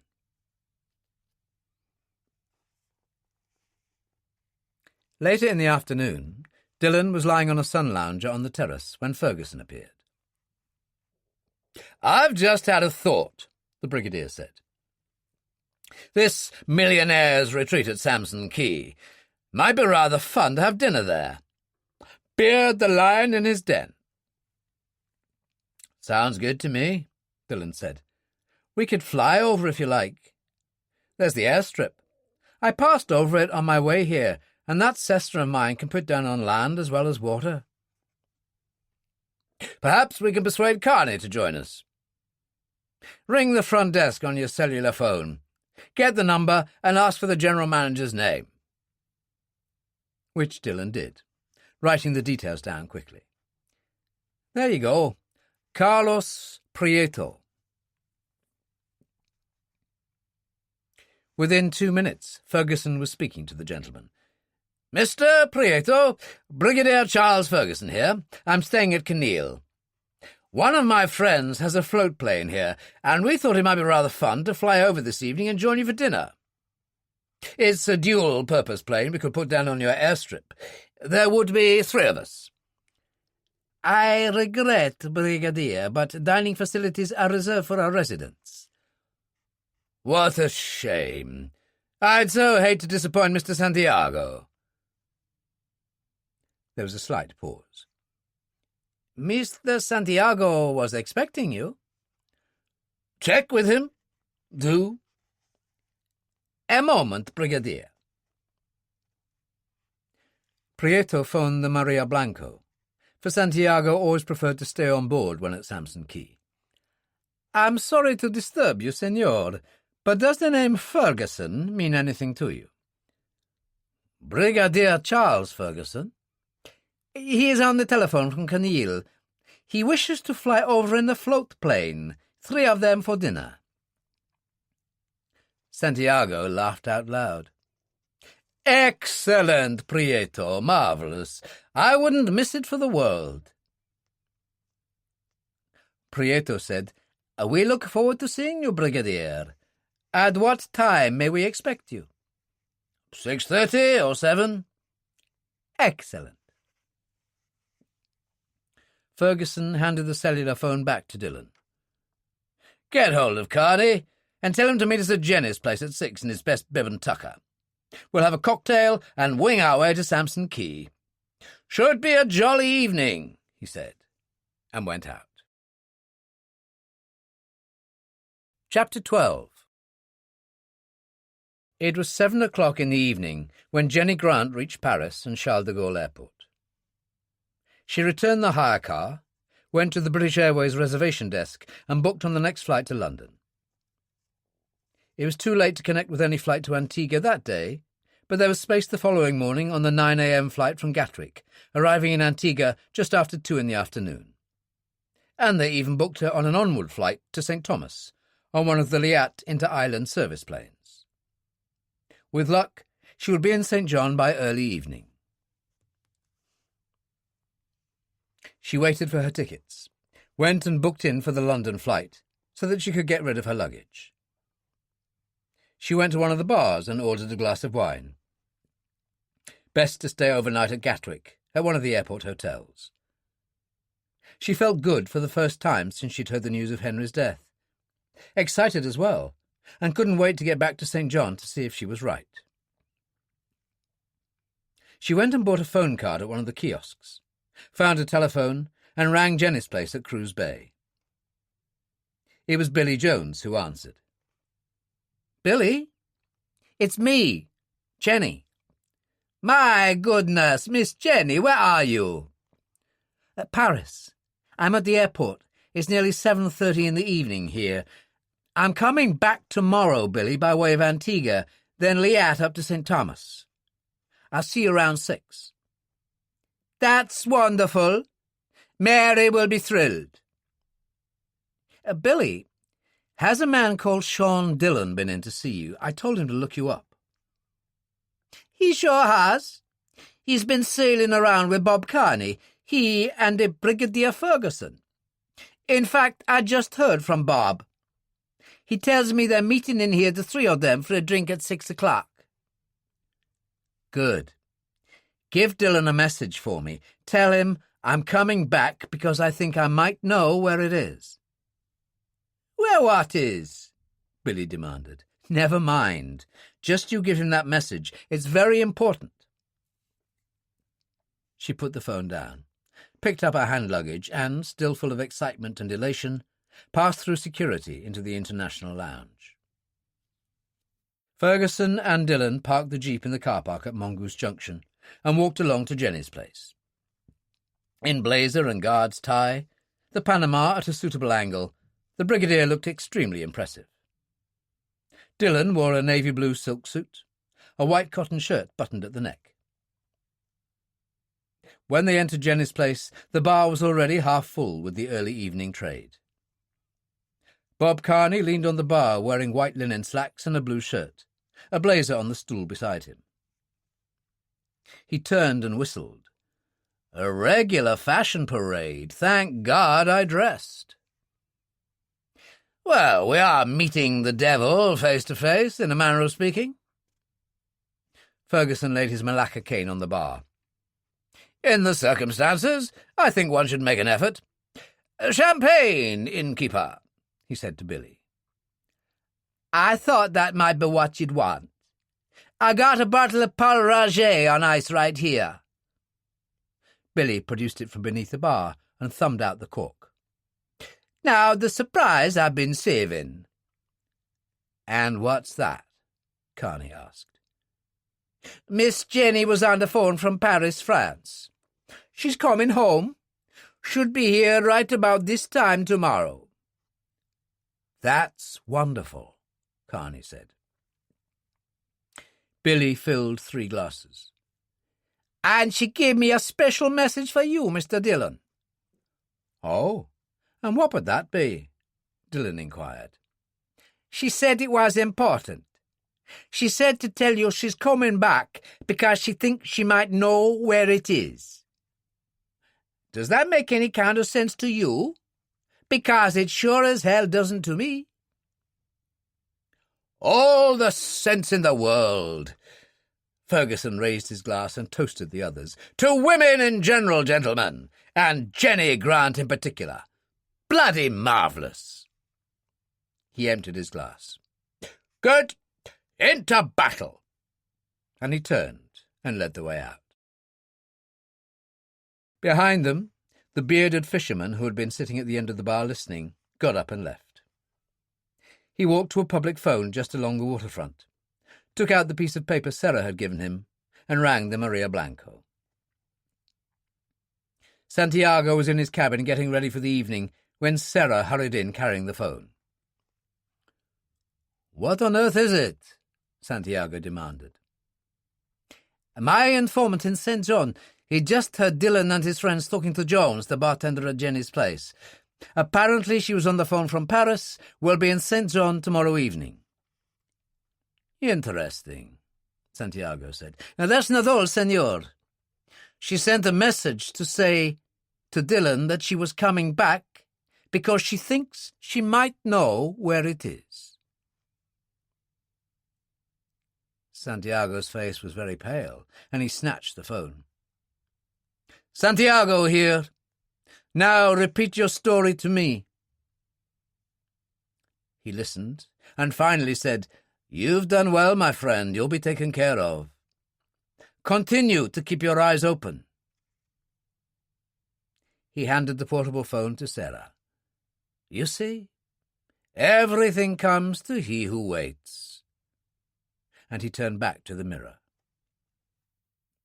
Ferguson, Dillon and Carney crossed from Mongoose and followed the trail to Lind Point towards the seaplane ramp. Ferguson said, "Rather convenient having a ramp here and so on." "Actually, we do have a regular seaplane service some of the time," Carney said. "When it's operating, you can fly to St. Thomas or St. Croix, even direct to San Juan on Puerto Rico." They reached the Cessna, and Dillon walked around checking it generally, then pulled the blocks away from the wheels. He opened the rear door. "Okay, my friends, in you go." Ferguson went first, followed by Carney. Dillon opened the other door, climbed into the pilot's seat, slammed and locked the door behind him, strapping himself in. He released the brakes, and the plane rolled down the ramp into the water and drifted outwards on the current. Ferguson looked across the bay in the fading light.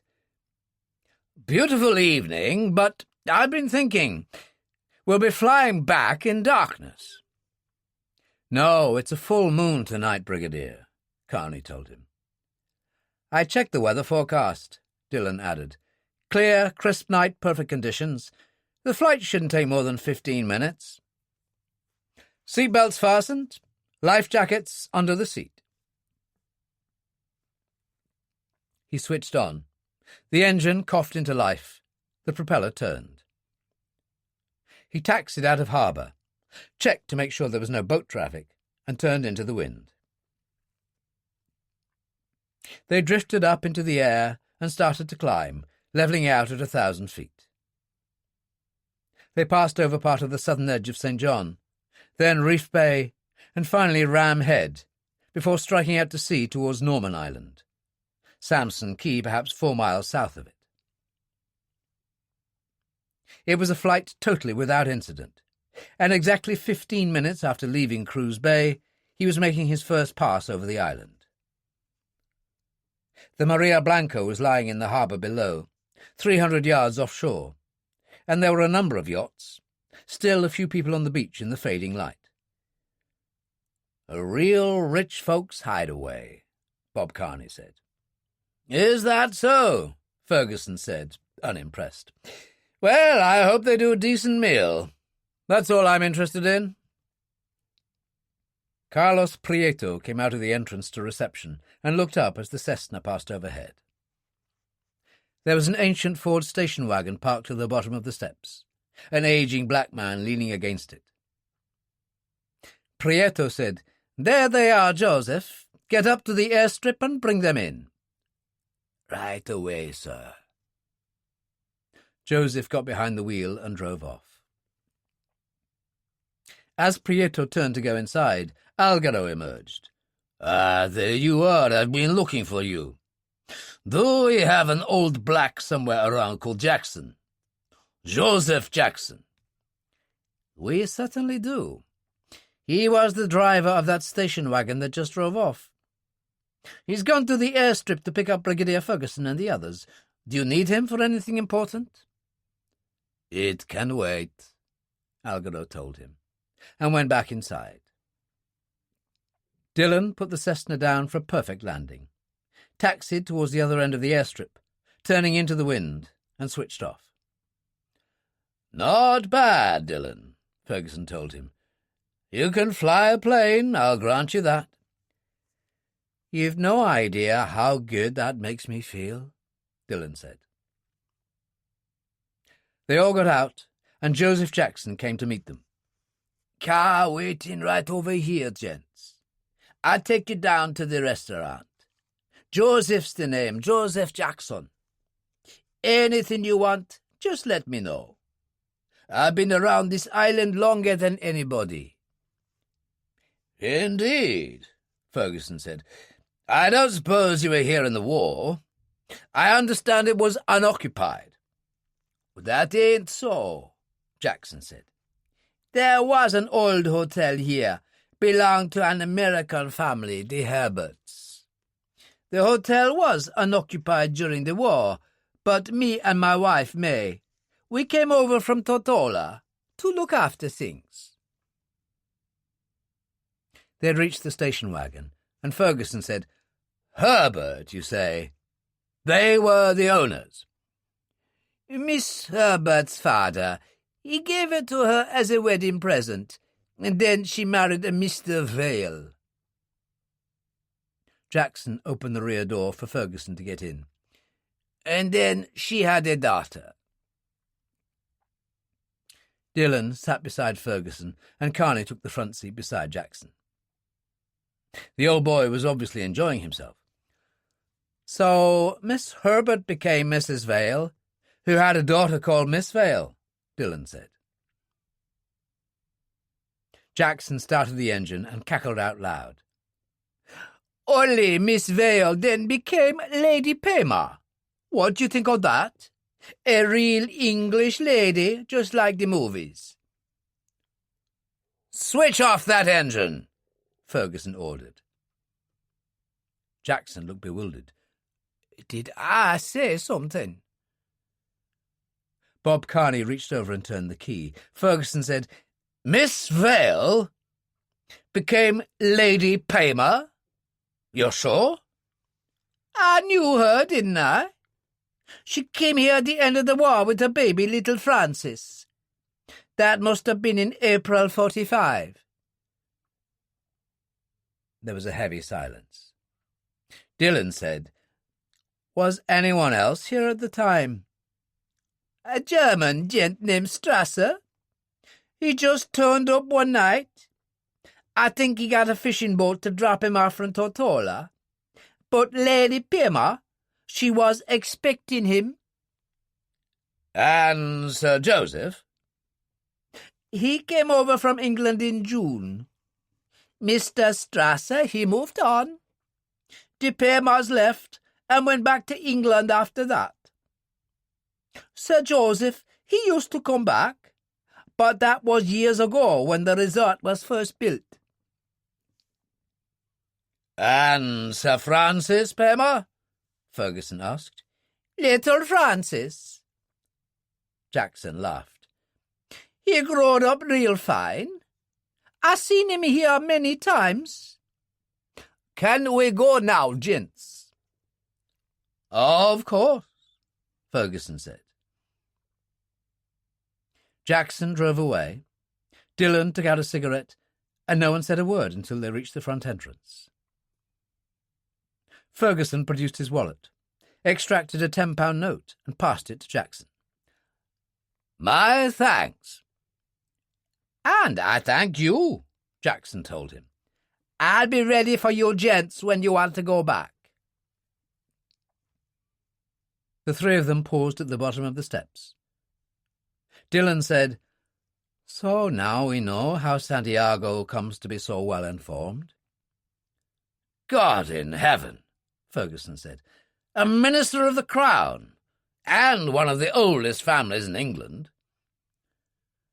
"A lot of those people thought Hitler had the right ideas during the 1930s, Dillon said. "It fits, Brigadier. It all fits. What about Carter?"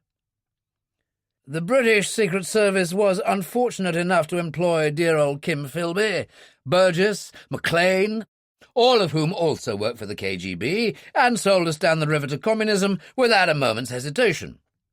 Since then there was Blunt, rumours of a fifth man, a sixth." Ferguson sighed. "In spite of the fact that I don't care a jot for Simon Carter, I must tell you that I believe he's an old-fashioned patriot, and honest as the day is long." Carlos Prieto appeared at the top of the steps. "Brigadier Ferguson, what a pleasure. Senor Santiago is waiting for you in the bar. He's just come over from the Maria Blanco. He prefers to stay on board while he's here." The lounge bar was busy with the rich and the good, as one would expect in such a place. People tended to be older rather than younger, the men especially, mostly American, being rather obviously close to the end of their working lives. There was a preponderance of trousers in fake Scottish plaid, swelling over ample bellies, white tuxedos. "God save me," Dillon said. "I've never seen so many men who resembled dance band leaders in their prime." Ferguson laughed out loud, and Santiago, who was seated in a booth by the bar, Algaro bending over him, turned to look at them. He stood up and reached out a hand urbanely. "My dear Brigadier Ferguson, such a pleasure." "Senor Santiago," Ferguson said formally, "I've long looked forward to this meeting." He pointed briefly at Algaro with his Malacca cane. "But do we really have to have this creature present? I mean, couldn't he go and feed the fish or something?"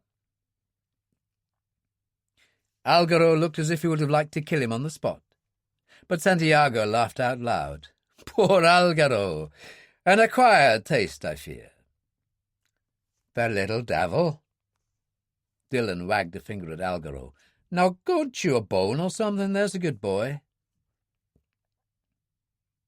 Santiago turned and said to Algaro in Spanish, "Your turn will come. Go and do as I've told you." Algaro went out, and Ferguson said, "So, here we are. What now?" "A little champagne, perhaps? A pleasant dinner?" Santiago waved to Prieto, who snapped his fingers at a waiter and escorted him with a bottle of Krug in an ice bucket. "One can be civilized, can't one?" "Isn't that a fact?" Dillon checked the label. 83, not bad, senor." "I bow to your judgment." The waiter filled the glasses, and Santiago raised his. "To you, Brigadier Ferguson. To the playing fields of Eton and the continued success of Group 4. "You are well informed," the Brigadier said. "And you, Captain Carney, what a truly remarkable fellow you are. War hero, sea captain, diver of legendary proportions. Who on earth could they get to play you in the movie?" "I suppose I just have to do it myself," Carney told him. "And Mr. Dillon, what can I say to a man whose only rival in his chosen profession has been Carlos?" "So you know all about us," Ferguson said, Very impressive. You must need what's in that U-boat very badly indeed. Let's lay our cards on the table, Brigadier. You want what should still be in the captain's quarters. Borman's briefcase, containing his personal authorization from the Führer, the Blue Book, and the Windsor Protocol. There was a pause, and it was Carney who said, "Interesting. You didn't call him Hitler. You said the Führer." Santiago's face was hard. A great man. A very great man who had a vision of the world as it should be, not as it has turned out. "Really?" Ferguson commented. "I'd always understood that if you counted Jews, Gypsies, Russians, and war dead from various countries, around 25 million people died to prove him wrong." "We both want the same thing, you and I," Santiago said. "The contents of that case. You don't want them to fall into the wrong hands. The old scandal affecting so many people, the Duke of Windsor, putting the royal family in the eye of the storm again. The media would have a field day. As I say, we both want the same thing. I don't want all that to come out either." "So the work continues," Ferguson said. "The Kameradenwerk. How many names are on that list? Famous names, old names who have prospered since the war in industry and business, all on the back of Nazi money." "Jesus," Dillon said, "it makes the mafia look like small beer." "Come now," Santiago told him. "Is any of this important after all these years?" "It sure as hell must be, either to you or close friends," Carney said. "Otherwise, why would you go to such trouble?" "But it is important, Mr. Carney," Ferguson said. "That's the point. If the network continues over the years, if sons become involved, grandsons, people in higher places, politicians, for example." He drank some more champagne. "Imagine, as I say, just for example, having someone high in government. How useful that would be. And then, after so many years, the kind of scandal that could bring everything down around your ears." Santiago waved for the waiter to pour more champagne. "I thought you might be sensible, but I see not. I don't need you, Brigadier, or you, Mr. Carney. I have my own divers." "Finding it is not enough," Carney said. "You've got to get into that tin can, and that requires expertise." "I have divers, Mr. Carney. An ample supply of C4. Is that the name of the explosive? I only employ people who know what they're doing." He smiled. "But this is not getting us anywhere." He stood up. "At least we can eat like civilized men. Please, gentlemen, join me." The Ford station wagon slowed to a halt at the side of the airstrip. Algaro sitting in the rear behind Joseph Jackson. "Is this where you're wanted, mister?" "I guess so," Algaro said. "Those people you brought in from the plane, what do they like?" "Nice gentlemen," Jackson said. "No, what I mean is, were they curious? Did they ask questions?" Jackson began to feel uncomfortable. "What kind of questions you mean, mister?"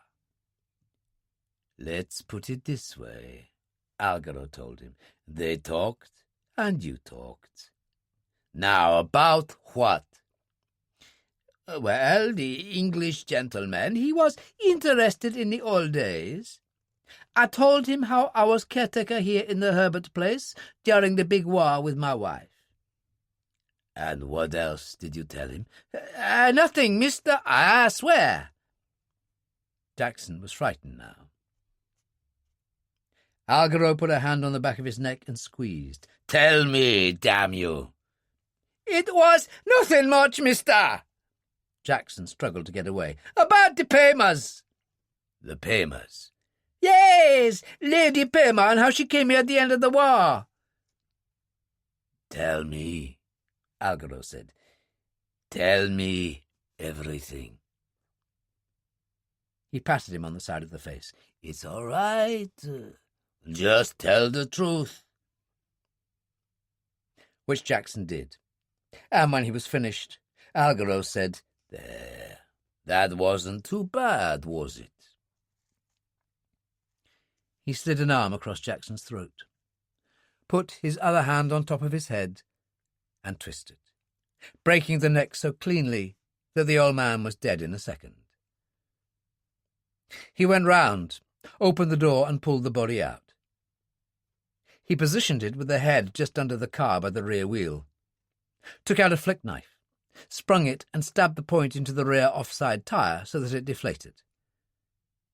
He got the toolkit out, raised the car on the hydraulic jack, whistling as he pumped it up. Very quickly, he undid the bolts and removed the tyre. He stood back and kicked at the jack, and the rear of the station wagon lurched to one side and descended on Jackson. He took out the spare tyre and laid it beside the other one, then walked across to the Cessna and stood looking at it for quite some time. The meal was excellent. West Indian chicken wings with blue cheese, conch chowder followed by baked red snapper. No one opted for dessert, and Santiago said, "Coffee." "I'd prefer tea," Dillon told him. "How very Irish of you." "All I could afford as a boy." "I'll join you," Ferguson said, and at that moment Algaro appeared in the doorway. "You must excuse me, gentlemen." Santiago got up and went and joined Algaro. "What is it?" "I've found out who the Jackson man was. The old fool driving that Ford taxi." "So what happened?" Algaro told him briefly, and Santiago listened intently, watching as the waiter took tea and coffee to the table. "But it means our friends now know that Sir Francis is involved in this business." "It doesn't make any difference, senor. We know the girl is returning tomorrow. We know she thinks she knows where the U-boat is. Who needs these people anymore?" "Algaro," Santiago said, "what have you done?" As Santiago returned to the table, Ferguson finished his tea and stood up. "Excellent dinner, Santiago, but we really must be going." "What a pity. It's been quite an experience." "Hasn't it? By the way, a couple of presents for you." Ferguson took the 2 tracking bugs from his pocket and put them on the table. "Yours, I think. Give my regards to Sir Francis next time you're in touch, or I could give your regards to him."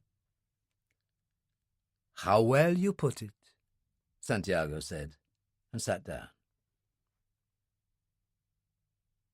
They reached the front entrance to find Prieto standing at the top of the steps looking flustered.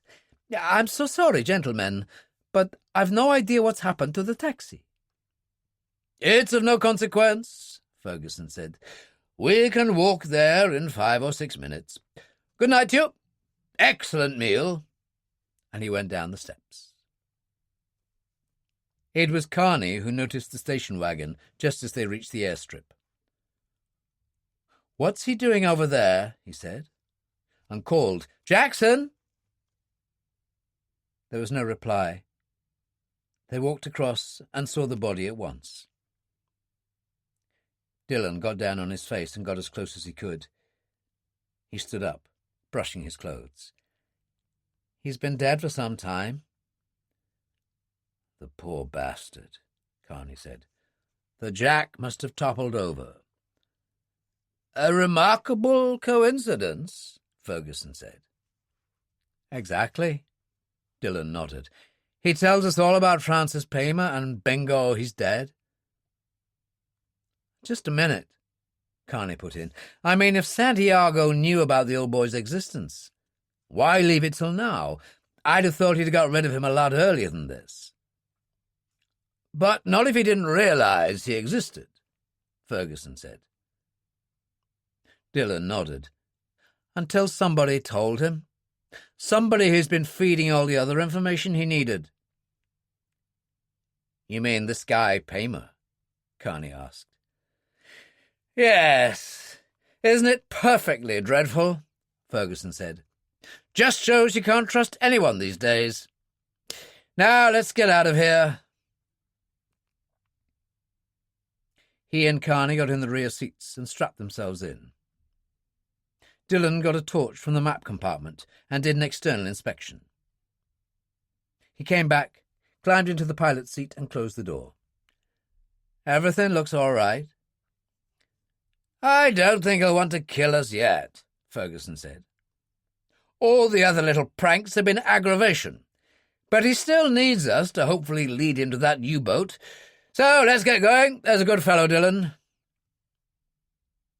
Dillon switched on. The engine roared into life. The propeller turned. He carefully checked the illuminated dials on the instrument panel. Fuel, oil pressure. He recited the litany. Looks good to me. Here we go. He took the Cessna down the runway and lifted into the night, turning out to sea. It was a magnificent night. Stars glittering in the sky, the sea and the islands below bathed in the hard white light of the full moon. St. John loomed before them. They crossed Ram Head, moving along the southern coast, and it happened. The engine missed a beat, coughed and spluttered. What is it? Ferguson demanded. I don't know, Dillon said, and then checked the instruments and saw what had happened to the oil pressure. We got problems, he said. Get your life jackets on. Carney got the brigadiers out and helped him into it. But surely the whole point of these things is that you don't have to crash. You can land on the sea, Ferguson said. That's the theory, Dillon told him. And the engine died totally, and the propeller stopped. They were at 900 feet, and he took the plane down in a steep dive. Reef Bay dead ahead, Carney said. Right, now this is how it goes, Dillon told them. If we're lucky, we'll simply glide down and land on the water. If the waves are too much, we might start to tip, so bail out straight away. How deep is it down there, Carney? Around 7 fathoms close in. Right. There's a third alternative, Brigadier, and that's going straight under. Well, you've just made my night, Ferguson told him. If that happens, trust Carney, he'll see to you. But on no account waste time trying to open the door on your way down. It'll just stay closed until we've settled, and enough water finds its way inside and equalizes the pressure. Thanks very much, Ferguson said. Right. Here we go. The surface of the bay was very close now, and it didn't look too rough. Dillon dropped the Cessna in for what seemed like a perfect landing, and something went wrong straight away.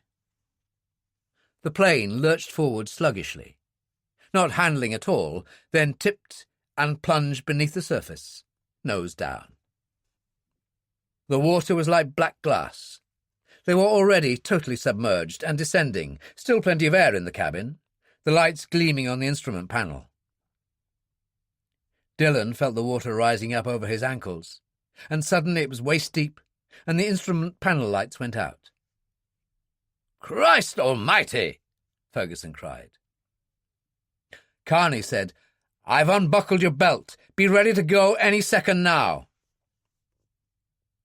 The Cessna, still nose down, touched at that moment a patch of clear sand at the bottom of the bay, lifted a little, then settled to one side, The tip of the port wing braced against a coral ridge. The rays of the full moon drifting down through the water created an astonishing amount of light, and Dillon, looking out through the cockpit window as the water level reached his neck, was surprised at how far he could see. He heard Kearney say, "Big breath, Brigadier. I'm opening the door now. Just slide out through, and we'll go up together." Dillon took a deep breath himself, and as the water passed over his head, opened his door, reached for the wing strut, and pulled himself out. He turned, still hanging on the strut, saw Kearney clutching at the Brigadier's sleeve, kicking away from the wing, and then they started up. It was usually argued that if you went up too fast and didn't expel air slowly on the way, there was a danger of rupturing the lungs. But in a situation like this, there was no time for niceties. And Dillon floated up, the rays of moonlight filtering down through the clear water, aware of Kearney and the Brigadier to the left and above him. It all seemed to happen in slow motion, curiously dreamlike. And then he broke through to the surface and took a deep lungful of salt air. Kearney and Ferguson floated a few yards away. Dillon swam towards them. "Are you all right?" "Dillon!" Ferguson was gasping for breath. "I owe you dinner. I owe you both a dinner." "I'll hold you to that," Dillon said. "You can take me to the Garrick again." "Anywhere you want. Now, do you think it's possible we could get the hell out of here?" They turned and swam towards the beach, Kearney and Dillon on either side of the older man. They staggered out of the water together and sat on the sand recovering. Kearney said, "There's a house not too far from here. I know the people well. They'll run us into town." "And the plane?" Ferguson asked. "There's a good salvage outfit in St. Thomas. I'll phone the boss at home tonight. They'll probably get over first thing in the morning. They've got a recovery boat with a crane that'll lift that baby straight off the bottom." He turned to Dillon. "What went wrong?" "The oil pressure went haywire, and that killed the engine." "I must say your landing left much to be desired," Ferguson said, and stood up wearily. "It was a good landing," Dillon said. "Things only went sour at the very last moment, and there has to be a reason for that. I mean, one thing going wrong is unfortunate. Two is highly suspicious." "It'll be interesting to see what those salvage people find," Kearney commented. As they started across the beach, Dillon said, "Remember when I was checking the plane back at Samson, Brigadier, and you said you didn't think he'd want to kill us yet?" "So?" Ferguson said. "What's your point?" "Well, I think he just tried."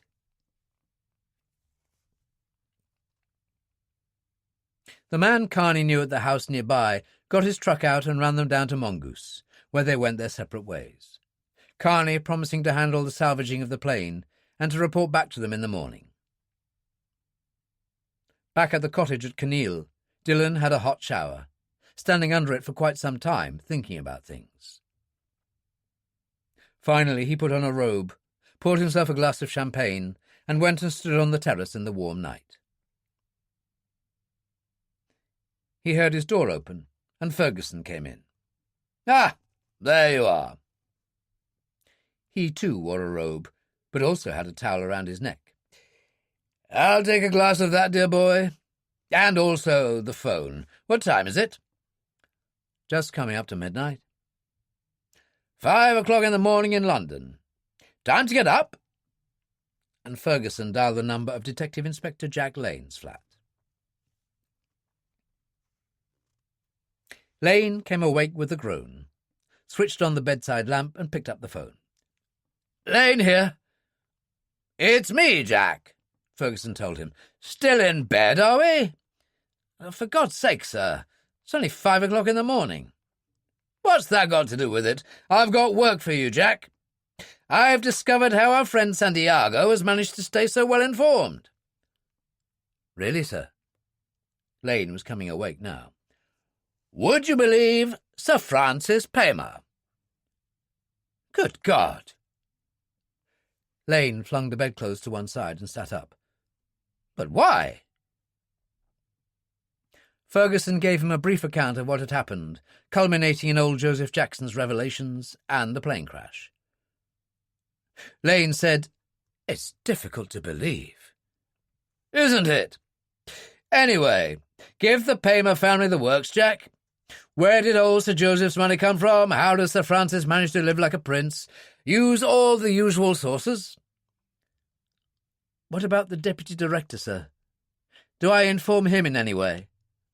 Simon Carter! Ferguson laughed out loud. He'd go through the roof. It would be at least a week before he could bring himself to believe it. Very well, sir. I'll get moving on things right away. Ferguson said, So, that's taken care of. I've been thinking, Dillon said. You were right when you said earlier that you didn't think Santiago was ready to kill us yet because he needed us. So, assuming the crash was no accident, I wonder what made him change his mind. I've no idea, dear boy, but I'm sure we'll find out. Ferguson punched the numbers on the cellular phone again. Samson Key Resort, Mr. Prieto, if you please. A moment later, a voice said, Prieto here. Charles Ferguson calling from Kinneil. Wonderful evening. Excellent meal. Do thank Mr. Santiago for me. But, of course, Brigadier, it was kind of you to call. Ferguson replaced the phone. That'll give the bastard pause for thought. Give me another drop of champagne, dear boy. Then I'm off to my bed. Dillon filled his glass. Not before you tell me something. Ferguson swallowed half the champagne. And what would that be?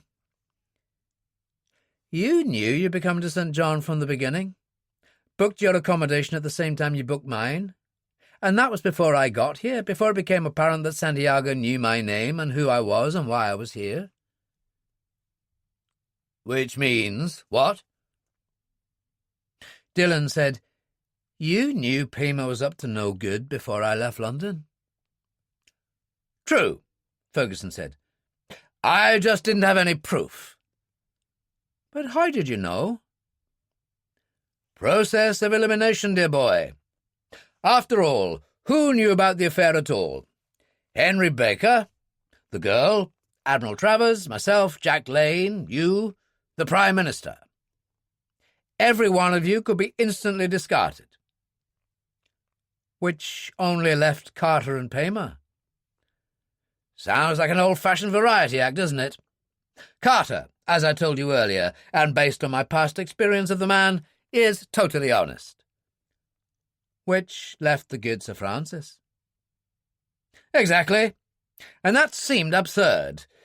As I've said before, a baronet, one of England's oldest families, a government minister. He finished his champagne and put the glass down. But then, as I think the great Sherlock Holmes once said, when you've exhausted all the possibilities, then the impossible must be the answer. He smiled. Good night, dear boy. I'll see you in the morning. Chapter 13. The following morning, Santiago went for a swim in the sea, then sat in the stern under the awnings, had coffee and toast and a few grapes while he thought about things. Algaro waited by the rail patiently, saying nothing. I wonder what went wrong, Santiago said. After all, it would be unusual for you to make a mistake, Algaro. I know my business. I did what was necessary, senor, believe me. At that moment, Captain Serra presented himself. I've just had a call from my man in Cruz Bay, senor. It appears the Cessna crashed in Reef Bay last night. That's on the south coast of St. John. It finished up 40 feet down on the bottom. Ferguson, Carney, and Dillon all survived. "Damn them to hell," Algaro said angrily. Soon enough. Santiago sat there frowning. Sarah said, "Have you any order, senor?" "Yes." Santiago turned to Algaro. "After lunch, you take Guerra and go to St. John in the launch. The girl should arrive at around 6 in the evening." "You wish us to bring her to you, senor?" "That won't be necessary. Just find out what she knows. I'm sure that's not beyond your capability." Algaro's smile was quite evil. "At your orders, senor." And he withdrew. Sarah waited patiently while Santiago poured more coffee. "How long would the launch take to make the run to Cruz Bay?" Santiago asked. "Depending on the weather, 2 to 2.5 hours, senor." "About the same time as the Maria Blanco would take?" "Yes, senor." Santiago nodded. "I may want to return to our mooring on Paradise sometime tonight. I'm not sure. It depends on events. In any case, get me Sir Francis in London." It took 20 minutes for Sarah to run Paymer to earth, and he finally located him at a function of the Dorchester. He sounded rather irritated when he came to the phone.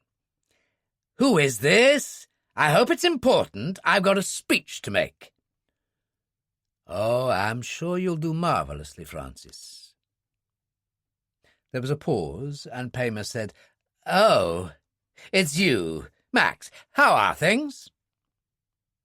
"We succeeded in locating the old man you mentioned, Jackson. What a mind! Quite remarkable. Remembered everything about 1945 in sharpest detail." "Oh, my God," said Paymer.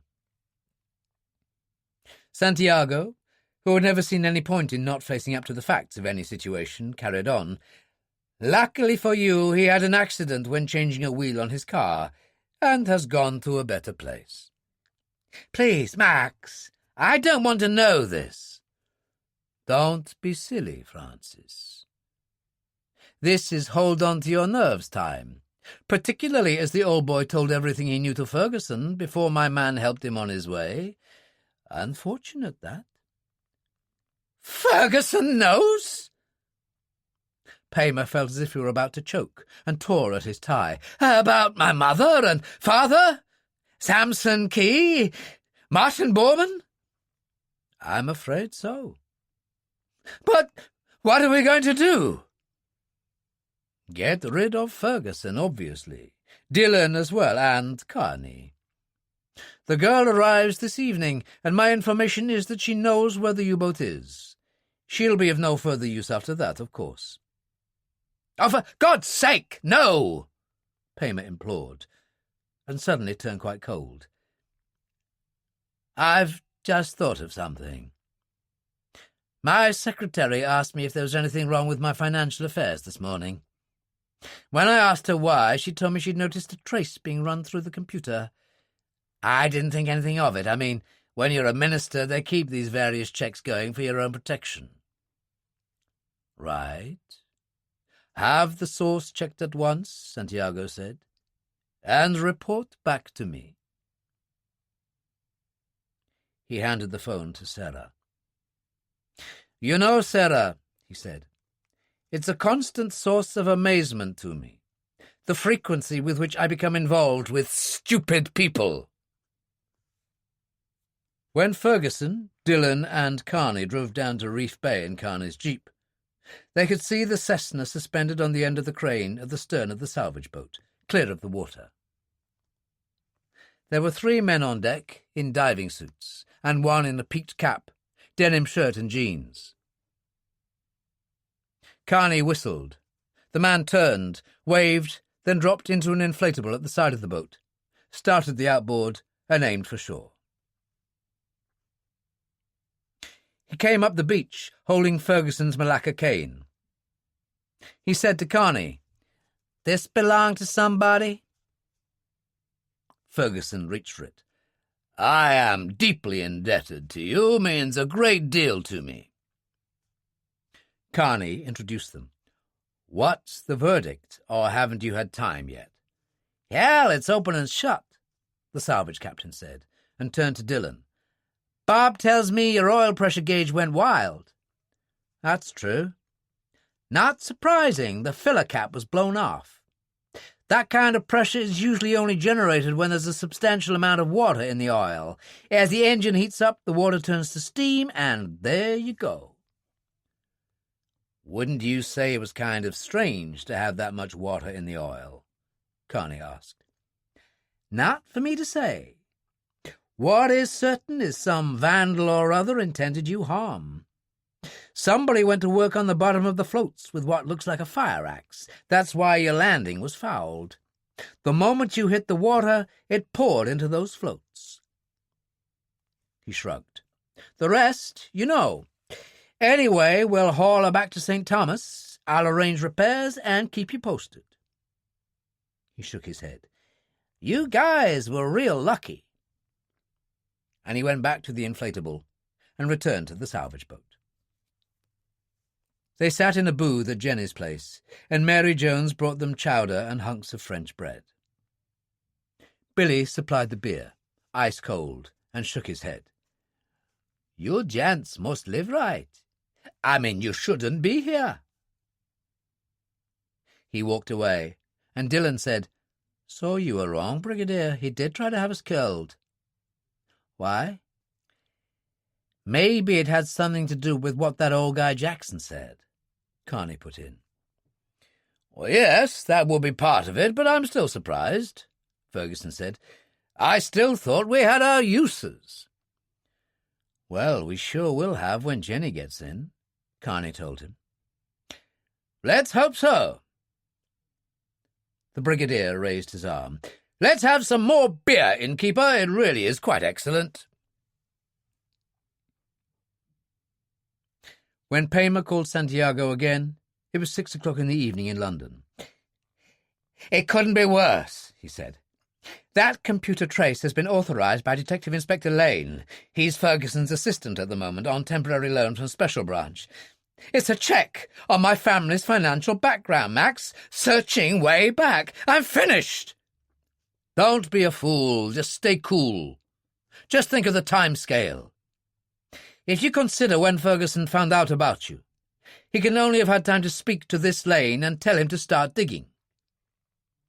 "But what if he's spoken to Simon Carter or the PM?" "If he had, you'd know by now. And why should he?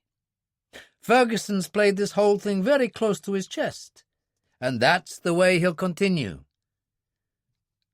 "But what about Lane?"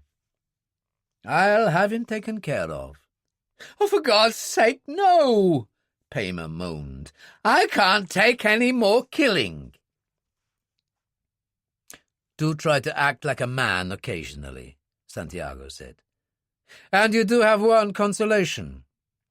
Once we have the Borman documents in our hands, the Windsor Protocol should prove a very useful tool to have in your possession. And there must be people whose fathers or grandfathers appear in the Blue Book who'd give anything to prevent that fact coming out." He laughed. "Don't worry, Francis. We'll have lots of fun with this one." He replaced the phone, thought about it, then picked it up again and dialed another London number. He spoke in Spanish. "Santiago, I have a major elimination for you which must be carried out tonight. A Detective Inspector Jack Lane, Special Branch. I am sure you can find the address." He handed the phone back to Algaro. "And now, my friend, I think it's time you and Guerra departed for St. John." It was 5:30 when Jenny came in on the ferry to Cruz Bay. It was only a few hundred yards along the front to Jenny's place, and when she went in there were already a few people at the bar, Billy Jones standing behind. He came round to meet her. "Why, Miss Jenny, it's so good to see you." "Is Mary here?" "She is. In the kitchen, getting things right for this evening. Just go through." "I will in a moment. Did you speak to Dillon? Did you give him my message?" "I did. He and that friend of his and Bob Carney have been as thick as thieves these past few days. I don't know what's going on, but something sure is." "So Dillon and Brigadier Ferguson are still at Kinneil?" "They sure are. You want to get in touch with him?" "As soon as possible." "Well, you know they don't have telephones in the cottages at Kinneil, but Dillon has a cellular phone. He gave me the number." He went behind the bar, opened the cash register drawer and took out a piece of paper. "Here it is." Mary came through the kitchen door at that moment and came to a dead halt. "Jenny, you're back." She kissed her on the cheek, then held her at arm's length. "You look terrible, honey. What you been doing?" "Nothing much." Jenny gave her a tired smile. "Just driving halfway across France, then catching a plane to London, another to Antigua, a third to St. Thomas. I've never felt so tired in my life." "What you need is food, a hot bath, and a night's sleep." "That's a great idea, Mary, but I've things to do. A cup of coffee will be fine. Let me have it in the office. I want to make a telephone call." Algaro and Guerra had obtained the address of the house at Gallows Point from the fisherman who was Captain Serra's contact in Cruz Bay. They had already paid the place a visit, although Algaro had decided against a forced entry at that time. They went back to the waterfront, watched the ferry come in from St. Thomas, and the passengers disembark. Out of the 20 or so passengers, only 5 were white, and 3 of those were men. As the other woman was at least 60, there was little doubt who the younger one with the suitcase was. They followed her at a discreet distance and saw her go up the steps to the cafe. "What do we do now?" Guerra asked. "Wait," Algaro told him. "She'll go to the house sooner or later." Guerra shrugged, took out a cigarette and lit it, and they went and sat on a bench. Dillon was actually swimming off Paradise Beach, had left the cellular phone with his towel on a recliner on the beach. He heard the phone and swam as fast as he could to the shore. "Dillon here." "It's Jenny." "Where are you?" "At the bar. I just got in. How have things been?" "Well, let's just say it's been lively and leave it at that. There were people waiting for me the moment I got here, Jenny. The wrong sort of people. There's a man called Santiago who was responsible for the break-in at Lord North Street, and those 2 thugs who tried to jump you by the Thames. He's been hanging around here on a motor yacht called the Maria Blanco, causing us as much trouble as possible." "Why?" "He wants Borman's briefcase. It's as simple as that." "But how did he know about the U-boat's existence?" "There was a leak at the London end of things, someone connected with intelligence. You were right about Bob Carney, quite a guy. But he's not been able to come up with a solution. Do you really think you can help, Jenny?" "It's just an idea. So simple that I'm afraid to tell you. So let's leave it until we meet." She glanced at her watch. 6 o'clock. I could do with a hot bath and all the trimmings. Let's say we'll meet here at 7:30. And bring Bob." "Fine by me." Dillon put the phone down, towelled himself dry. Then he picked it up and tried Carney's house at Chocolate Hole. It was a while before he answered. "Dillon here." "I was in the shower." "We're in business. Jenny's just phoned me from the bar. She just got in." "Has she told you where it is?" "No, she's still being mysterious. She wants to see us at the bar at 7:30. "I'll be there." Dillon rang off, then hurried back up the slope to the cottage to report to Ferguson. When Jenny came out of the office, Mary was standing at the end of the bar talking to her husband. "You still look like a bad weekend, honey," she said. "I know. I'm going to walk up to the house, have a shower, put on some fresh clothes, and then I'm coming back. I've arranged to meet Dillon, Brigadier Ferguson, and Bob Carney at 7:30. "You ain't walking anywhere, honey. Billy, you take her up in the jeep and check out the house. Make sure everything's in order, then bring her back when she's ready. I'll get young Annie from the kitchen to tend the bar while you're gone." "No need for that, Mary," Jenny told her. "It's settled. Don't give me no argument, girl. Now on your way." When Jenny emerged from the bar, Billy Jones was at her side, carrying the suitcase. Algaro and Guerra followed them at a distance, saw them get in the jeep in the car park at Mongoose Junction and drive away. "He's taking her up to the house, I bet you," Guerra said. Algaro nodded. "We'll walk up. It's not far. He'll have left by the time we get there. We'll get her then." Guerra said, "No sign of Dillon or the other two. That means she hasn't had a chance to speak to them yet. And maybe she never will."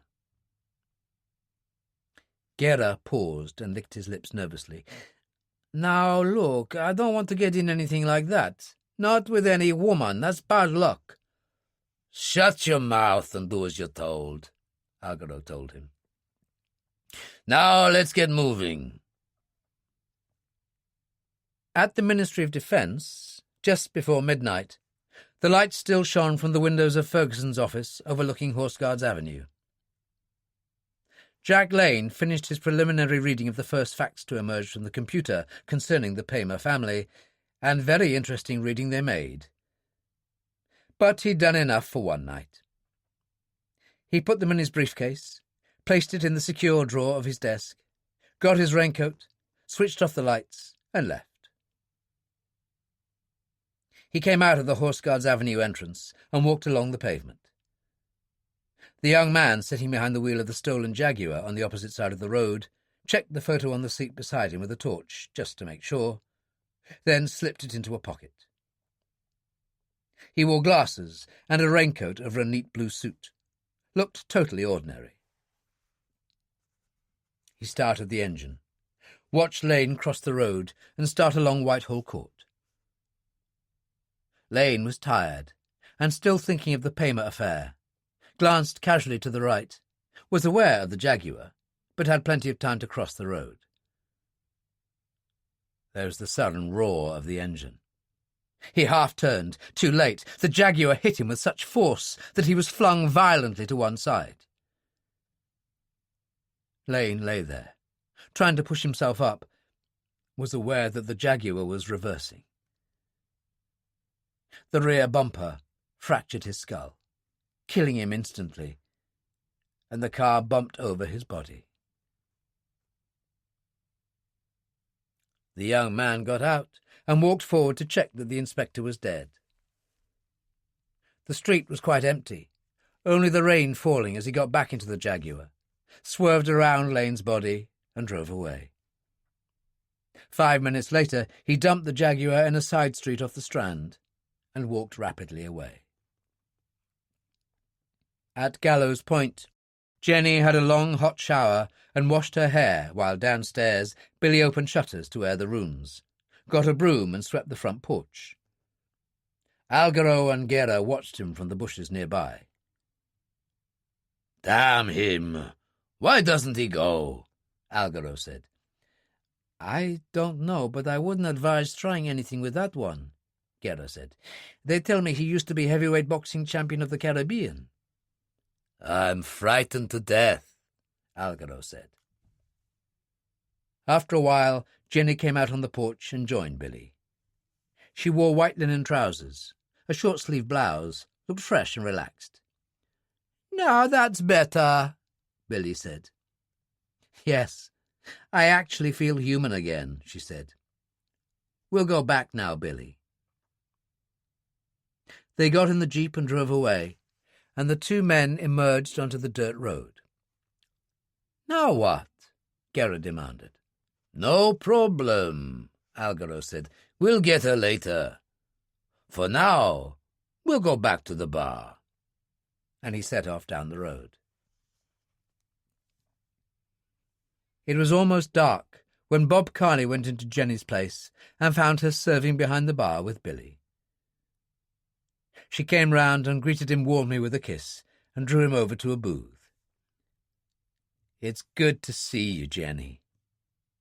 He put a hand on hers. "I was real sorry about Henry. I know what he meant to you." "He was a good man, Bob, a decent, kind man." "I saw him on that last morning," Carney told her, "coming in as I was leaving with the dive party. He must have gone out real early. I asked him where he'd been, and he told me French Cap." He shook his head. "Not true, Jenny. Dillon and I checked out French Cap. Even had a look at South Drop." "But they're sites people go to anyway, Bob. That U-boat couldn't have just sat there all those years without someone having seen it." It was at that moment that Dillon and Ferguson entered. They saw Carney and Jenny at once and came over. Ferguson raised his Panama. "Miss Grant." She held out a hand to Dillon. He took it for a moment, and there was an awkwardness between them. "Did things work out all right?" "Oh, yes, I saw Henry's sister. Sorry I was so mysterious. The truth is she's a nun. Little Sisters of Pity. In fact, she's a Mother Superior." "I never knew that," Carney said. "No. Henry never talked about her. He was an atheist, you see. He felt she was burying herself away to no purpose. It led to a rift between them." Billy came up at that moment. "Can I get you folks some drinks?" "Later, Billy," she said. "We have business to discuss here." He went away, and Ferguson said, "Yes, we're all ears. Hopefully you're going to tell us the location of U-180. "Yes, Jenny." Bob Carney was excited now. "Where is it?" "I don't know," is the short answer, she said simply. There was consternation on Ferguson's face. "You don't know? But I was led to believe you did." Dillon put a restraining hand on the Brigadier's arm. "Give her a chance."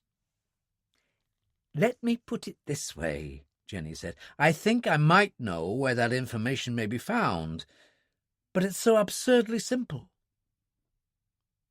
She took a deep breath. "Oh, let's get on with it." She turned to Carney. "Bob, the Rhoda is still moored there in the harbour. Will you take us out there?" "Sure, Jenny." Carney stood up, and Ferguson said, "The Rhoda?" Carney explained. "Henry's boat, the one he was out in that day. Come on, let's go."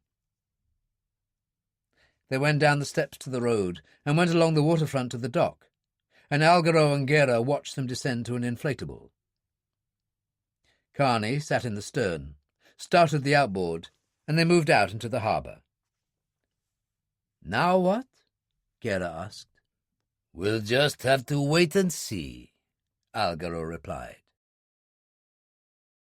Carney switched on the light in the deckhouse, and they all crowded in. "Well, Miss Grant," Ferguson said, "we're all here. So what have you got to tell us?" "It's just an idea." She turned to Carney. "Bob, what do a lot of divers do after a dive?" "You mean check their equipment?" She broke in. "Something much more basic. What I'm thinking of is the details of the dive." Carney said, "Of course." "What on earth is she getting at?" Ferguson demanded. "I think I see," Dillon said. "Just like pilots. Many divers keep logs. They enter details of each dive they make. It's common practice." Henry was meticulous about it, she said. Usually the first thing he did after getting back on board and drying himself, he usually kept it in here. She opened the small locker by the wheel, reached inside, and found it at once. It had a red cover. Baker's name stamped on it in gold. She held it out to Dillon. "I'm afraid I might be wrong. You read it." Dillon paused, then turned the pages and read the last one. "It says here, he made an 80 to 90-foot dive at a place called Thunder Point." "Thunder Point?" Carney said. "I'd never have thought it. No one would." His final entry reads, "Horse-eyed jacks in quantity, yellow-tail snappers, angel and parrotfish, and one Type 7 German submarine, U-180, on ledge on east face." "Thank God," Jenny Grant said. "I was right." There was a profound silence as Dillon closed the log, and Ferguson said, "And now I really could do with that drink."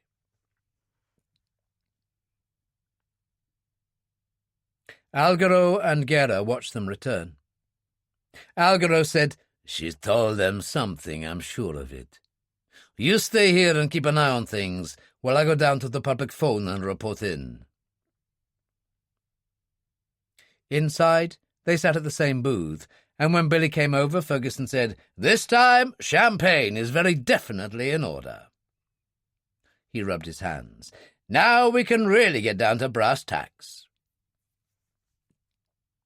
Dillon said to Carney, "You seem surprised. I mean, about the location, this Thunder Point. Why?" "It's maybe 12 miles out. That's close to the edge of things. I've never dived there. No one dives there. It's the most dangerous reef in this part of the world. If the sea is at all rough, it's a hell of a haul to get there. And when you do, the current is fierce. Can take you every which way." "How'd you know this, if you've never dived it?" Dillon asked. "There was an old diver here a few years back, old Tom Poole. He's dead now. He dived it on his own years back.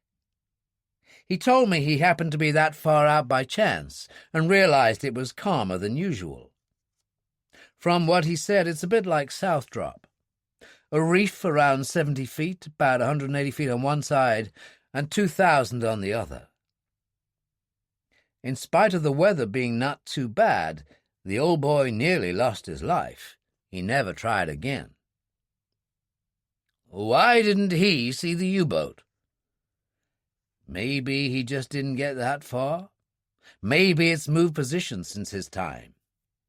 The one thing we know for sure is it's there because Henry found it," Carney told him. "I just wonder why he even attempted such a dive," Jenny said. "You know what Henry was like," Carney told her. "Always diving on his own when he shouldn't. And that morning, after the hurricane, the sea was calmer than I've ever seen it.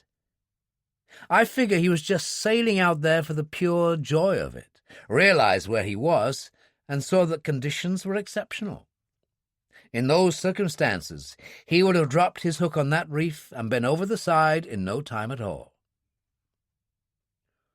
"Well, according to Rear Admiral Travers," Dillon said, "and he talked extensively to Baker.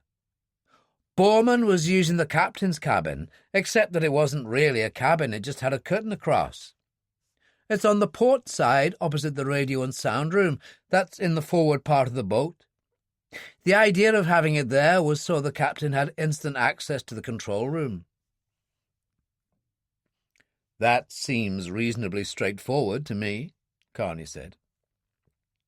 "Yes, but the only access from the control room is by the forward watertight hatch, and Baker told Travers it was corroded to hell. Really solid." "Okay," Carney said, "so we'll have to blow it."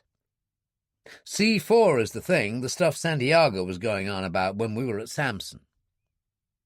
I'm ahead of you there, Dillon told him. I couldn't get hold of any C4, but I thought Semtex would be an acceptable substitute. I've also got chemical detonating pencils. Is there anything you forgot? Carney asked, ironically. I hope not. So, when do we go? Ferguson demanded. Dillon said, I'd say that's up to Carney here. He's the expert. Carney nodded, slightly abstracted. I'm thinking about it. He nodded again. The way I see it, we want to be in and out before Santiago even knows what's going on. Well, that makes sense, Ferguson agreed. They can't track us any longer because we got rid of the bugs in both boats. We could capitalize on that by leaving around midnight, making the trip under cover of darkness. Dawn at 5 to 5:30. We could go down at first light. Sounds good to me, Dillon said. Right. I left Sea Raider at Kinneil Bay this evening, so we'll leave from there. You'll need to pick up that Semtex you mentioned. Any extras we need I can get from the dive shop. But not right now, Ferguson told him. Now we eat. All this excitement has given me quite an appetite. It started to rain a little, and Algaro and Guerra sheltered under a tree. Mother of God, is this going to take all night? Guerra demanded. It takes as long as is needed, Algaro told him. Inside they dined well on Mary's best chowder and grilled snapper. Were at the coffee stage when Dillon's cellular phone rang. He answered it, then handed it across to Ferguson. It's for you. Somebody from Special Branch in London. The Brigadier took the phone. Ferguson here. He listened, and suddenly turned very pale, and his shoulders sagged. Just a moment, he said wearily, and got up. Excuse me, I'll be back. And he went out. What in the hell is that all about? Carney asked. Well, it's not good, whatever it is, Dillon said. Ferguson returned at that moment and sat down. Jack Lane, my assistant, is dead. Oh, no, Jenny said. Hit-and-run accident round about midnight. He'd been working late, you see. The police have found the car dumped in a side street off the Strand. Blood all over it. Stolen, of course. Another remarkable coincidence, Dillon said. You tell him to check up on Paymer, and in no time he's lying dead in a London side street. It was the first time he'd seen real anger in Ferguson's face. Something flared in the Brigadier's eyes. That hadn't escaped me, Dillon. The bill will be paid in full, believe me. He took a deep breath and stood up. Right. Let's get going. Are you coming with us, my dear? I don't think so, Jenny told him. That kind of boat ride is the last thing I need after what I've been through, but I'll come and see you off. I'll follow you in my jeep. You carry on, I'll catch you up. I just want a word with Mary. She went into the kitchen, and Dillon beckoned Billy to the end of the bar. Do you think you and Mary could spend the night at Jenny's house? You think there could be a problem? We've had too many for comfort, Ferguson told him. Dillon took the Belgian automatic from his pocket. Take this. That bad? Billy inquired. That bad? Then this is better. Billy took a Colt 45 automatic from under the counter. Fine. Dillon slipped the Belgian automatic back in his pocket. Take care. We'll see you in the morning. In the kitchen, Mary was working hard at the stove. "What's you doing now, girl?" "I've got to go up to Kinneil, Mary. Bob Carney's taking the Brigadier and Mr. Dillon on a special dive. I want to see them off." "You should be in bed." "I know. I'll go soon." She went out through the bar and hurried down the steps. Algaro said, "There she is. Let's get after her." But Jenny started to run, catching Ferguson, Dillon and Carney at Mongoose Junction. Algaro and Guerra watched as their quarry got into her jeep, Carney at her side, and followed Dillon and Ferguson out of the car park. "All right," Algaro said. "Let's get after them." And he ran towards their own vehicle. At the cottage, Dillon got the olive-green army holdall, took everything out, the Semtex and fuses, the AK and the Walter with its silencer. Ferguson came in as he was finishing, wearing cord slacks, suede desert boots and a heavy sweater. "Are we going to war again?" he asked. Dillon stowed everything back in the holdall. "I hope not. Carney and I are going to have enough on our plate just making the dive. But you know where everything is if you need it." "You think you can pull it off?" "We'll see." Dillon found his tracksuit top. "I'm sorry about Lane, Brigadier." "So am I." Ferguson looked bleak. "But our turn will come, Dillon, I promise you. Now let's get on with it." As they made for the door, Dillon paused and opened the bar cupboard. He took out half a bottle of brandy and dropped it into the holdall. "Purely medicinal," he said, and held the door open. "It's going to be bloody cold down there at that time of the morning." Carney had brought the Sea Raider into the end of the dock at Kinneil. Jenny was sitting on a bench looking down at the boat as he checked the air tanks. A three-piece band was playing in the bar, music and laughter drifting over the water on the night air. Ferguson and Dillon walked along the front, past the Beach Terrace restaurant, and came along the dock. Ferguson stepped on board, and Dillon passed him the holdall. He turned to Jenny. "Are you all right?" "Fine," she said. "Not long now," Dillon told her. "As some poet put it, all doubts resolved, all passion spent." "And then what will you do?" she asked. Dillon kissed her briefly on the cheek. "Jesus, girl, will you give a man a chance to draw breath?" He took the Belgian automatic out of his pocket. "Put that in your purse, and don't tell me you don't know what to do with it. Just pull the slider, point and fire." She took it reluctantly. "You think this is necessary?" "You never can tell. Santiago's been ahead of us too many times. When you get back to the bar, you'll find that Billy and Mary intend to spend the night with you." "You think of everything, don't you?" "I try to. It'd take a good man to mess with Billy."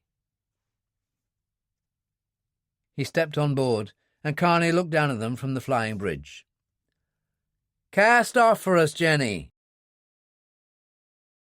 He switched on the engines. She untied the stern line and handed it to Dillon, went and did the same with the other. The boat drifted out, then started to turn away. "Take care, my dear," Ferguson called. She raised an arm as Sea Raider moved out to sea. Dillon looked back at her, standing there under the light at the end of the dock, and then she turned and walked away. She went past the bar and the shop and started up the path past the Sugar Mill restaurant to the car park where the taxis waited. Algaro and Guerra had watched the departure from the shadows, and now they followed her. "What shall we do?" Guerra whispered. "She's bound to go home sooner or later," Algaro said.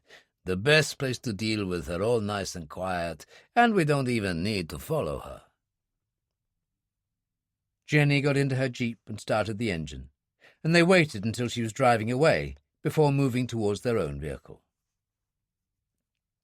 There were still a few people in the bar when she went in, and Mary was helping one of the waitresses to clear the tables.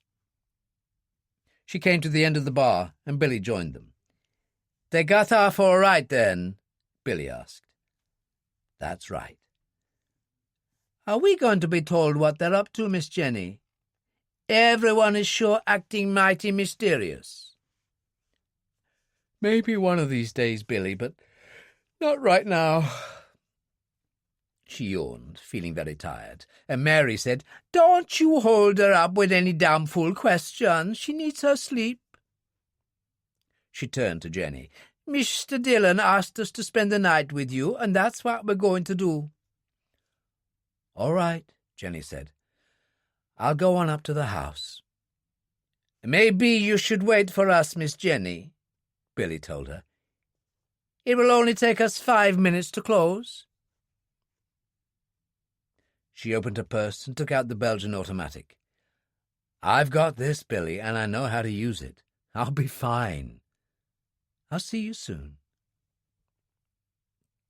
She'd parked the jeep right outside at the bottom of the steps, and she slid behind the wheel, turned on the engine and drove away, so tired that for a moment she forgot to switch on the lights. The streets were reasonably quiet now as she drove out towards Gallows Point, and she was at the house in 5 minutes. She parked in the driveway, went up the steps, found her key and unlocked the front door. She switched on the porch light, then went in. God, but she was tired, more tired than she'd ever been, and she mounted the stairs wearily, opened her bedroom door and switched on the light. It was hot, very hot in spite of the ceiling fan, and she crossed to the French windows leading to the balcony and opened them. There were a few heavy spots of rain, and then a sudden rush, the kind of thing that happened at night at that time of year. She stood there for a moment, enjoying the coolness, then turned and found Algaro and Guerra standing just inside the room. It was as if she was dreaming, but that terrible face told her otherwise. The cropped hair, the scar from the eye to the mouth. He laughed suddenly and said to Guerra in Spanish, "This could prove interesting." And Jenny, in spite of her tiredness, surprised even herself by darting forward and around them to the door. Almost made it, and it was Guerra who caught her right wrist and swung her around. Algaro struck her heavily across the face, then hurled her back on the bed. She tried to pull the gun from her purse. He took it from her, turned her on her face, pulling her left arm up, twisted, and applied some special kind of leverage. The pain was terrible, and she cried out. "You like that, eh?" Algaro was enjoying himself and tossed the gun across the room. "Let's try some more." And this time the pain was the worst thing she'd ever known, and she screamed at the top of her voice. He turned her over, slapped her heavily again, and took a flick knife from his pocket. When he jumped the blade, she saw that it was razor-sharp. He grabbed a handful of her hair. "Now, I'm going to ask you some questions." He stroked the blade across her cheek and pricked it gently with the needle point so that the blood came. "If you refuse to answer, I'll slit your nose, and that's just for starters." She was only human, and terrified out of her mind. "Anything," she pleaded. "Right. Where would we find the wreck of U-180? "Thunder Point," she gasped. "And where would that be?" It's on the chart. About 10 or 12 miles south of St. John. That's all I know." "Dillon, the Brigadier and Carney. We saw them leave from the dock at Canil Bay. They've gone to Thunder Point to dive on the U-boat. Is that right?" She hesitated, and he slapped her again. "Is that right?" "Yes," she said. "They're diving at first light." He patted her face, closed the knife, and turned to Gera. "Lock the door." Gera seemed bewildered. "Why?" "I said, lock the door, idiot." Algaro walked past him and swung it shut, turning the key. He turned, and his smile was the cruelest thing Jenny had ever seen in her life. "You did say you'd do anything." And he started to take his jacket off. She screamed again, totally hysterical now, jumped to her feet, turned, and ran headlong through the open French windows onto the balcony in total panic, hit the railings, and went over, plunging down through the heavy rain to the garden below. Gera knelt beside her in the rain and felt for a pulse. He shook his head. "She looks dead to me." "Right.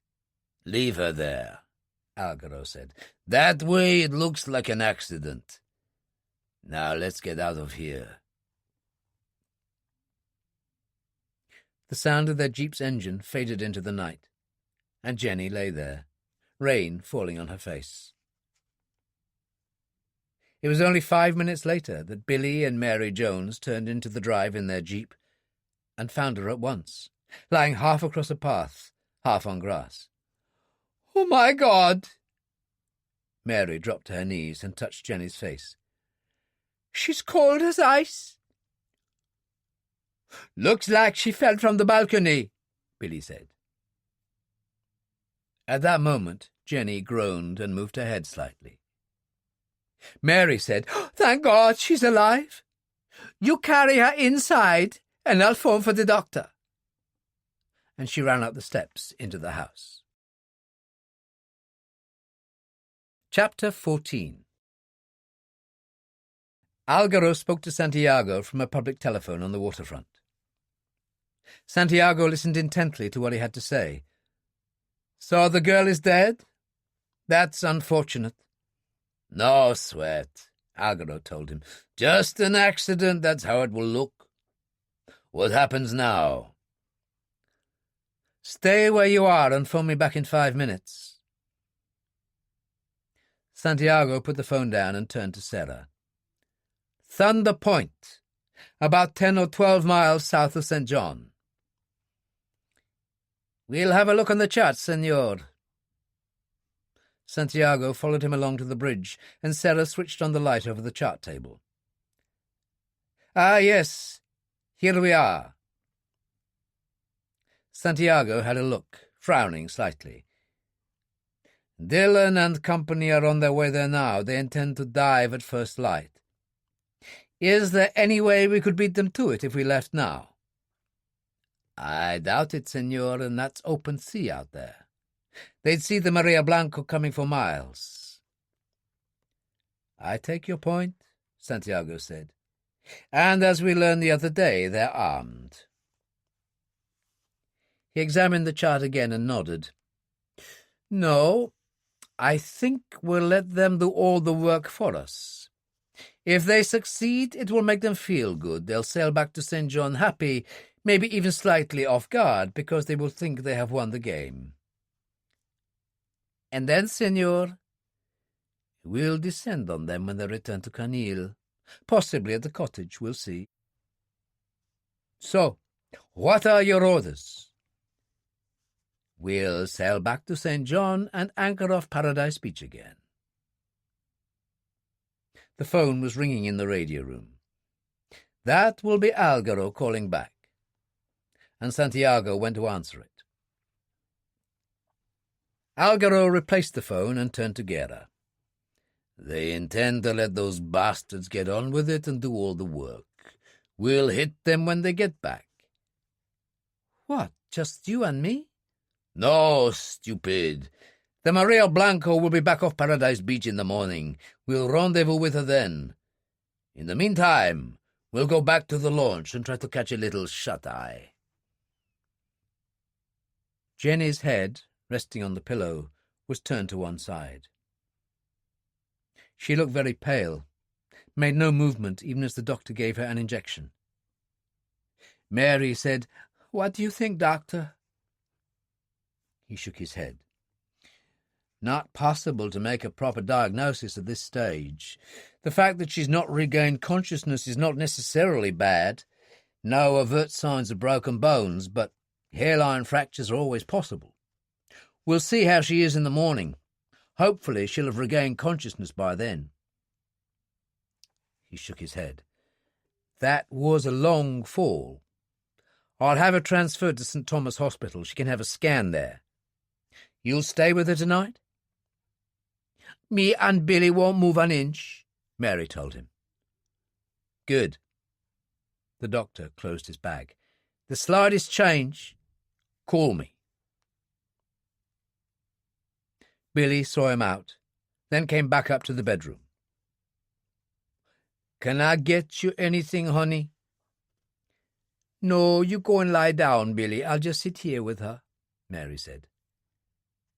"As you say."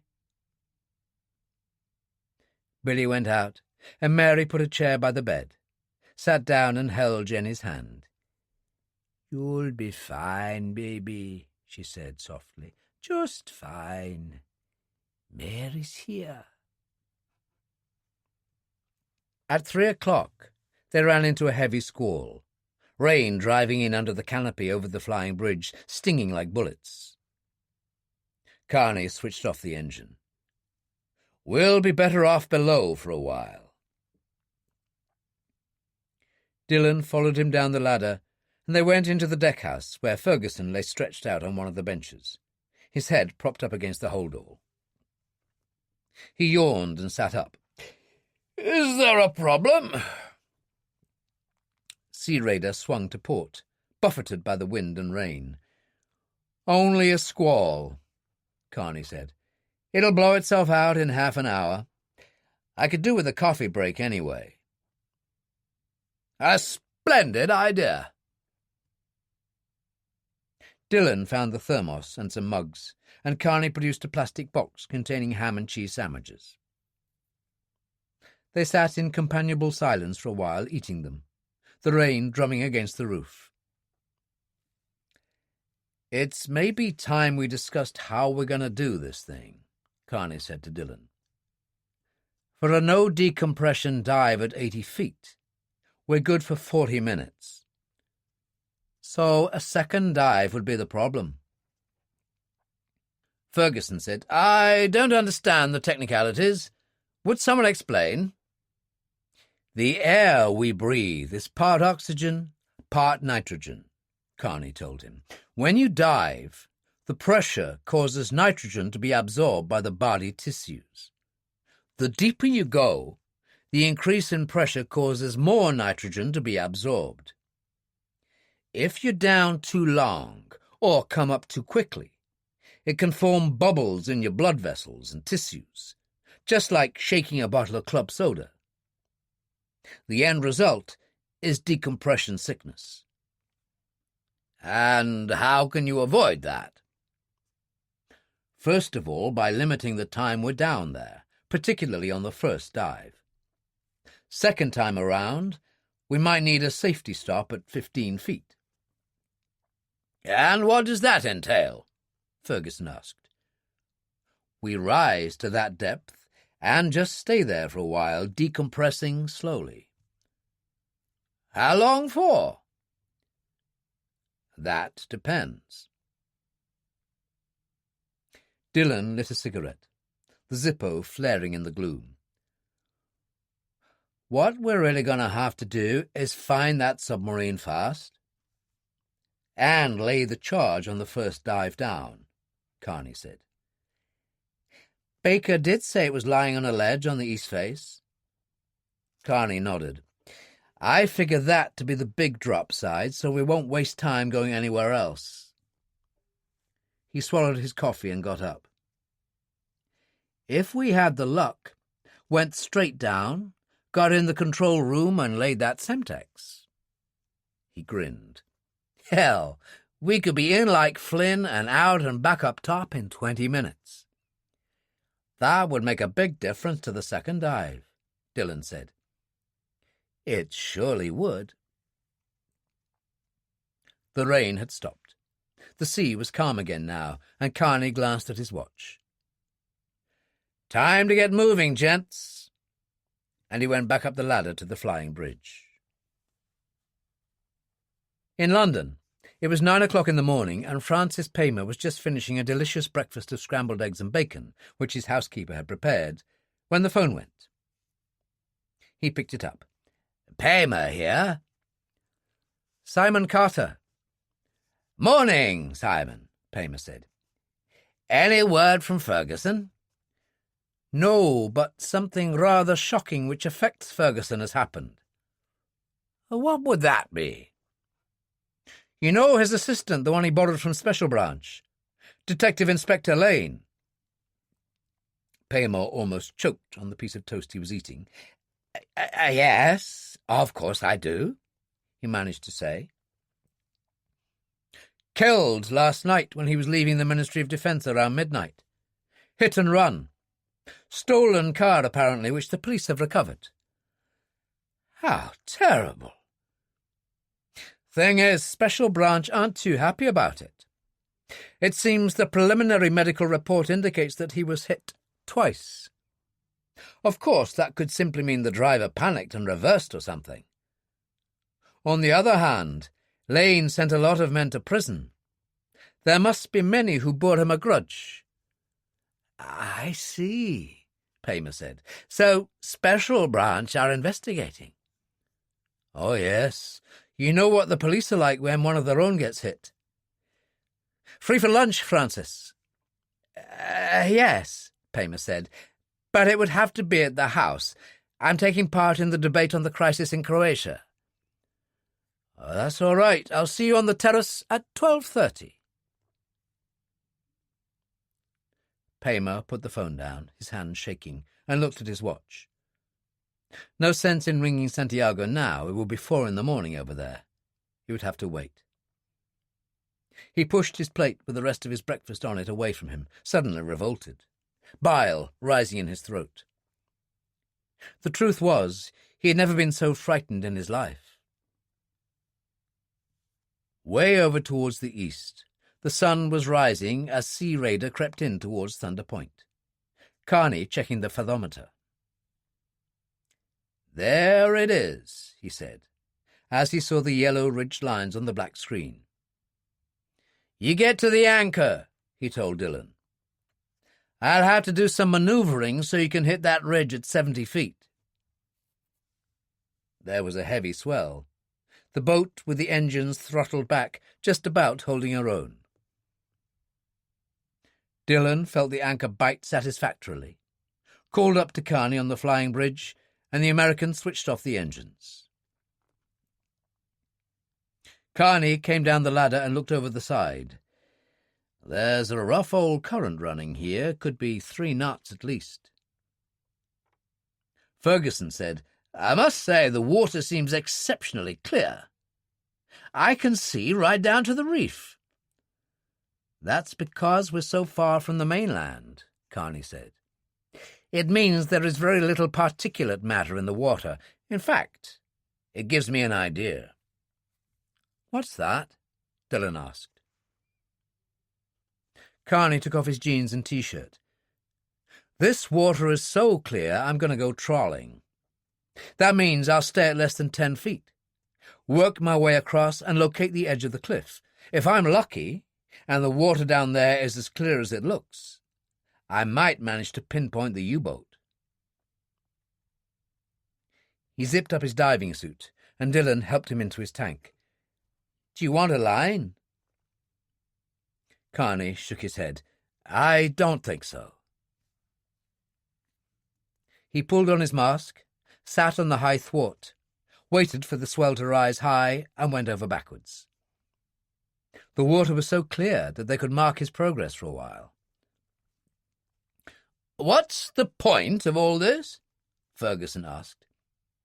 "Well, by staying at such a shallow depth, it'll have no effect on the diving later.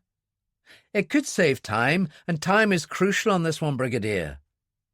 If we use too much of it, we just wouldn't be able to dive again, perhaps for many hours." Carney surfaced 100 yards away and waved his arms. Ferguson got out the old binoculars and focused them. "He's beckoning." Carney's voice echoed faintly. "Over here!" Dillon switched on the engines by the deckhouse wheel and throttled down. "Try and get the anchor up, Brigadier. I'll do my best to give you a bit of movement." Ferguson went round to the prow and got to work, while Dillon tried to give him some slack. Finally, it worked. The Brigadier shouted in triumph and hauled in. Dillon throttled down and coasted towards Carney. When they came alongside, the American called, "Drop the hook right here!" Ferguson complied.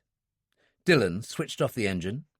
Carney swam around to the dive platform, slipped off his jacket, and climbed aboard.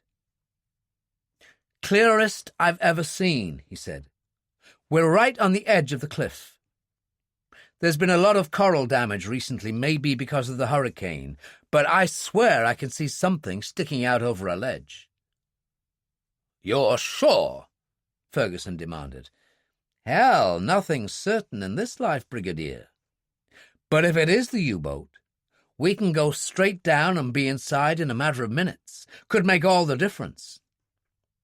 Now, let's see what you got in the bag, Dillon."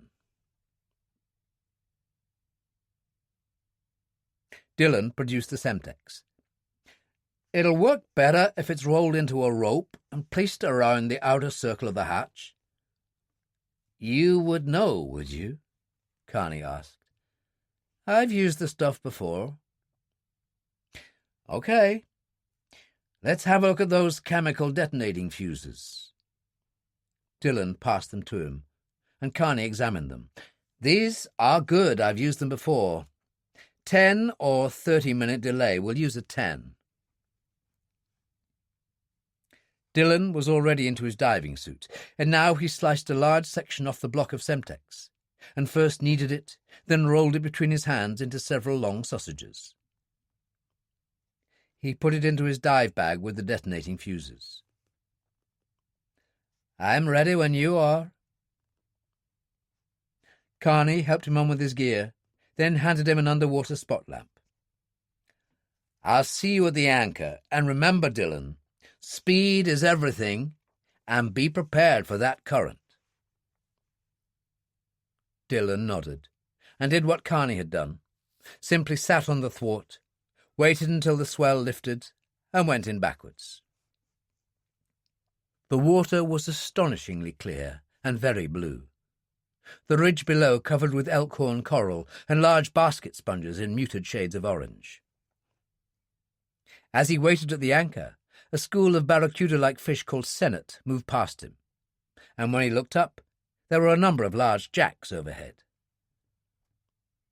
The current was strong, so fierce that when he held onto the anchor chain, his body was extended to one side. He glanced up again, and Carney came down towards him, paused for a moment, already drifting sideways, and gestured. Dillon went after him, checking his dive computer, noting that he was at 65 feet, followed Carney over the edge of the cliff, looking down into the blue infinity below, and saw to the left the great scar where the coral had broken away, the bulk of U-180, the prow sticking out from the ledge. They descended to the conning tower, held on to the top of the bridge rail, dropped down from the high gun platform to the ragged 15-foot gash in the hull below the conning tower. Dillon hovered as Carney went inside, checked his dive computer, and saw that it was 7 minutes since leaving Sea Raider. He switched his spot lamp on and went after the American. It was dark and gloomy, a confusion of twisted metal in spite of the illumination from Carney's lamp. He was crouched beside the forward hatch, trying to turn the unlocking wheel with no success. Dillon opened his dive bag, took out the Semtex, and handed a coil to Carney. They worked together, Dillon taking the top of the hatch, Carney the bottom, pressing the plastic of the explosive in place until they had completed a full circle. They finished. Carney turned and held out a gloved hand. Dillon passed him 2 of the chemical detonating pencils. Carney paused, broke the first one, and pushed it onto the Semtex at the top of the circular hatch. A small spiral of bubbles appeared at once. Carney did the same at the bottom of the circle with the other. Dillon glanced at his computer. 17 minutes. Carney nodded, and Dillon turned and went out through the rent, rose to the edge of the cliff, went straight to the anchor, and started up the line, holding on with one hand. Carney just behind him. As they left the line at 15 feet and moved under the keel of the stern, he checked the computer again. 21 minutes. He broke through to the surface, slipped out of his jacket, and climbed onto the diving platform. "You found it?" Ferguson demanded. "Just like Carney said," Dillon told him. "In like Flynn and out again. 20 minutes, that's all. Just 20 bloody minutes." Carney was changing the tanks for fresh ones. "Sweet Jesus, I've never seen such a sight. I've been diving 20 years or more, and I've got to tell you, I've never seen anything to beat that." Dillon lit a cigarette with his Zippo. "Santiago, eat your heart out." "I'd like to take him down, weigh him with lead, and leave him inside," Carney said. "Except it will be an insult to brave sailors who died down there." The surface of the sea lifted, spray scattering. Foam appeared, moved outwards in concentric circles over the swell. They stood at the rail watching until the activity dwindled. Finally, Carney said, "That's it. Let's get moving." They got their diving gear on again. Dillon said, "What happens now?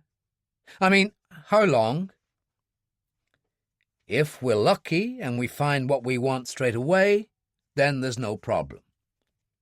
The whole forward part of the boat has been sealed all these years."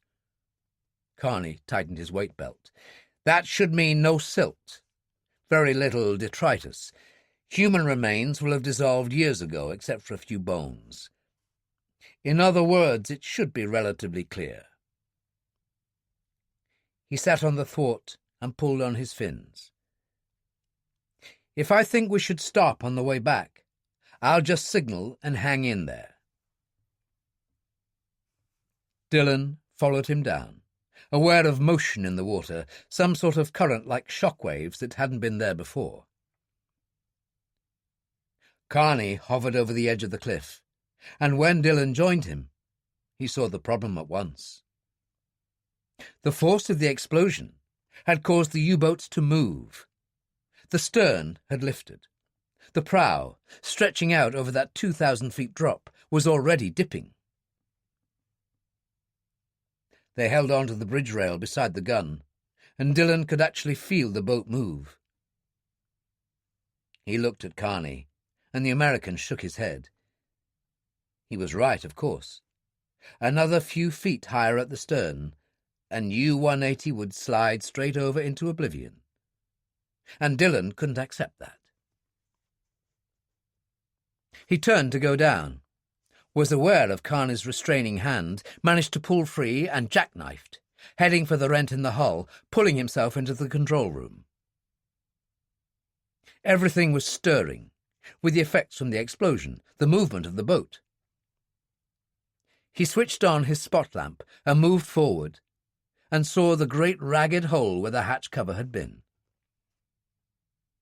It was dark in there, far murkier than he had expected, again from the effects of the explosion. He shone his spotlight inside, and as he pulled himself through, was aware of a strange, eerie noise, as if some living creature was groaning in pain. Was aware of the boat moving, lurching a little. Too late to retreat now, and his own stubbornness refused to let him. The radio and sound room was on the right, the captain's quarters opposite to his left. No curtain left now, long since decayed over the years. There was a metal locker, a door hanging off, the skeleton of a bunk. He splayed the beam of the torch around and saw it lying in the corner, coated with filth, a metal briefcase with a handle, just like the one Baker had taken to London. He ran a hand across it. Silver gleamed dully, and then the floor tilted at an alarming angle, and everything seemed to be moving. He bounced against the bulkhead, dropping the case, grabbed it again, turned, and started through the hatch. His jacket snagged, and he stopped dead, struggling frantically, aware of the boat tilting further. And then Kearney was in front of him, reaching through to release him. The American turned and made for that gash in the hull, and Dillon went after him, the whole boat tilting now, sliding, the strange groaning noises, metal scraping across the edge. And Kearney was through, drifting up. And Dillon rose to join him, hovering on the edge of the cliff. And as they turned to look down, the great whale-like shape of U-180 slid over the edge and plunged into the void. Kearney made the OK sign. Dillon responded, then followed him across the ridge to the anchor line. He checked his computer. Another 20 minutes, which was fine, and he followed up the line slowly. But Kearney was taking no chances. At 15 feet he stopped and looked down. Dillon nodded, moved up beside him and raised the briefcase in his right hand. He could tell that Kearney was smiling. They stayed there for 5 minutes, then surfaced at the stern, to find Ferguson leaning over anxiously. "Dear God, I thought the end of the world had come," he said. They stowed the gear, made everything shipshape. Kearney pulled on jeans and a T-shirt, Dillon his tracksuit. Ferguson got the thermos, poured coffee and added brandy from the half-bottle. "The whole bloody sea erupted," he said. "Never seen anything like it. Sort of boiled over. What happened?" "She was lying on a ledge, Brigadier. You knew that," Kearney said, "already sticking right out, and the force of the explosion made her start to move." "Good God!" Kearney drank some of the coffee. "Christ, that's good. Anyway, this idiot here decided he was going to go inside anyway." "Always suspected you were a fool, Dillon," Ferguson told him. "I got the briefcase, didn't I? It was in the corner of the captain's quarters on the floor, and then the whole damn boat started to go, taking me with it because I got snagged trying to get back out of the hatch." "What happened?" "A mad, impetuous fool called Bob Kearney, who decided to follow me and pulled me through." Kearney went and looked over the side, still drinking his coffee. "A long, long way down. That's the last anyone will ever see of U-180. It's as if she never existed." "Oh, yes, she did," Ferguson said, "and we have this to prove it." And he held up the briefcase. There wasn't much encrusting. Kearney got a small wire brush from the toolkit and an old towel. The surface cleaned up surprisingly well, the Kriegsmarine insignia clearly etched into the right-hand corner. Kearney unfastened the 2 clips and tried to raise the lid. It refused to move. "Shall I force it, Brigadier?" "Get on with it," Ferguson told him, his face pale with excitement. Kearney pushed a thin-bladed knife under the edge by the lock, exerted pressure. There was a cracking sound, and the lid moved. At that moment it started to rain. Ferguson took the briefcase into the deck-house, sat down with it on his knees, and opened it. The documents were in sealed envelopes. Ferguson opened the first one, took out a letter and unfolded it. He passed it to Dillon. "My German's a little rusty. You're the language expert." Dillon read it aloud. "From the leader and Chancellor of the State, Reichsleiter Martin Borman is acting under my personal orders in a matter of the utmost importance to the State. He is answerable only to me. All personnel, military or civil, without distinction of rank, will assist him in any way he sees fit." Dillon handed it back. "It's signed Adolf Hitler." "Really?" Ferguson folded it again and put it back in its envelope. "That would fetch a few thousand at auction at Christie's." He passed another larger envelope over. "Try that." Dillon opened it and took out a bulky file. He leafed through several pages. "This must be the Blue Book. Alphabetical list of names, addresses, a paragraph under each, sort of thumbnail sketch of the individual. See if Paymer's in there." Dillon checked quickly. "Yes, Major Sir Joseph Paymer, Military Cross, Member of Parliament, Hatherley Court, Hampshire. There's an address in Mayfair. The remarks say he's an associate of Sir Oswald Mosley, politically sound and totally committed to the cause of National Socialism." "Really?" Ferguson said dryly.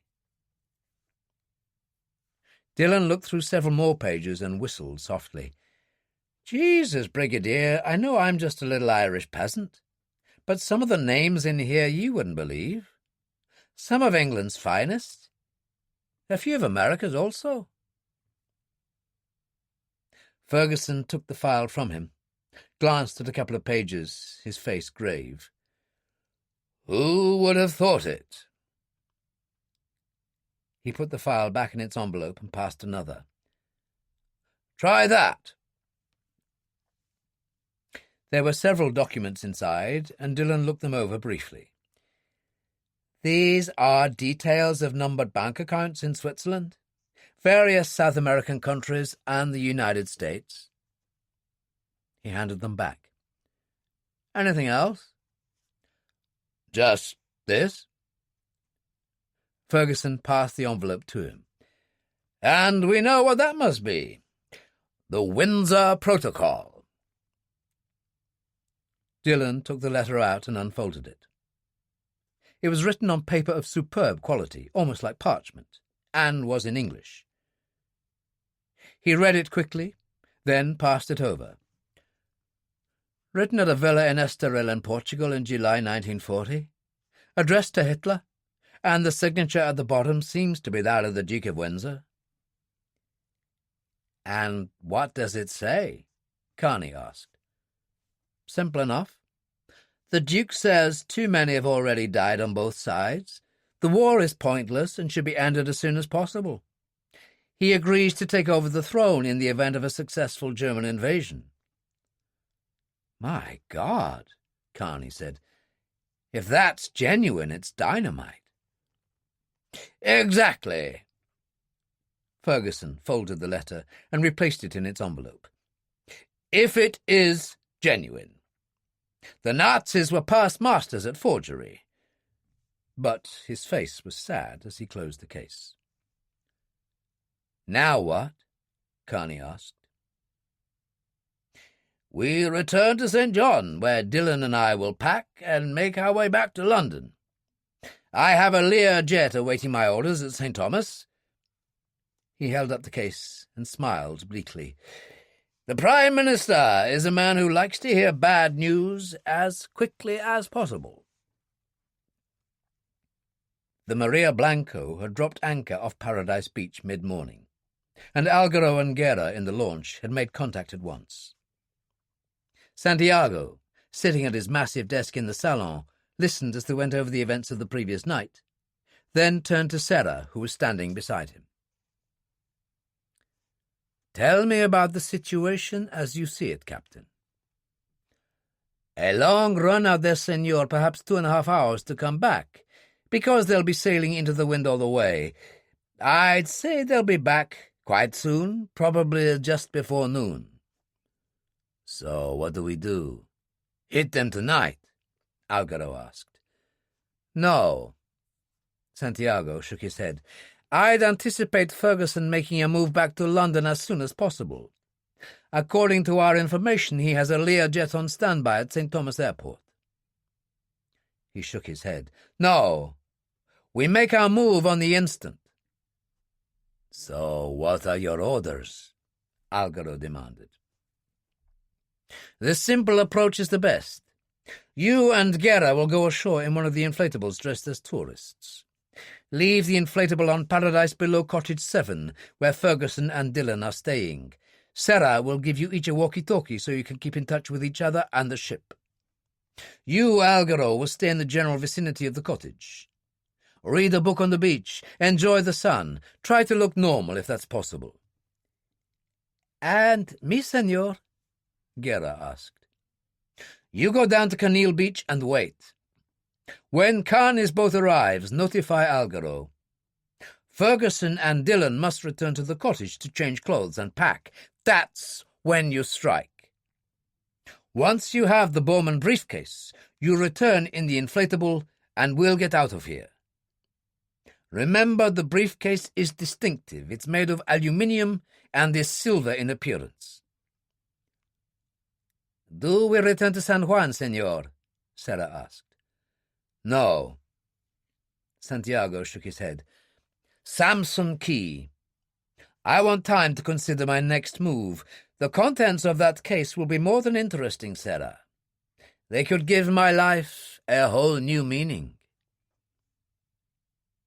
He opened a drawer at his right hand. There were a number of handguns in there. He selected a Browning high power and pushed it across to Algaro. Don't fail me. I won't, Algaro said. If they have that briefcase, we'll get it for you. Oh, they'll have it all right. Santiago smiled. I have every faith in our friend Dillon. His luck is good. When Sea Raider moved in through all the moored yachts to the dock at Canil Bay, the sun was high in the heavens. There were people windsurfing out in the bay, and the beach was crowded with sun-worshippers.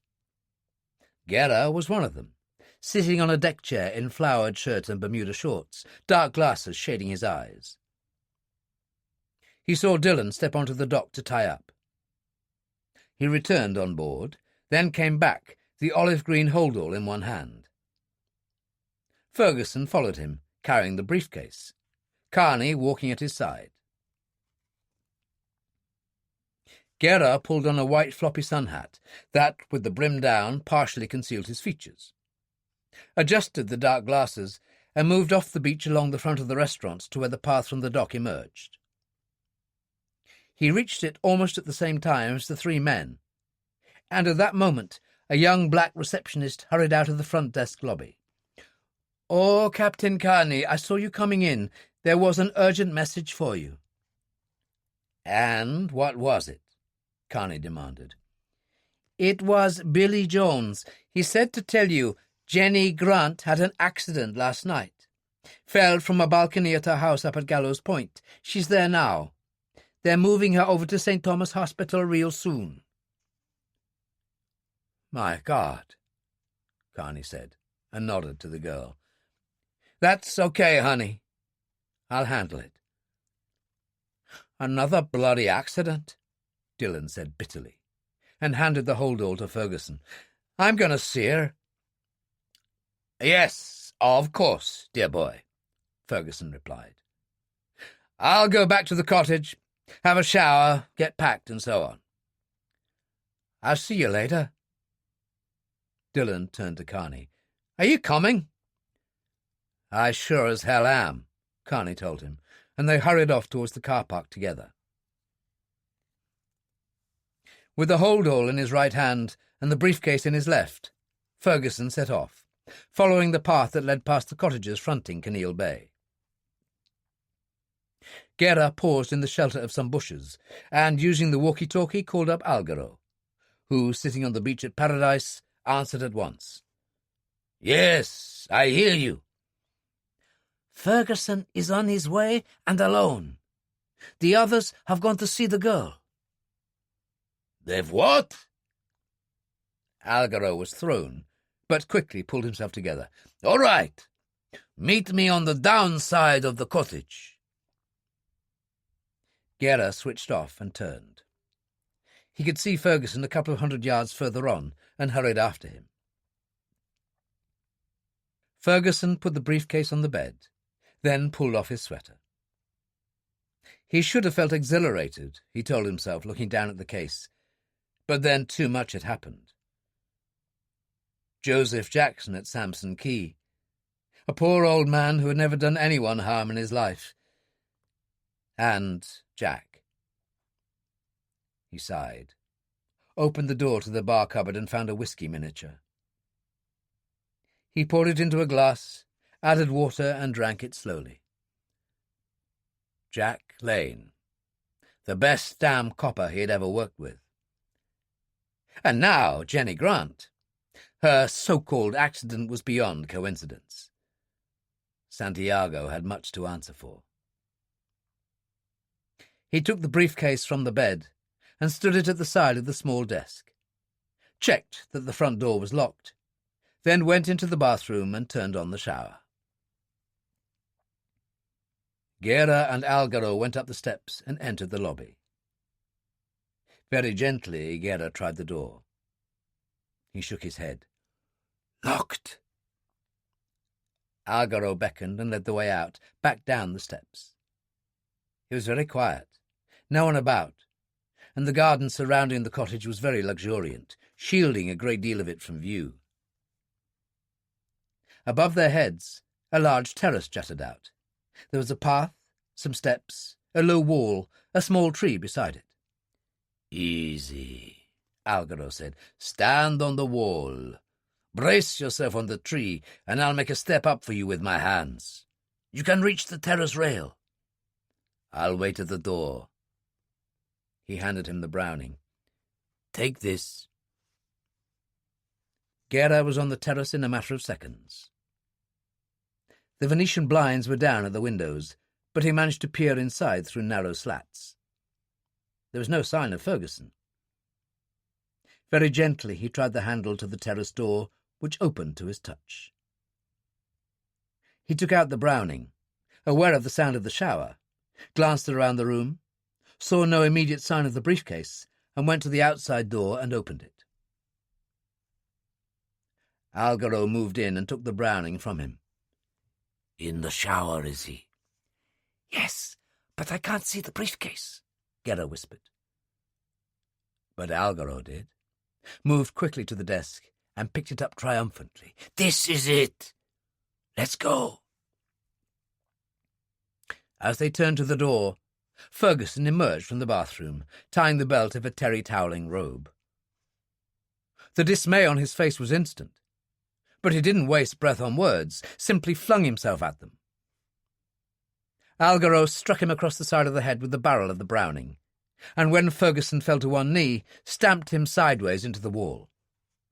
"Come on!" Algaro cried to Gera, pulled open the door and hurried down the steps. Ferguson managed to get to his feet, dizzy, his head hurting like hell. He staggered across the room, got the terrace door open, and went out in time to see Algaro and Gera running down to the little beach at the bottom of the grass slope. They pushed the inflatable into the water, started the outboard, and moved out from the shore. It was only then that Ferguson, looking up, realized that the Maria Blanco was anchored off there.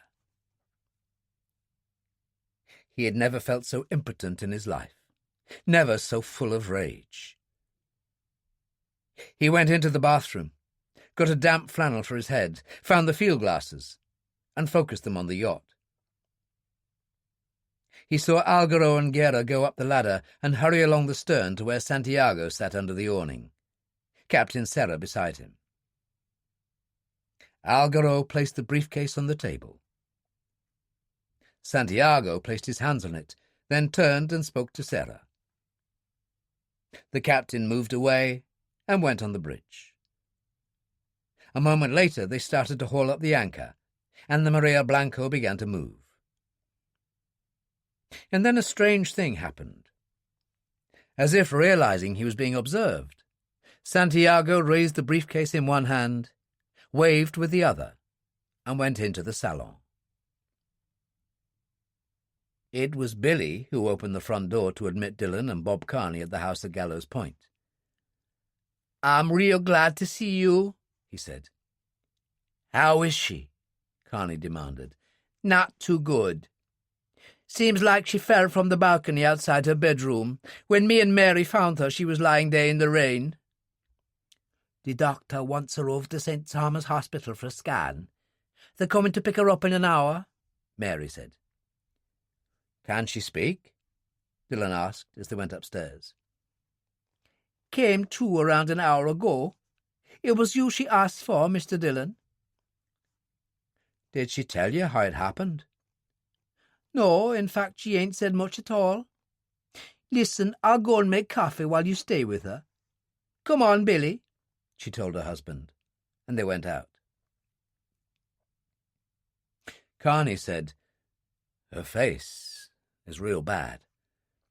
"I know," Dillon said grimly, "and she didn't get that from any accident. If she'd fallen on her face from such a height, it would have been smashed completely."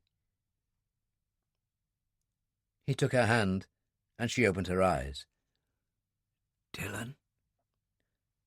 "That's right, Jenny." "I'm sorry, Dillon. Sorry I let you down." "You didn't let us down, Jenny. We found the U-boat. Kearney and I went down together." "Sure, Jenny." Kearney leaned over. "We blew a hole in her, and we found Borman's briefcase." She didn't really know what she was saying, of course, but carried on. "I told him, Dillon. I told him you'd gone to Thunder Point." "Told who, Jenny?" "The man with the scar. The big scar from his eye to his mouth." "Algaro," Kearney said. She gripped Dillon's hand lightly. "He hurt me, Dillon.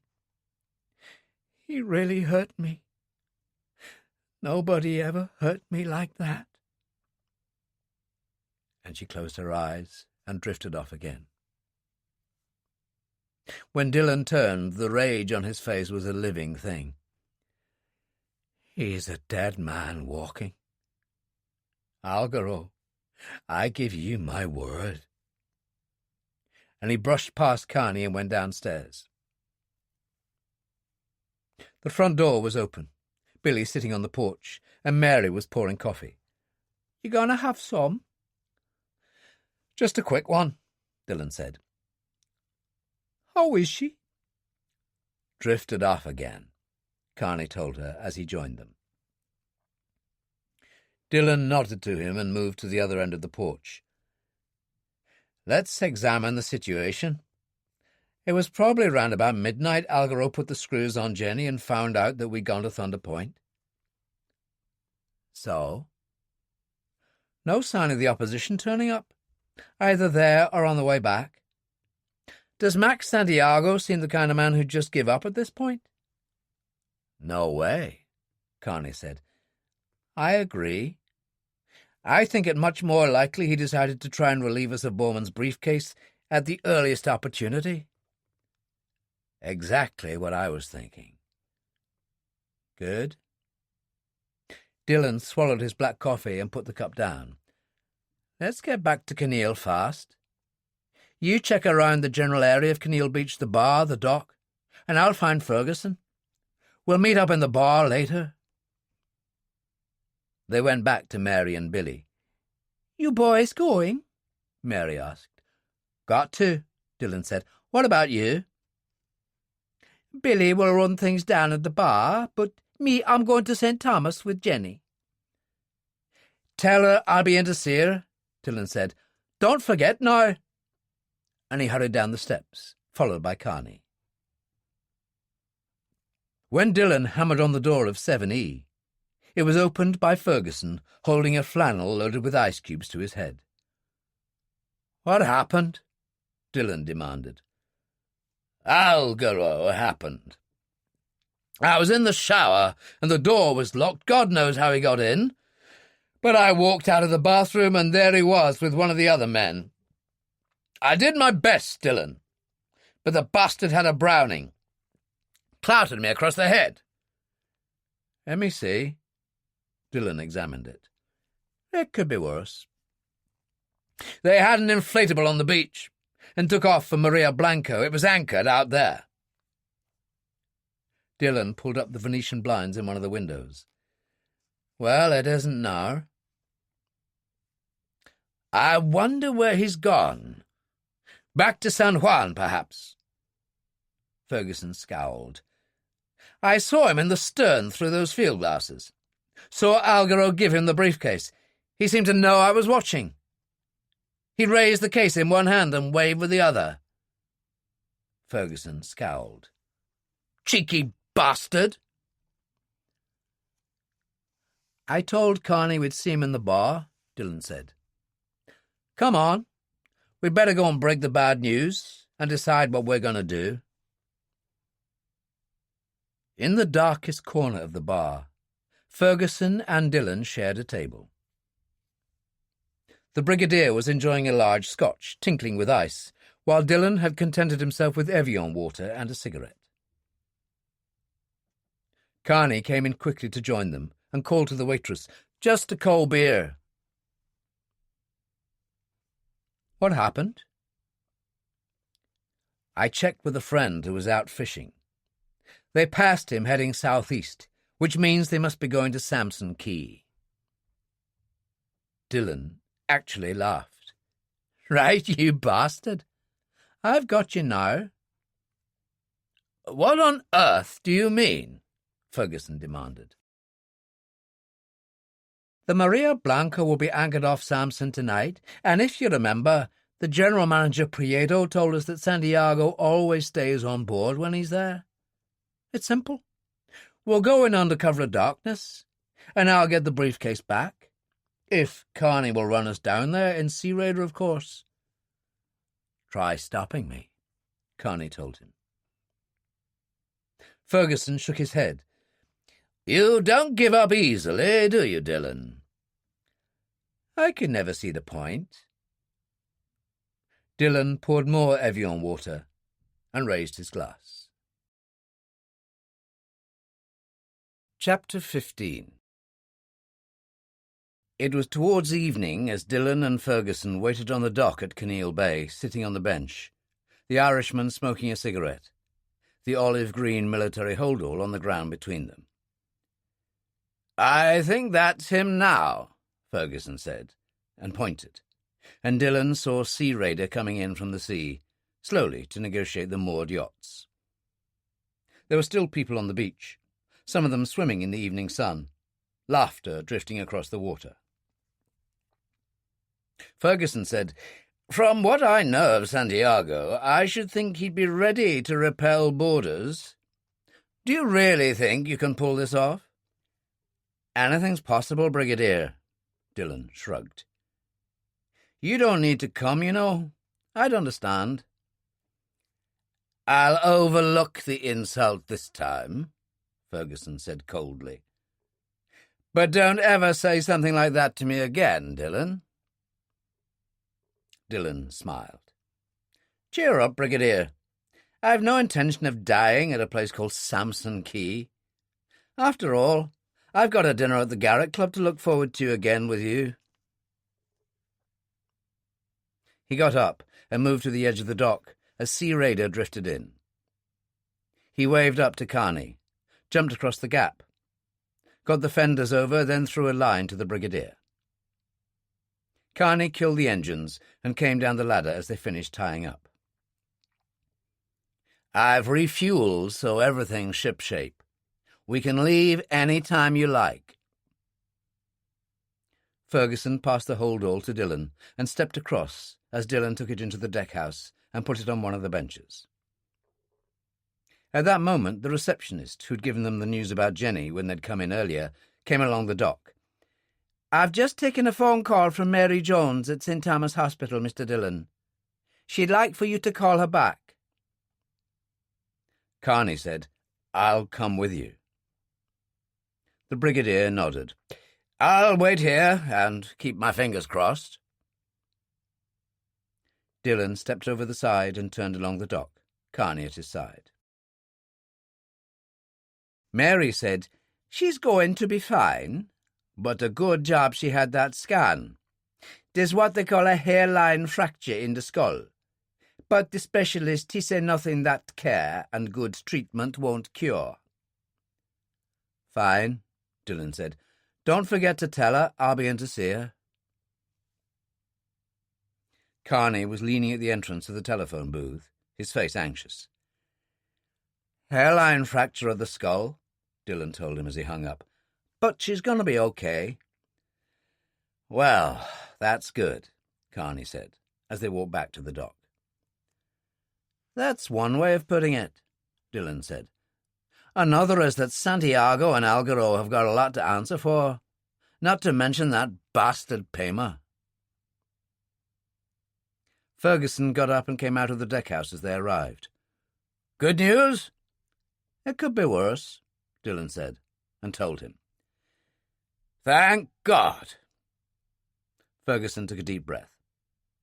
"All right, I suppose we'd better get going." Carney said, "Sure, but I'd like to know how we're going to handle this thing. Even in the dark, there's a limit to how close we can get in Sea Raider without being spotted." "It seems to me the smart way would be an approach underwater," Dillon said. "Only there's no we about it, Carney. I once told you were one of the good guys. Santiago and his people, they're the bad guys, and that's what I am. I'm a bad guy too. Ask the brigadier, he'll tell you. That's why he hired me for this job in the first place. This is where I earn my keep, and it's a one-man affair." "Now look," Carney said, "I can hold up my end. I know that, and you've got the medals to prove it. The brigadier showed me your record, but Vietnam was different. You were stuck in a lousy war that wasn't really any of your business, just trying to stay alive. And I made it. I'm here, aren't I? Remember when you and the brigadier were swapping war stories about Vietnam and Korea? And you asked me what I knew about war, and I told you I've been at war all my life? So, at an age when I should have been taking girls out to dances, I was fighting the kind of war where the battlefield was rooftops and back alleys, leading British paratroopers a dance through the sewers of the Falls Road in Belfast, being chased by the SAS through South Armagh, and they're the best. "What are you trying to say to me?" Carney asked. "That when I go over the rail of the Maria Blanco to recover that briefcase, I'll kill anyone who tries to get in my way?" Dillon shrugged. "Like I said, I can do that without a moment's hesitation because I'm a bad guy. I don't think you can, and thank God for it."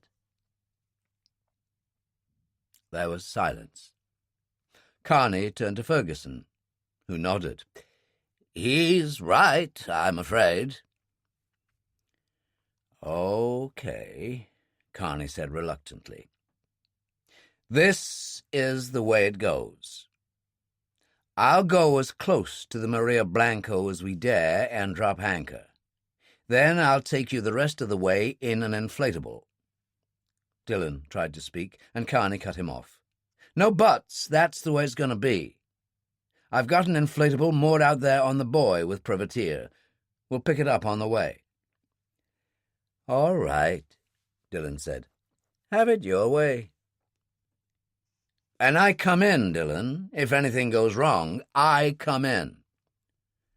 "On horseback? Bugles blowing?" Dillon laughed. The South shall rise again. You people never could come to terms with losing the Civil War.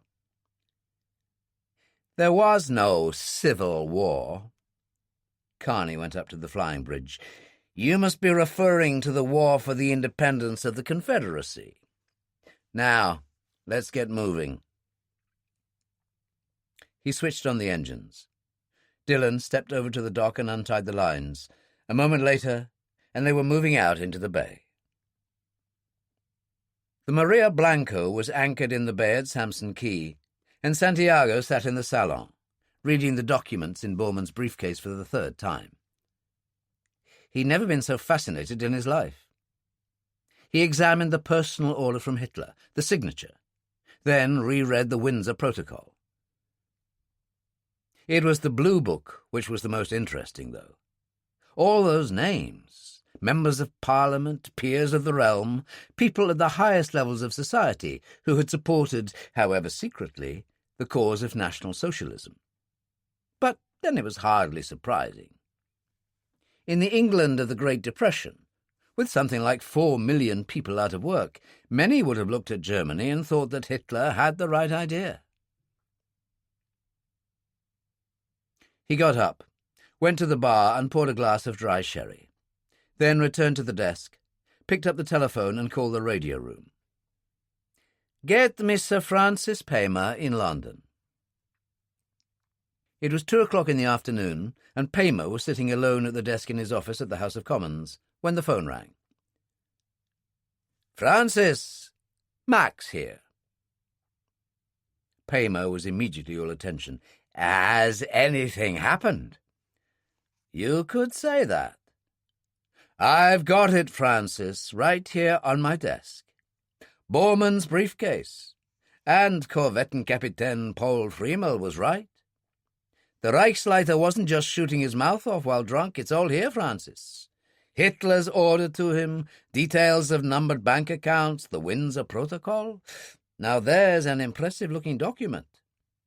If they forged it, I can only say they did a good job."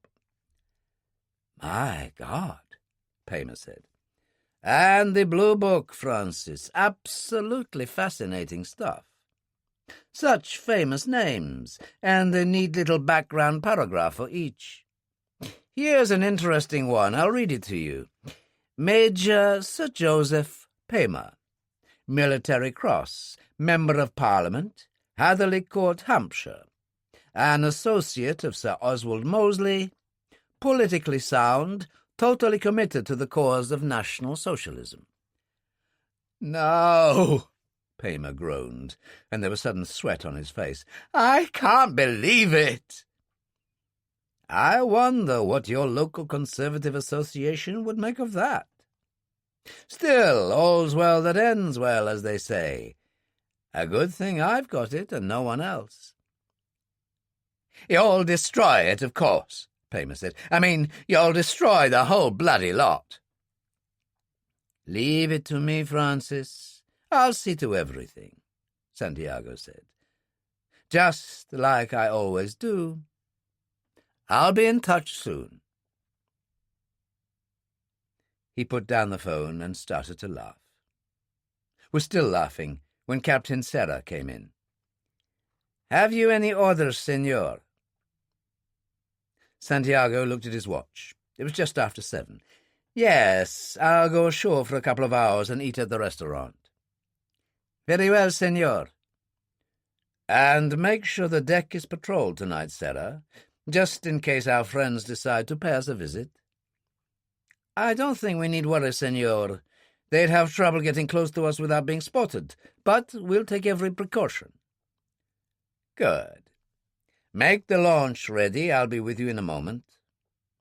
And Santiago went into the bedroom, taking the briefcase with him. Sea Raider crept to the west side of Samson Key, round the point from the resort and the main anchorage. Carney switched off the engines, came down the ladder as Dillon went into the prow and dropped the anchor. "Shunt Bay, they call this," Carney said. "I've been here before, a long time ago. Only 4 or 5 fathoms, clear sand bottom." You can't get down to it because of the cliffs, so when guests want to swim here, they bring them round from the resort by boat. We'll be safe here at this time of night."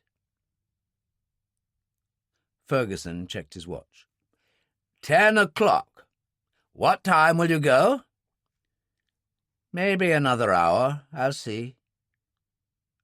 Dillon went into the deck-house, opened the hold-all, and took out the AK-47 assault rifle, and passed it to Ferguson. "Just in case." "Well, let's hope not." Ferguson put it on the bench.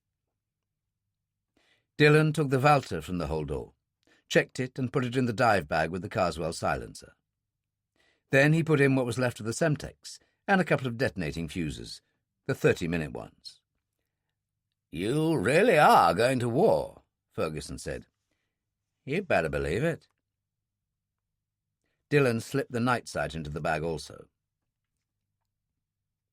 Carney said, "I'll take you as close as I can in the inflatable, and hope to see you on the way back." "Fine." Dillon smiled. "Break out the thermos, Brigadier, and we'll have some coffee, and then it's action stations."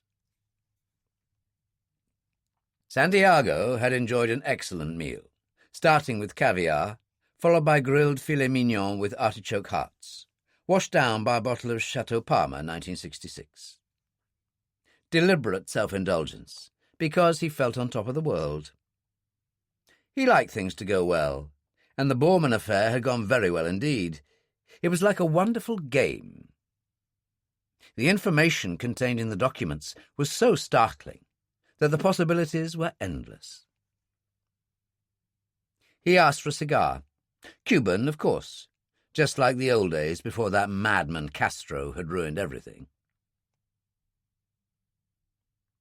Prieto brought him a Romeo e Giulietta, trimmed the end, and warmed it for him. "The meal, it was satisfactory, Senor Santiago?" "The meal, it was bloody marvellous, Prieto." Santiago patted him on the shoulder. "I'll see you tomorrow." He stood up, picked up the Borman briefcase from the floor beside the table, and walked to the door where Algaro was waiting. "We'll go back to the ship now, Algaro." "As you say, senor." Santiago went down the steps and walked along the dock to the launch, savouring the night, the scent of his cigar. Yes, life could really be very good. Carney took the inflatable round the point. The outboard motor throttled down, the noise of it a murmur in the night. There were yachts in the bay, scattered here and there, and a few smaller craft. Maria Blanco, anchored 300 yards out, was by far the largest. Carney killed the engine, took a couple of short wooden oars from the bottom of the boat, and fitted them into the rowlocks. "Manpower the rest of the way," he said. "The way I see it, and with those other boats around, I can get you maybe 50 yards away without being spotted." "That's fine." Dillon was already wearing his jacket and tank, and a black nylon diving cowl Carney had found him. He took the Walter from his dive bag, screwed the Carswell silencer into place, and slipped the weapon inside his jacket. "You'd better pray you don't get a misfire," Carney said as he rowed. "Water does funny things to guns. I learned that in Vietnam in those damn paddy fields." "No problem with a Walter. It's a Rolls-Royce," Dillon said. They couldn't see each other, their faces a pale blur in the darkness. Carney said, "You actually enjoy this kind of thing?" "I'm not too sure if enjoy is the right word exactly. I knew guys in Vietnam like that, special forces mainly. They kept drawing these hard assignments, and then a strange thing happened. They ended up wanting more. Couldn't get enough. Is that how you feel, Dillon?" "There's a poem by Browning," Dillon told him. "Something about our interest being on the dangerous edge of things. When I was young and foolish in those early days with the IRA, and the SAS chasing the hell out of me all over South Omar, I also discovered a funny thing. I loved it more than anything I'd ever known. I lived more in a day, really lived, than in a year back in London. I understand that, Carney said. It's like being on some sort of drug, but it can only end one way. On your back in the gutter in some Belfast street. Oh, you've no need to worry about that, Dillon told him. Those days are over. I'll never go back to that. Carney paused, sniffing. I think I can smell cigar smoke. They floated there in the darkness, and the launch emerged on the other side of a couple of yachts and moved to the bottom of the Maria Blanco steel stairway under the light. Sarah was on deck looking over. Guerra hurried down to take the line and tied up, and Santiago went up to the deck, followed by Algaro. Looks like he's carrying the briefcase with him, Carney said. Dillon got the night sight from his dive bag and focused it. You're right. He's probably afraid to let it out of his sight. What now? Carney said. Well, hang on for a little while. Give him a chance to settle down. Santiago and Sarah descended from the bridge to the main deck. Guerra and Solona stood at the bottom of the ladder, each armed with an M16 rifle. Algaro stood by the rail. 2 hours on and 4 off. We'll rotate during the night and we'll leave the security lights on. That seems more than adequate. We might as well turn in now, Santiago said. Good night, Captain. He went along to the salon, and Algaro followed him. Do you need me any more tonight, senor? I don't think so, Algaro. You can go to bed. Algaro withdrew. Santiago put the briefcase on the desk. Then he took off his jacket and went and poured a cognac. He returned to the desk, sat down and leaned back, sipping his cognac and just looking at the briefcase. Finally, as he knew he would, he opened it and started to go through the documents again. Dillon focused the night sight. He picked out Solona in the shadows by a lifeboat in the prow. Guerra, in the stem, had made no attempt to hide, sat on one of the chairs under the awning smoking a cigarette, his rifle on the table. Dillon handed Carney the night sight. All yours. I'm on my way. He dropped back over the side of the inflatable, descended to 10 feet, and approached the ship. He surfaced at the stern of the launch, which was tied up at the bottom of the steel stairway. Suddenly, Solona appeared up above on the platform. Dillon eased under the water, aware of footsteps descending. Solona paused halfway down and lit a cigarette, the match flaring in cupped hands. Dillon surfaced gently at the stern of the launch, took the Walter from inside his jacket, and extended his arm. "Over here," he whispered in Spanish. Solona glanced up, the match still flaring, and the silenced Walter coughed as Dillon shot him between the eyes. Solona fell back and to one side, slid over the rail, and dropped 10 feet into the water. It didn't make too much of a splash, but Guerra noticed it and got to his feet. "Hey, Solona, is that you?" "Yes," Dillon called softly in Spanish. "No problem." He could hear Guerra walking along the deck above, went under and swam to the anchor. He opened his jacket, unzipped his diving suit and forced the Walter inside. Then he slipped out of the jacket and tank, clipped them to the anchor line, and hauled himself up the chain, sliding in through the port. Algaro, lying on his bunk, was only wearing a pair of boxer shorts because of the oppressive heat. For that reason he had the porthole open and heard Gera calling to Solona. He also heard Dillon's reply. He frowned, went to the porthole and listened. Gera called softly again. "Where are you, Solona?"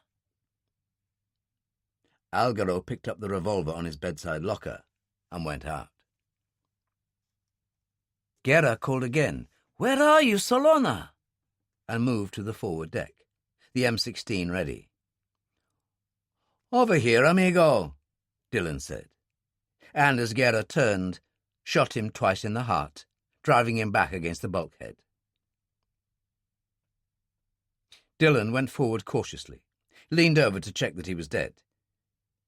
There was no sound behind, for Algaro was barefooted, but Dillon was suddenly aware of the barrel of the revolver against his neck. "Now then, you bastard! I've got you!" Algaro reached over and took the Walter. "So, a real professional's weapon. I like that. In fact, I like it so much, I'm going to keep it." He tossed the revolver over the rail into the sea. "Now turn around. I'm going to give you 2 in the belly, so you take a long time."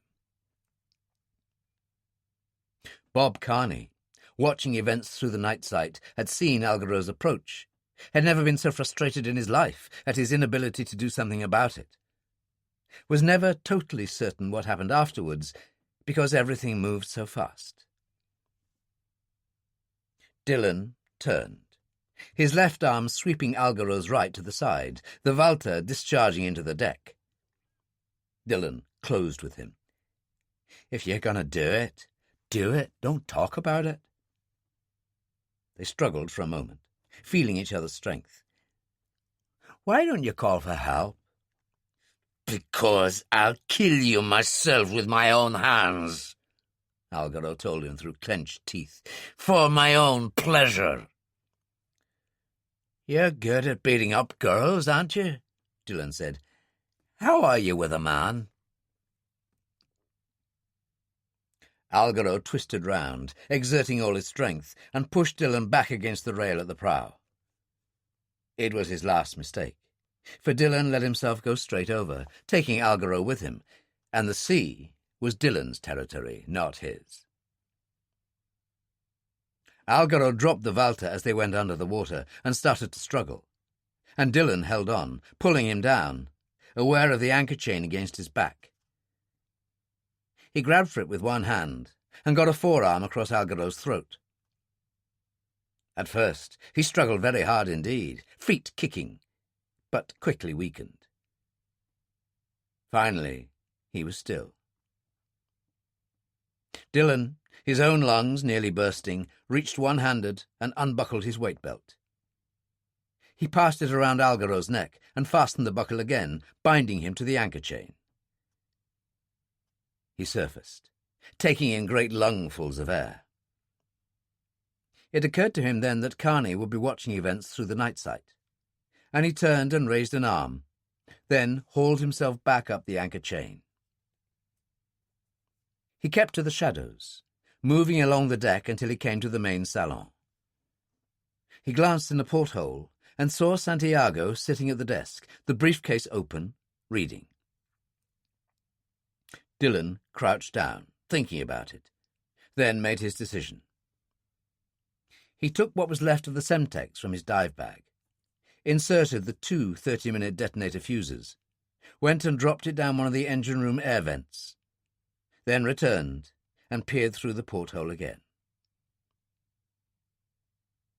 Santiago was sitting at the desk, but now he replaced the documents in the briefcase, closed it, yawned, and got up and went into the bedroom. Dillon didn't hesitate. He moved into the companionway, opened the salon door, and darted across to the desk, and as he picked up the briefcase, Santiago came back into the room. The cry that erupted from his mouth was like a howl of anguish. "No!" he cried, and Dillon turned and ran for the door. Santiago got the desk drawer open, grabbed a Smith & Wesson and fired blindly. Dillon was already into the companionway and making for the deck. By now the ship was aroused, and Serra appeared from his cabin at the rear of the bridge, a gun in his hand. "What's going on?" he demanded. "Stop him!" Santiago cried. "It's Dillon!" Dillon didn't hesitate, but kept to the shadows, running to the stern and jumped over the rail. He went under as deep as he could, but the case made things awkward. He surfaced, aware that they were firing at him, and struck out for the darkness as fast as possible. In the end, it was Carney who saved him, roaring out of the night and tossing him a line. "Hang on, and let's get the hell out of here," he called, boosted speed, and took them away into the friendly dark. Serra said, "Guerra's dead. His body is still here, but no sign of Salona and Algaro." "Never mind that," Santiago told him. "Dillon and Carney didn't come all the way in that inflatable from St. John. Carney's sport fishermen must be nearby." "True," Serra said, "and they'll up anchor and start back straight away." "And the moment they move, you'll see them on your radar, right? I mean, there's no other boat moving out to sea from Samson Key tonight." "True, senor." "Then get the anchor up." Serra pressed the bridge button for the electric hoist. The motor started to whine. Santiago said, "What now?" The three remaining members of the crew, Pinto, Noval, and Mujica, were down on the forward deck, and Serra leaned over the bridge rail. "The anchor line is jamming, check it." Mujica leaned over the prow, then turned. "It's Algaro. He's tied to the chain." Santiago and Serra went down the ladder and hurried to the prow and looked over. Algaro hung there from the anchor chain, the weight belt around his throat. "Mother of God!" Santiago said. "Pull him up, damn you!" He turned to Serra. "Now, let's get moving." "Don't worry, senor," Serra told him. "We are faster than they are. There's no way they can get back to St. John without us overtaking them." And he turned to the ladder and went up to the bridge, as Noval and Mujica hauled Algaro's body in through the chain port. At Shunt Bay, Ferguson leaned anxiously over the stern of Sea Raider as the inflatable coasted in out of the darkness. "What happened?" he demanded. Dillon passed the Borman briefcase up to him. "That's what happened. Now let's get out of here." He stepped onto the diving platform, and Carney passed him the inflatable line, and Dillon tied it securely, then went to the deckhouse and worked his way round to the prow and started to pull in the anchor. It came free at the sandy bottom with no difficulty. Behind him, Carney had already gone up to the flying bridge and was starting the engines. Ferguson joined him. "How did it go?"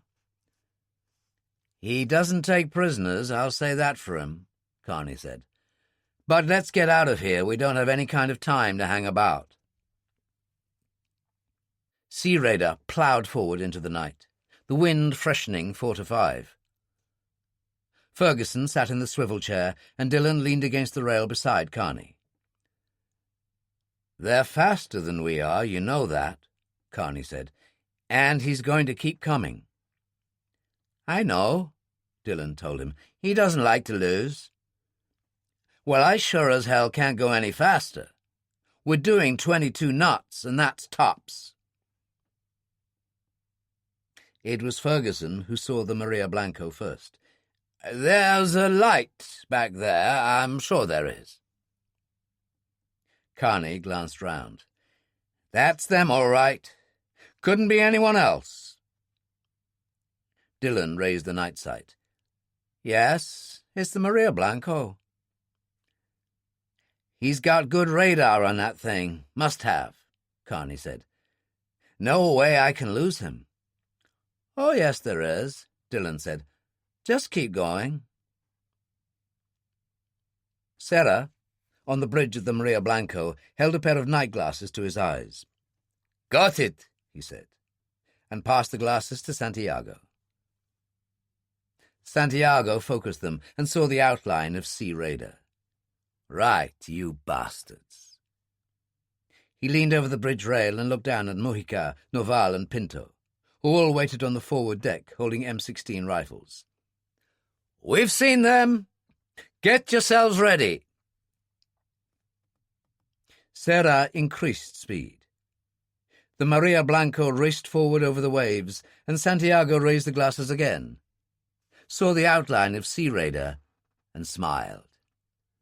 "Now, Dillon, now," he murmured.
The explosion, when it came, was instantaneous, tearing the bottom out of the ship.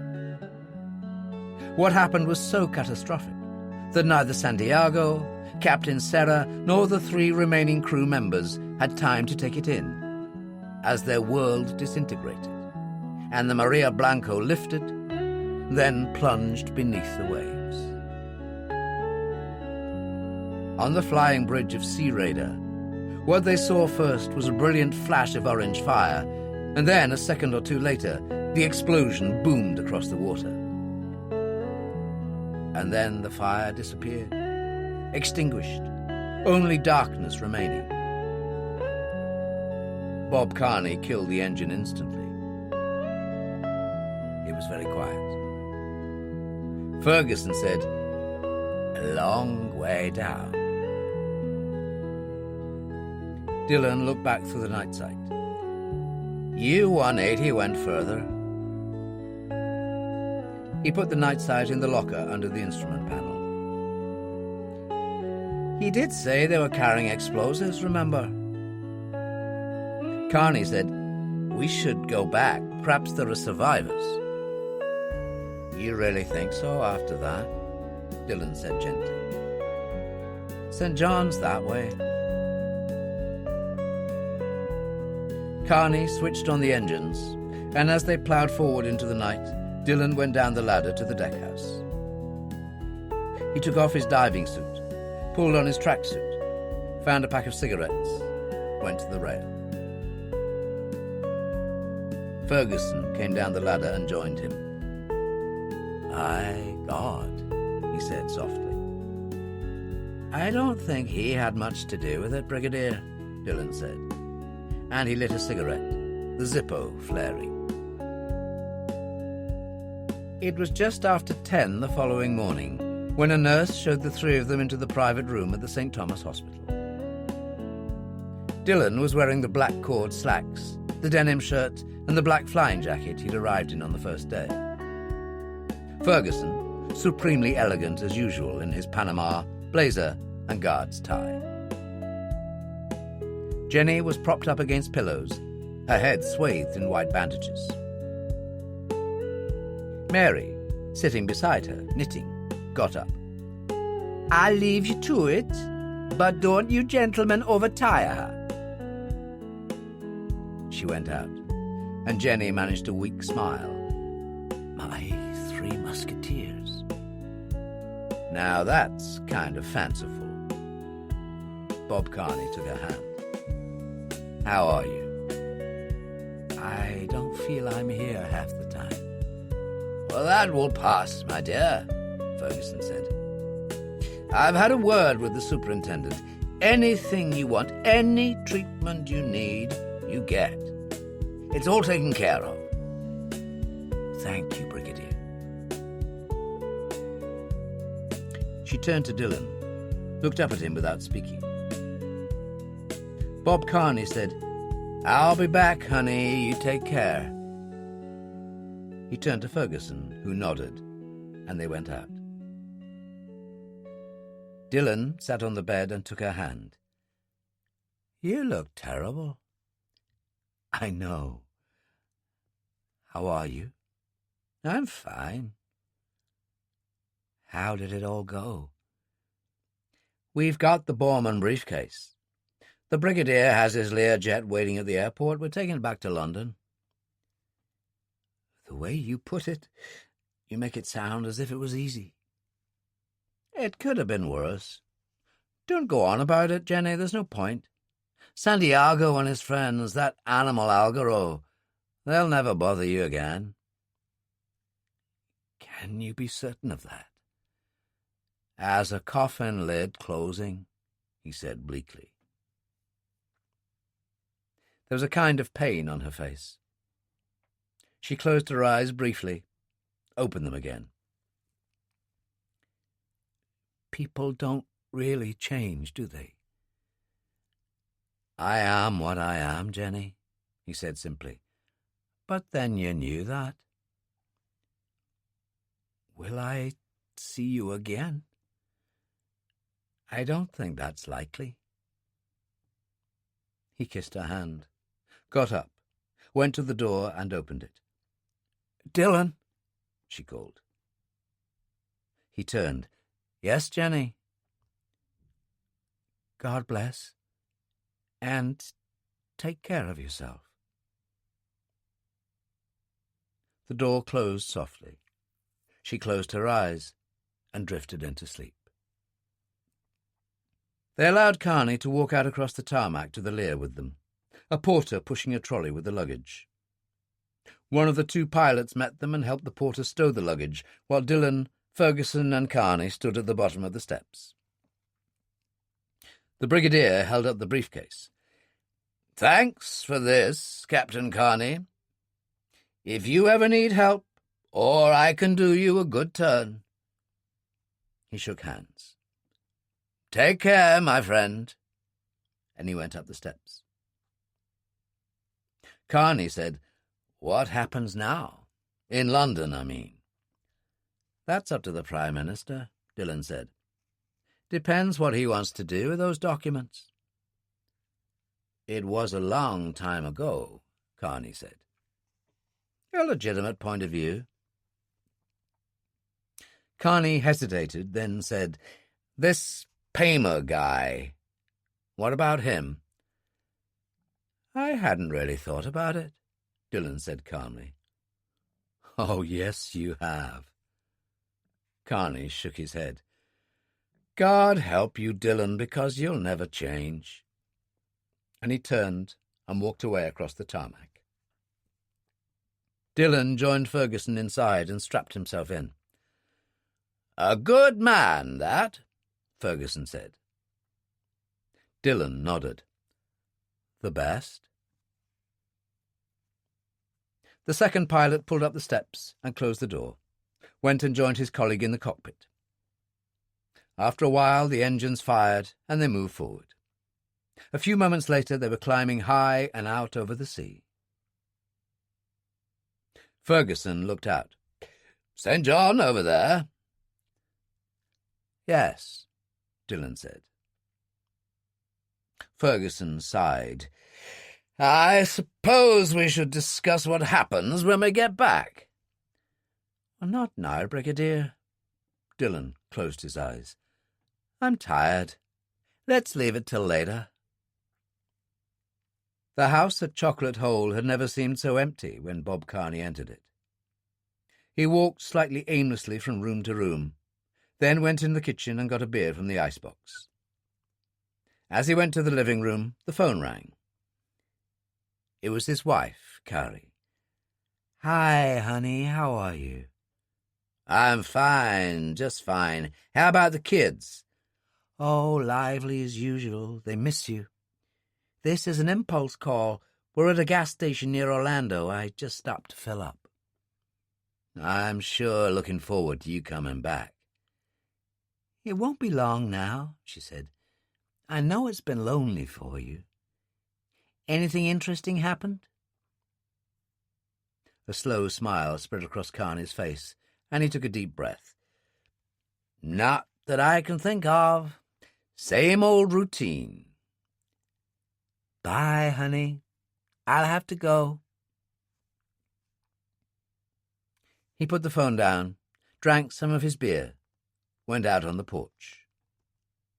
It was a fine, clear afternoon, and he could see the islands on the other side of Pillsbury Sound and beyond. A long way, but not as far as Max Santiago had gone. Chapter 16. It was just before 6 o'clock the following evening in Ferguson's office at the Ministry of Defence, and Simon Carter sat on the other side of the desk, white-faced and shaken, as Ferguson finished talking. "So, what's to be done about the good Sir Francis?" Ferguson asked.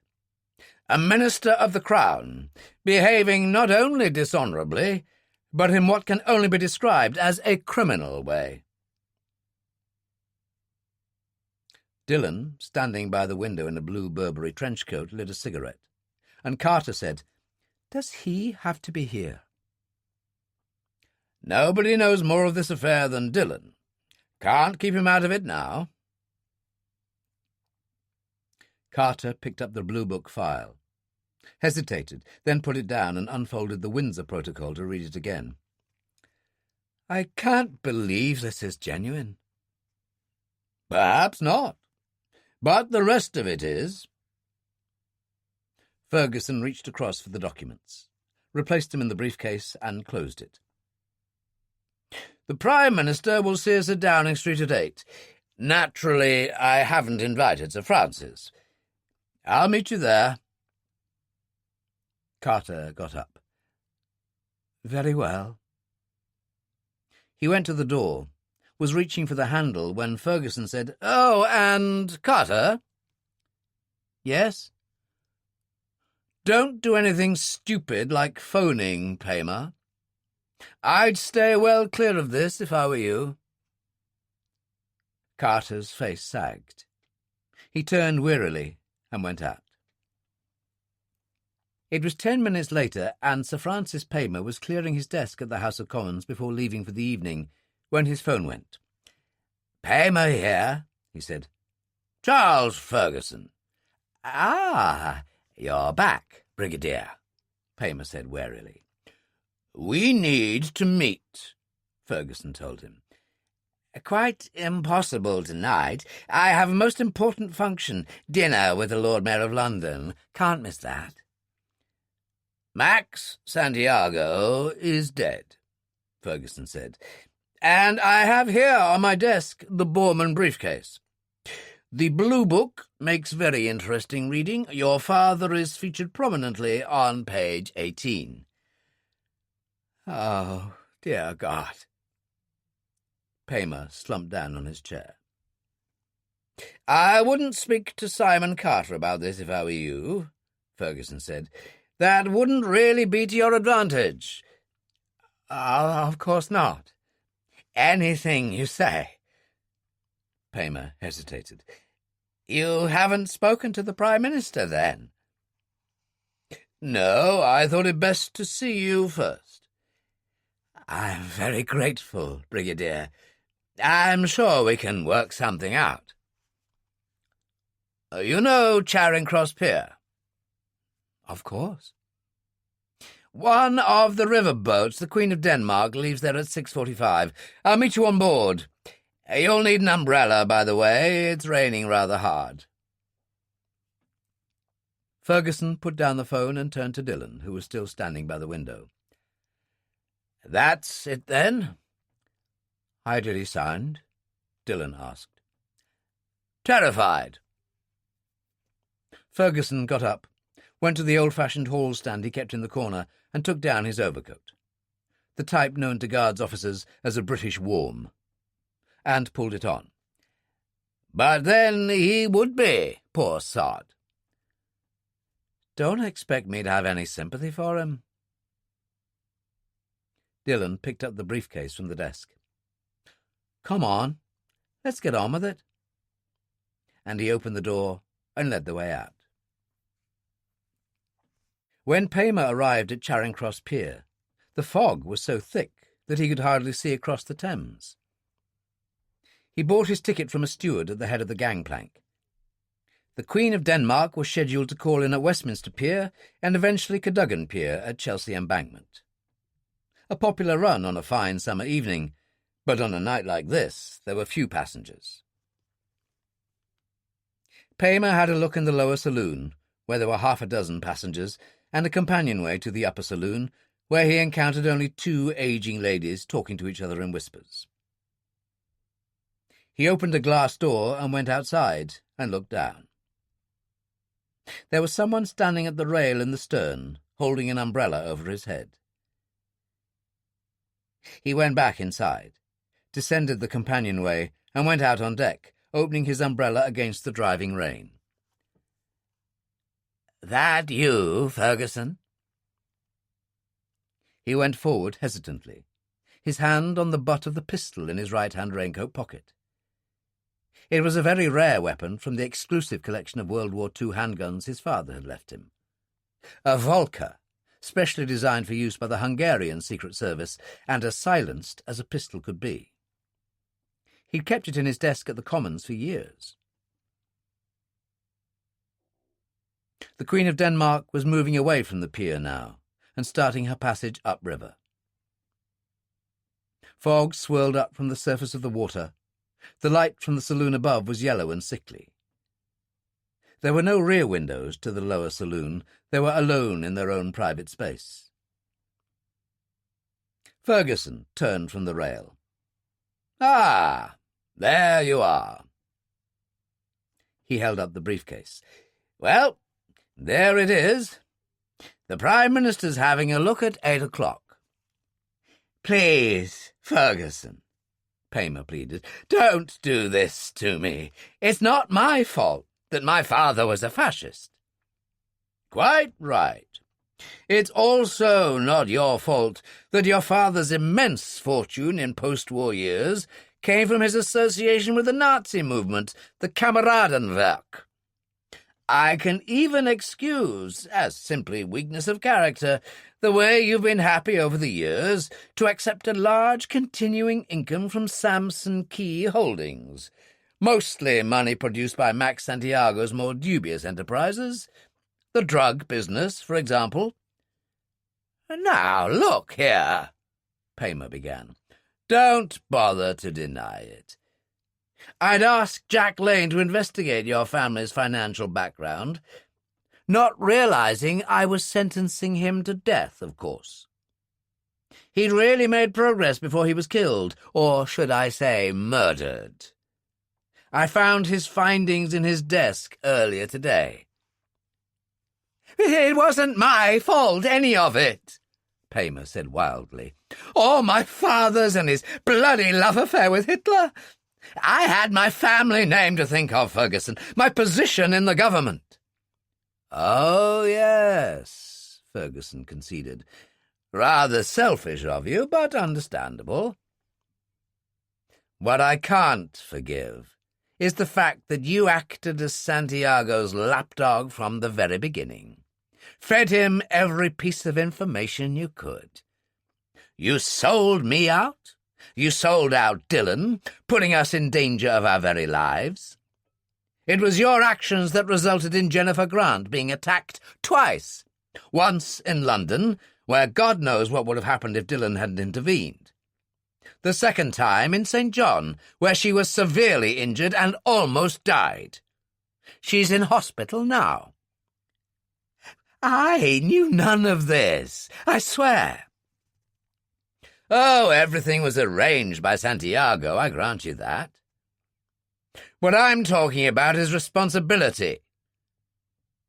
On Samson Key, a poor old man called Joseph Jackson, who gave me my first clue to the truth behind the whole affair, the man who was caretaker at the old Herbert Hotel in 1945, was brutally murdered just after talking to me. Now, that was obviously the work of Santiago's people, but how did he know of the existence of the old man in the first place? Because you told him. You can't prove that. You can't prove any of it. True, just as I can't prove exactly what happened to Jack Lane. But I'll make an educated guess. Those were computer printouts I found in his desk. That means he was doing a computer sweep on your family affairs. I presume one of your staff noticed. Normally, you wouldn't have been concerned. It happens to Crown Ministers all the time. But in the light of recent events, you panicked, feared the worst, and phoned Santiago, who took care of it for you. Ferguson sighed. I often think the direct dialing system a curse. In the old days, it would have taken the international operator at least 4 hours to connect you to a place like the Virgins. These days, all you do is punch a rather long series of numbers. Paymer took a deep breath and squared his shoulders. As regards my family's business interests, that was my father's affair, not mine. I'll plead ignorance if you persist with this thing. I know the law, Ferguson, and you seem to have forgotten that I was a working barrister for a short while. Actually, I had, Ferguson said. Santiago being dead, The only thing you have left is my father's inclusion in the Blue Book. Hardly my fault." He seemed to have recovered his nerve. "You can't prove a thing. I'll tough it out, Ferguson." Ferguson turned and looked at the river. "As I said, I could understand your panic. An ancient name tarnished, your political career threatened. But the attacks on that girl, the death of that old man, the cold-blooded murder of Inspector Lane, on those charges you are every bit as culpable as the men who carried them out." "Prove it," Paymer said, clutching his umbrella in both hands. "Goodbye, Sir Francis," Charles Ferguson said, and turned and walked away. Paymer was trembling, and he'd totally forgotten about the Volca in his pocket. Too late now for any wild ideas like relieving Ferguson of the briefcase at gunpoint. He took a deep breath and coughed as the fog bit at the back of his throat. He fumbled for his cigarette case, got one to his mouth, and tried to find his lighter. There was the softest of footfalls, and Dillon's Zippo flared. "There you go." Paymer's eyes widened in fear. "Dillon, what do you want?" "A word only." Dillon put his right arm around Paymer's shoulders, under the umbrella, and drew him against the stern rail. "The first time I met you and Simon Carter on the terrace of the House of Commons, I made a joke about security in the river, and you said you couldn't swim. Is that true?" "Well, yes." Paymer's eyes widened as he understood. He pulled the Volca from his raincoat pocket, but Dillon, in close, swept the arm wide. The weapon gave a muted cough. The bullet thudded into the bulkhead. The Irishman grabbed for the right wrist, slamming it on the rail so that Paymer cried out and dropped the pistol in the river. "Thanks, old son," Dillon said. "You've just made it easier for me." He swung Paymer round and pushed hard between the shoulder blades so that he sagged across the stern rail, reached down, grabbed him by the ankles, and heaved him over.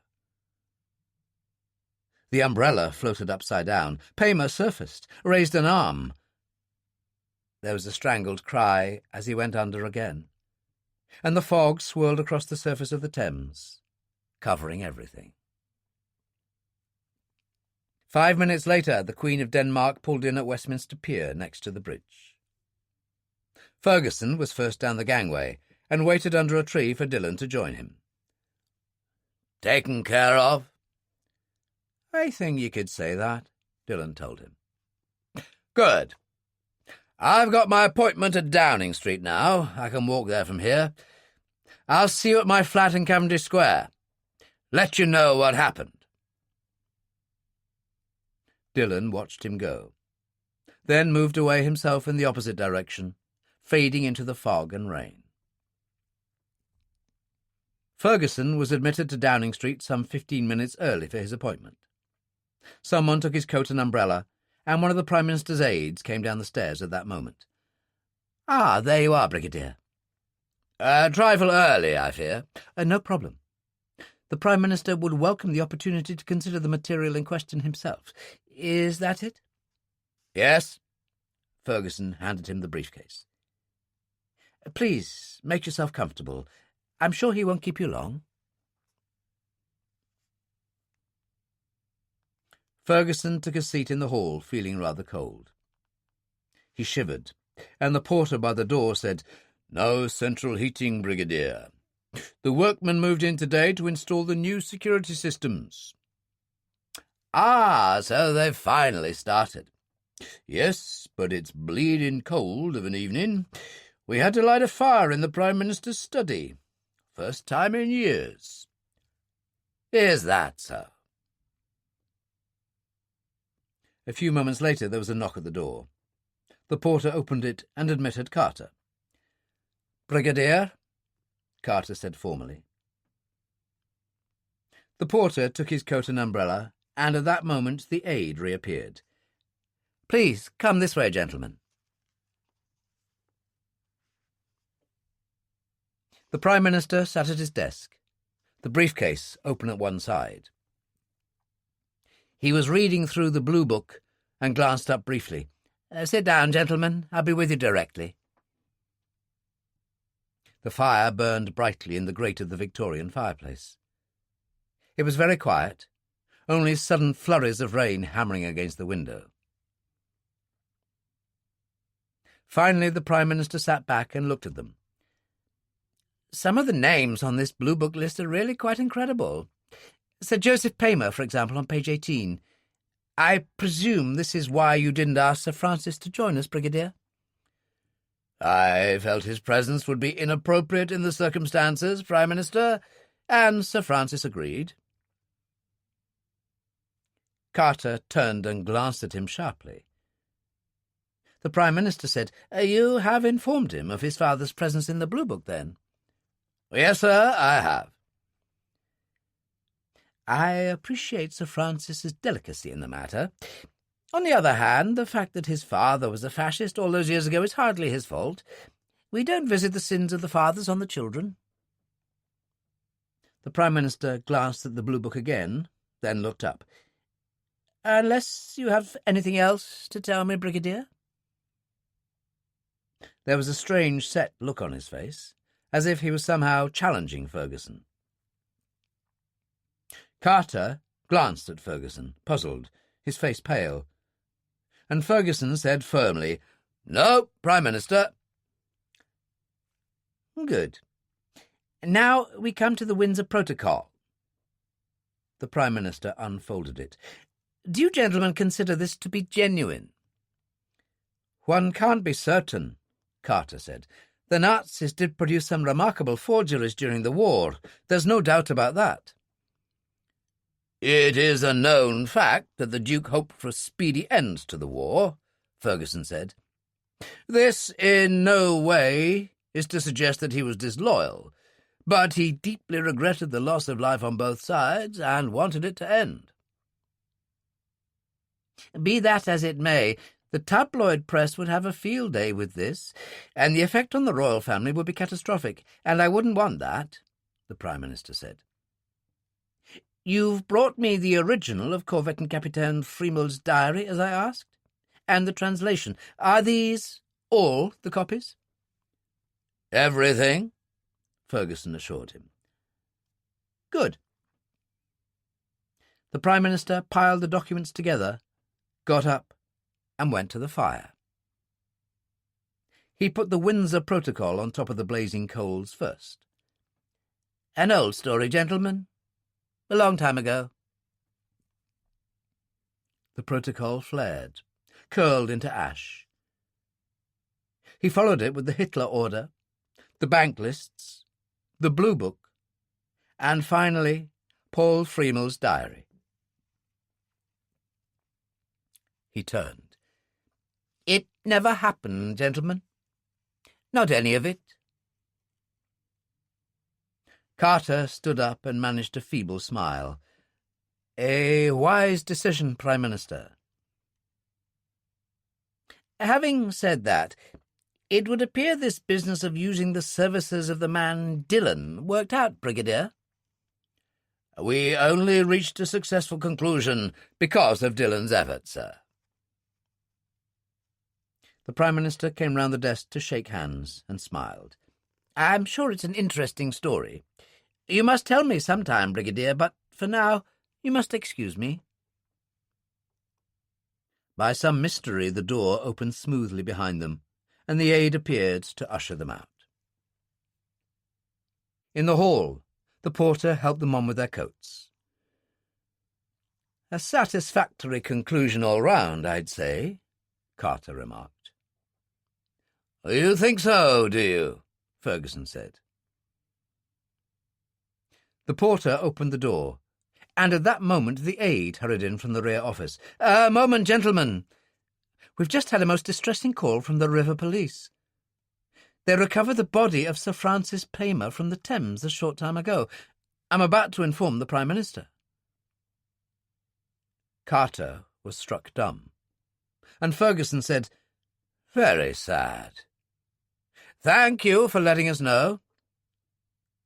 And he stepped out past the policeman on the step, put up his umbrella, and started to walk along Downing Street to Whitehall.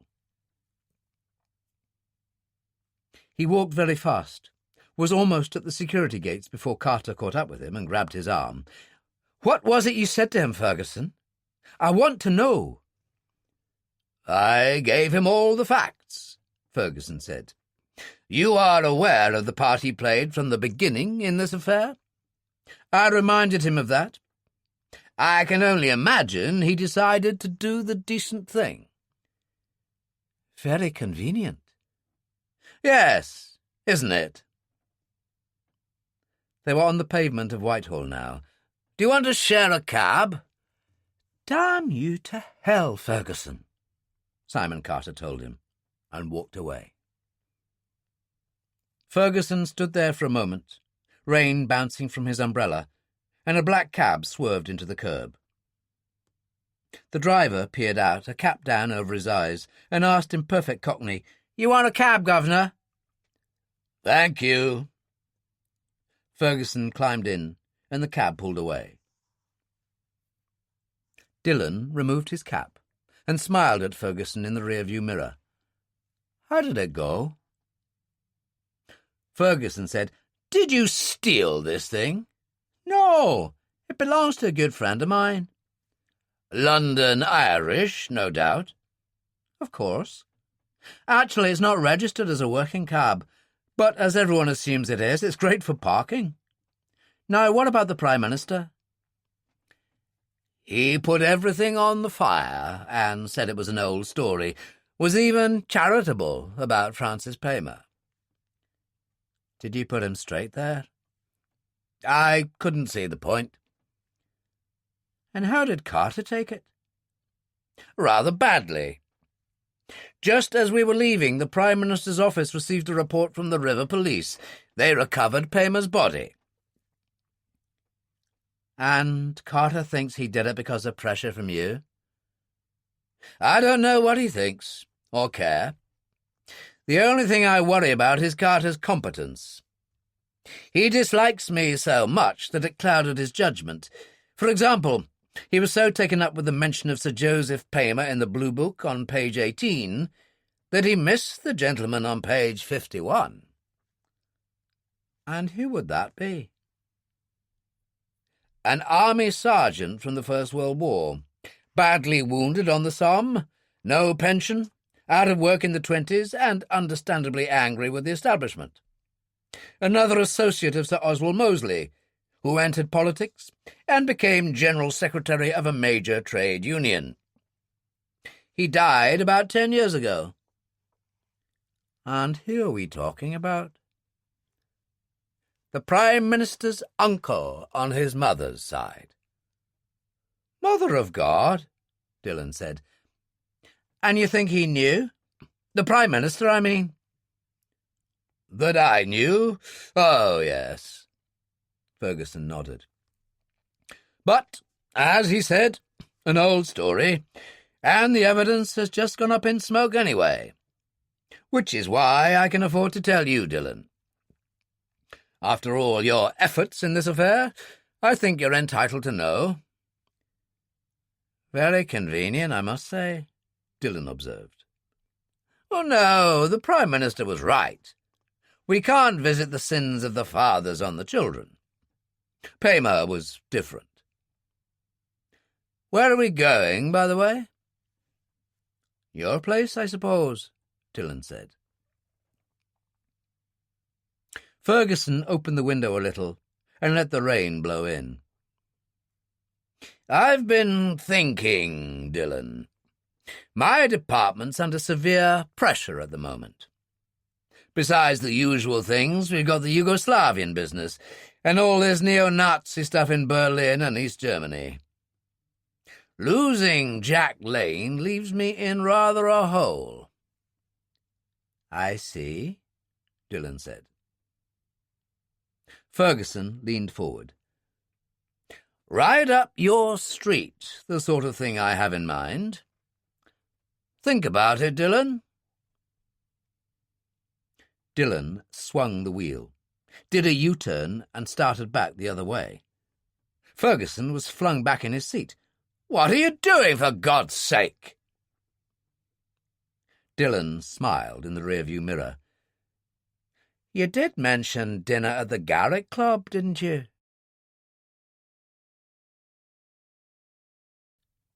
That was Thunder Point by Jack Higgins, read by Jonathan Oliver. This program was produced by ID Audio for Harper Audio. Text copyright Jack Higgins, 1993. Production copyright 2016 by HarperCollins Publishers. All rights reserved. Jack Higgins asserts the moral right to be identified as the author of this work. Thank you for listening.